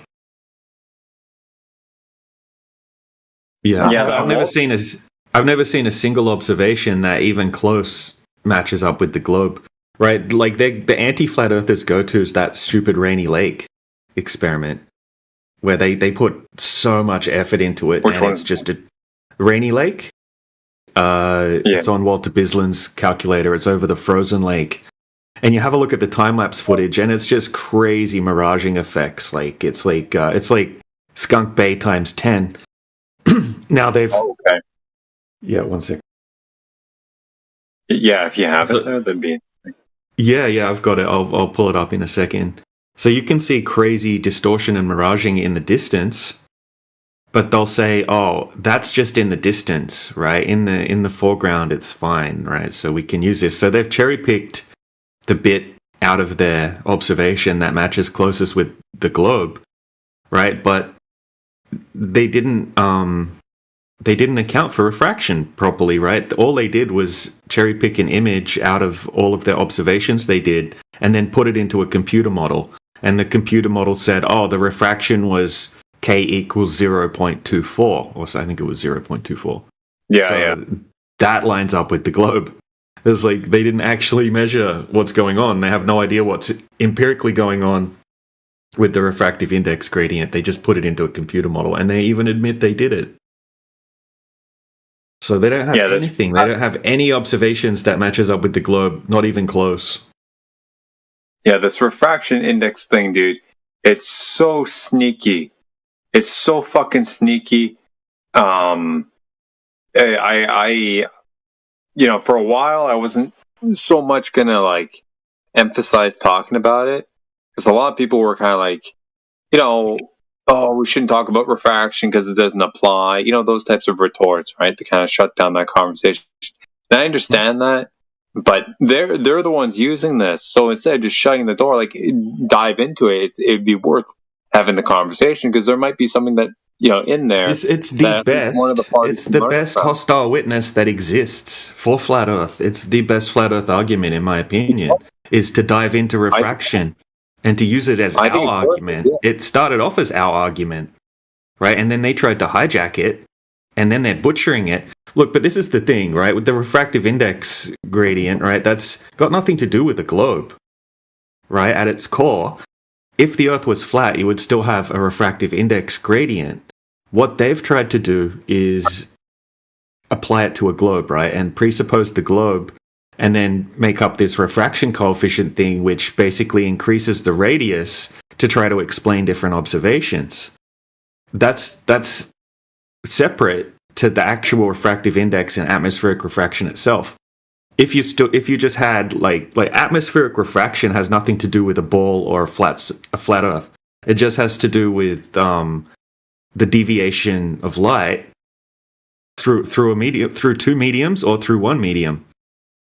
And it happens like if you look at Sky Free videos, right? That's what's happening just over a flat floor.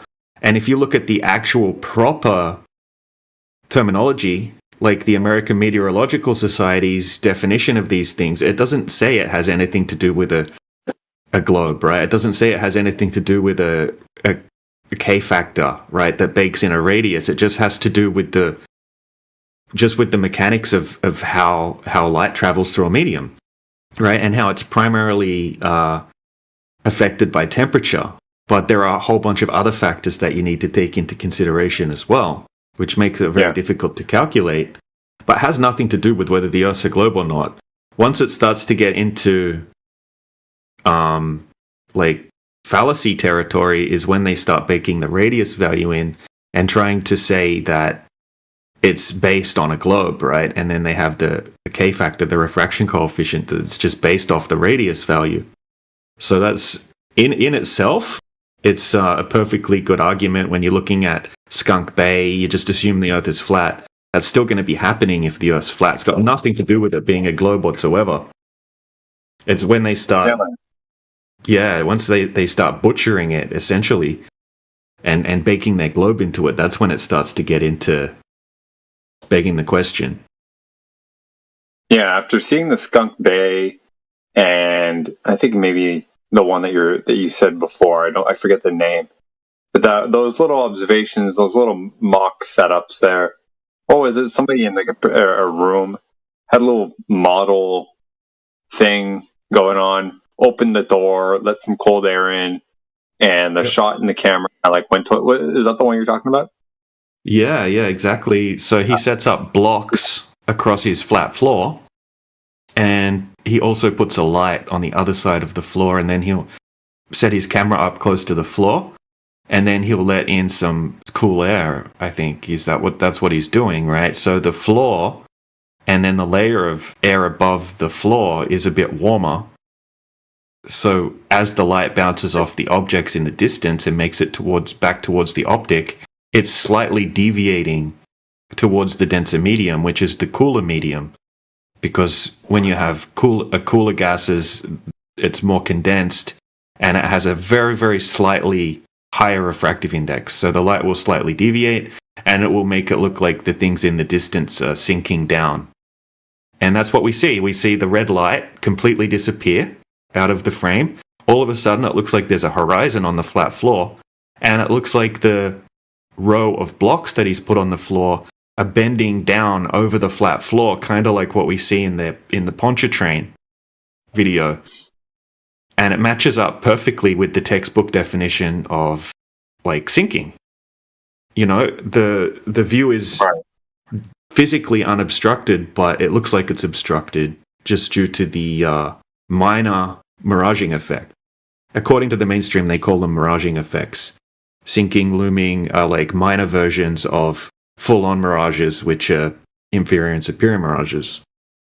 So it's like atmospheric refraction, essentially, according to the mainstream, is just a series of miraging effects of varying strengths. I'll show you a really good one when I find it. Really good example. Hang on a sec. Keep talking. Yeah. Cool. I'll put up the Sky Free one that I was just talking about. I was just thinking, please do. I was just thinking back. It's like these two things, and that example. I forget who. I think it was Mez who brought it up, right, in an argument, talking about like just trying to affirm or confirm that everyone's on the same page that this phenomena can happen, that light can bend through a medium. He threw out, I think it's a GIF of some dude taking a laser, shining it, wherever in his room, and then taking a hot iron, right? You iron your clothes. Yeah, I know the one. I was looking for that the other day. Dude, that blew my mind. Right? I'm like, okay, something's up with right now. In that case, it's obviously an extreme case, right? Because you have the temperature of the air, whatever it is, 25 degrees Celsius, and then this thing, which is like hundreds of degrees, right? 200 degrees, whatever it is, right up against it, I mean, that differential of 175, 250, whatever it is, you know, in the same medium with the humidity of the steam and all that shit, you know, can create that effect. I'm like, okay, you know, there's something to that argument. It ought to be investigated. You know, I mean, this kind it of just like matches up with what they say, right? The light will deviate towards the denser medium, which would be the cooler gas. There you go. So this kind of like hand wave dismissal, you know, dare I say his name, right? But you know, QE would always kind of like, oh well, you know, it doesn't apply because refraction is Snell's law, and Snell's law doesn't apply. You know, it's one medium. So end of story. It's like whatever you want to call it, dude. This phenomena, you know, like many conversations I can recall ended on that, and it didn't go any further. So I very much it ended up with the Glober laughing and getting muted, right, and thinking that we're retards for suggesting such a thing, that you can't have a change in the refractive index in a single medium. Shit like that, you know. So I appreciate your push. Yeah, it had to be done, because that's literally ridiculous to say that you can't have a change, even if it's just a slight change in the refractive index in a single medium. Well, obviously you can, right? Because you can have temperature changes, and the temperature changes the refractive index of the medium. Super simple. Yeah, look at that one. Check that one out I just posted. Oh, that example. Oh yeah. And you know, just to be clear, right? QE's not the only one who's mentioned that. Some of the OGs have kind of stomped on me for talking about this. Right? I would bring up the oil rig calculate this one there. I'll put it back there. Modeling of the black swan there. I've tried to bring this up a few times in conversation, and like it was kind of hand waved by. You know, I think AV didn't like it, you know, a couple months back, a long time ago, right? Maybe the last year. So it's got some, you know, it's got some, you know, what's the term I'm looking for? It's got some shade casted on it because of the word. Oh, it doesn't apply because it's got that definition. It's like, that's not the definition we're using here. It isn't the definition. It's not the proper. The proper definition is just like the deviation of like radio waves or light, right, through either when it passes through two mediums that have a change in refractive index, or through a single medium. It's like what the definition says. It's not specifically just Snell's law is the only refraction, and then you can't use the word otherwise. Right, the same websites, right? Like Andrew Thomas Young, his website has a section on Snell's law and has a separate section on atmospheric refraction, right? Because they're not the same thing. But he doesn't say that you can't say refraction if it's through single medium. It's just not Snell's law anymore, because Snell's law is very specific, right? It's easy to calculate. It's just when the light enters on an angle from one medium into another medium and it deviates, and then you use a particular formula to calculate that, right, based off the angle and the change in the refractive index and whatnot, and the only difference is in a single medium you don't have that sharp boundary layer. I've got like a good little analogy, a way to explain it here, which I'll just read out really quickly because it makes it super simple. 1 second. Okay, Snell's law is like hitting a sudden patch of mud on the road. One clear boundary, your car jerks in a new direction. Right, that's what like Snell's law is more like, right? Atmospheric refraction is like driving gradually into thicker mud. The car slowly curves without one sharp turn. Both are the same phenomenon. A change in direction caused by a change in medium density. Right, so if someone says atmospheric refraction isn't really refraction, they're making a category error. Snell's law is a tool, not the definition of refraction. Right, it's a specific application of it.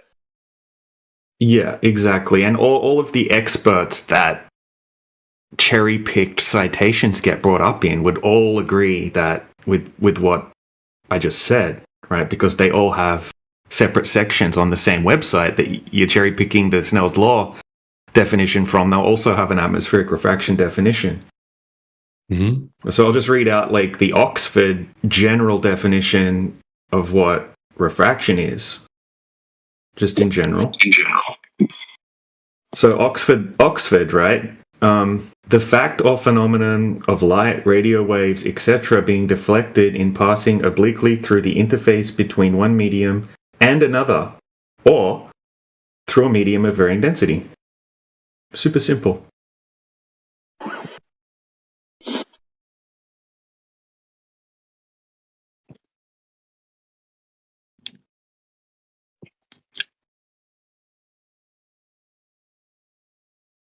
And the Globers, right? The Globers need to be educated on what sinking is, because they just think that it makes things appear higher, right? But they don't realize that you can have the opposite effect of that. And all of the so-called subject matter experts all say the same thing. Like just invert the gradient.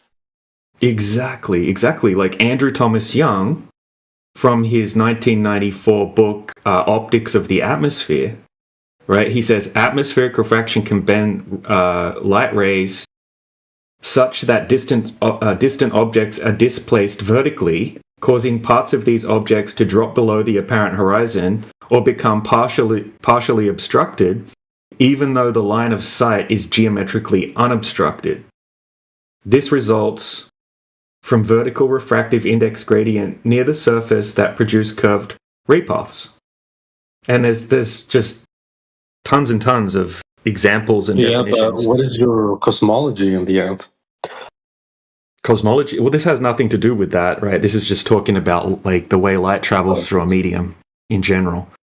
Yeah, the ether, like after Einstein, the ether. No, nothing to do with ether. This is just to do with how it travels through a medium, right? Like, one second.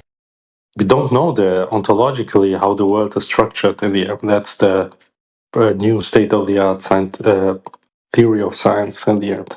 That's why people are tempted to apply to structural realism, it's called, by John Rawls. Right, but that's a completely different, separate issue, right? We're just talking about how the mainstream explains how light travels through a medium and how it deviates towards the denser, the medium with the part of the medium with the higher refractive index. That's all. This has got nothing to do with worldviews or anything like that, right? This is just basic like optics of light. Yeah. So you're also not talking about like the old ether problem, also, right? No, not at all. Not at all. Completely different issue. Yeah. This is to do with like observations when we go out and make. Yeah. Mm-hmm.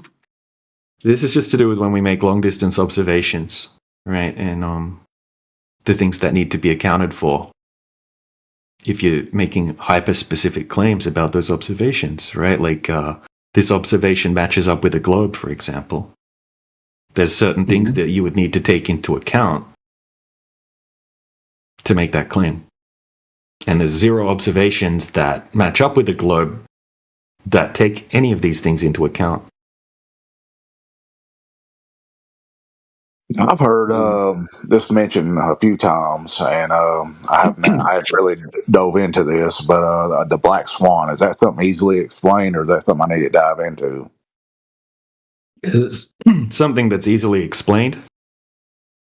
So, if the Earth is a globe with a radius of 3,959 miles, the horizon would be at a certain distance, right? And that would be a physical limitation of how far you can see on a globe due to the curvature of the Earth.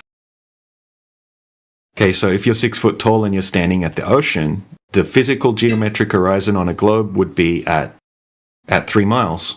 3 miles, right. Yeah, so when we go out and make observations over large bodies of water, we can see magnitudes further than you would be able to see on a globe. Okay, so the globers will try to say, oh, well, that's refraction, right? Refraction accounts for that. But once you dig into it, you'll realize that no, that's actually not something that you can use to account for this observation. And that's what we're sort of getting into with that conversation is the limitations and what the mainstream claims how refraction works. Right? So there's limitations to these things. What you can also do. Well, my question would be also like, when do you accept the observation? Like, if you have 2 cups of tea in front of you, right? And you see one cup of tea is bigger than the other cup of tea without measuring, without using mathematics, would you accept that someone judges and says that the one cup of tea is bigger than the other? Well, the thing is, man, I've been watching videos all week about optical illusions that my wife keeps sending me, which are just freaking warping my mind. I'm like, damn, we you know, the same kind of thing that you're talking about isn't something that you would really want to rely on. You should probably measure the thing that you're making claims about if you want to know exactly what's going on. But the problem is that everything measured should also be observed, you know? So everything You can starts at the observe it. subject. You can observe it, but if you want to make claims about it specifically, then you should just measure it. If you want to know. Yeah, but what's the difference then? I mean, when it starts by observation, then there is no difference then that the one thing is communicated through numbers, the other thing is communicated through phenomena. Yeah. So it doesn't. Okay, this is. So wait one sec, because you're trying to equate qualitative with quantitative. And that's incorrect, bro. I think they are both first you need qualitative, categories, and then you can quantify it, right? You need something to be able to quantify first. No, that's not true what you're telling me. Because yeah, it is, bro. No, I you're going to measure something. You need like something to actually measure. Now, what it is you're attempting to measure, that's another story. What is it exactly? So you might be seeing something, and then you might want to measure that thing. I don't mean it like that. The phenomena. You need to be able to identify what it is you are actually seeing. What's the difference between between a native language, right, and numbers? There is no. You're trying to get into the weeds, right? Look, dude. They tell us the globe has a radius of 3959 miles. There's certain characteristics that have to be present in reality when we make observations for that to be true, right? They're not present in reality, and you have no evidence that they are present. No, right? So it's just a belief system. It's just a theoretical mathematical construct. Your system is also only believing. You see that? What system? No. We all experience the Earth as flat. Okay, that's the axiom. That's the base reality that we all experience. That's not proof that that's what it is. That's a starting point. But I showed you that your fundaments are not more significant or stringent than the astronaut who's like watching the globe from above. What astronaut? What do you mean by what astronaut? What astronaut are you talking about? You're just saying that some dude told you that they saw a globe from space. Not some dude. You're also some dude. You're not. No. You experienced. You personally experienced the Earth as flat. When you go to a large body of water, right, or you go to the ocean, you see a flat horizon. You see flat water. You don't experience any curvature. I don't see a flat horizon. Right. Oh, you see waves. See, now you're bullshitting. I see refractions and so forth. No, I don't. You don't see that. Okay, so you see a curving horizon, do you? When did you see a curving horizon? No, and where did you see a curving horizon? I don't see that. I don't see. Do you see a flat horizon, or do you see a curving horizon? It's a very simple question. To be honest, something very mixed. You know. Okay, really. Show me the curving one. DJ. He's a troll. No, that's fine. That's fine. That's fine. Show me the curve. He's been in here plenty of times.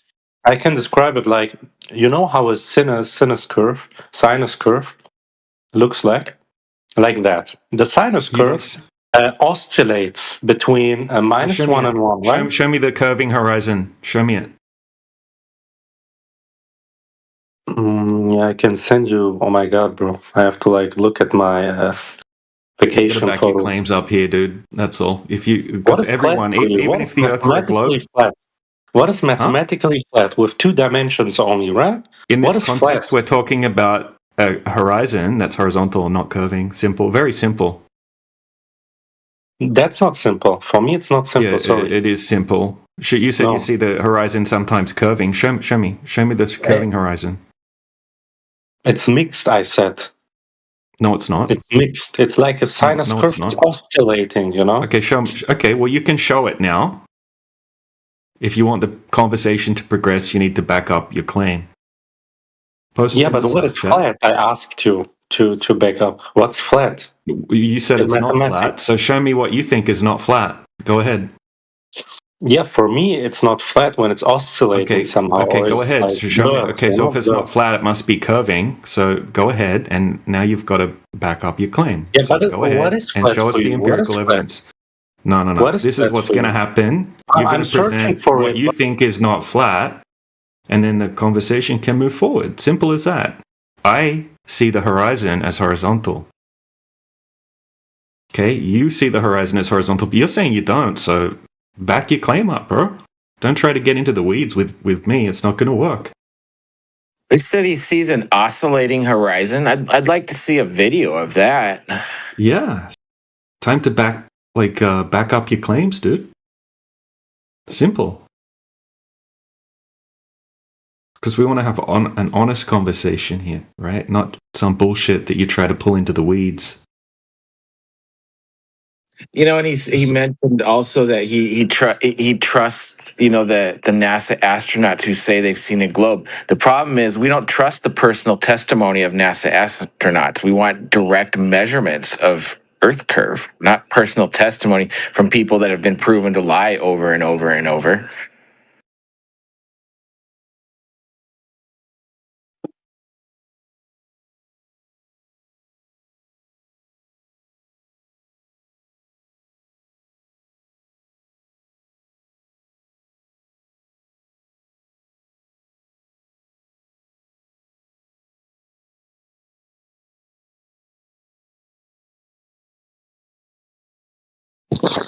Yeah, he does this a lot. He just comes in to troll. Yeah. I'm not playing the game. He's not going to post anything. No, he won't. He won't post anything. Oh, so he's posted a cloud deck, right? That's blocking the horizon. We can't even really see the horizon. So that's not showing curvature. That's just showing like clouds. That's retarded, dude. That's just a dumb argument, right? The horizon's where the sky and the ground appear to meet. He showed me off. That's just such a retarded argument, dude. Like, you can't be serious.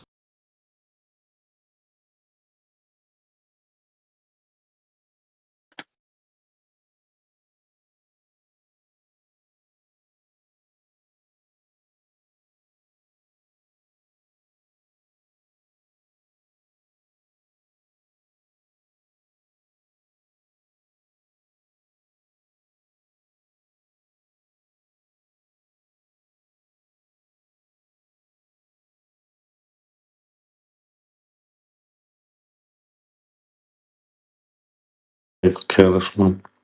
Is that the curvature of the Earth? Is it, Charlie Bird? Yeah, Or is wait, that one just moment. showing Like, a I'm cloud searching deck? for my photos, bro. So why did you post the cloud deck? Where is it? Where is the clear flat horizon? I cannot see it, bro. That's a I have cloud different deck. photos There's a cloud too. deck blocking. You can't even see the Earth, right? You're just showing Yeah, a wait, photo I of a have cloud another deck. photo. Wait. Well, that first one was a big failure, wasn't it? I don't care. Okay. Well, it's the next one. You can just see haze, right? You can't. Okay, so now the same Wait, thing. one It's being moment, blocked bro. by haze. That's You don't always like Do you think you can see here, curvature there? bro. Do you think that's curvature Here. due to the Earth curvature? You know, globe believers always say that the globe has a crisp horizon. Where is it? Where is the horizon? Where is it? Where is it? Where's the horizon? Yeah. It's where an is it? apparent location where the sky and the ground meet. Yeah, where is it flat? It's not flat. How you call it? Well, what type of lens It's are you blurred. using? in Okay, this? it's blurred. It's like a sinus curve oscillating between being visible and not visible. That's a reality, you know. Yeah, it's a it's I horizontal cannot see line. that Though. it's curved. Neither can I see that it's flat because from a flat, what is flat? You know, looking at the table. Horizontal. From a You're a liar. You're just a liar. Straight No, a out, utter horizontal is liar. not flat. What about That's when what you can see it? What about when it mathematical is definition of clear? flat. When it is Okay. crisp? What about when it is clear and crisp and clean? Well, what's your definition of oscillating? Because that doesn't. Tell me, what's your definition of it? Oscillating means that the so-called horizon. Okay, you can see a horizon. I admit to that. You know, it's of course a horizon. Horizontal is something which Oscillation means vibrating. That means vibrations. There's nothing. You just don't even know what you're talking about. Vibrations are That's what oscillating means. Materialized, So what about that one? materialized sinus curves. Exactly. Yeah. What about that one I just posted? What about that one? It's because of heat, also, right? It's because Yeah, go on. Look at that. Look at that. Look at it, bro. Look at the one I just posted. No, I don't want to see those. Yeah, you don't want to see it flat. No, it's not flat. No, I don't want to see that. What is flat? What is look flat? away, look You're away, look claiming away, it's look flat. away. What's the Look away. mathematical Yeah, look definition away. of flat? Yeah, what T-Dub posted, that's What's flat. mathematical? What's the mathematical definition? That's not your photo, bro. You're not leaving your house. It's okay? context based, right? Where- so in this where is it? context, Which we one is a we real mean that it's photo? not Where is it? curving. Where is it? It's that the is ocean, it? dude. Yeah. So you're just showing an image using a distorted lens now. So you think that that's curving because of the Earth curvature, or No, because of the I'm lens? not claiming it's curving, bro. The voices in your head are claiming something. I'm not So we claiming that. experience the Earth. We experience the. You don't. So you don't see any Earth curvature.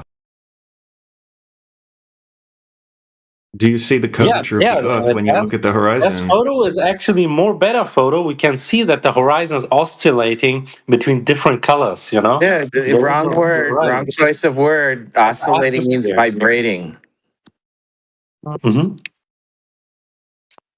Yeah, so you're missing the point because you're a dishonest douchebag, right? So we're saying that you don't see. Yeah, bro. You don't. Use ad hominems of someone. No, that's not an ad hominem. Yeah. Right? Yeah. No, that's not an ad hominem. So you need to learn what an actual ad hom is, right? I'm saying you're wrong, and you're also a dishonest dick, right? I'm not saying you're wrong because you're a dishonest dick, right? It's completely different, right? You're not getting the question. I'm saying you don't see Earth curvature when you observe the horizon. And now you're trying to get into the weeds and saying, look, here's a cloud deck, right? Or here's an image of the horizon that's taken with a wide angle lens. So it doesn't look completely flat. Okay, so when we look at a crisp horizon over the ocean, for example, without using a wide angle lens, right? Without a crazy foggy, hazy day or something like that, without something obstructing it, then it's just a flat horizon. And you're unable to answer that, right? You're unable to admit that that's what we see because you are a dishonest piece of shit. Yeah, now you insult because you do not have any argument, right? Why didn't you insult from the beginning on? If that's your real That was character? my argument. I gave you a chance, to be honest, to have a normal conversation, but you proved that you're a dishonest piece of shit and that you're unable to do that, right? So now you kind of get what you get. Okay, so now you get treated like a dishonest piece of shit because you've proven that that's what you are. There were no insults at first because I gave you a chance, right? Even though T-Dub warned me that you're just a troll. But now it's just completely confirmed. So you kind of get what you get now because lying will not be tolerated. And you're just lucky that you're still here at this point.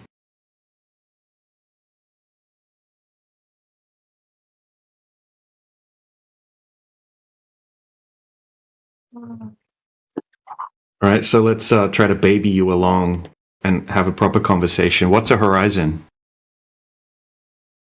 Define horizon. Define horizon. Can you define flat first? No. A different context, right? So you could have a flat tire, right? So in that context, right, it's a tire that doesn't have any air left in it, right? It's not pumped up anymore, right? Or you could have a joke. You could have a joke that falls flat. Conflate being right? It's because a joke's not funny. Lying.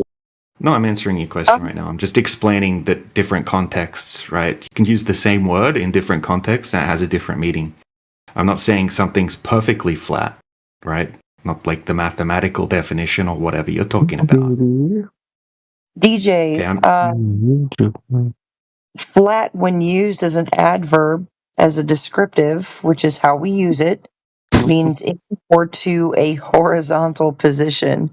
And the definition of horizontal is parallel to the plane of the horizon, and the definition of plane is a flat surface. Done. Exactly. So, yep, in this context, we mean we're looking at a surface that's not curving. Very simple. And when I say curving, that also has context, right? When I say curving, I mean the globe, right, says that it's curving at a certain rate, right? And that's the context with that word curving as well, right? But you're dishonest, dude, right? So you're not able to just go along with that obvious definition, right? So now, do you know what a horizon is? Do you know what a horizon is or not? You can't define horizon, can you? Yeah, can you define flat? You didn't do that. Yeah, I just did that. I explained how you did in different contexts it can mean different things. All right. You can shut up. Dude.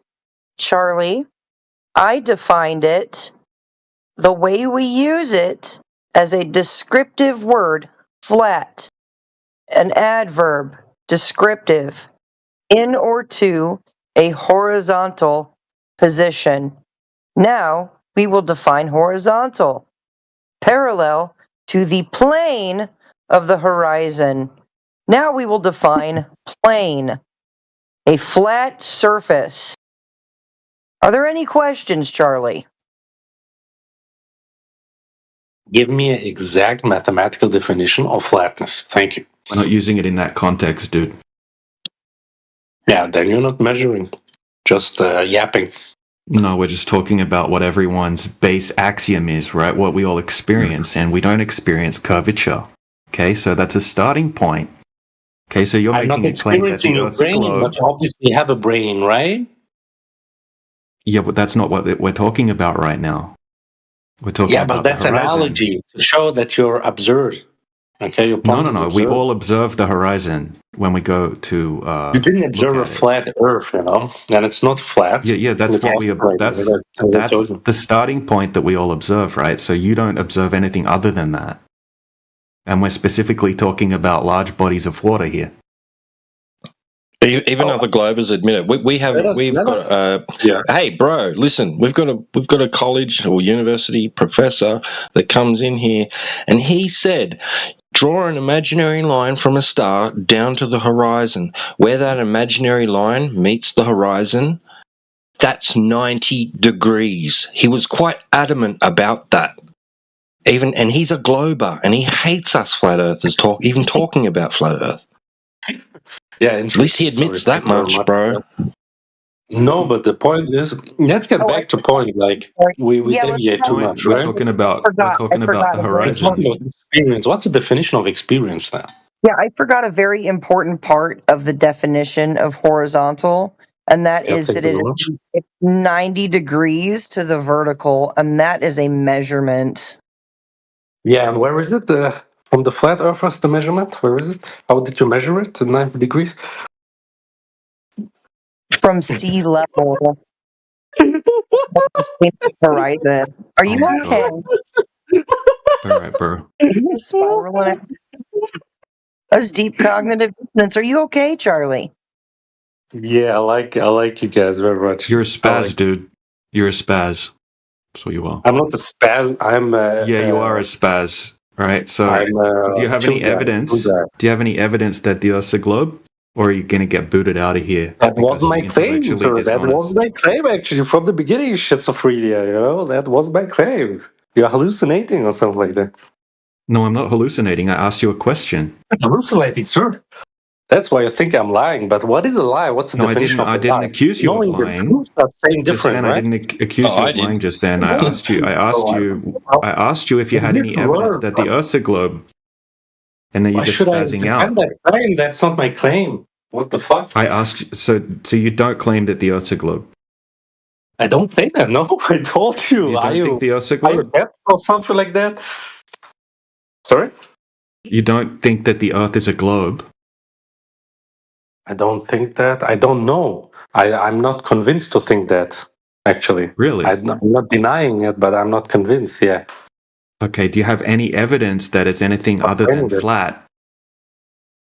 Any evidence? Yeah, I'm talking about large bodies of water, by the way. What is more convincing, you mean? Yeah, so do you think that it's what we experience when we have a large body of water at rest, that the surface is level and flat? From the fundamental point of view, or the state-of-the-art theory of science, actually, there is no point which is fundamentally more convincing. Like, they're flat or not. Word salad. Yeah, said a lot of nothing, ridiculous. bro. If you don't know anything, so you just don't know anything. Is there anything that you know? Is there anything that you know for sure as a fact? Like 100%? That I am, from Descartes. No, not even that, right? Really? Okay, so so you don't know anything 100% for sure? Yeah, absolutely, yeah. Okay, so I might have just shoveled a whole pile of dog shit into your mouth, and you're chewing on it right now. And there's a small percentage that's true. Bubble, and you're not able to. You could be chewing on dog shit right now, right?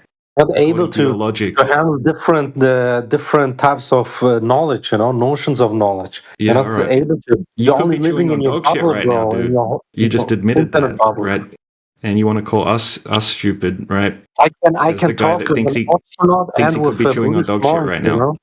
I can talk with all of them, bro. You're only talking with your husband or something like that, bro. Cool, man. So it's just a waste of time talking to you, isn't it? Like T-Dub said when you first. No, but if we get back to point, okay, then you would also admit that there is no perfect knowledge there, right? So I'd say there's no evidence whatsoever of the Earth being a globe. And when we go out and test the Earth, we don't find any curvature. So in the context, right, that we say flat Earth, we mean that there's no drop over distance, no curvature, large bodies of water measure flat across the surface. We understood that, bro. We understood. Everyone knows flat Earth. But what we also didn't find is that there is no convincing point which actually justifies your observation more than that of an astronaut. Yes, there is actually, because we can empirically test what we're observing. Yeah, but the astronaut do that too. So no, they didn't. Okay, how did the astronaut empirically test what he was observing? Yeah, which astronaut went out and tested the Earth to prove that it's actually curving, like you're saying they saw? I mean, they tell me actually that they travel. Okay, what did they show you? They're not on the ground like you always. They're flying to outer space, and okay. And you said they saw a globe, and then that they empirically measured that to confirm that that's what they're seeing matches reality. No, that's what you also don't do. You do not measure. You only tell us what you see on photos, right? That's do you believe me? Where is your measuring? Do you believe me? Do you believe your friend? Do you believe your friend? Both of you. That's why I do not claim. Do you believe that story that you were told by the astronaut? Do you believe it? Yeah, I believe both of you. Also him. Like you believe both. You believe DJ and you believe your astronaut friend. Yeah, I'm not claiming something specifically. As I told you, you are not like how you call it? Just get out of here, bro. Our observations debunk the astronaut's claim. Our observations. I'm skeptic. So our observations debunk the astronaut's claim. How? Show me. Okay, so they're claiming that they're looking at a globe Earth that has a radius of 3,959 miles. That would have to have a certain amount of curvature over a certain distance. Which astronaut says that? That's not true. Really? Who says that? So do you think? No. So you don't think that the astronauts claim the Earth is a globe of the size that Yeah, the mainstream who says claims it to that? be? I don't know who says that. I never said that. That it's like blah blah blah kilometers or something like that diameter. I only told you they fly to outer space. It's simply okay. And let's forget this contained in a gas, like the Jedi boomer says that always. Like they fly to outer space, they watch down towards Earth, they see a ball. Okay, let's assume only that, nothing else. Nothing else. It's like having a ball in front of you, a football or something like that. Nothing else, bro. Cool. So that's just you have faith in the astronaut, and that's it. Well, yeah, like I have faith on your observation, So but you're just you're on a ground, man of right? faith. Yeah, but my observation's testable, repeatable by anyone. The astronaut would claim that too. Yeah, theirs isn't. You can never. They would say if you fly to outer space, you would see the exact same thing as us. Yeah, you can't do that though. We can do that. We can do You that. can't do that. No, you can't do do that. Of course, It's we illegal can to do that. It's illegal. Yeah, prove it. Who did it? Katy Perry Who did it? Name? No, she didn't. Right, that's not high enough to see the curvature of the Earth. Yeah, that's true. But like, yeah. So who other did it astronauts do that. besides the Apollo astronauts? Who did it? Well, other astronauts on the ISS, for example. Which one? No, that's not high enough. No, the ISS surrounds the Earth. That's enough. No, so you would only see 2.9% of the surface area of the Earth.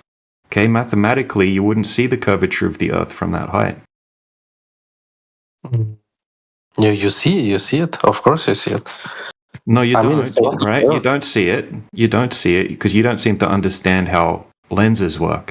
Yeah, but if you can surround Even if we were granting you that they're at that height with the footage, right? The horizon is always above the center of the frame from the ISS footage.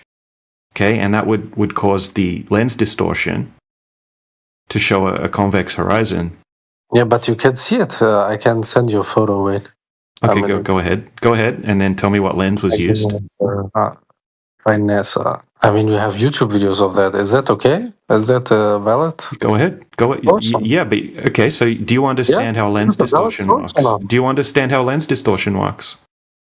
Yeah, but how do you know that lens is distorted there? How do you know that?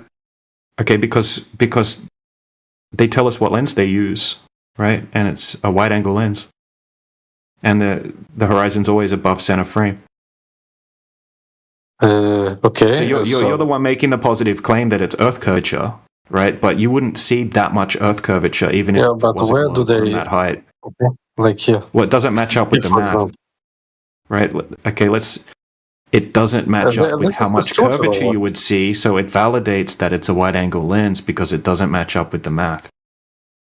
You would only see from that height 0.6 degree drop of the horizon from center But frame. where is it on either stretched? side. Like, which lens do they have? Now, you can look it up. I don't remember the exact model off the top of my head, but okay, so here you wouldn't see that much curvature We from don't that know, height, okay. even if it was a globe. I mean, you have it also like. So you in the made a night. specific claim that you're looking at the curvature of the Earth, right? But you haven't taken variables into account that could make it just appear like it's curving, right? Like lens distortion. So your claim is invalid because you haven't taken Yeah, but the can you things into prove that? account. That I'm not claiming that the Earth no, is. you're a the globe. one making the Again, claim. Again, You're the but one you have making the to. claim. You have to. No, You I have to don't have to show prove a that the lens is negative. distorted, right? No, we can show that lenses Yes, like different, yes, because different you're- focal you're- lengths. Hold on a second. Okay. You made the positive claim that you can see the curvature of the Earth, right? And have you considered lens distortion in your claim? No, I don't need to do that. Really? Why not? Yeah, because I'm not telling you Why? that the Earth is a globe. How do you confirm where it was taken from? How do you confirm it? What do you mean? How do you confirm where that image was taken from? Where that image was taken from? How do you know where it was taken from? Like above some country, or what do you mean? Yeah, how do you know that? How do you know It's an actual photograph, even. Yeah, that's a good question, but I mean, I go by Yeah, it is a good question.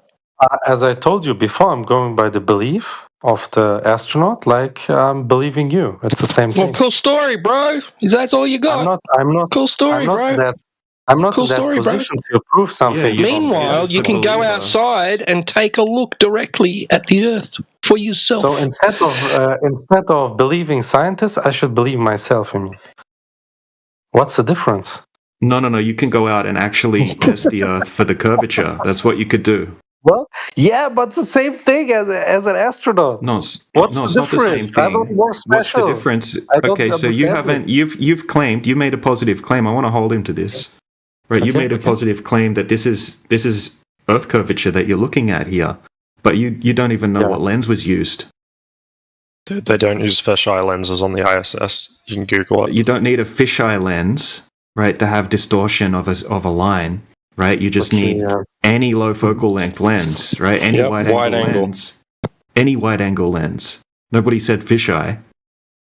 You just did. Fisheye is just an extreme. Fisheye is just an extreme wide angle lens. It's an extreme wide angle lens. So any wide angle lens will give you distortion of straight lines. But the astronaut, like his belief is, what he sees there, as I told you, like my point of view is, I cannot see a flat horizon, a flat plane. No, you claimed by this footage. This footage shows Earth curvature. That was your claim. But you haven't taken. So the astronaut. You haven't taken. You haven't taken the lens into consideration here. Yeah. I mean, that's now the point. Could it be the lens? Could it be the lens making it look like the horizon is convex because the horizon's above the center of the frame? And if you use a wide-angle lens, that's the exact effect that you would expect to happen. And you don't know what lens it was, right? So you do. Yeah, but you have to show that they used that go lens. on NASA Gov, go download the photo, and then look at the EXIF data. It tells you. Blair, do you know what lens it was? Yeah, you have to show that on that video. Let me download a photo. Tell you. Yeah, this is his claim. This is not my claim. This is his claim. No, if you want a white knight for him, Blair. I only show you what the astronaut thinks. I'm not white knighting. I'm just saying. No. You said that we have images from space. You said we have images showing the Earth's curvature from the ISS. I didn't make that claim. You haven't taken the lens into consideration. So if you want to take over from him, because he's not doing well, right? If you want to try to validate his claim by showing it's actually a rectilinear lens that was used, go ahead, because they don't use a rectilinear lens. It's a 35mm focal length lens. Okay, all right. And is that going to distort straight lines in the distance? No. Really? Got a citation for that? Do you know anything? Do you know anything about photography? Go take a photo, bro. I have. I had spent 10 years as a professional product photographer. Authority. Logical fallacy. Appeal to what authority? Just my personal experience as a product photographer. Oh my god, bro! Screwing up, trying to use 35mm lenses to photograph artworks. No, I'm not appealing to authority. You are. You're saying that I'm just appealing to basic optics. Why did you fucking ask then, bro? Are you trying to bait him into fallacies? Bro, he's literally using fucking disingenuous prick. What fallacy? What fallacy did I commit? Appeal to authority. What authority? You're claiming yourself as an authority on lenses. No, I'm not claiming myself as an authority on lenses. You just said you did photography for 10 years, dude. You're claiming yourself as an authority to lenses. No, I'm not. Yeah, absolutely. I'm not an authority to lenses. I just know that that's the claim you just when made. I use a 35mm lens, right, and I photograph an artwork, right, the top of the artwork will look like it's bent. Don't talk over me, Blair, right, or you're going to go on mute. Because you're just as dishonest as is this other guy. Okay, so if you get a 35mm lens and you take a picture of an artwork, okay, it's going to look like the top is bent and the bottom is bent, and it's not going to look good. It's going to look like the artwork is damaged. Because that's the effect that you get from a standard 35mm lens. And if you're taking a picture of something that's really, really far away in the distance, that effect, right, that distortion is going to be more pronounced. So you saying that you don't get any lens distortion from a 35mm lens just shows you have no idea what you're talking about when it comes to lenses and focal lengths.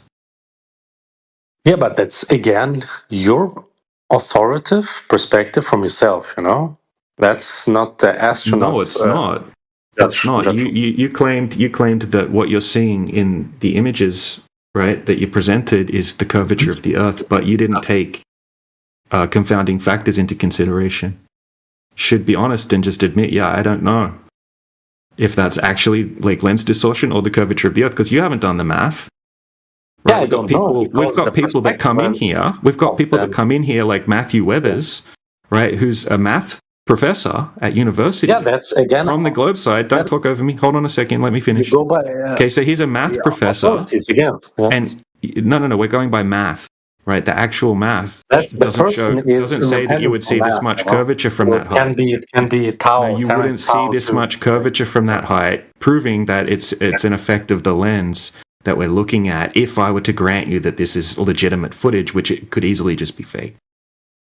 Right, so let's just assume it's real, just for sake of argument, and it doesn't match up with the globe math. What you tell me about photography could also be a hoax. So at that point, then someone has to admit that the astronaut has the same point of view as you. There's no central point of view. Everything I'm saying is testable. Knowledge is relative at that point. No.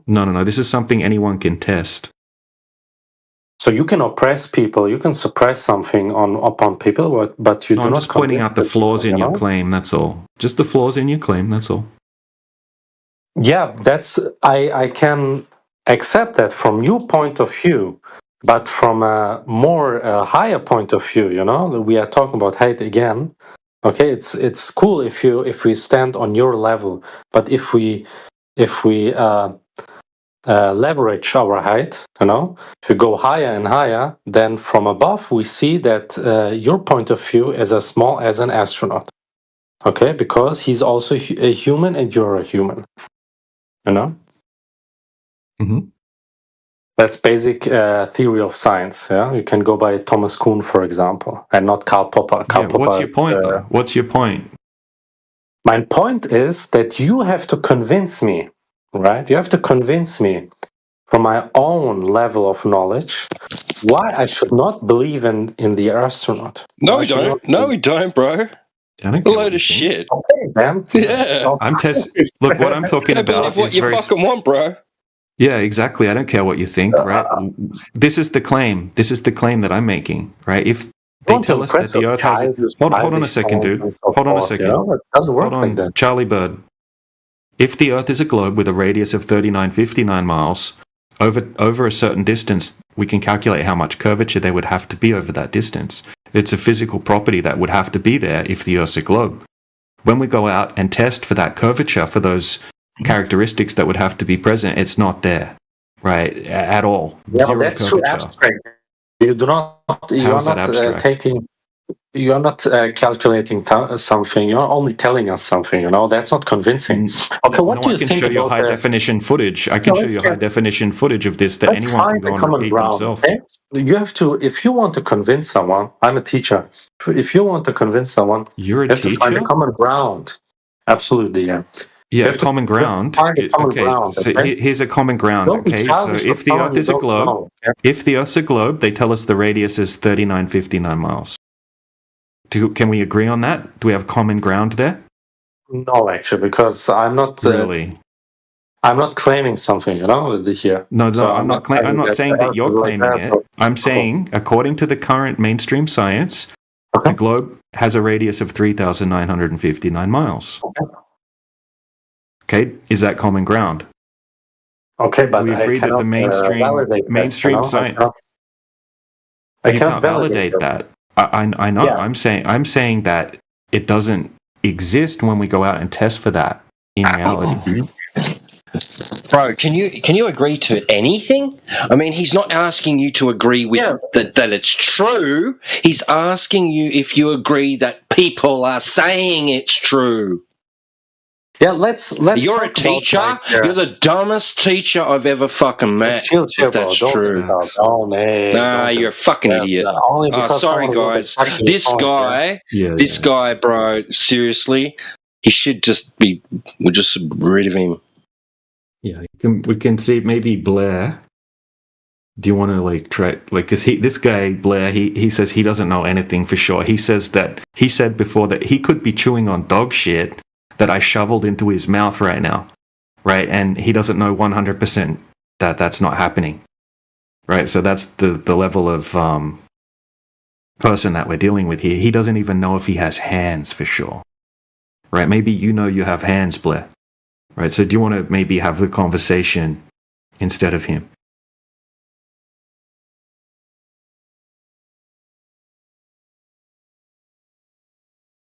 Any other globe earthers here that can actually have like an intellectually honest conversation and compare empirical evidence? I'm waiting for you to look at the camera data. Oh, camera data? Okay.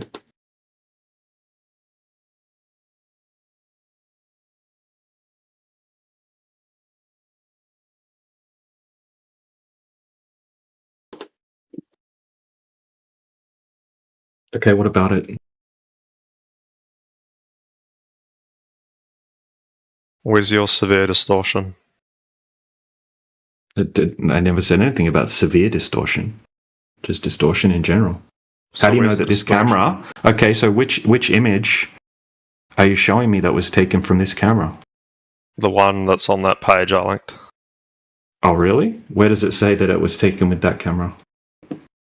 Literally, you go click camera information at the bottom, and then at the bottom, Hey, click bro, the don't. camera metadata. When I clicked on it, why when I clicked on that link did I get a freaking suspicious message from Discord telling me it's potentially harmful? Discord does that for every external link. No, I've never had this before on Discord ever. Is this a new You're feature? being disingenuous. Holy shit, bro! I'll snapshot it. It's been a thing for like 3 years. No, dude, that's never come up when I've clicked the link.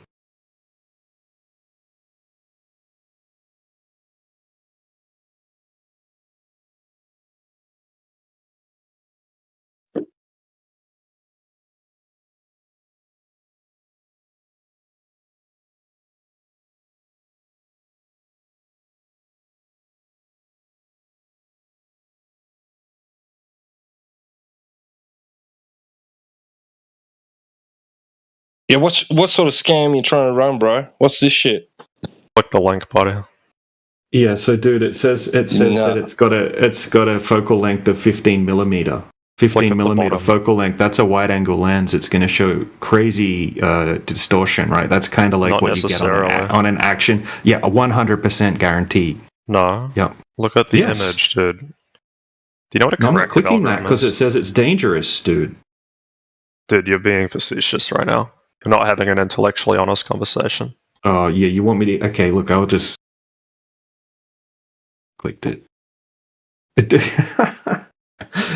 going to post the image that he's saying.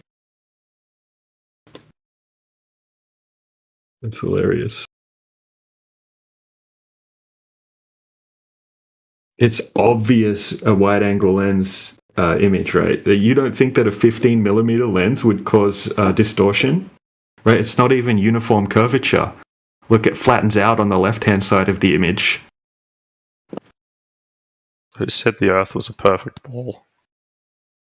NASA shows you pictures of it being essentially a perfect ball, right? No And one it's ever only claimed it was a perfect ball. 0.33% off being a perfect ball. No, that's not true. Right? So yeah, that's you don't even know your own bullshit. Dude, you just lied to me. Look it up. Look it up right now. Look it up. You're being dishonest. No, I'm not being dishonest. That's what they You are claim. being They say it's dishonest. technically it's an oblate spheroid because it's not quite perfect, right? They say it's slightly fatter at the equator and it's only by 0.33%, meaning that it would be about 20 kilometers fatter at the equator. Dude. Which is nothing on that scale, right? And now you're trying to tell me that a 15 millimeter Go lens map. isn't a wide angle Go lens map. that would have it No, distortion? seriously, I'm not being facetious. Go map GIS data against a ball. It doesn't fit up to a perfect ball. I didn't say it's a perfect ball. I said it's off being a perfect Yeah. ball by 0.33% according to the globe side. GIS data doesn't fit a perfect ball due to the geoid considerations, which is not the same as surface topology, which is what DJ's talking to you about. I know the difference, don't you? Buddy. Yeah, I know the Literally difference take between the terrain geoid. maps. Yeah, I know the difference between what the geoid is, which is what you brought up, and what the terrain is. So, what, your whole point is everything's irrelevant because you think No, the my camera's point lying? is you're wrong. No, the point is that you're Yeah, intellectually you don't know what you're dishonest. talking about when it The comes to point is you're GIS. intellectually dishonest. Oh, come This is on. the point, dude. Look, in this context, right, you can take the NASA Blue Marble image of the Earth, okay, and then you can draw a perfect sphere in Photoshop and you can fit the blue marble The blue inside marble of the image, perfect that sphere. one actually isn't real. It really, Well, the why does yours look 1970 like your? Why does yours look Realize like it the blue does? marble image. They One literally second, made one it second. Then the 1972 Blue Marble is claimed by NASA to be a photograph of the Earth taken with a film camera from space. Wait, which one? Wait, am I thinking of the right The one? They had 1972 Blue Marble. They said a while ago they had like a photo with the whole Earth at once, and they said it was stitched. Yeah, but I'm talking about the one that they say is a real photo. You can fit that inside a circle, and it like on Blender or something. In Photoshop, yeah. In Photoshop, shit. Mm-hmm. Because that's what they claim. They claim it's right. They claim that if you shrunk the globe down, it would be the smoothest cue ball in the world. Right? That's how perfect of a sphere it would be if you shrunk it down. And they just say it's oblate because it's very, very slightly different than a perfect sphere. And why does your picture look like that, and the one I posted doesn't? Supposedly from the same altitude. Why is that? You can scroll through the images on their website, dude. Dude, it's a 15 why is it- millimeter lens. Why does it look so different? Why doesn't mine match yours? Which photo did you post? That? 33 past the hour. That's from a completely different angle. A different angle. Oh, I see. Oh, okay. That makes a difference, right? That does make a difference when you're viewing it. It's a different distance So how away. come and it's a completely China's footage from around the same height, it doesn't look anything like that at all. It just pretty much looks like a flat through horizon. photos, dude. You can pull the camera info. Yeah, 15 millimeter lens. It's an extreme wide angle lens, right? So obviously you're going to have lens also distortion. A 35 millimeter one. Well, the one you posted from a 15 millimeter lens. Yeah, I linked you that one. I'm just saying. There's Yeah, also look, other what's the go lenses with that you this? can use. What's the go with this China footage here? That doesn't show the same curvature, does it? Is that just the angle? That's low Earth orbit. That's different. No, it's not. It's the same height, right? This is the Chinese space station. It's actually a little bit higher at maximum height than the ISS. It's not low Earth orbit. The Chinese station has also. I mean, it is low Earth orbit, but the ISS is low Earth orbit as well. Silly. Because the only people that have said to have left low Earth orbit are the NASA Apollo astronauts, which is obviously ridiculously faked footage, right? But when we're talking about ISS height, we're talking about 1.3 million feet. What is your proof it's flat? Now I'm curious. Long distance observations, right, that debunk the globe radius. So we're talking about large bodies of water at rest or large bodies of water over distance not curving at the rate that it should or curving at all. Yeah, simple. Right, so you want to go over a long distance observation right now that anyone can go and test and repeat rather than talking about images from NASA? All right, let's do that.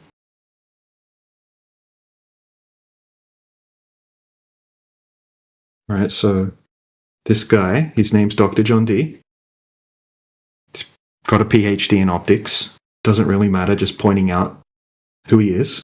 Okay, so he lives in the UK. And in this observation, he set his camera up at 1 meter height on a tripod, 3.5 foot. And he's looking out at a wind farm. Okay, the wind farm's 11.2 miles away. Here's the math.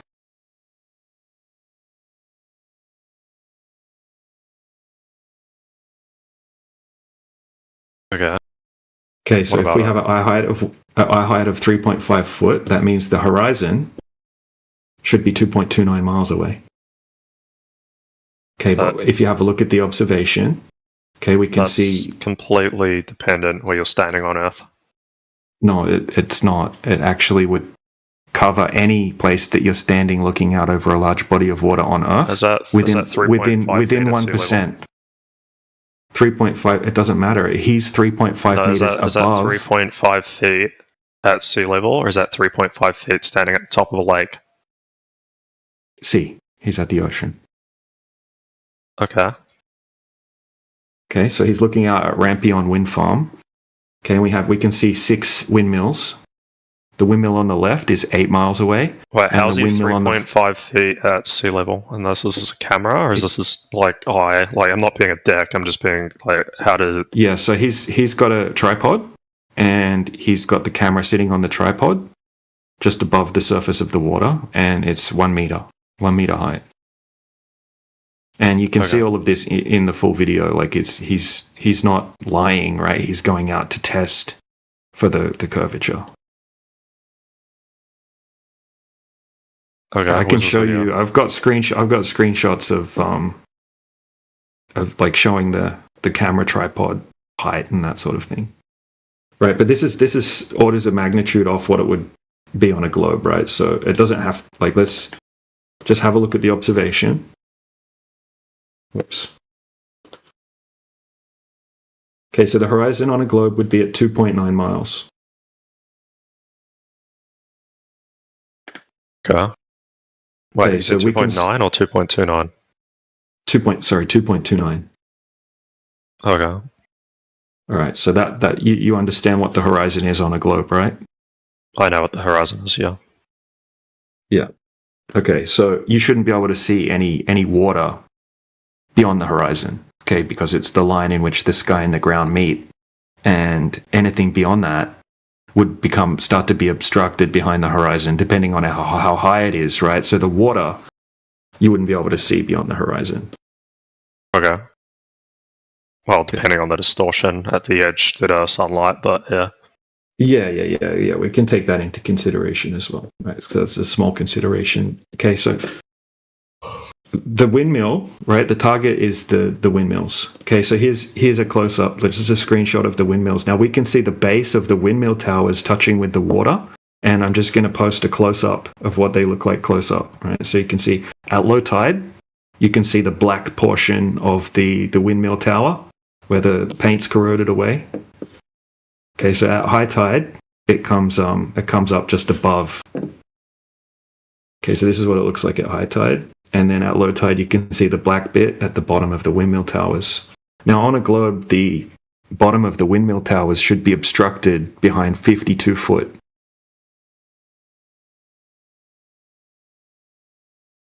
So again, on which photo? On a globe at 52 feet. Yeah, on a globe, the horizon would be at 2.29 miles. Okay. And that would be obstructing the bottom of the windmill towers by a certain amount. Okay, so the furthest windmill tower would be 52 foot obstructed. Okay, so like if you think 52 foot, that's kind of like a 5-story building. Okay, so there should be a 5-story building amount obstructed of the bottom portion of the windmill farm. 15.84 meters, so like what, 2 meter a floor, so what, 7 floors? Yeah. It's like 5-story building. Like 10 foot per story. I thought Australia used like 2 meters per story, honestly. That would only 2 meters. Yeah, something like that. 4 or 5 story, whatever. Depends on the building. With 52 foot. Let's just go with that. Yeah. Alright. Okay, so we don't see any obstruction. In fact, we can see the water. You know, we can see the water beyond the 2.29 mile geometric horizon limit. Is that okay, and then we can also see a boat in the background beyond the windmills.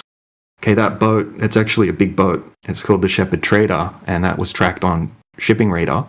What if you Okay, test that that with a boat's- telescope, for example? Because you remember like refraction, right, on water. Like, I'm not saying that's what this is, but like, Yeah. he's taken at the same times. Like, do you have like close up, and then do you have like the far away? Like, You can see in the observation here that yeah. What I'm saying he's is, I showing don't you- know he's if these showing you the photos are entire taken at the zoom. same time. well, it's not a photo; it's just a video. All of I don't see the a photos that video. I'm posting, the photos that I'm posting are just showing you what it looks like close up. Okay. So just to confirm what you're seeing in the video, right? So just so you can see that we can see the bottom, like we can see the base of the windmill towers. That's all. Okay. Right. Yeah. So we don't see any obstruction. We can even see a boat that should be hidden completely behind the horizon, 14 miles away. Okay, so we don't see the geometric horizon at the distance of 2.29 miles. So it's completely vacant from the observation. Okay, that's a physical property that has to be there if the Earth's a globe. And then we don't see any curvature at all. In fact, we can see the base of the windmill farms that on a globe would have to be hidden by 52 feet. Do you have an example that's on like flat land as opposed to like on water? Well, what is the best place to do it? Because we have level, right? Level water. If you're doing it over land, land has elevation changes. So it's hard to find a completely flat, piece of land that doesn't have any elevation changes. But it's been done over places that like salt lakes and things like that as well. But you know what I mean about like if you're doing it over the land, right? You could have sections of land that are concave or curving or up and down, right? Because of changes in topography. So that's why the best place to do it's over water, because over water you would have essentially a uniform rate of curvature if it's a globe because of gravity, right? The globe claim, right? That, gravity is going to be acting on it. It's going to be perfectly conforming with the sphere. And that's why they call it water level. Okay, so water level, according to the globe side, is still curving, right? But it's like a mid height, like an average, like a mid tide height, right? And they say that it's uniform over the globe. Okay, so if you go to any body of water over a 10-mile distance, there should be approximately 66 foot of curvature. Over a 20-mile distance, there should be approximately 260 foot of curvature. I thought the Even if- actual terrain map looked like this, if I'm not mistaken. No, that's completely different, right? They're not saying that that's what the actual shape of the Earth is, right? That's like a gravitational model, right? It's showing how the gravity would be slightly different in different areas, and it's to do with converging plumb lines and things like that. That's not what they say the actual Earth looks like physically. You can look that up as well. It's all like Earth geoid shape.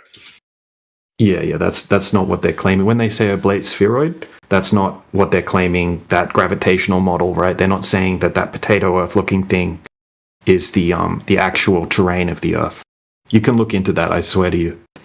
You'll you can look that up yourself if you don't believe me. Yeah, think about what a problem that would be inside heliocentric. Like they think everything they see is perfect spheres, but Earth is a potato. I thought heliocentric was the. You remember that like Greek like star device thing that they dug up a while ago? Or not dug up, they found at the bottom of the ocean. Yeah, you're talking about. They think it's like an ancient computer. Yeah, it was trying to like calculate star positions. It was wrong in the end, but it was They don't know what it did. Like what's it called? The anti-something theoria, antikytheria. No, it tried to model the old view of because like the old world view, like when that was made, at least at that time in that civilization, they believed that the Earth was the center of the universe. Like That was supposed to It's geocentric would be the Earth being at the center, and then they changed it to heliocentric, which would be the sun being at the center, but they don't even really agree on that anymore. Oh, sorry, I said that back to front. Never mind. Geocentric. But this is the point that I'm making here, right? Like that, what you showed there, that's not, they don't claim that that's the actual terrain of the Earth. It's a gravitational concept.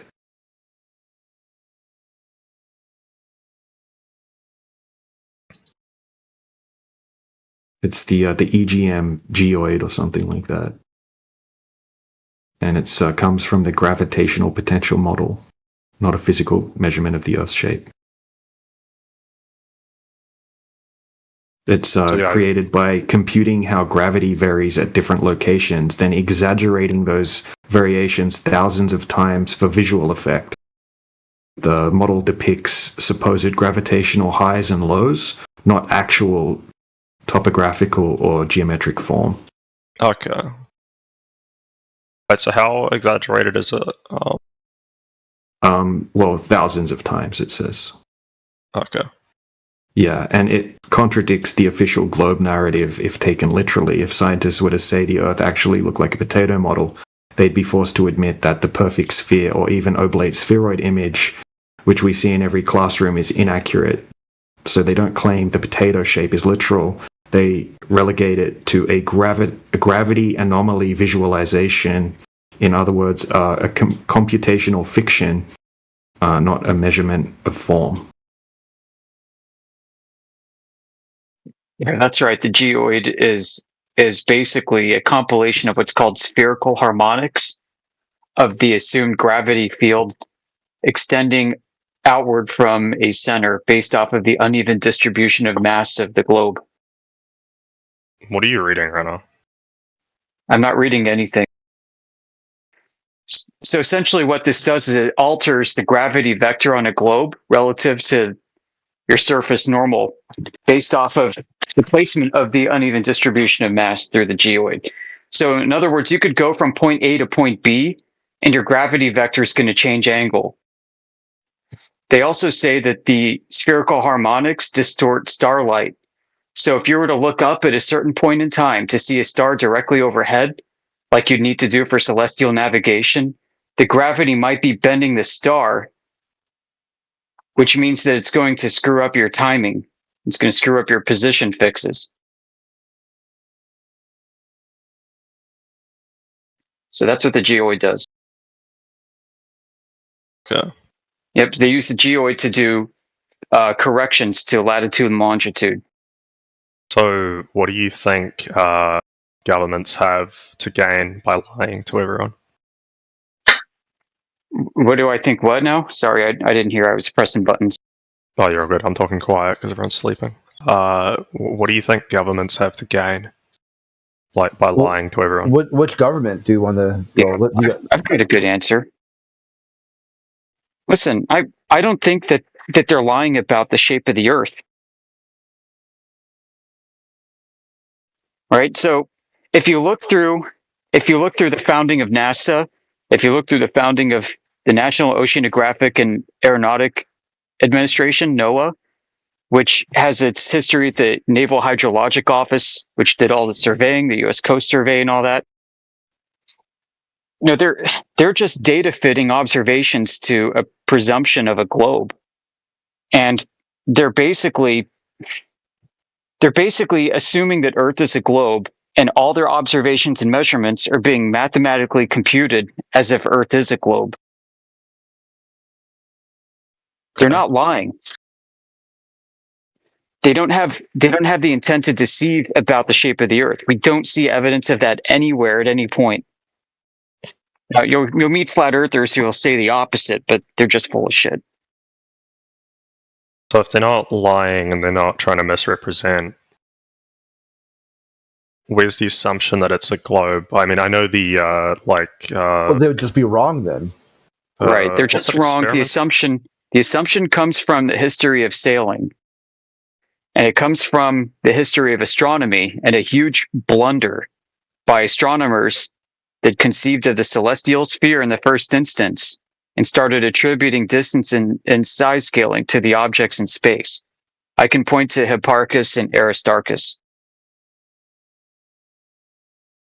So Hipparchus is the guy that kind of came up with the idea that there's a celestial sphere above the head, perfect form, a Platonic solid with one face, and that we are within it, and the starlight that we're seeing is effectively infinite distance. So later, as people started getting more intelligent, started understanding the implications of geometry, they realized that if they're going to use the celestial sphere concept for navigation, that they're going to have to topologically map the celestial sphere's interior to a terrestrial sphere exterior that they stand on. And this is all assuming, again, infinite starlight, which is itself paradoxical, because if you have a celestial sphere with an infinite radius, guess what? It's paradoxical because that's a flat surface. Sorry, say that again? The last bit? Yeah, a celestial sphere with an infinite radius would have a flat surface. That's a paradox of astronomy. That's like not really... if the globe had an infinite radius, then it would be flat. You get it? Same with the celestial sphere. Okay. So what do you think of the, how do you say this guy's name? Eratosthenes. Sorry, Eratosthenes. Eratosthenes. No, look, Aristarchus. I think he's talking about. Oh. I was talking about Aristarchus and Hipparchus, who conceived of the celestial sphere. This is I think before Eratosthenes. Yeah. What do you guys think of the Eratosthenes experiment then? Like, how did he get it wrong per se? That's something. So, if you I don't have the links, but if you go, there are two websites I like to point to. One of them I think is the University of Washington's Department of Mathematics. They describe this as an exercise in revealing what's called the problem of underdeterminism in the philosophy of mathematics.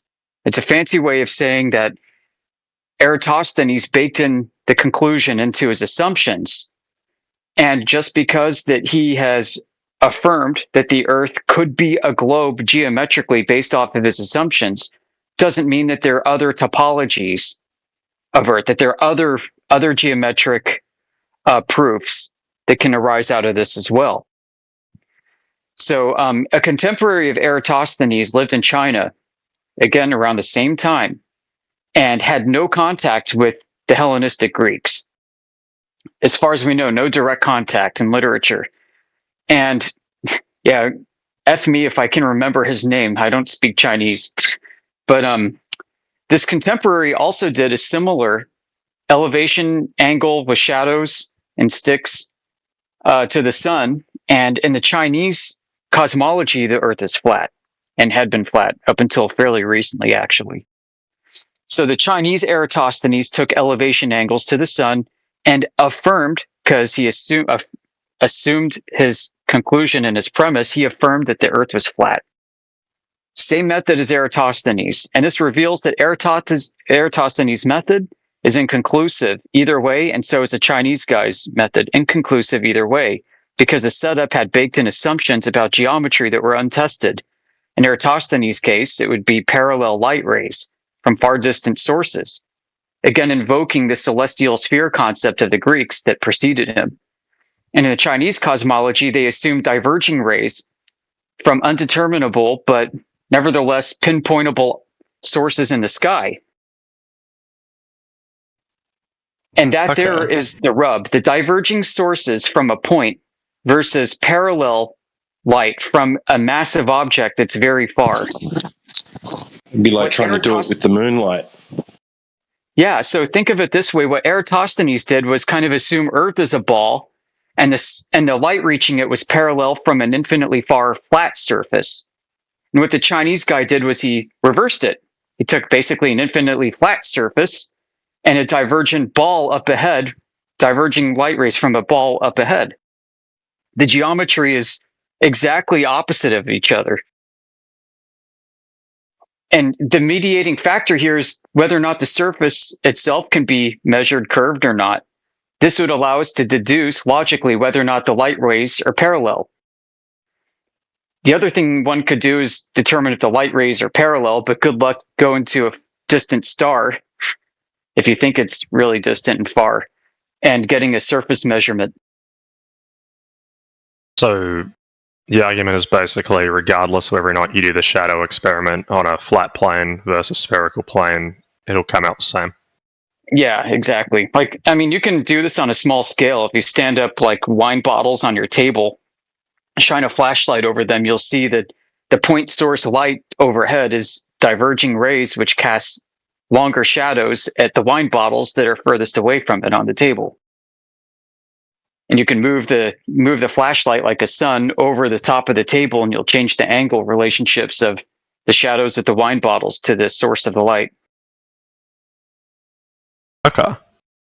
Yeah. So one second, just to add to that really quickly, right? So if you set up that thing on the table, and you made the same assumptions that Eratosthenes made, you could work out the circumference of the flat table, right? Just by assuming that the table's a sphere, like Eratosthenes assumed, and then assuming that the sun rays from the light source are coming in parallel.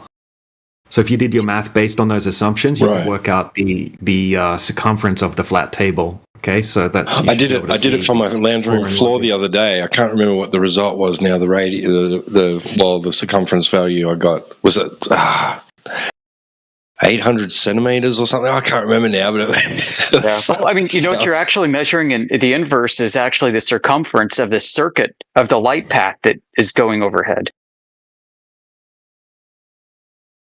And it's not even a true circumference because we can't triangulate the sun, flat or globe cosmologies. We have at best a periodicity over time that has a relationship on the ground, but we don't really know what the true circumference or circuit is of the sun overhead. Well, Eratosthenes at best established a periodicity of the sun moving overhead just as we observe. And this could be attributed to potentially a distance on the ground. One moment. Which would map overhead, but since we can't triangulate the sun, we can't really give the sun a distance that it travels. Well enough, I think it's... sorry, I'm going to link you something. I'm not saying this is a source, I'm just using it for the photo example. But, yeah. But it's not that. Not that one. This one. Also, that's the Chinese guy. I Googled what you said. The Chinese actually had a model for a round Earth in the 1000s, but yeah.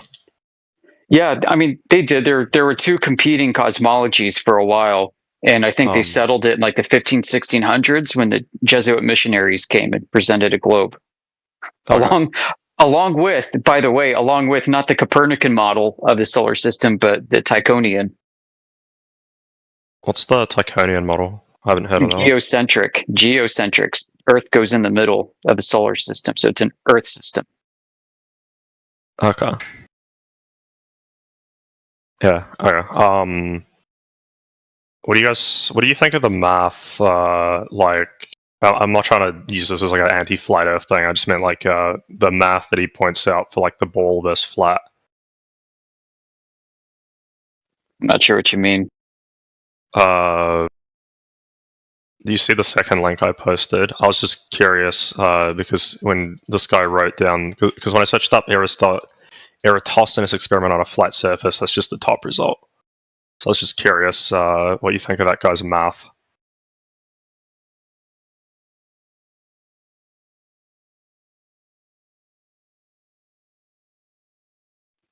I don't really understand what he's saying about it.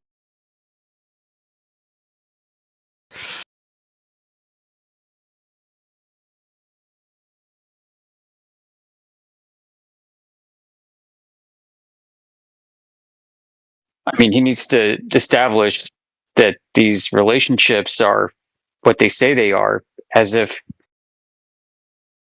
all of this rests upon, this goes back to the previous point I made. All this rests upon how you can test whether or not the rays are parallel.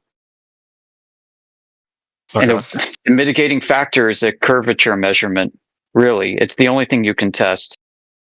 And even then, like if you were to uncover that these rays, that the angles created by the shadows relative to the motion of the sun did not conform to a linear relationship, this doesn't mean that you've got a curving surface. What you're demonstrating is an attribute about how the sun appears to manifest and cast light. Could you not test this with a light bulb and a basketball? Maybe you can, but I mean, we don't know. Listen, I know this sounds kind of crazy to say, but we can't test what the sun is, so we don't know if a light bulb is analogous. You know what I mean? It's why we take a very hardcore, direct, realist approach here, and we go out and conduct surface measurements with lasers and long distance visible light observations, long distance infrared observations. Sorry. So what's the? So you say we don't know what the sun is? Is that the takeaway? No, nobody really does. I mean, so within heliophysics, there's a great debate over the nature of the sun, like whether or not it's a gigantic like nuclear reactor, whether or not it's a big plasma transformer. But like, if we go back to that, right? So like, they both generate light. Am I missing something? Yeah, like we don't know by what means the sun is producing light and manifesting light. I mean, but we still get light, right? Would you agree that the sun exerts light in all directions as far as we're aware? I'd say so, sure. So what's the difference between, let's say, using a fixed point like light bulb, for example, that you could literally hold anywhere in a room? I'm not saying it has to be in the center of the room, right? And yeah, I'll give you the answer. I already gave it to. It's because you can't triangulate the sun's object in 3D space, flat or globe. Okay, but we're using shadows now.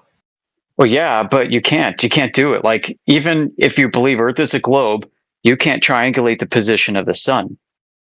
And we can't do it on a flat Earth. So if you were to use a flashlight in a determined 3D space above a basketball, you're breaking with what our observation is, which you can't triangulate its 3D space above a What about surface. an indeterminate point, right? Because I believe the math behind the shadow experiment was to essentially calculate the source of the light.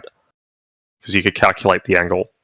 So just per observer, different observers don't get converging angles, flat or globe. The point for the Eratosthenes experiment was that if you calculate the angle at, let's say, 2 or more different places, you could try and pinpoint where the light source is. Yeah, and that's false. Okay, so could we not test this at a smaller scale using the light bulb and the basketball? No, because a light bulb will exist in a triangulatable 3D coordinate. Okay, what if I use any form of light that exerts, and obviously it can't be every direction because it's going to be blocked by the power source, right? But like, we don't really care about just behind. So what if we dangled the light from a ceiling and then moved it around? It doesn't really matter where we put it, right? You got the same problem, man. You're manifesting a light bulb that can be triangulated in 3D space, whereas in reality, we can't do that with the sun, flat or globe. I should say it like this. If we know the distance between object A and object B on the ground, right?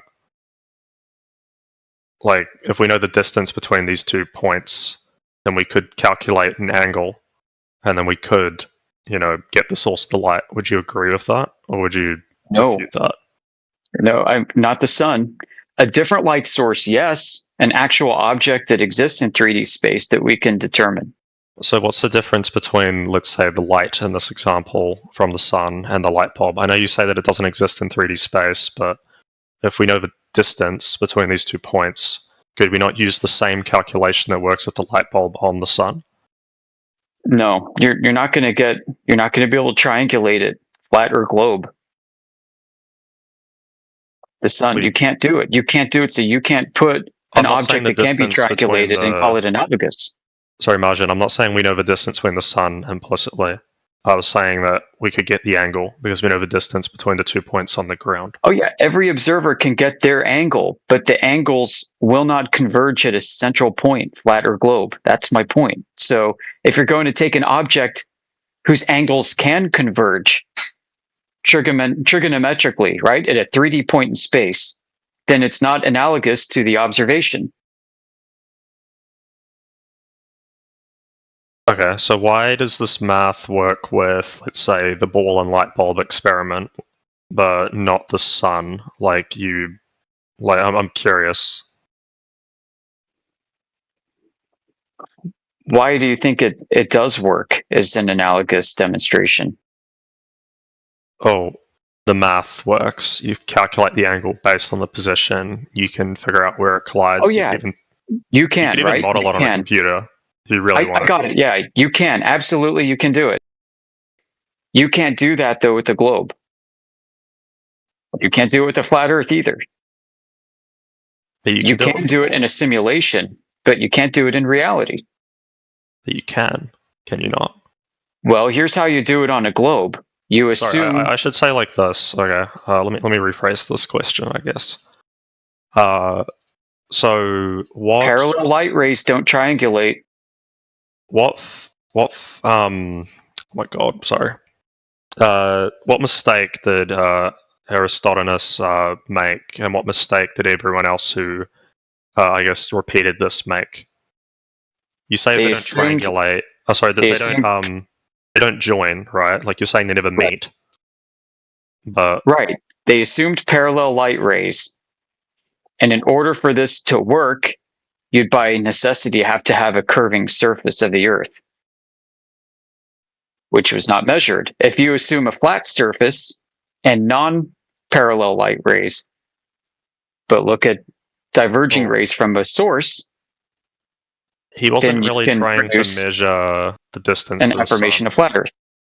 He was more so trying. Sorry, I should say he wasn't really trying to measure the distance to the sun. He was trying to measure the circumference of the ball.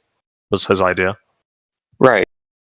He assumed parallel light rays, which necessitated a circumference to be measured. So he calculated a circumference instead of measured one. He assumed that there was a circumference.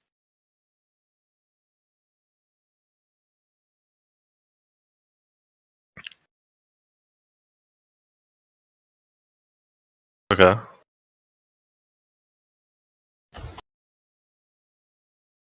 So in this case, you're essentially saying it doesn't matter because it's the assumption. Yeah, there's an assumption. I'm trying to pull up something here. Okay, so here we go. This is from the Department of Psychology, University of North Carolina, Wilmington. All right. Okay. The title is Alternate Interpretations of Eratosthenes' Two Sticks, Journal of the Elisha Mitchell Scientific Society. All right, this is published in 1988. It says here. Can you link that? Sorry. I'll link it in just a sec. Abstract. Over 2,000 years ago, Eratosthenes coupled logical thought with crude measurement to estimate the circumference of the Earth with what could be considered to be amazing accuracy. However, his observations would have led him to a very different conclusion if he had used another set of presuppositions in interpreting his observations. Scientists should always remain aware of this fact, that finding data which are consistent with a particular hypothesis does not rule out the possibility of other viable hypotheses. Okay. Chat. So could you not measure that in 3 places just to see? Well, again, flat or globe, you're not going to be able to triangulate a position of the sun in 3D space. The first problem with the globe is the ray parallelism of the sun. The second problem with flat Earth is all attempts to do so lead to an undetermined 3D position fix. Both cases lead to an undeterminable 3D position fix. Well, it's all relative, right? So Lotract asked, doesn't that leave just two options? Option one, parallel light rays leads to a surface curve, but sun distance can't be calculated with trig. That's correct. Number two, not parallel means surface could be flat, but then sun distance could be calculated with trig. No, the surface could be flat, but the sun's distance cannot be calculated. Okay, I see what he means. Yeah. So if they're not parallel, the sun distance could, in theory, be calculated with trig, but all attempts to do so fail, just like all attempts to do so on a globe fail. If you don't know the globe is curving in the first instance, your attempts to triangulate the position of the sun fail. So, in a theoretical world where he is correct, then this would work, but we can't prove that he's correct to begin with. Is that what you're saying? Yeah. He basically did what's affirming the consequent. Circular logic. Okay. So he came up with a conclusion, and then he created these. He basically used trigonometry to calculate something to confirm his conclusion. That's what you're saying? Exactly. Yep. He assumed that Earth is a sphere, and its solar rays are parallel, and they reach Earth. Okay, and so it's like if A then B, B therefore A. If Earth is a sphere, then this is going to happen when I measure the shadow lengths. I measured the shadow lengths, therefore this happened. So he did the thing. He did the thing you're not supposed to do. Okay. Okay, so his experiment's not invalid, implying that the Earth is round, but it's not valid because we don't have proof that it's round. Right. It's not a deductive proof that followed from this. So yeah. It's if I were to be fair, because I'm a fair guy, Earth could still be a globe, right? But Eratosthenes' method didn't prove it deductively. So you got to find another path of logic to do it. Okay. So the presumption is essentially, Yeah. So what's the presumption that it's flat per se? Because, I guess pointing at NASA images doesn't help anyone, right? Right. I mean, so we go with what's observed, and here's where some folks like us might say, well, I don't have to presume that the Earth is flat. That's a description of what I actually observe and everybody else does. It's how we formulate a conception of our world. In the field of psychology, they've done studies where children develop a flat cosmology before they're told what the globe is about, what the solar system is about. And this happens too. We see this in many ancient cultures throughout time. Our ancestors were flat earthers. And why did they think that? Was it a presumption or was it a description of what they could experience?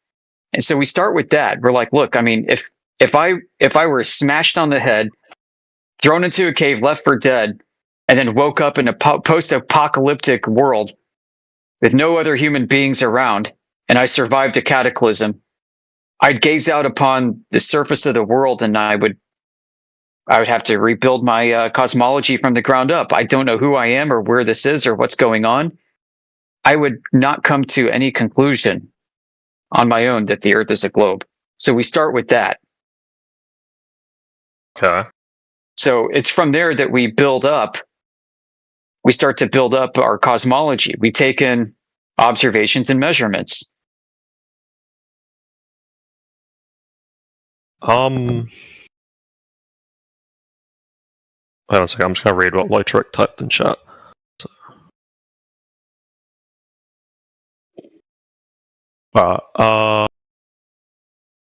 So, out of curiosity, then, I might be wrong on this, but wasn't one of the biggest reasons why people switched to like a ball model due to the invention of the telescope? It was through astronomical observations coupled with people back then were highly educated on the classics, on Greek mythology and culture and history. They understood that people like Epicurus and Aristarchus, Hipparchus, and Ptolemy and all these others had a globe concept in mind when they started developing their theories of the world. So, yeah, I mean, the telescope had something to do with it, but it was more of the cosmic imagination of the Greeks, I think, that greatly influenced it. And then the sailors taking the conception of a celestial sphere and needing a way to mathematically create coordinates on the surface terrestrially, having to having to then create a terrestrial sphere to conform to those angular observations. That's what created the globe. And this conflict between flat and globe goes on for ages because we can measure and observe and experience a flat stationary world, but we can also produce a coordinate reference system for our world that seems to work out of a sphere. And understanding that is really where the key to this all lies, and understanding how this concept and coordinate reference systems are arbitrary. How would the math continue to function out of curiosity under the flat model? Yeah, you can't project a curving non-Euclidean surface to a flat surface without distortions. Everybody knows this. It's a geometric reality. Yeah. And this was a problem the sailors had. Flat Earth sailors, like, how am I going to do this? So the logarithm was invented in the 1600s by a guy named John Napier to deal with this exact problem, to give sailors a quick and easy way to make reference tables so that they can perform these spherical sky projections to a spherical Earth. Well, the log table was invented to flex on a different person. I watched like a whole documentary on that, funnily enough. What are you saying? When they came up with logarithms, it was essentially to flex on a different mathematician. I'm not joking. Well, I mean, logarithm is just the opposite of an exponent anyway, which they already knew. So, but I mean, log tables became popularized in navigation handbooks and manuals, and became part of what we have today in nautical almanac and astronomical almanacs. So they realized that there's a topological mismatch between curving and flat. The differentiator here is what you do with the surface. When you measure surface topology to be flat, and you measure actual distances on a flat surface that's observed and measured as flat, you actually refute the map calculated distances of spherical coordinates. This doesn't mean the spherical coordinates won't work. It just means that there's a projection happening, and even beyond that, a mapping that alters distance and scale with the observer's location and headings and of travel over that surface. Oh yeah. The Mercator map is what you're on about, because they stretched it so that they could project it on a table. Yeah, right. I'm talking about the globe. If I were to take a globe and like put a bunch of if I were to take a globe with a wireframe mesh on it representing like latitude and longitude, if I were to take a marker and I were to take a marker and I were to like draw little circles, dots at every point of intersection of latitude and longitude, and then I take that ball and I roll it around on a flat surface, you're not going to get anything coherent over large distances. Yeah, you're describing Mercator projections problems. Yeah, well, Mercator's projection's a tube. Wasn't it? Well, so I'll take a screenshot. The cylinder. I'm talking to you through a VM, so I have to take a screenshot. I mean, and the cylinder's an intermediate phase, you could say, between going from a globe projection to a flat. You're going to have to take the globe and splay out the radials. That was the Mercator, by the way. Yeah. It's from the globe model. They projected it on the Earth. It causes map distortion, but it preserves shape. But they didn't really care because it was perfect for sea navigation, because you could just imply that you're going in a straight line. Right. So the greater point here is that ball was first observed and conceived of from interpreting the sky. And there are other ways to interpret how the sky behaves, not just as a sphere. In fact, there are star trackers today that don't use a celestial sphere like Stellarium that comport with the nautical almanac and astronomical almanacs. Sorry, what does that mean, astronomical almanacs? So these almanacs are compiled over hundreds of years of observations of people looking at stars and tracking their location in the sky over time. Okay. So it's a nice historical document, but there are other ways to conceive of the heavens than a ball with a volume of an infinite radius.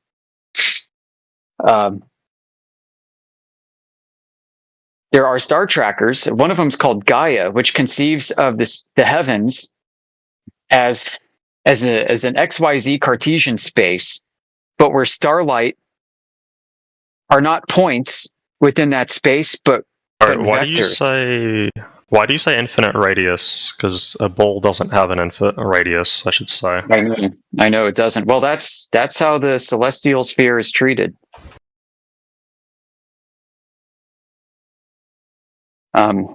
So by celestial sphere, do you mean like other planets, or like do you mean the solar system? Like, yeah, that the lights from the stars and planets are so far and so vast that there's no real meaning to them, and they need to be at such vast distances, effectively, such that the light rays that can emanate from them are parallel to a curving surface that you stand on for this entire cosmology to work. There's an inherent paradox, obviously, with the celestial sphere having that infinite radius, but that's what they came up with. If you look at the code in Stellarium, this gets wild, man. Stellarium's code actually takes an observer and draws a skybox using what's called a unit sphere, like a unit circle in trigonometry with a radius of 1 unit, just one arbitrary unit, and everything is rendered with angles into the interior surface of that sphere for the observer with a distance of 1. It'd be no different than like sticking a mini planetarium over your head and walking around with it and having the planetarium shift the stars around depending on where you're walking on Earth. And guess what? I think that could be exactly how it works on a flat Earth. That could be exactly how it works on a flat Earth. But wouldn't you have a different mathematical proof for that? Well, I mean, I'd measure the surface flat. I could say this is one way that it could work, but not the only way. I have to get going. Yep, I have to get going, folks. I'm sorry. I'll be back in 15 to 20.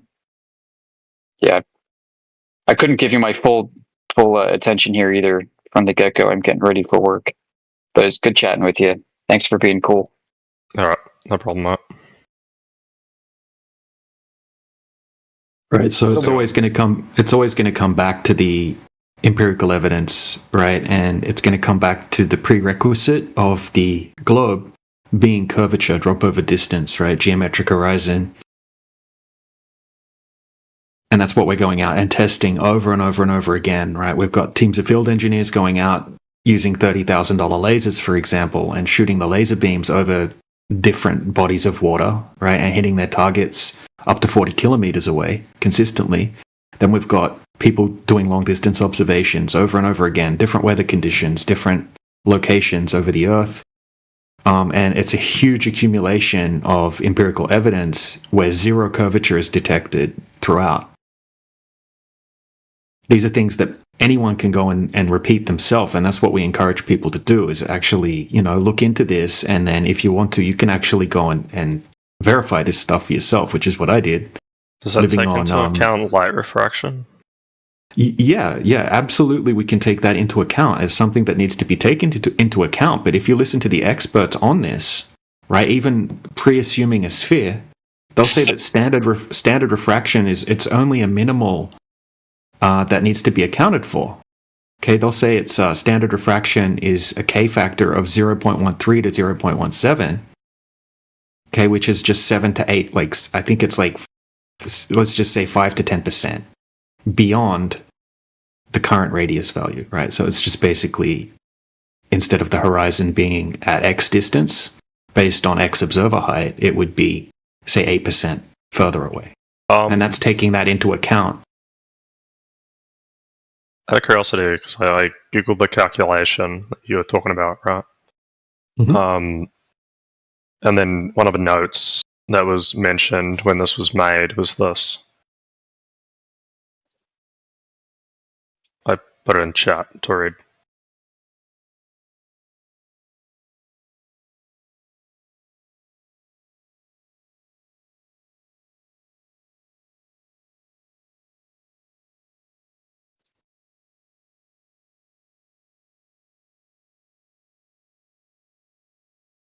Yeah, so if you wanted to make a specific, if a globe earther wanted to go out and take an observation and make a specific claim that this matches up with the globe, then they would need to take that into account because it's a hyper-specific claim. Okay, we're just testing for the characteristics that would have to be present physically if the Earth were a globe of that size, right? You would have to have, like, we're not going out and using these observations and saying, look, this is flat Earth proof, right? We're going out and saying, okay, we've been told the globe has a certain size and we're testing that, right? We're putting the globe to the test, and in the process we don't find any curvature at all, but it's absolutely not matching up with the globe, and those things that would have to be there aren't present. And what evidence is there that they actually exist, being the curvature and being the geometric horizon? Because there isn't a single observation that people have gone out and done where they've taken all of this perfectly into account and said, okay, we have a certain distance here. For example, let's just do a hypothetical. We have a 10-mile lake, and we've measured the refractive index gradient vertically between point A and point B, and it matches up with the globe. The observation matches up with the globe. That doesn't exist. Okay. Yeah. So not even close, right? Not even close. Was the claim about the Earth's curved horizon, right, was for this calculation, is it claimed to be an approximation or is it claimed to be perfect?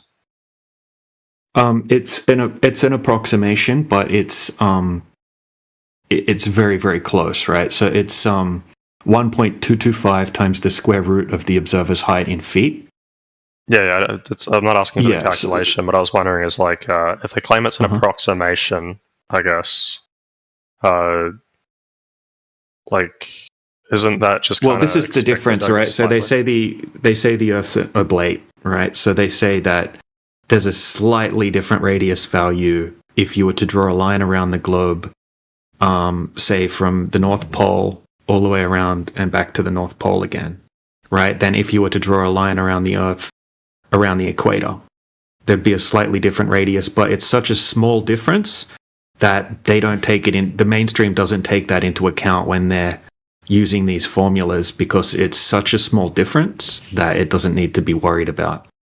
Okay, so over 10 miles, you're going to have 66 foot of curvature, or from a 6 foot observation height, the horizon's going to be 3 miles away.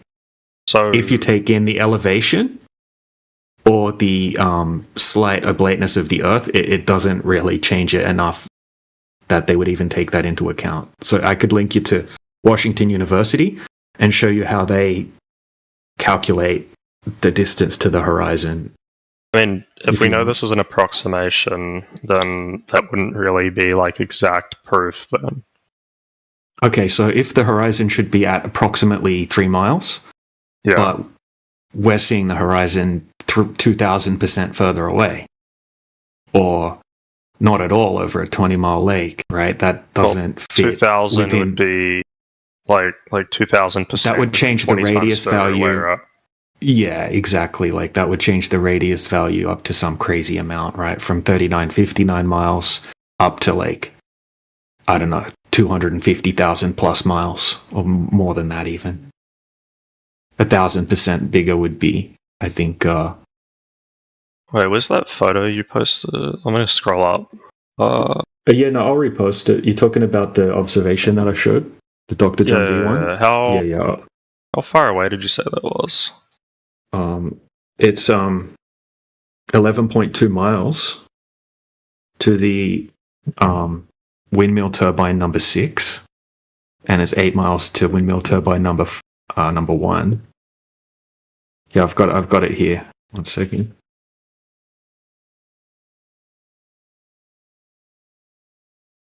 So in that first image that I've posted, that's the same location, but it's 2 different observations.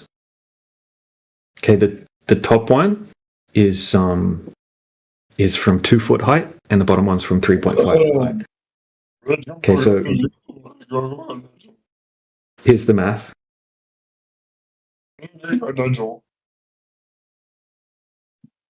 What to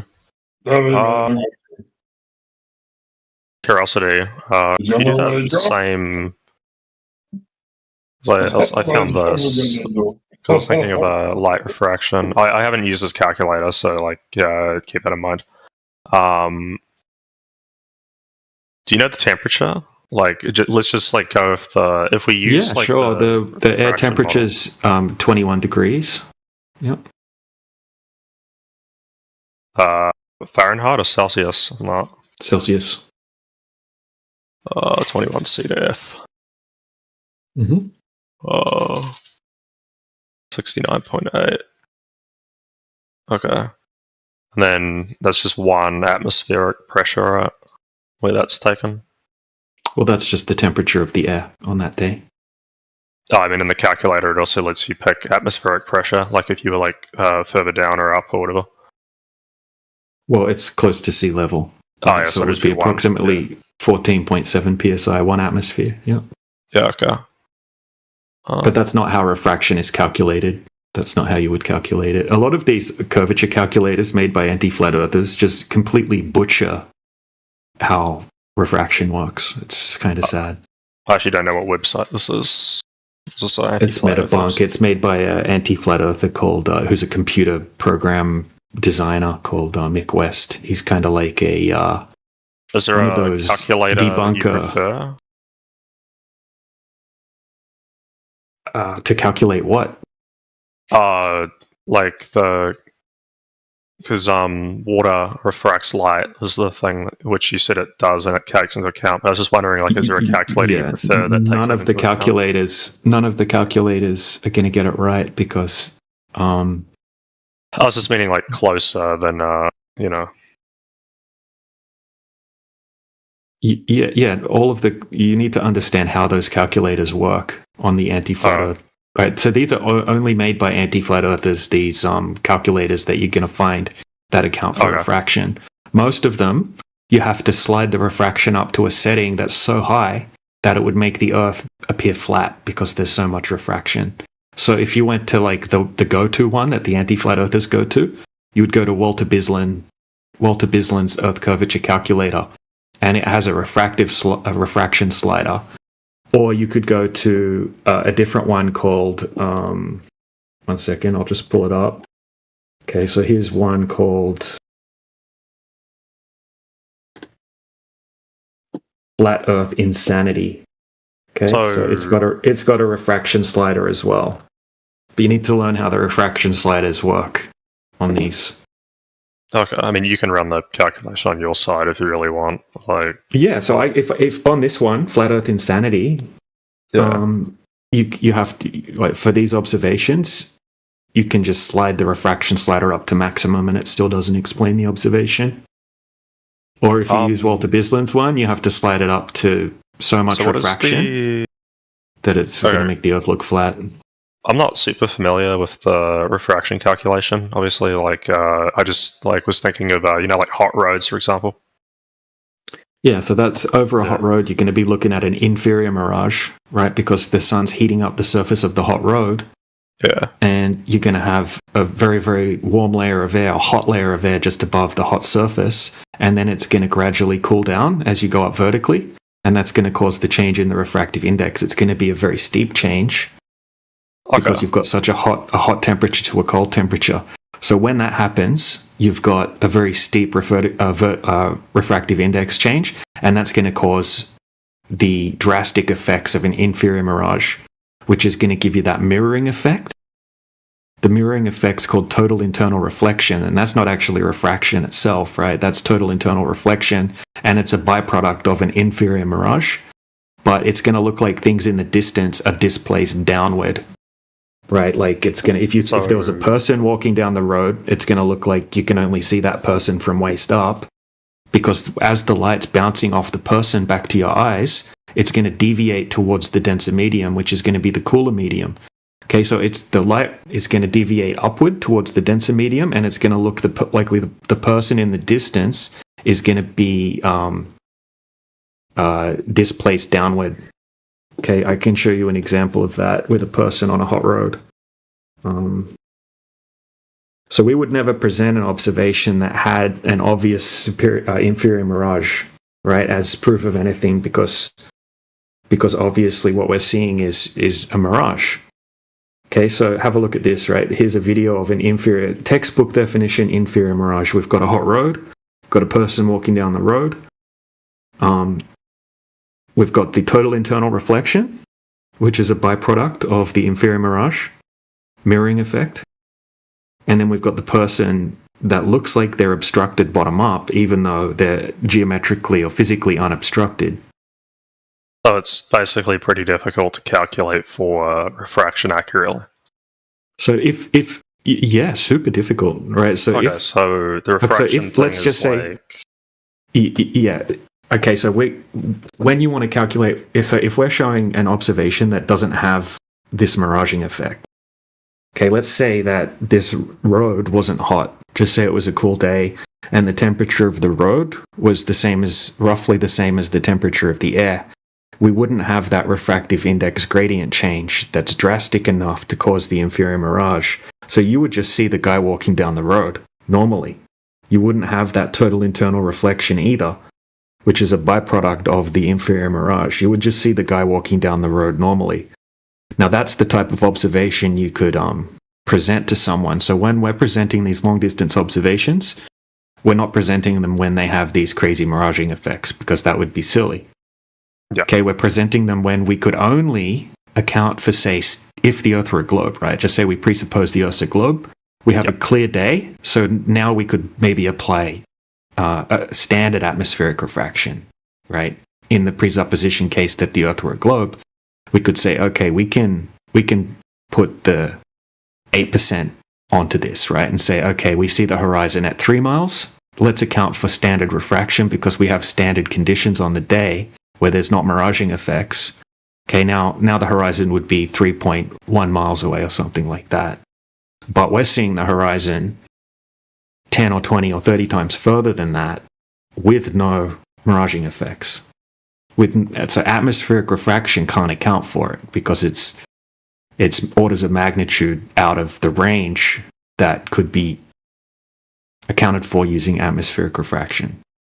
Okay, so I guess in your windmill experiment, right? What's to say that that's not suffering from the same sort of distortion of light? Because we have no characteristics of that happening. We don't see any of the total internal reflection happening. We don't see any distortion. We just see it looks exactly the same as what the close-up images of the wind towers look like, right? It just looks normal. And we don't see any characteristics of any drastic miraging effects. We can count out, right? We can count out Fata Morganas. We can count out superior and inferior mirages because none of the characteristics that have to be present when we have those are there. And you also don't have the meteorological conditions present that would allow those things to happen, right? Because we have 18 degrees Celsius water and we have 21 degrees Celsius air. So we're not going to have much of a change in the temperature, which is going to change the refractive index enough to cause any drastic refraction. So, it's not something that refraction can account for or you'd be used to explain, right? Because if you punch the numbers in to one of these anti-flat Earth refraction calculators, right, you have to slide it up. You have to slide it up to such a point, right, which is so much refraction, extreme refraction they call it, so much that it would make the Earth appear like it was flat, right? It would increase the radius so much that it would appear like it's flat. So the way that those refraction sliders work is they use a refraction coefficient, a K factor. And when the K factor, it goes between 0 and 1. Okay, so when the K factor is 0, it's like you're looking through a vacuum essentially, and there's 0 refraction, and the horizon would be at the exact distance that it should be from a specific observer height on a globe. Okay, now as you slide it up, it increases the radius of the globe. right? So it's presupposes that the Earth's a globe. Okay, so when you slide it up to 0.13 to 0.17, that would be called standard atmospheric refraction, and that would be like 8% approximately.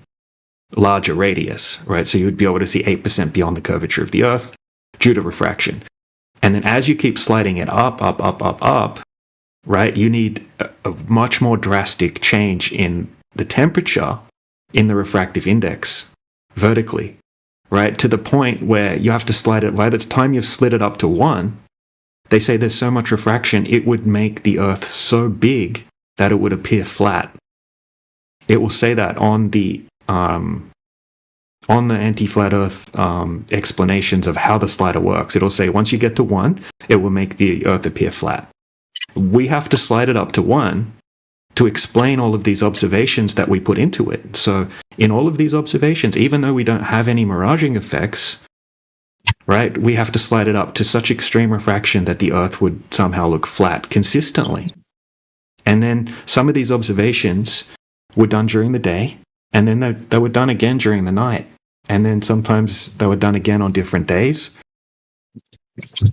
And this extreme refraction, once you look into it, you'll find it's so rare, right? It's so rare, and what would go along with it are crazy miraging effects, because you can only get it when you have crazy changes in the refractive index gradient, right? This is all according to the globe side. Okay. Does that make sense? So I guess, do you have any other experiments that would show your flat model with, I guess, empirical?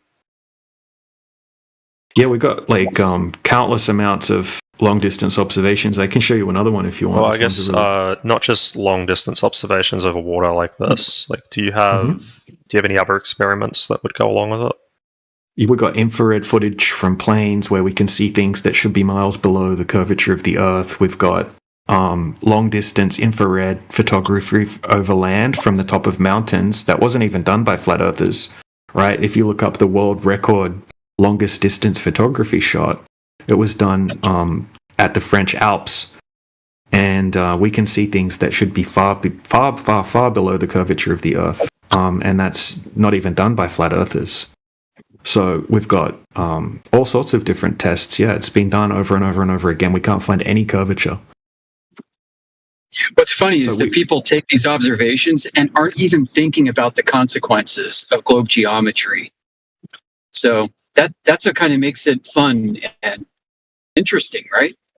So out of curiosity, like if we switch to other aspects, right? So let's say we can't prove a curve through these approximate calculations, right? What do you, like, for example, like how do you explain, like this isn't a gotcha, I'm genuinely curious, how do you explain other planets? Earth is not a planet in outer space. This is a whole different cosmology. Okay. I mean, I think you might be hard pressed to find a flat earther that thinks that planets The Earth isn't fucking land that flat, you can man. walk on. No Oh my debate. gosh, Shut can your. we mute this person so we don't get a TOS violation? Thank you. It's a whole different cosmology, my man. So, what does that mean? Like, does that mean planets are spheres of dirt with an atmosphere? I don't know. I mean, there might be room to believe that within somebody's flat conception of the world. But I believe you need what an planets atmosphere are? to be a planet, no? Huh? I don't believe a planet requires an atmosphere. I thought they literally just defined it as something that was big enough. Yeah, I mean, just as a for instance, like they say Venus is probably closest like Earth, and then got Mars, which is a dusty, rusty planet that's got a weak magnetic field and a thin atmosphere. I mean, we got all these stories. I don't subscribe to any of this because the claims are so fantastic and not only just unverifiable independently, but contradictory, going against everything that we know to be true in nature. Like the cosmic vacuum of outer space and the Big Bang, and the concept of relativity and gravitational models supporting a heliocentric solar system. A lot of this stuff is conceptual and mathematic and doesn't have any physical or dynamic measurements of the forces and masses and the chemistry involved in all of this. It's all very, very fictional to me. Wait, what does that have to do with other planets? Sorry. Well, I mean, it questions the assumption of what these planets even are in the first instance. They're nothing like Earth. I can't determine that they're anything like Earth. I can't determine that Earth is a planet. For all intents and purposes, these are objects that are suspended above the surface of the Earth.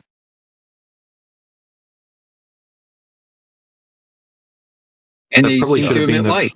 The first thing that we explained to you is that we're not claiming the Earth is like a flat disk planet floating around in the heliocentric globe Earth concept of outer space that everyone is kind of thinking when they think of Earth and planets, right? They think of a big giant vacuum, and then they think of all of these big balls of gas and planets and whatnot floating around inside the vacuum. And then when they hear flat Earth, they picture a flat disk planet and all of these other round planets surrounding it, which is not what any flat earthers here are claiming at all.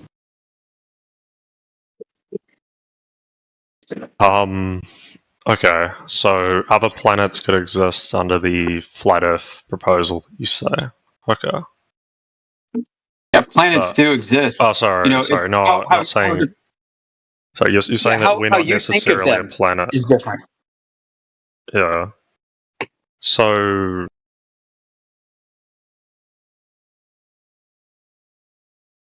I'm thinking how to say this by using the term like a sphere. So we're not claiming to know the shape of the Earth. No. Right, I'm not trying to say that I know the shape of it in this case with this question. Like I've asked this before to people in this exact chat, and I got yelled at. But like you know the boat thing you mentioned earlier about sailing, and they go all the way around. Well, implying it's a globe, right? But when they go all the way around, like how would that work? Out of curiosity. Navigating a map distance? Okay, so like if I go from, I don't know, let me pick a place. Let's say, wait, I remember a perfect example on a globe. One moment. But, wish I could stream in here. That'd be great. You're talking about